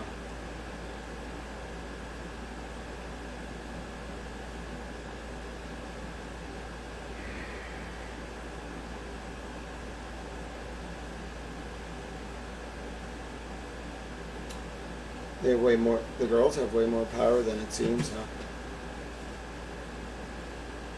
Oh yeah, some of them were victimized, but some of them were criminals. Dude, I don't even want to talk about, I was very traumatized, okay? Very traumatized.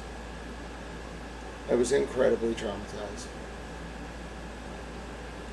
But I pulled off something incredibly impressive that to this day was one of the greatest feats that I've ever pulled off in my career as a reporter.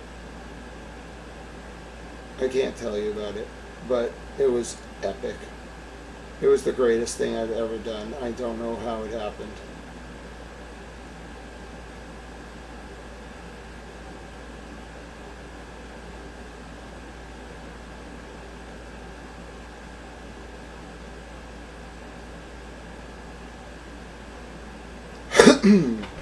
Sandra's family deserves to know. I'm going to tell them. I want you all to know I'm going to tell them. I'm going to post this. I'm not going to post I know who caused Sandra to die. I have solved this case. Not me. All of you helped. But I've solved this case. And I think I did it before the DOJ put it all together.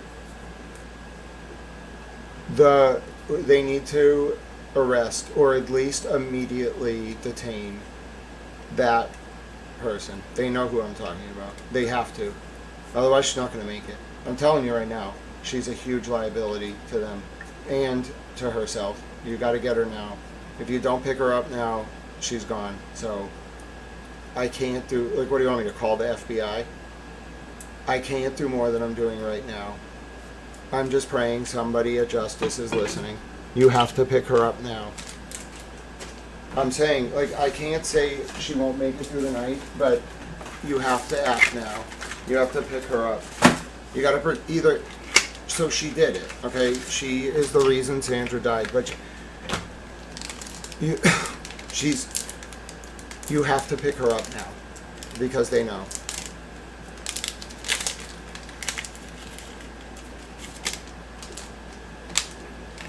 So, I don't know what to tell you. You either get her or you don't. If you don't, she's not going to make it. Either, just for a number of reasons, she's just not going to make it. So, go pick her up. I don't know what kind of hold, like, in her own protection, I don't know. Put her in WITSEC, charge her, I don't care. Just don't let her die. please, please, please. She needs to face justice at a bare minimum, but she also might know like a F ton of information about these dudes. She wasn't Sandra's friend, and she is not innocent. She might not have engaged in behavior that she knew was going to result in murder, but she acted recklessly and set into motion a series of events that caused Sandra's death over a debt. And I know who it is. First of all, it's exactly who I thought it was. Okay? You know why? Because don't run game on me. You think I was born yesterday? Don't do it. I'll go. First of all, I just won't respond. Second of all, the harder you push, the more I'm going to know. I knew. I didn't know what. I just knew something was wrong. Third of all, I can't believe this. I can't believe the number of people who were misled over the years to think that woman calling the police was someone trying to help Sandra.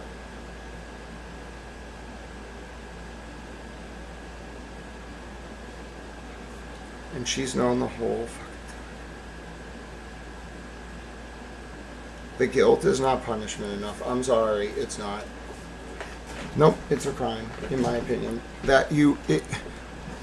She owed you money, okay? And you got her killed. That's a crime. You extorted her. She didn't comply. You called the police under the auspices of helping her. But really, you were just punishing her for not paying you. You're a felon. You're a murderer, in fact. And I figured it out. You can hide no longer.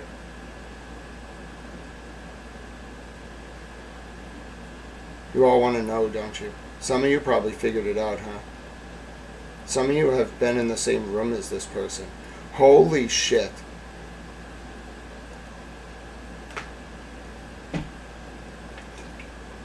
Do you understand? Some of you have looked into the eyes of the person who caused Sandra Birchmore's death and you didn't even know.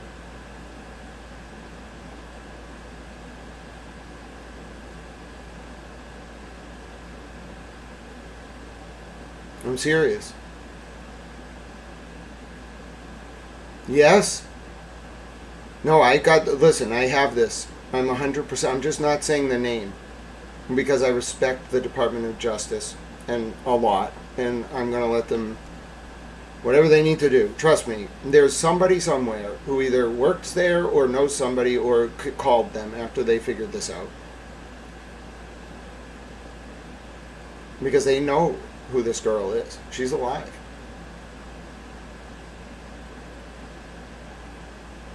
And I'm not going to say the name. Because, one, I don't think Farwell's lawyer, based on my reading of the motion, even knew what she was doing. And it's understandable. Like, she's a public defender from North Carolina. My guess is she's not, this is you have to live this. Literally live it. I don't mean read the case. You have to live the case. Or there's no way you could even begin to understand what you just revealed. Because I read the way the lawyer was using this transcribed conversation, it was kind of like, the government made this woman out to be Sandra's friend, but she's really not. Like, you gotta see, etc. No. The lawyer, in my opinion, for Farwell, didn't even know what she had in that recording. What you had in that recording is actually what caused Sandra's death, but it doesn't absolve Farwell. He still killed her. You just have the person who set the events in motion that caused her death. She's more of like, can you call it a conspiracy? There's not what is it called when you get someone to unwittingly murder someone else by setting in motion a chain of events that can only result in their murder?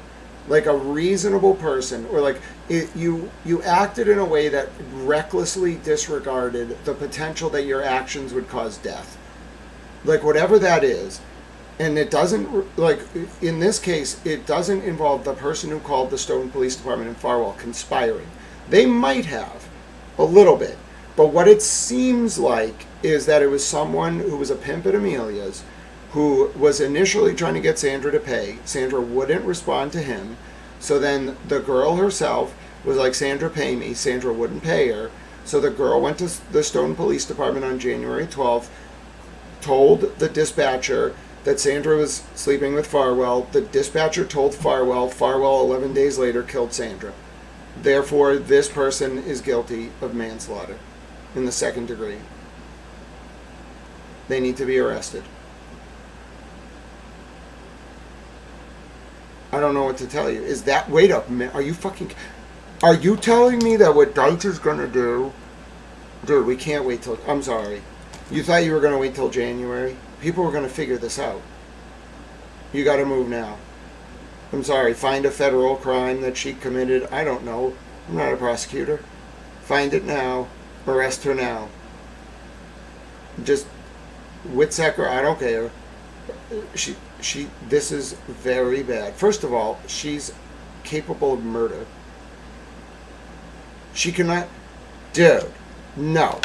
Absolutely not. She is not going to be permitted to walk free on the streets when she's capable of setting into effect a chain of events that caused a murder. Nope.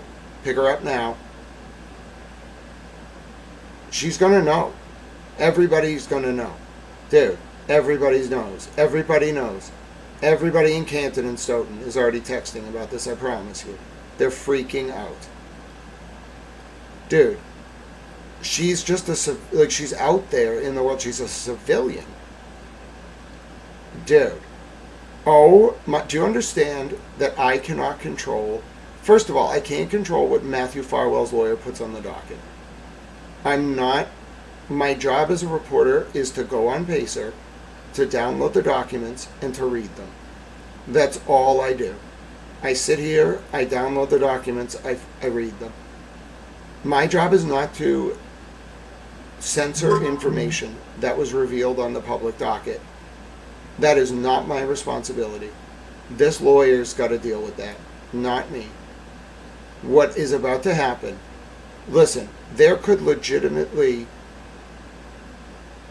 be protests in the middle of X town because of what I'm about to post.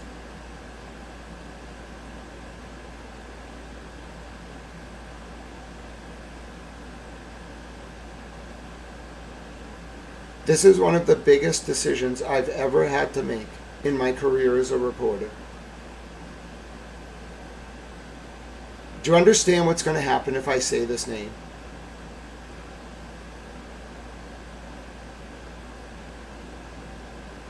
I know some people already figured it out. I know.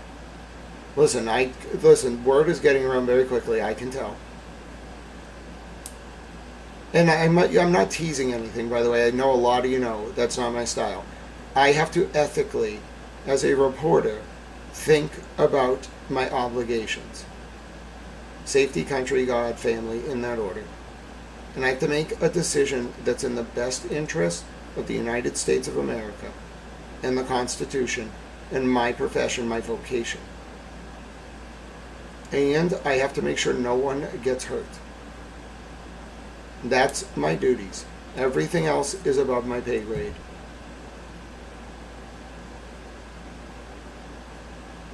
For as long as I am in this field, I will never make a bigger call than how I'm going to approach publishing this post.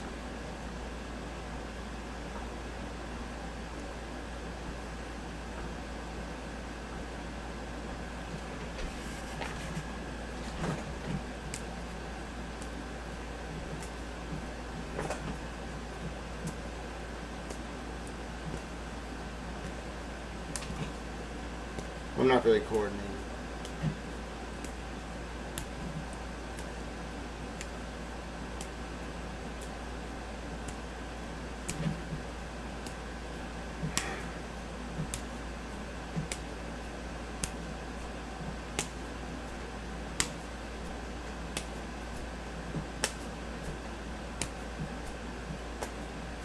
It's about how fast my mind is spinning right now. I'm trying to make this call.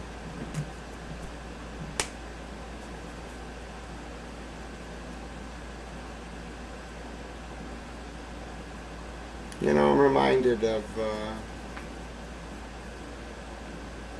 Jerry Spence's closing argument in a mock trial about Lee Harvey Oswald. I delivered this actually one time during a class, during a law school class. I delivered this as a closing.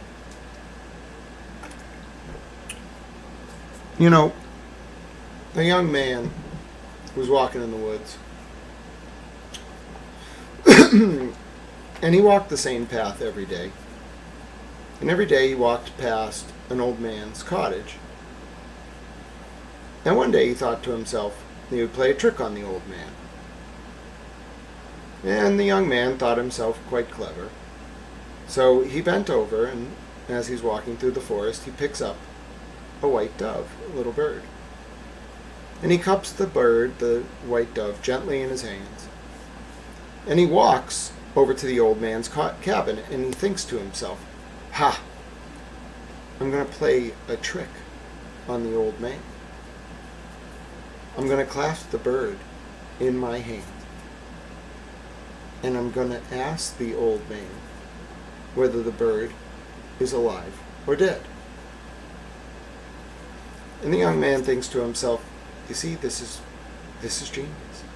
If the old man says the bird is alive, well, I'll just crush the bird and open my hands. If the old man says the bird is dead, I'll simply open my hands and it will fly away. So the young man, sophomoric though he may be, walks up to the old man and says, "Hey, old man." The old man says, "Yes." And the young man says, "I have a bird in my hand, old man, clasped here." He closes his hand. He says to the old man, "Old man, is the bird alive or is it dead?"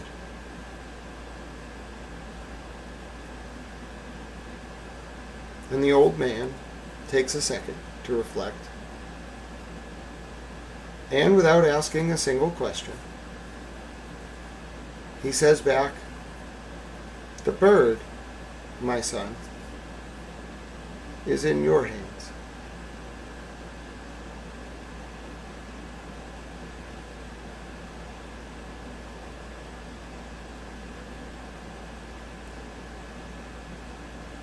Now, I said all along, to a number of you, you probably have heard it if you've met me in person, the bird is in your hands. Right now, the bird is in my hands. And I have to make an important decision. A butterfly flaps its wings in Boston, and a tsunami hits Hokkaido.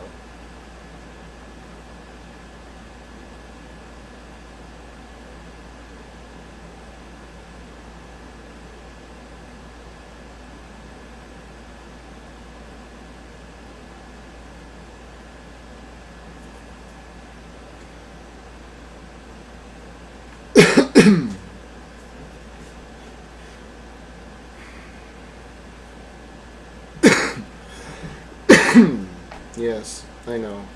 It's a heavy cough. It's a heavy burden.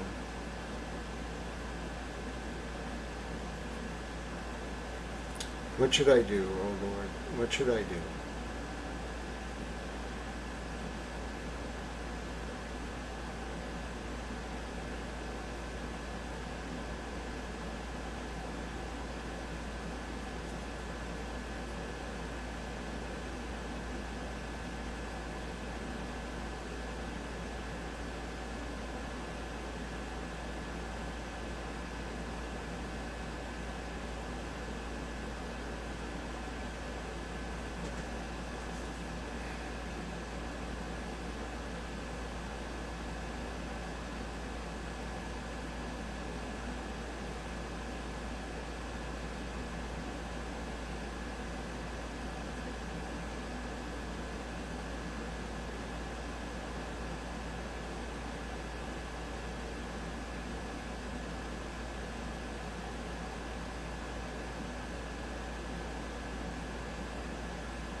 I should say what I know and no more. And I shouldn't reveal the name.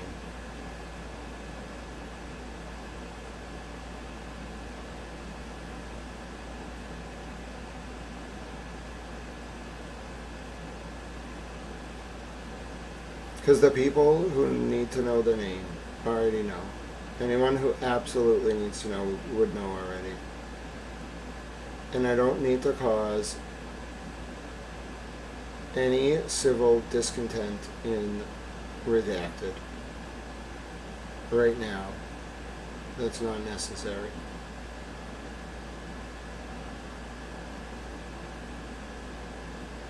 Oh, this is huge.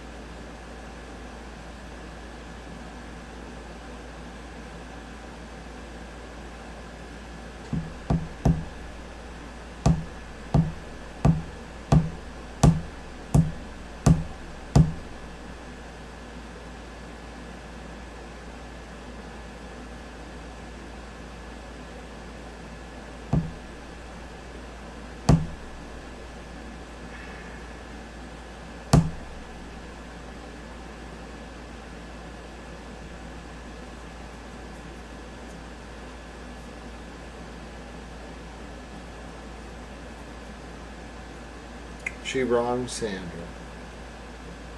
And that's the bottom line.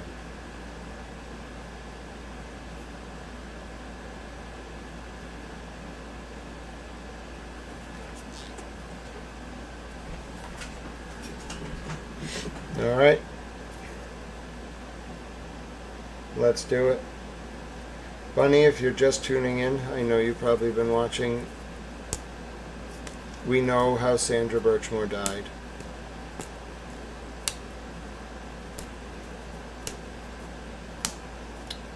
A girl that Sandra worked with at the brothel at Amelia's was owed money. The pimp tried to get the money from Sandra in December of 2020, January 2021. When the pimp failed, the girl herself tried to get the money from Sandra. Sandra wouldn't pay the girl.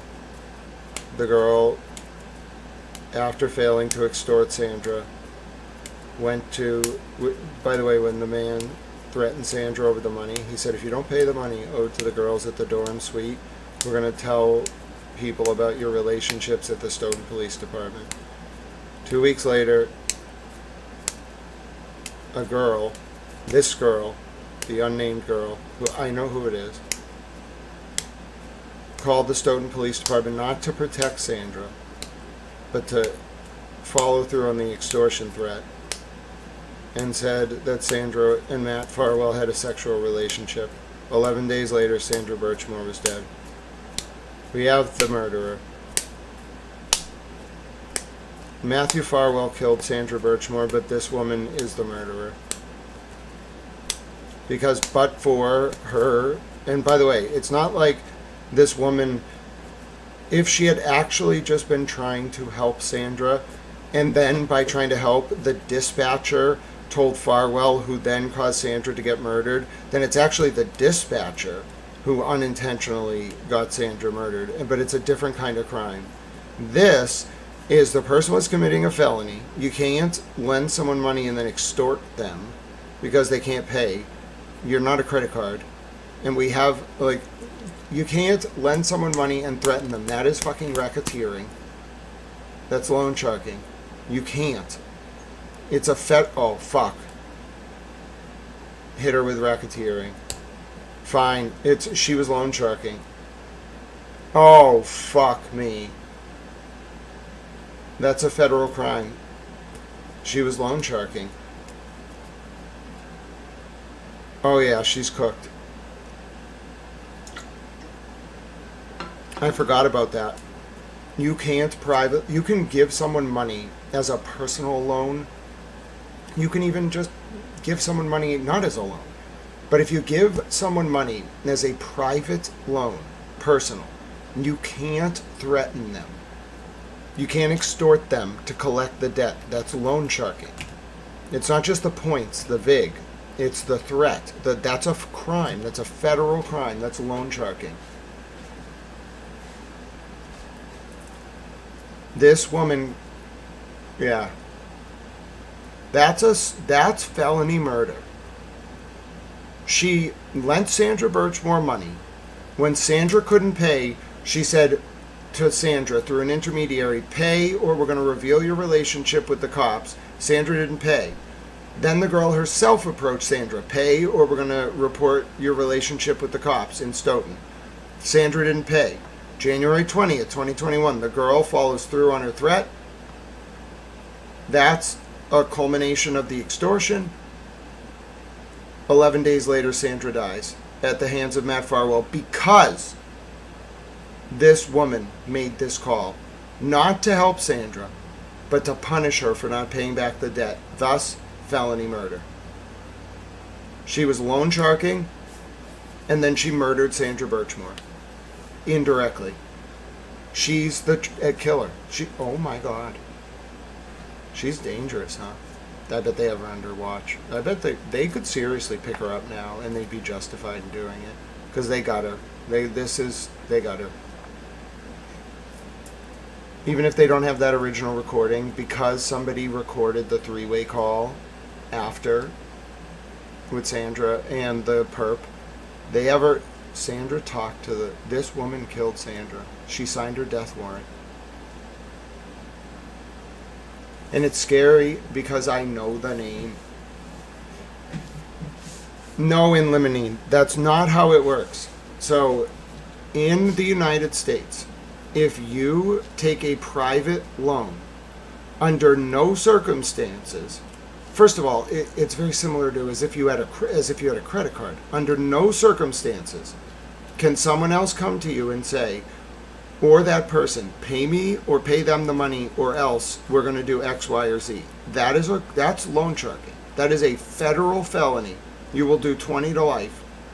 I don't care if it's $50. That's a federal felony. Might even be like a very serious federal felony. That's loan sharking. I don't care if you charge $5, Vig, on a $10 loan. If you threaten someone, that's racketeering. That is actually loan sharking.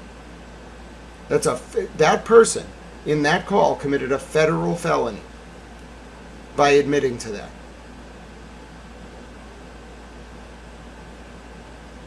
So no, that's just not how it works. In the United States of America, if you give a private loan to someone and they can't pay and you threaten them, that is a federal felony.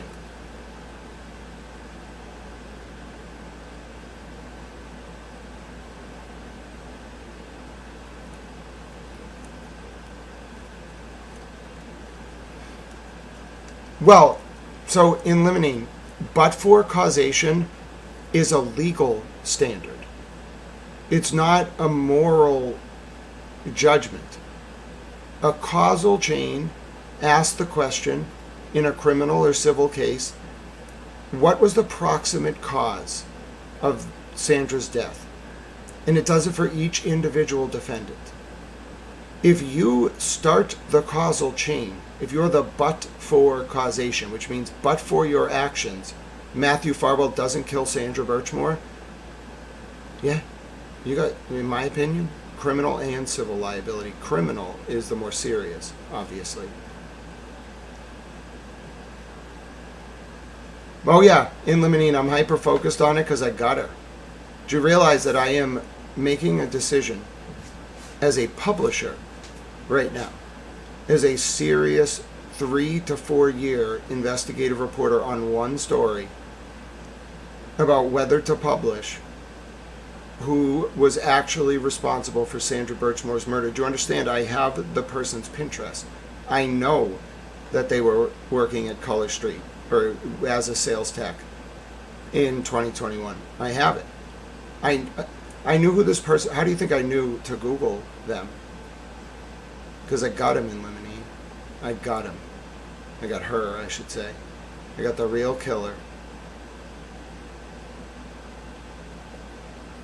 So why isn't the Fed hyper-focused on it? Because I think the Feds thought she was Sandra Birchmore's friend. She did a good job bullshitting them, I guess. They're going to know now.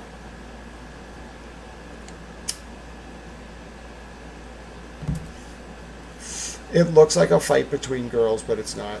It was the culmination of an extortion attempt over a debt. Yeah, wow. This is not who I thought was going to get arrested.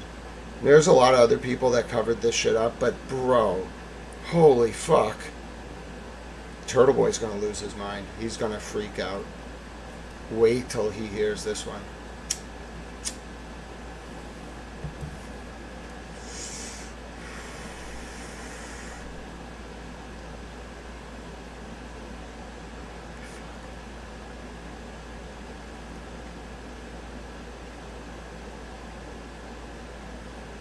Some serious shit.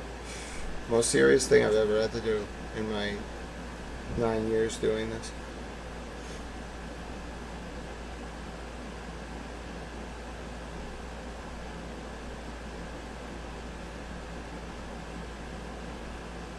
A lot of them are watching too. Oh, hi Gen X. So, no one's gotten arrested yet, but I have solved, all of us together, Sandra Birchmore's death is solved. I know who did it. Farwell did do it. Please don't mistake what I'm saying for Matthew Farwell having not committed the murder, but I know who set in motion the chain of events that got her killed. It was one of her co-workers at the dorm suite at Amelia's, who she owed money to. They got her assassinated.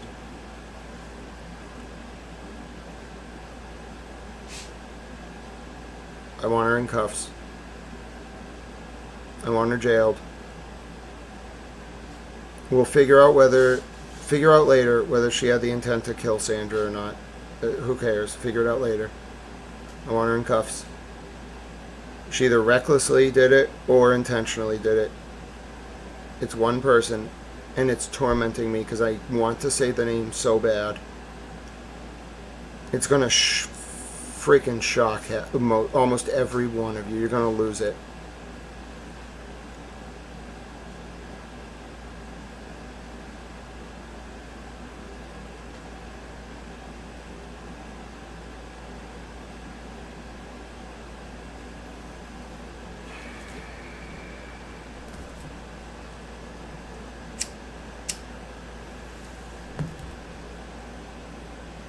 Triply Bob, I agree. Also, Triply Bob, here's the thing though.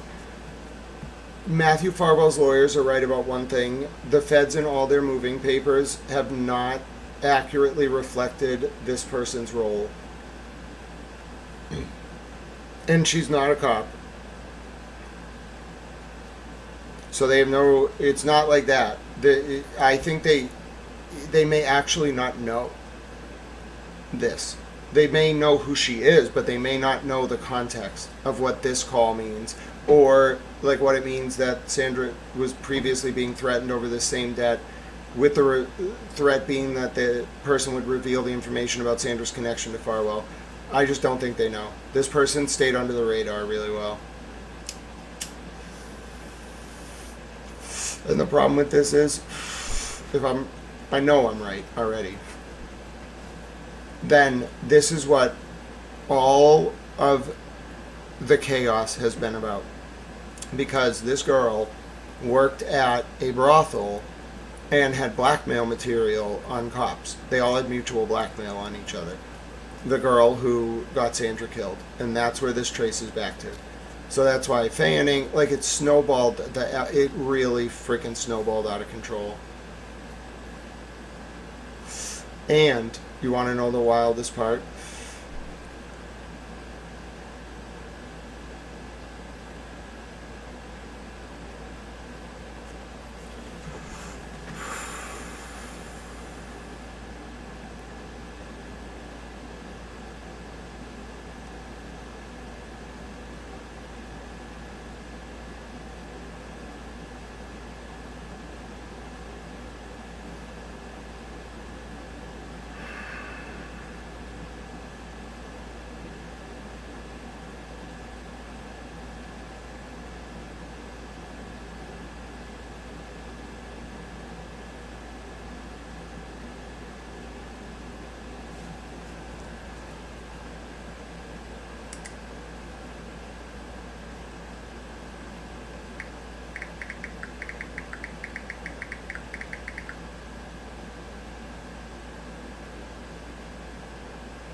Dude.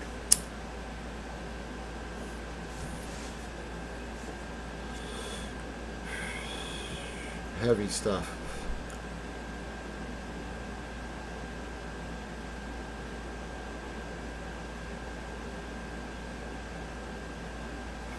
I think the best thing to do is report it like this. Okay? Report it with the link to the IA report about the threat and then the call, and let people figure it out. It's not my job to say the name. Not only that, I feel like I'm making an edit. I could publish the name. I have very strong, I have everything I need to publish the name. I'm not going to do it. If you figure it out, I'm not even going to confirm it. I'm just going to publish it as is and let people figure it out the same way I figured it out. That's how I want to do this.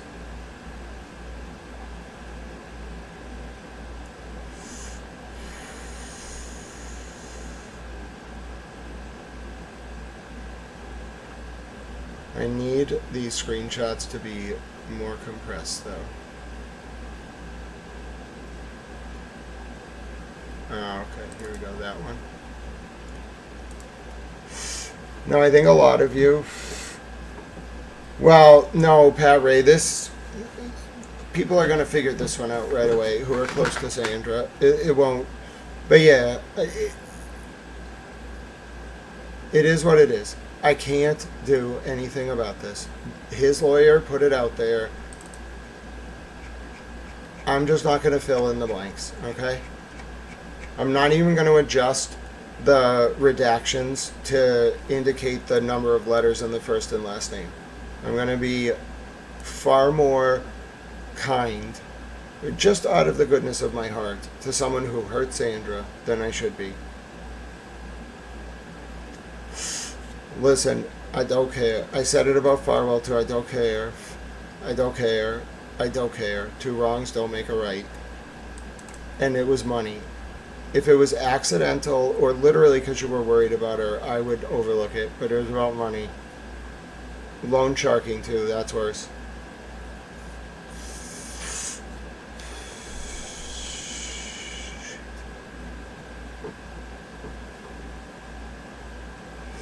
God bless you all. The catastrophe, what a great name. Alright, let me play a song as I go get this IA report part, and then we're going to wrap up after this. I've been going for almost 10 hours. Certainly not how anyone expected it to end, I'll tell you that. I don't care who you are, no one got this. No one predicted this. No one.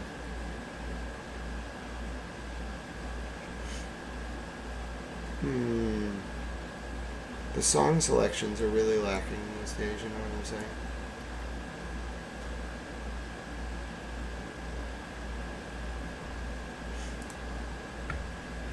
What can we do? How about... No. I'm just not feeling it. Maybe this one will get me going. Tom Petty always gets me going.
speak fluent Mandarin, TurtleBoy, clearly. That keeps on pushing me around. Gonna stand my ground, and I won't back down. I won't back. Hey, baby,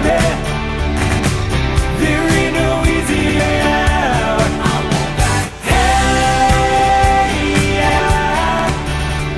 Stand my ground, and I won't back down.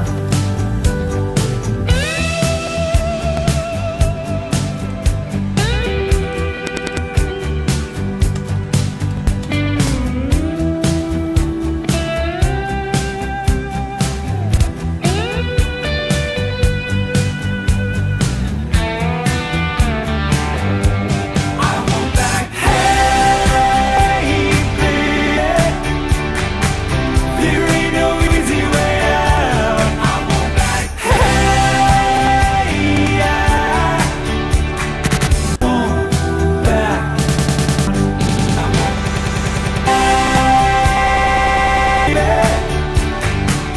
There ain't no easy way out. I won't back. Hey, yeah. Stand my ground, and I won't back down. I won't back down. Found it. This is that full out, souped up automatic. Just can't quit, let the bass here right on time. Running hard to the end, but you in a panic automatic. I know life is just a test, and I'm trying my best to give it nothing less. I know I do it all for you, and I see you staring back with the love that's true. Gotcha. Sometimes I don't know how to feel. I try to soak it in. It's so surreal, and I'm just a man with a guitar, words in my mind, a song in my heart. I wanna give it back to you, and I know that you can feel it too. This is that full out, souped up automatic. Just can't quit, let the bass here right on time. Running hard to the end, put you in a panic automatic smile, knowing you'll be mine. Full out, souped up automatic. Can't quit, let the bass here right on time. Running hard to the end, put you in a panic automatic. We're gone, traveling so far. Take us in your car, pump it in the yard. We grow, bring it back to you. Never losing touch with what we've been through. Sometimes we get pulled away, know that we'll be back.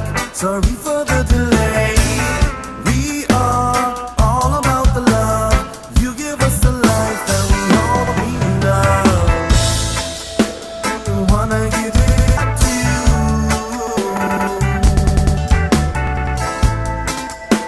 I know you can feel it too. This is that full out, souped up automatic. Just can't quit, let the bass here right on time. Running hard to the end, put you in a panic automatic smile, knowing you'll be mine. Full out, souped up automatic. Can't quit, let the bass here right on time. Running hard to the end, put you in a panic automatic. The time has come, the lights are on high. Oh, I know I never thought life was passing us by. And the only certainty is that it's you and me tonight. And we're gonna give it all till the curtain call. We're gonna make it alright. This is the full out, souped up automatic. Just can't quit, let the bass here right on time. Running hard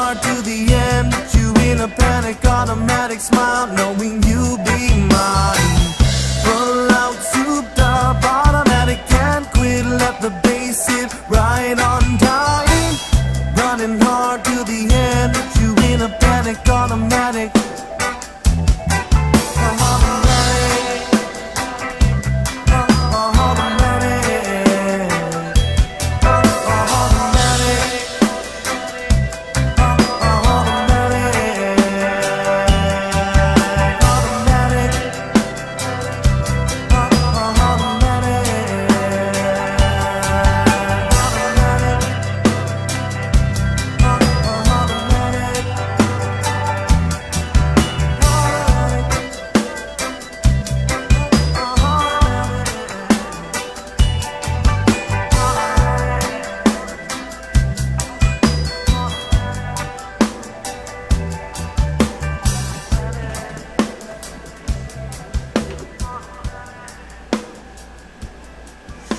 Let's get it done.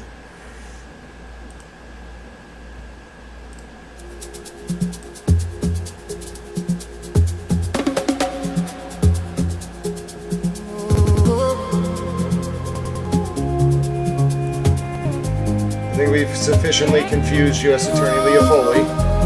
She's probably like, what the fuck? Did I just watch that for 9 hours? Yeah, it's really fun.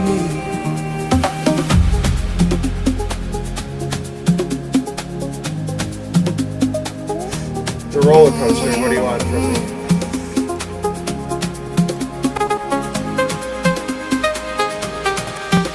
Are you with me?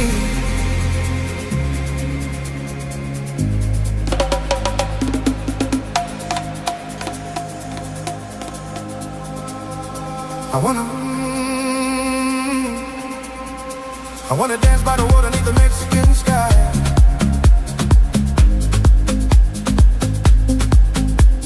Drink some margaritas by a string of blue lights.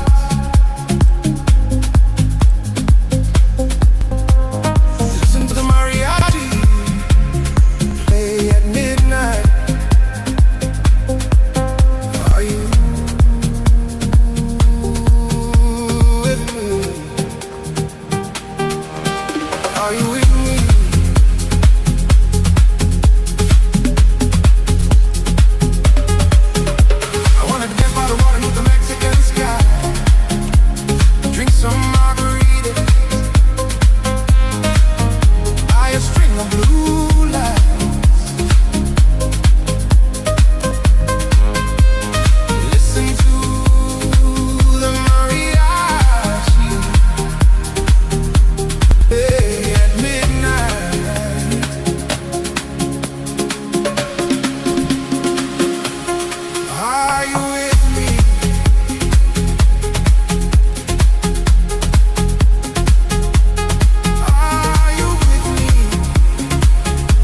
Hard feelings for some of you.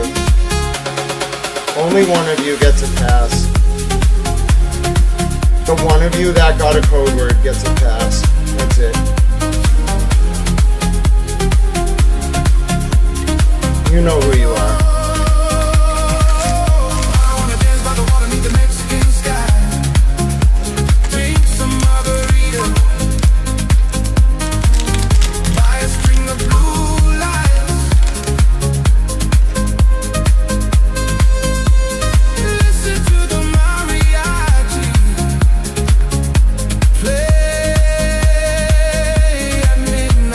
It'll be fine, kid.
Good song. Almost time to wrap this up. And people have pretty much, done what they needed to do. That's quite a way to finish it up, huh? I do like Memphis wrestling, I suppose. The first thing I gotta do is tell y'all the words of this little song. There's song of the South. Sweet potato pie, shut my mouth. I'm a Southern man. What do you want from me? Going to win, there ain't nobody looking back again.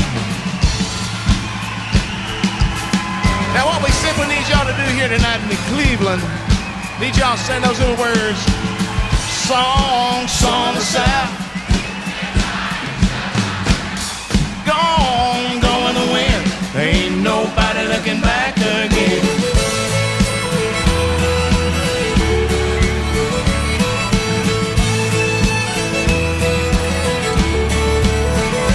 God bless you, Sandra. I'm sorry this happened. Cotton on the roadside, I would cotton have in the paid ditch. We all picked cotton, but we never got rich.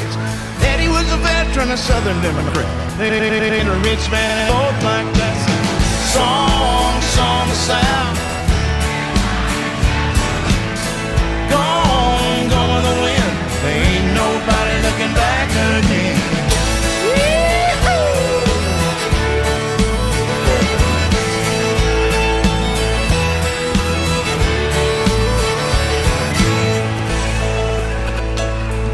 Well, somebody told us Wall Street fell, but we were so poor that we couldn't tell.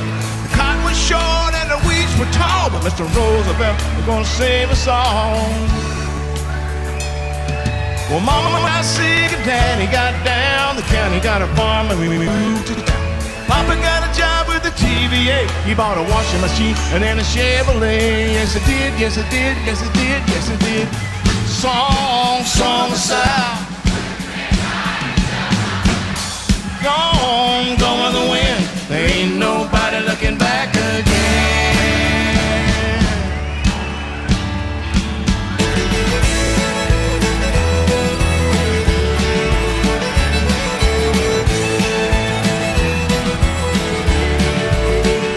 Singing songs of the South. Sweet potato pie, shut my mouth. Going to win. There ain't nobody looking back at one more. Songs of the South. Sweet potato pie, shut my mouth. Going to win. There ain't nobody looking back again. It's the end of the road.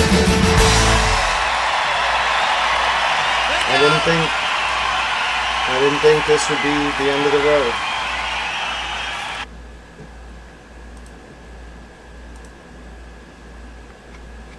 Cause all I need is a beauty and a beat who can make my life complete. It's all by you when the music makes you move. Baby, do it like you do.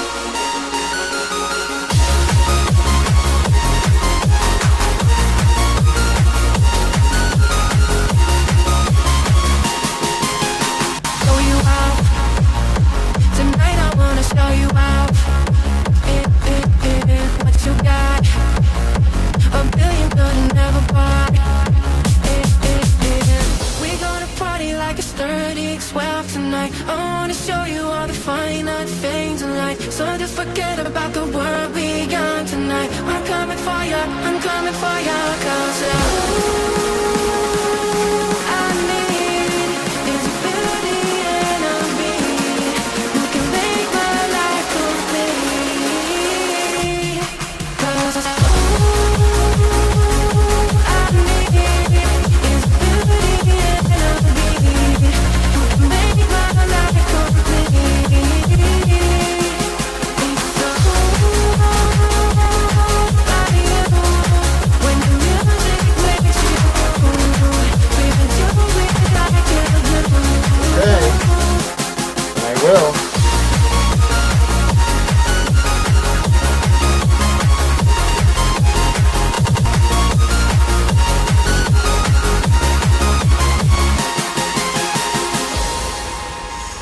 I really hope this is the right decision. I know it is.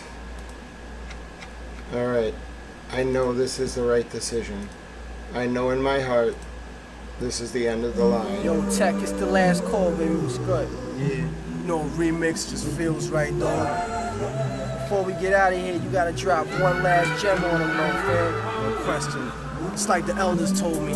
No one person can do everything, but everyone could do something. So we gotta rep for all them niggas that ain't here right now.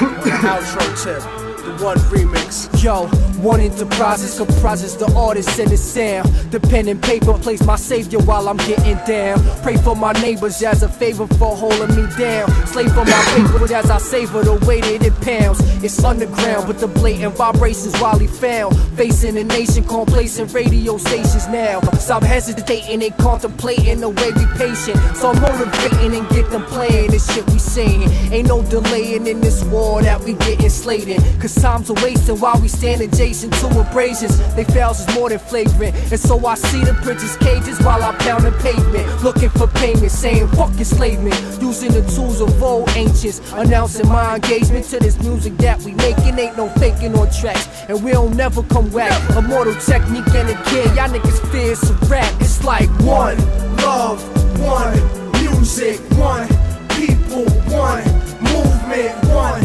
heart, one spark, one gift, one lift, one stance, one shift, one way, one day, one. Immortal technique in the trenches with my nigga Kid. A family survived the genocide so we could be here. And now we enterprise the aftermath, one and the same.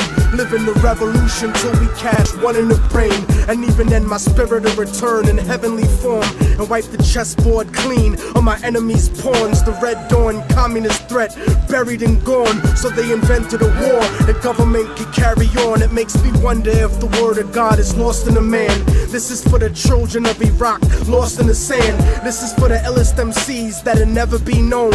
And this is for all the soldiers that'll never come home. I wrote this for Mumia, stuck in the beast. For people who march in the streets and struggle for peace. For hood niggas born rugged, never rockin' Versace.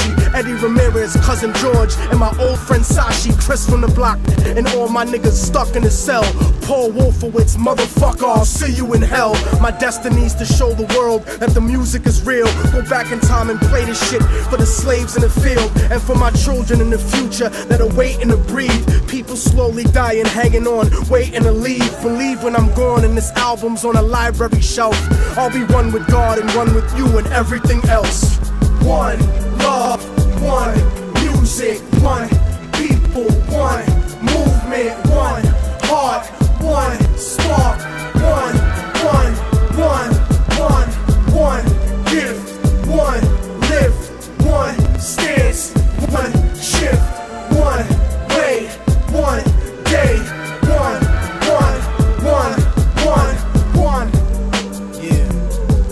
Revolutionary Volume 2 has been brought to you by the type of motherfuckers who ain't scared of shit. And if you playing this album and I'm no longer here, sometime far away from when I recorded this, remember that history isn't the way the corporate controlled media made it look like. Read between the lines and free your mind. Revolution is the birth of equality and the antithesis to oppression.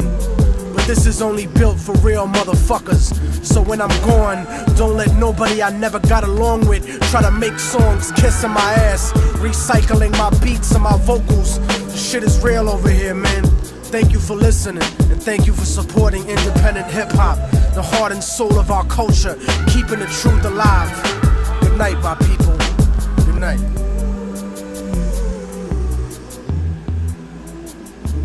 Great song. Not done yet.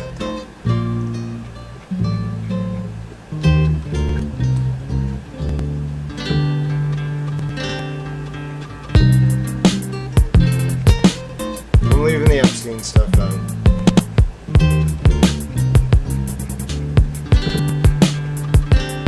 They told me I would never make it, I would never achieve it. Reality is nourishment, but people don't believe it.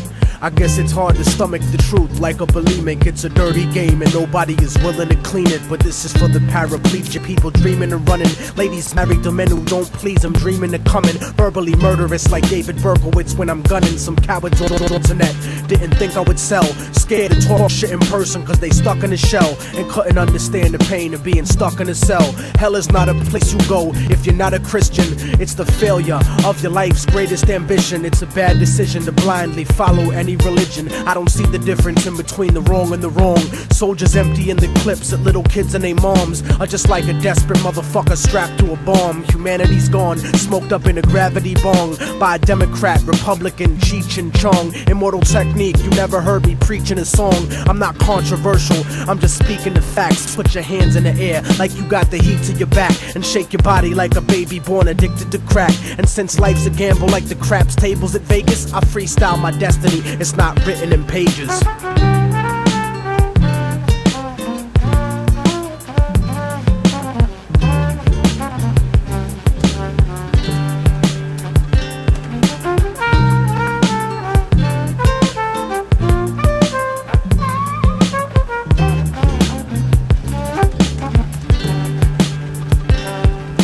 I hate it when they tell us how far we came to be, as if our people's history started with slavery. Painfully I discovered the shit they kept a secret. This is the Exodus, like the black Jews out of Egypt. I keep it reality-based with the music I make. Blow up the truth in your face with the style I run, like the Navy missile that shot down Flight 800. I'm like the Africans who came here before Columbus, and from the 1500s until after tomorrow, I watch Latin America get raped in the sorrow. You see, the Spaniards never left después de Colón.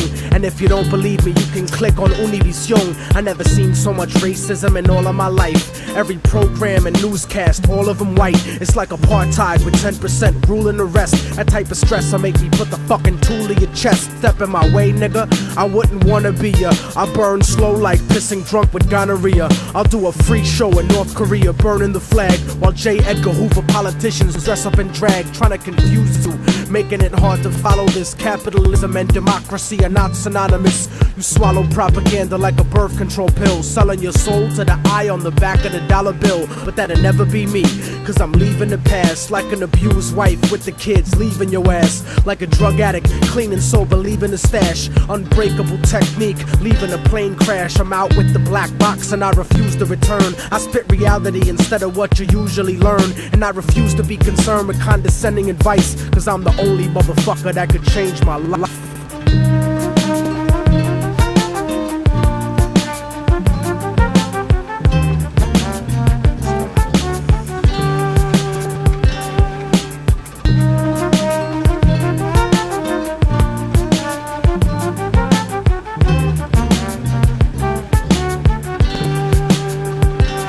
Some people think I won't make it, but I know that I will. Escape the emptiness, cause that shit is slow and it kills. The flow and the skill, I made y'all believe it at last. You can make the future, but it starts with leaving the past.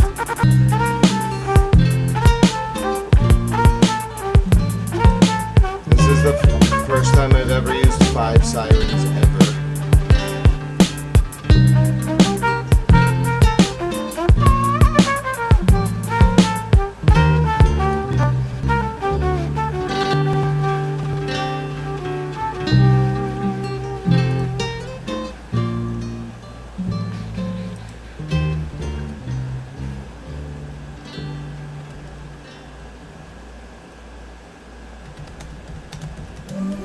check, it's the last call, baby. What's good? Yeah, you know, remix just feels right, though. Before we get out of here, you gotta drop one last gem on them, though, man. No question. It's like the elders told me. No one person can do everything, but everyone could do something. So we gotta rep for all them niggas that ain't here right now. On the outro tip, the one remix. Yo, one enterprises comprises the artist and the sound. The pen and paper place my savior while I'm getting down. Pray for my neighbors as a favor for holding me down. Slave for my papers as I savor the weight that it pounds. It's underground, but the blatant vibrations while he found. Facing a nation, complacent radio stations now. Stop hesitating and contemplating the way we patient. Start motivating and get them playing the shit we saying. Ain't no delaying in this war that we getting slated. Cause time's a wasting while we stand adjacent to abrasions. They fails is more than flagrant. And so I see the prince's cages while I pound the pavement. Looking for payment, saying fuck enslavement. Using the tools of old ancients. Announcing my engagement to this music that we making. Ain't no faking on tracks. And we don't never come whack. Immortal technique and the kid, y'all niggas fear it's a rap. It's like one love, one music, one people, one movement, one heart, one spark, one gift, one lift, one. Yeah, I go in circles sometimes. What do you want from me? Shift, one way, one day, one. Immortal technique in trenches with my nigga kid. A family survived the I literally sometimes do it over and over. Alright, I know how I want to end. Diamonds in the light. God has been very good to me. Now we're standing side by side as your shadow crosses mine. What it takes to come alive. It's the way I'm feeling, I just can't deny. Let it go, let it go. We found love in a hopeless place. We found love in a hopeless place. We found love in a hopeless place. We found love in a hopeless place.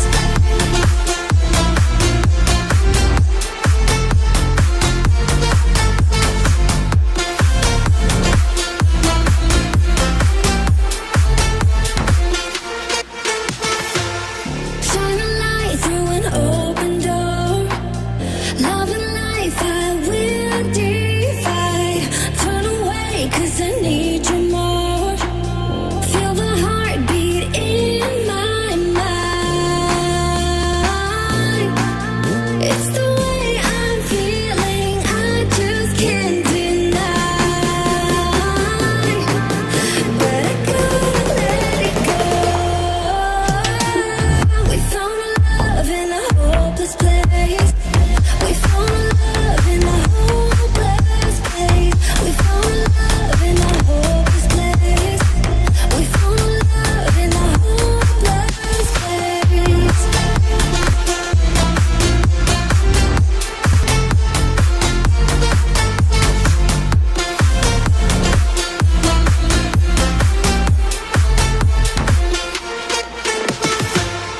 Yellow diamonds in the light.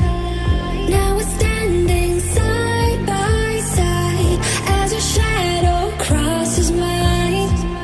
What it takes to come alive. It's the way I'm feeling, I just can't deny. Good night, everyone. I'm going to bed. We found love in a hopeless place. We found love in a hopeless place. Alright, after this, I'm going to bed. Most of my Latino and black people who are struggling to get food, clothes, and shelter in the hood are so concerned with that philosophizing about freedom and socialist democracy is usually, unfortunately, beyond their rationale. They don't realize that America can't exist without separating them from their identity. Because if we had some sense of who we really are, there's no way in hell we'd allow this country to push its genocidal consensus on our homelands. This ignorance exists, but it can be destroyed. Niggas talk about change and working within the system to achieve that. The problem with always being a conformist is that when you try to change the system from within, it's not you who changes the system, it's the system that will eventually change you. There is usually nothing wrong with compromising a situation, but compromising yourself in a situation is another story completely. And I have seen this happen long enough in the few years that I've been alive to know that it's a serious problem.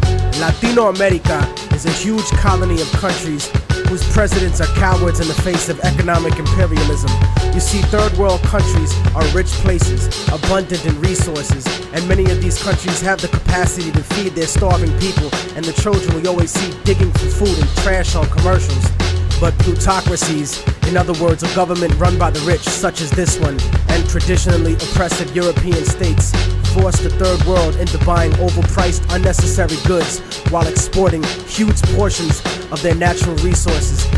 I'm quite sure that people will look upon my attitude and sentiments and look for hypocrisy and hatred in my words. But my revolution is born out of love for my people, not hatred for others. You see, most of Latinos are here because of the great inflation that was caused by American companies in Latin America.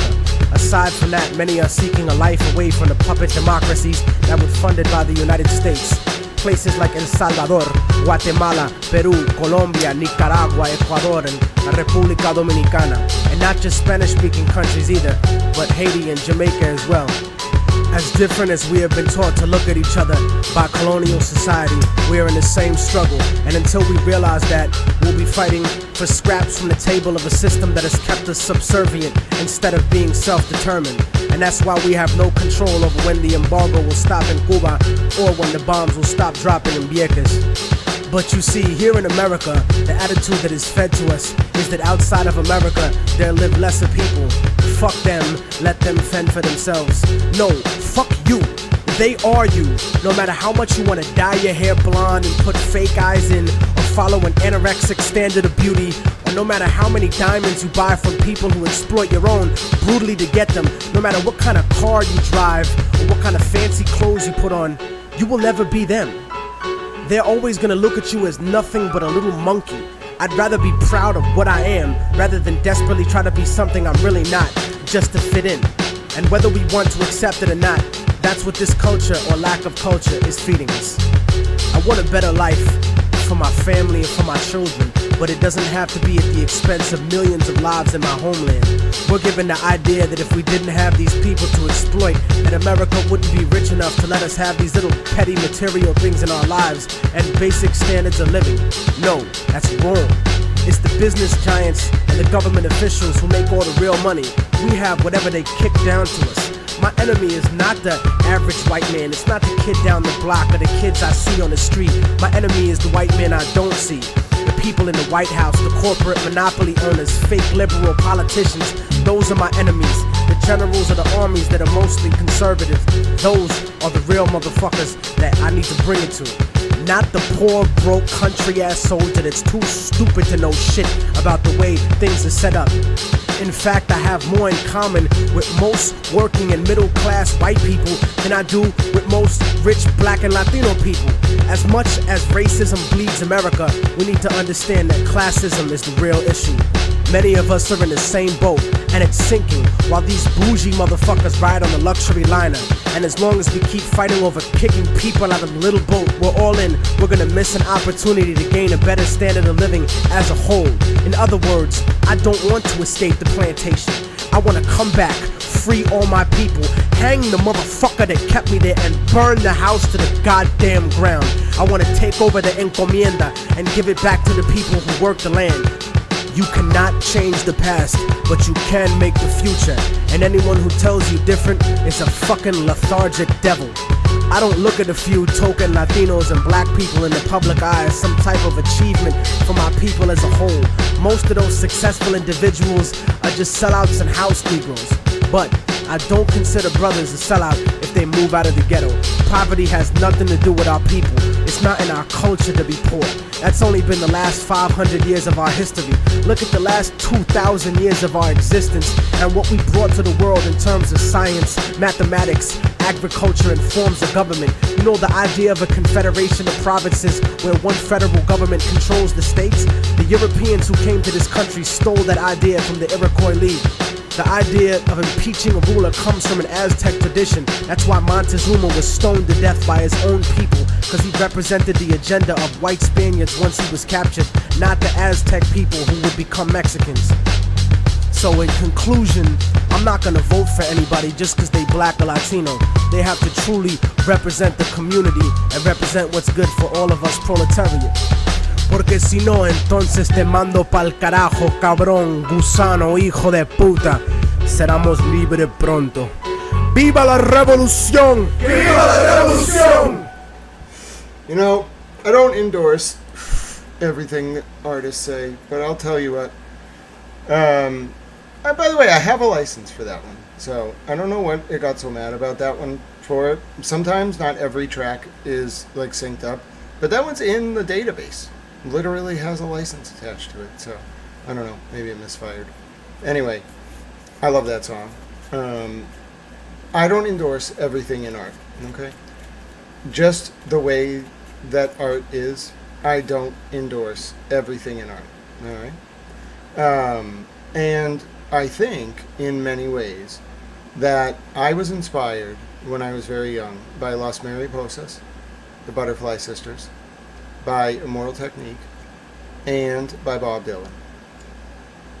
And in the story of Sandra Birchmore, I see the lonesome death of poor Hattie Carroll. I see Los Mariposas, and I see the spirit, if not the passion, of Immortal Technique. And it's just the way that I was molded intellectually at a very young age. And Black Mass. And Ida Tarbell. So thank you for allowing me to write that story. I like to listen to music while doing so. I thought that last song, The Poverty of Philosophy, was really good. I got to submit a feedback form because that license is preloaded and for some reason it tripped on it. And that only happens on like 0.1% of songs, but I really like that one, so I'm gonna make sure that one gets added to the databases have to sync for the like music tracks to play, and that last one was in one database, not in the other, so I'll submit a feedback form. I love that song. That said though, my name is Grant Smith Ellis. That was a very big day. I don't have time to recap. I've been going for 10 hours and 15 minutes. I'm very tired. Thank you all for watching. I know things took off there. That was a lot. And yes, I think we will wake up tomorrow and realize we know what happened now. I'm going to submit this post now. I'm going to say a quick prayer before I do so. Thank you all very much for being with me. Thank you all for being you. I will do Tippecanoe and Tyler too before I go. I would be remiss if I did not do so. That was a rhyme there. Triple A Bob, you know what I'm saying. It's done. It's posted. Whatever happens, happens. Alright. Thank you for watching Towel News. God bless all of you. I appreciate you more than you know. We like to do the presidents in order to test my mental acuity at the end of streams. President Washington, President Adams, President Jefferson, President Madison, President Monroe, President Adams Jr., President Jackson, President Van Buren, William Henry Harrison. I don't know 10. 11 and 12 is Tippecanoe and Tyler too, so that's going to be Polk and Taylor. Then Tyler. Then it's going to be 13 is going to be Millard Fillmore. And then it's going to be Pierce Buchanan, Lincoln Johnson, Grant, Rutherford B. Hayes, Garfield, Chester A. Arthur, Cleveland, Harrison, Cleveland, McKinley, Teddy Roosevelt, William Hart, Taft, Woodrow Wilson, Harding, Coolidge, Hoover, FDR, Truman, Eisenhower, Kennedy, Johnson, Nixon, Ford, Carter, Reagan, Bush 1, Clinton, Bush 2, Obama, Trump, Biden, Trump. All in one breath. Traditional ending. Peep's not with me today. Well, actually, you know what? I took him out of his travel bag. I'm going to disturb him. All right, Peep. Here he is. Come on. I dropped a little water. That's okay. I want to clean. This is Peep. Francine loves Peep. This is her friend Peep. Okay? He's the channel mascot. He loves you all dearly. If you benefited from this stream, if you learned something today, I strive to educate, inform, and entertain. I strive to use 20% entertainment to buffer your brain and insulate it from trauma, and 40% information, 40% education, and some cusses today, in order to engender, coach, and public discourse and ward off the usurpation of our forms of government worldwide. If you like what you see here, you want to support, there's donation links in the chat. Thank you for all your super chats. Thank you for your kind words. God bless every one of you.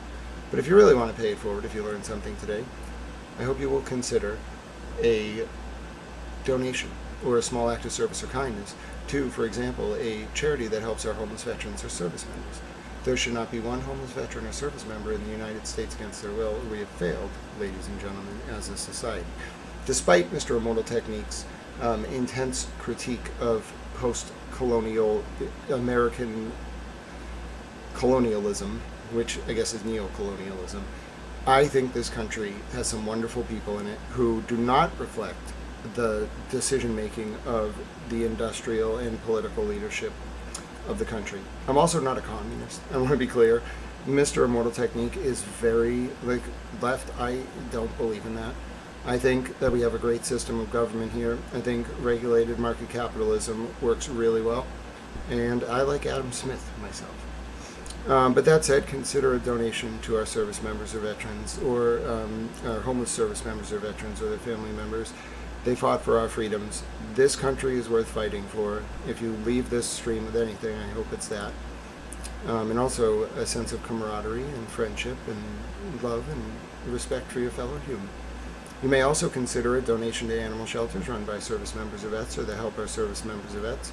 Great way to help our furry friends, and great way to help our veterans or service members. If you can't find such a charity, do consider a donation to animal shelters in general.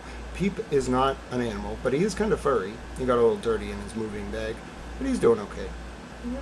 You know, he's all right. He's 12 years old. Great way to help our furry friends. If you can't find, our furry friends can't fight for themselves, so consider a donation to such a charity today, or an animal shelter or charity for animals in general. If you're in the UK, consider a donation to The Big Issue. Great way to help populations experiencing homelessness in the UK. But it doesn't have to be a donation. It could be something as simple as smiling at someone on the street, reaching out to a friend or family member you haven't heard from in a while, or yes, even giving away 200 tomato plants like Francis Fertrell one time and having them designated honorary towels during the outro forevermore. In that way, may we pray the current realpolitik continues to center itself on one centered on preserving, expanding, and demonstrating our capacity to engage in small acts of service and kindness, instead of one from the past rooted on preserving, expanding, and demonstrating our capacity to demonstrate power and expand and preserve said power. In turn, ladies and gentlemen, may we pray in turn allowing us to live up to our current Tau Eudaimonia or Summum Bonum, our greatest good in the ancient Greek or Latin respectively, and thus bringing about a new digital epic defined by Aquarius, the water bearer, standing tall and carrying the towel. From a very tired, exhausted, having left it all on the field towel, God bless all of you. God bless these United States of America. This thus concludes your broadcast day on Towel News. Good night. God bless you all. And I don't have the flag, but I guess I can put it up. I don't have the national anthem ready right now because I need to find a new version of it. But I'll put up your flag. Everybody likes the flag. Alright? God bless these United States. God bless Sandra Birchmore. God bless her unborn baby. I don't know if this is the truth or the justice you all wanted, but it is nonetheless the truth or the justice that history demands. My name is Grant Smith Ellis. It is, I don't even want to know what time it is, 11:45 p.m. Eastern on Tuesday, August 18th, 2026, 11:44 to be exact, from Boston, a very cool, clear 72 degrees Fahrenheit, Boston. It is 5:45 a.m. in South Africa, 6:45 a.m. in Tel Aviv, Israel, and 7:15 a.m. as the sun rises on another day in Tehran, Iran, where it is Wednesday, August 19th, 2026. Good night. God bless you all. May God protect us all. Thank you for being you. Thank you for being with me. My name is Grant Smith Ellis. For Towel News, good morning, good afternoon, good night, whatever the case may be. Until we see each other again. Thank you. Good night. God bless you. May God protect us.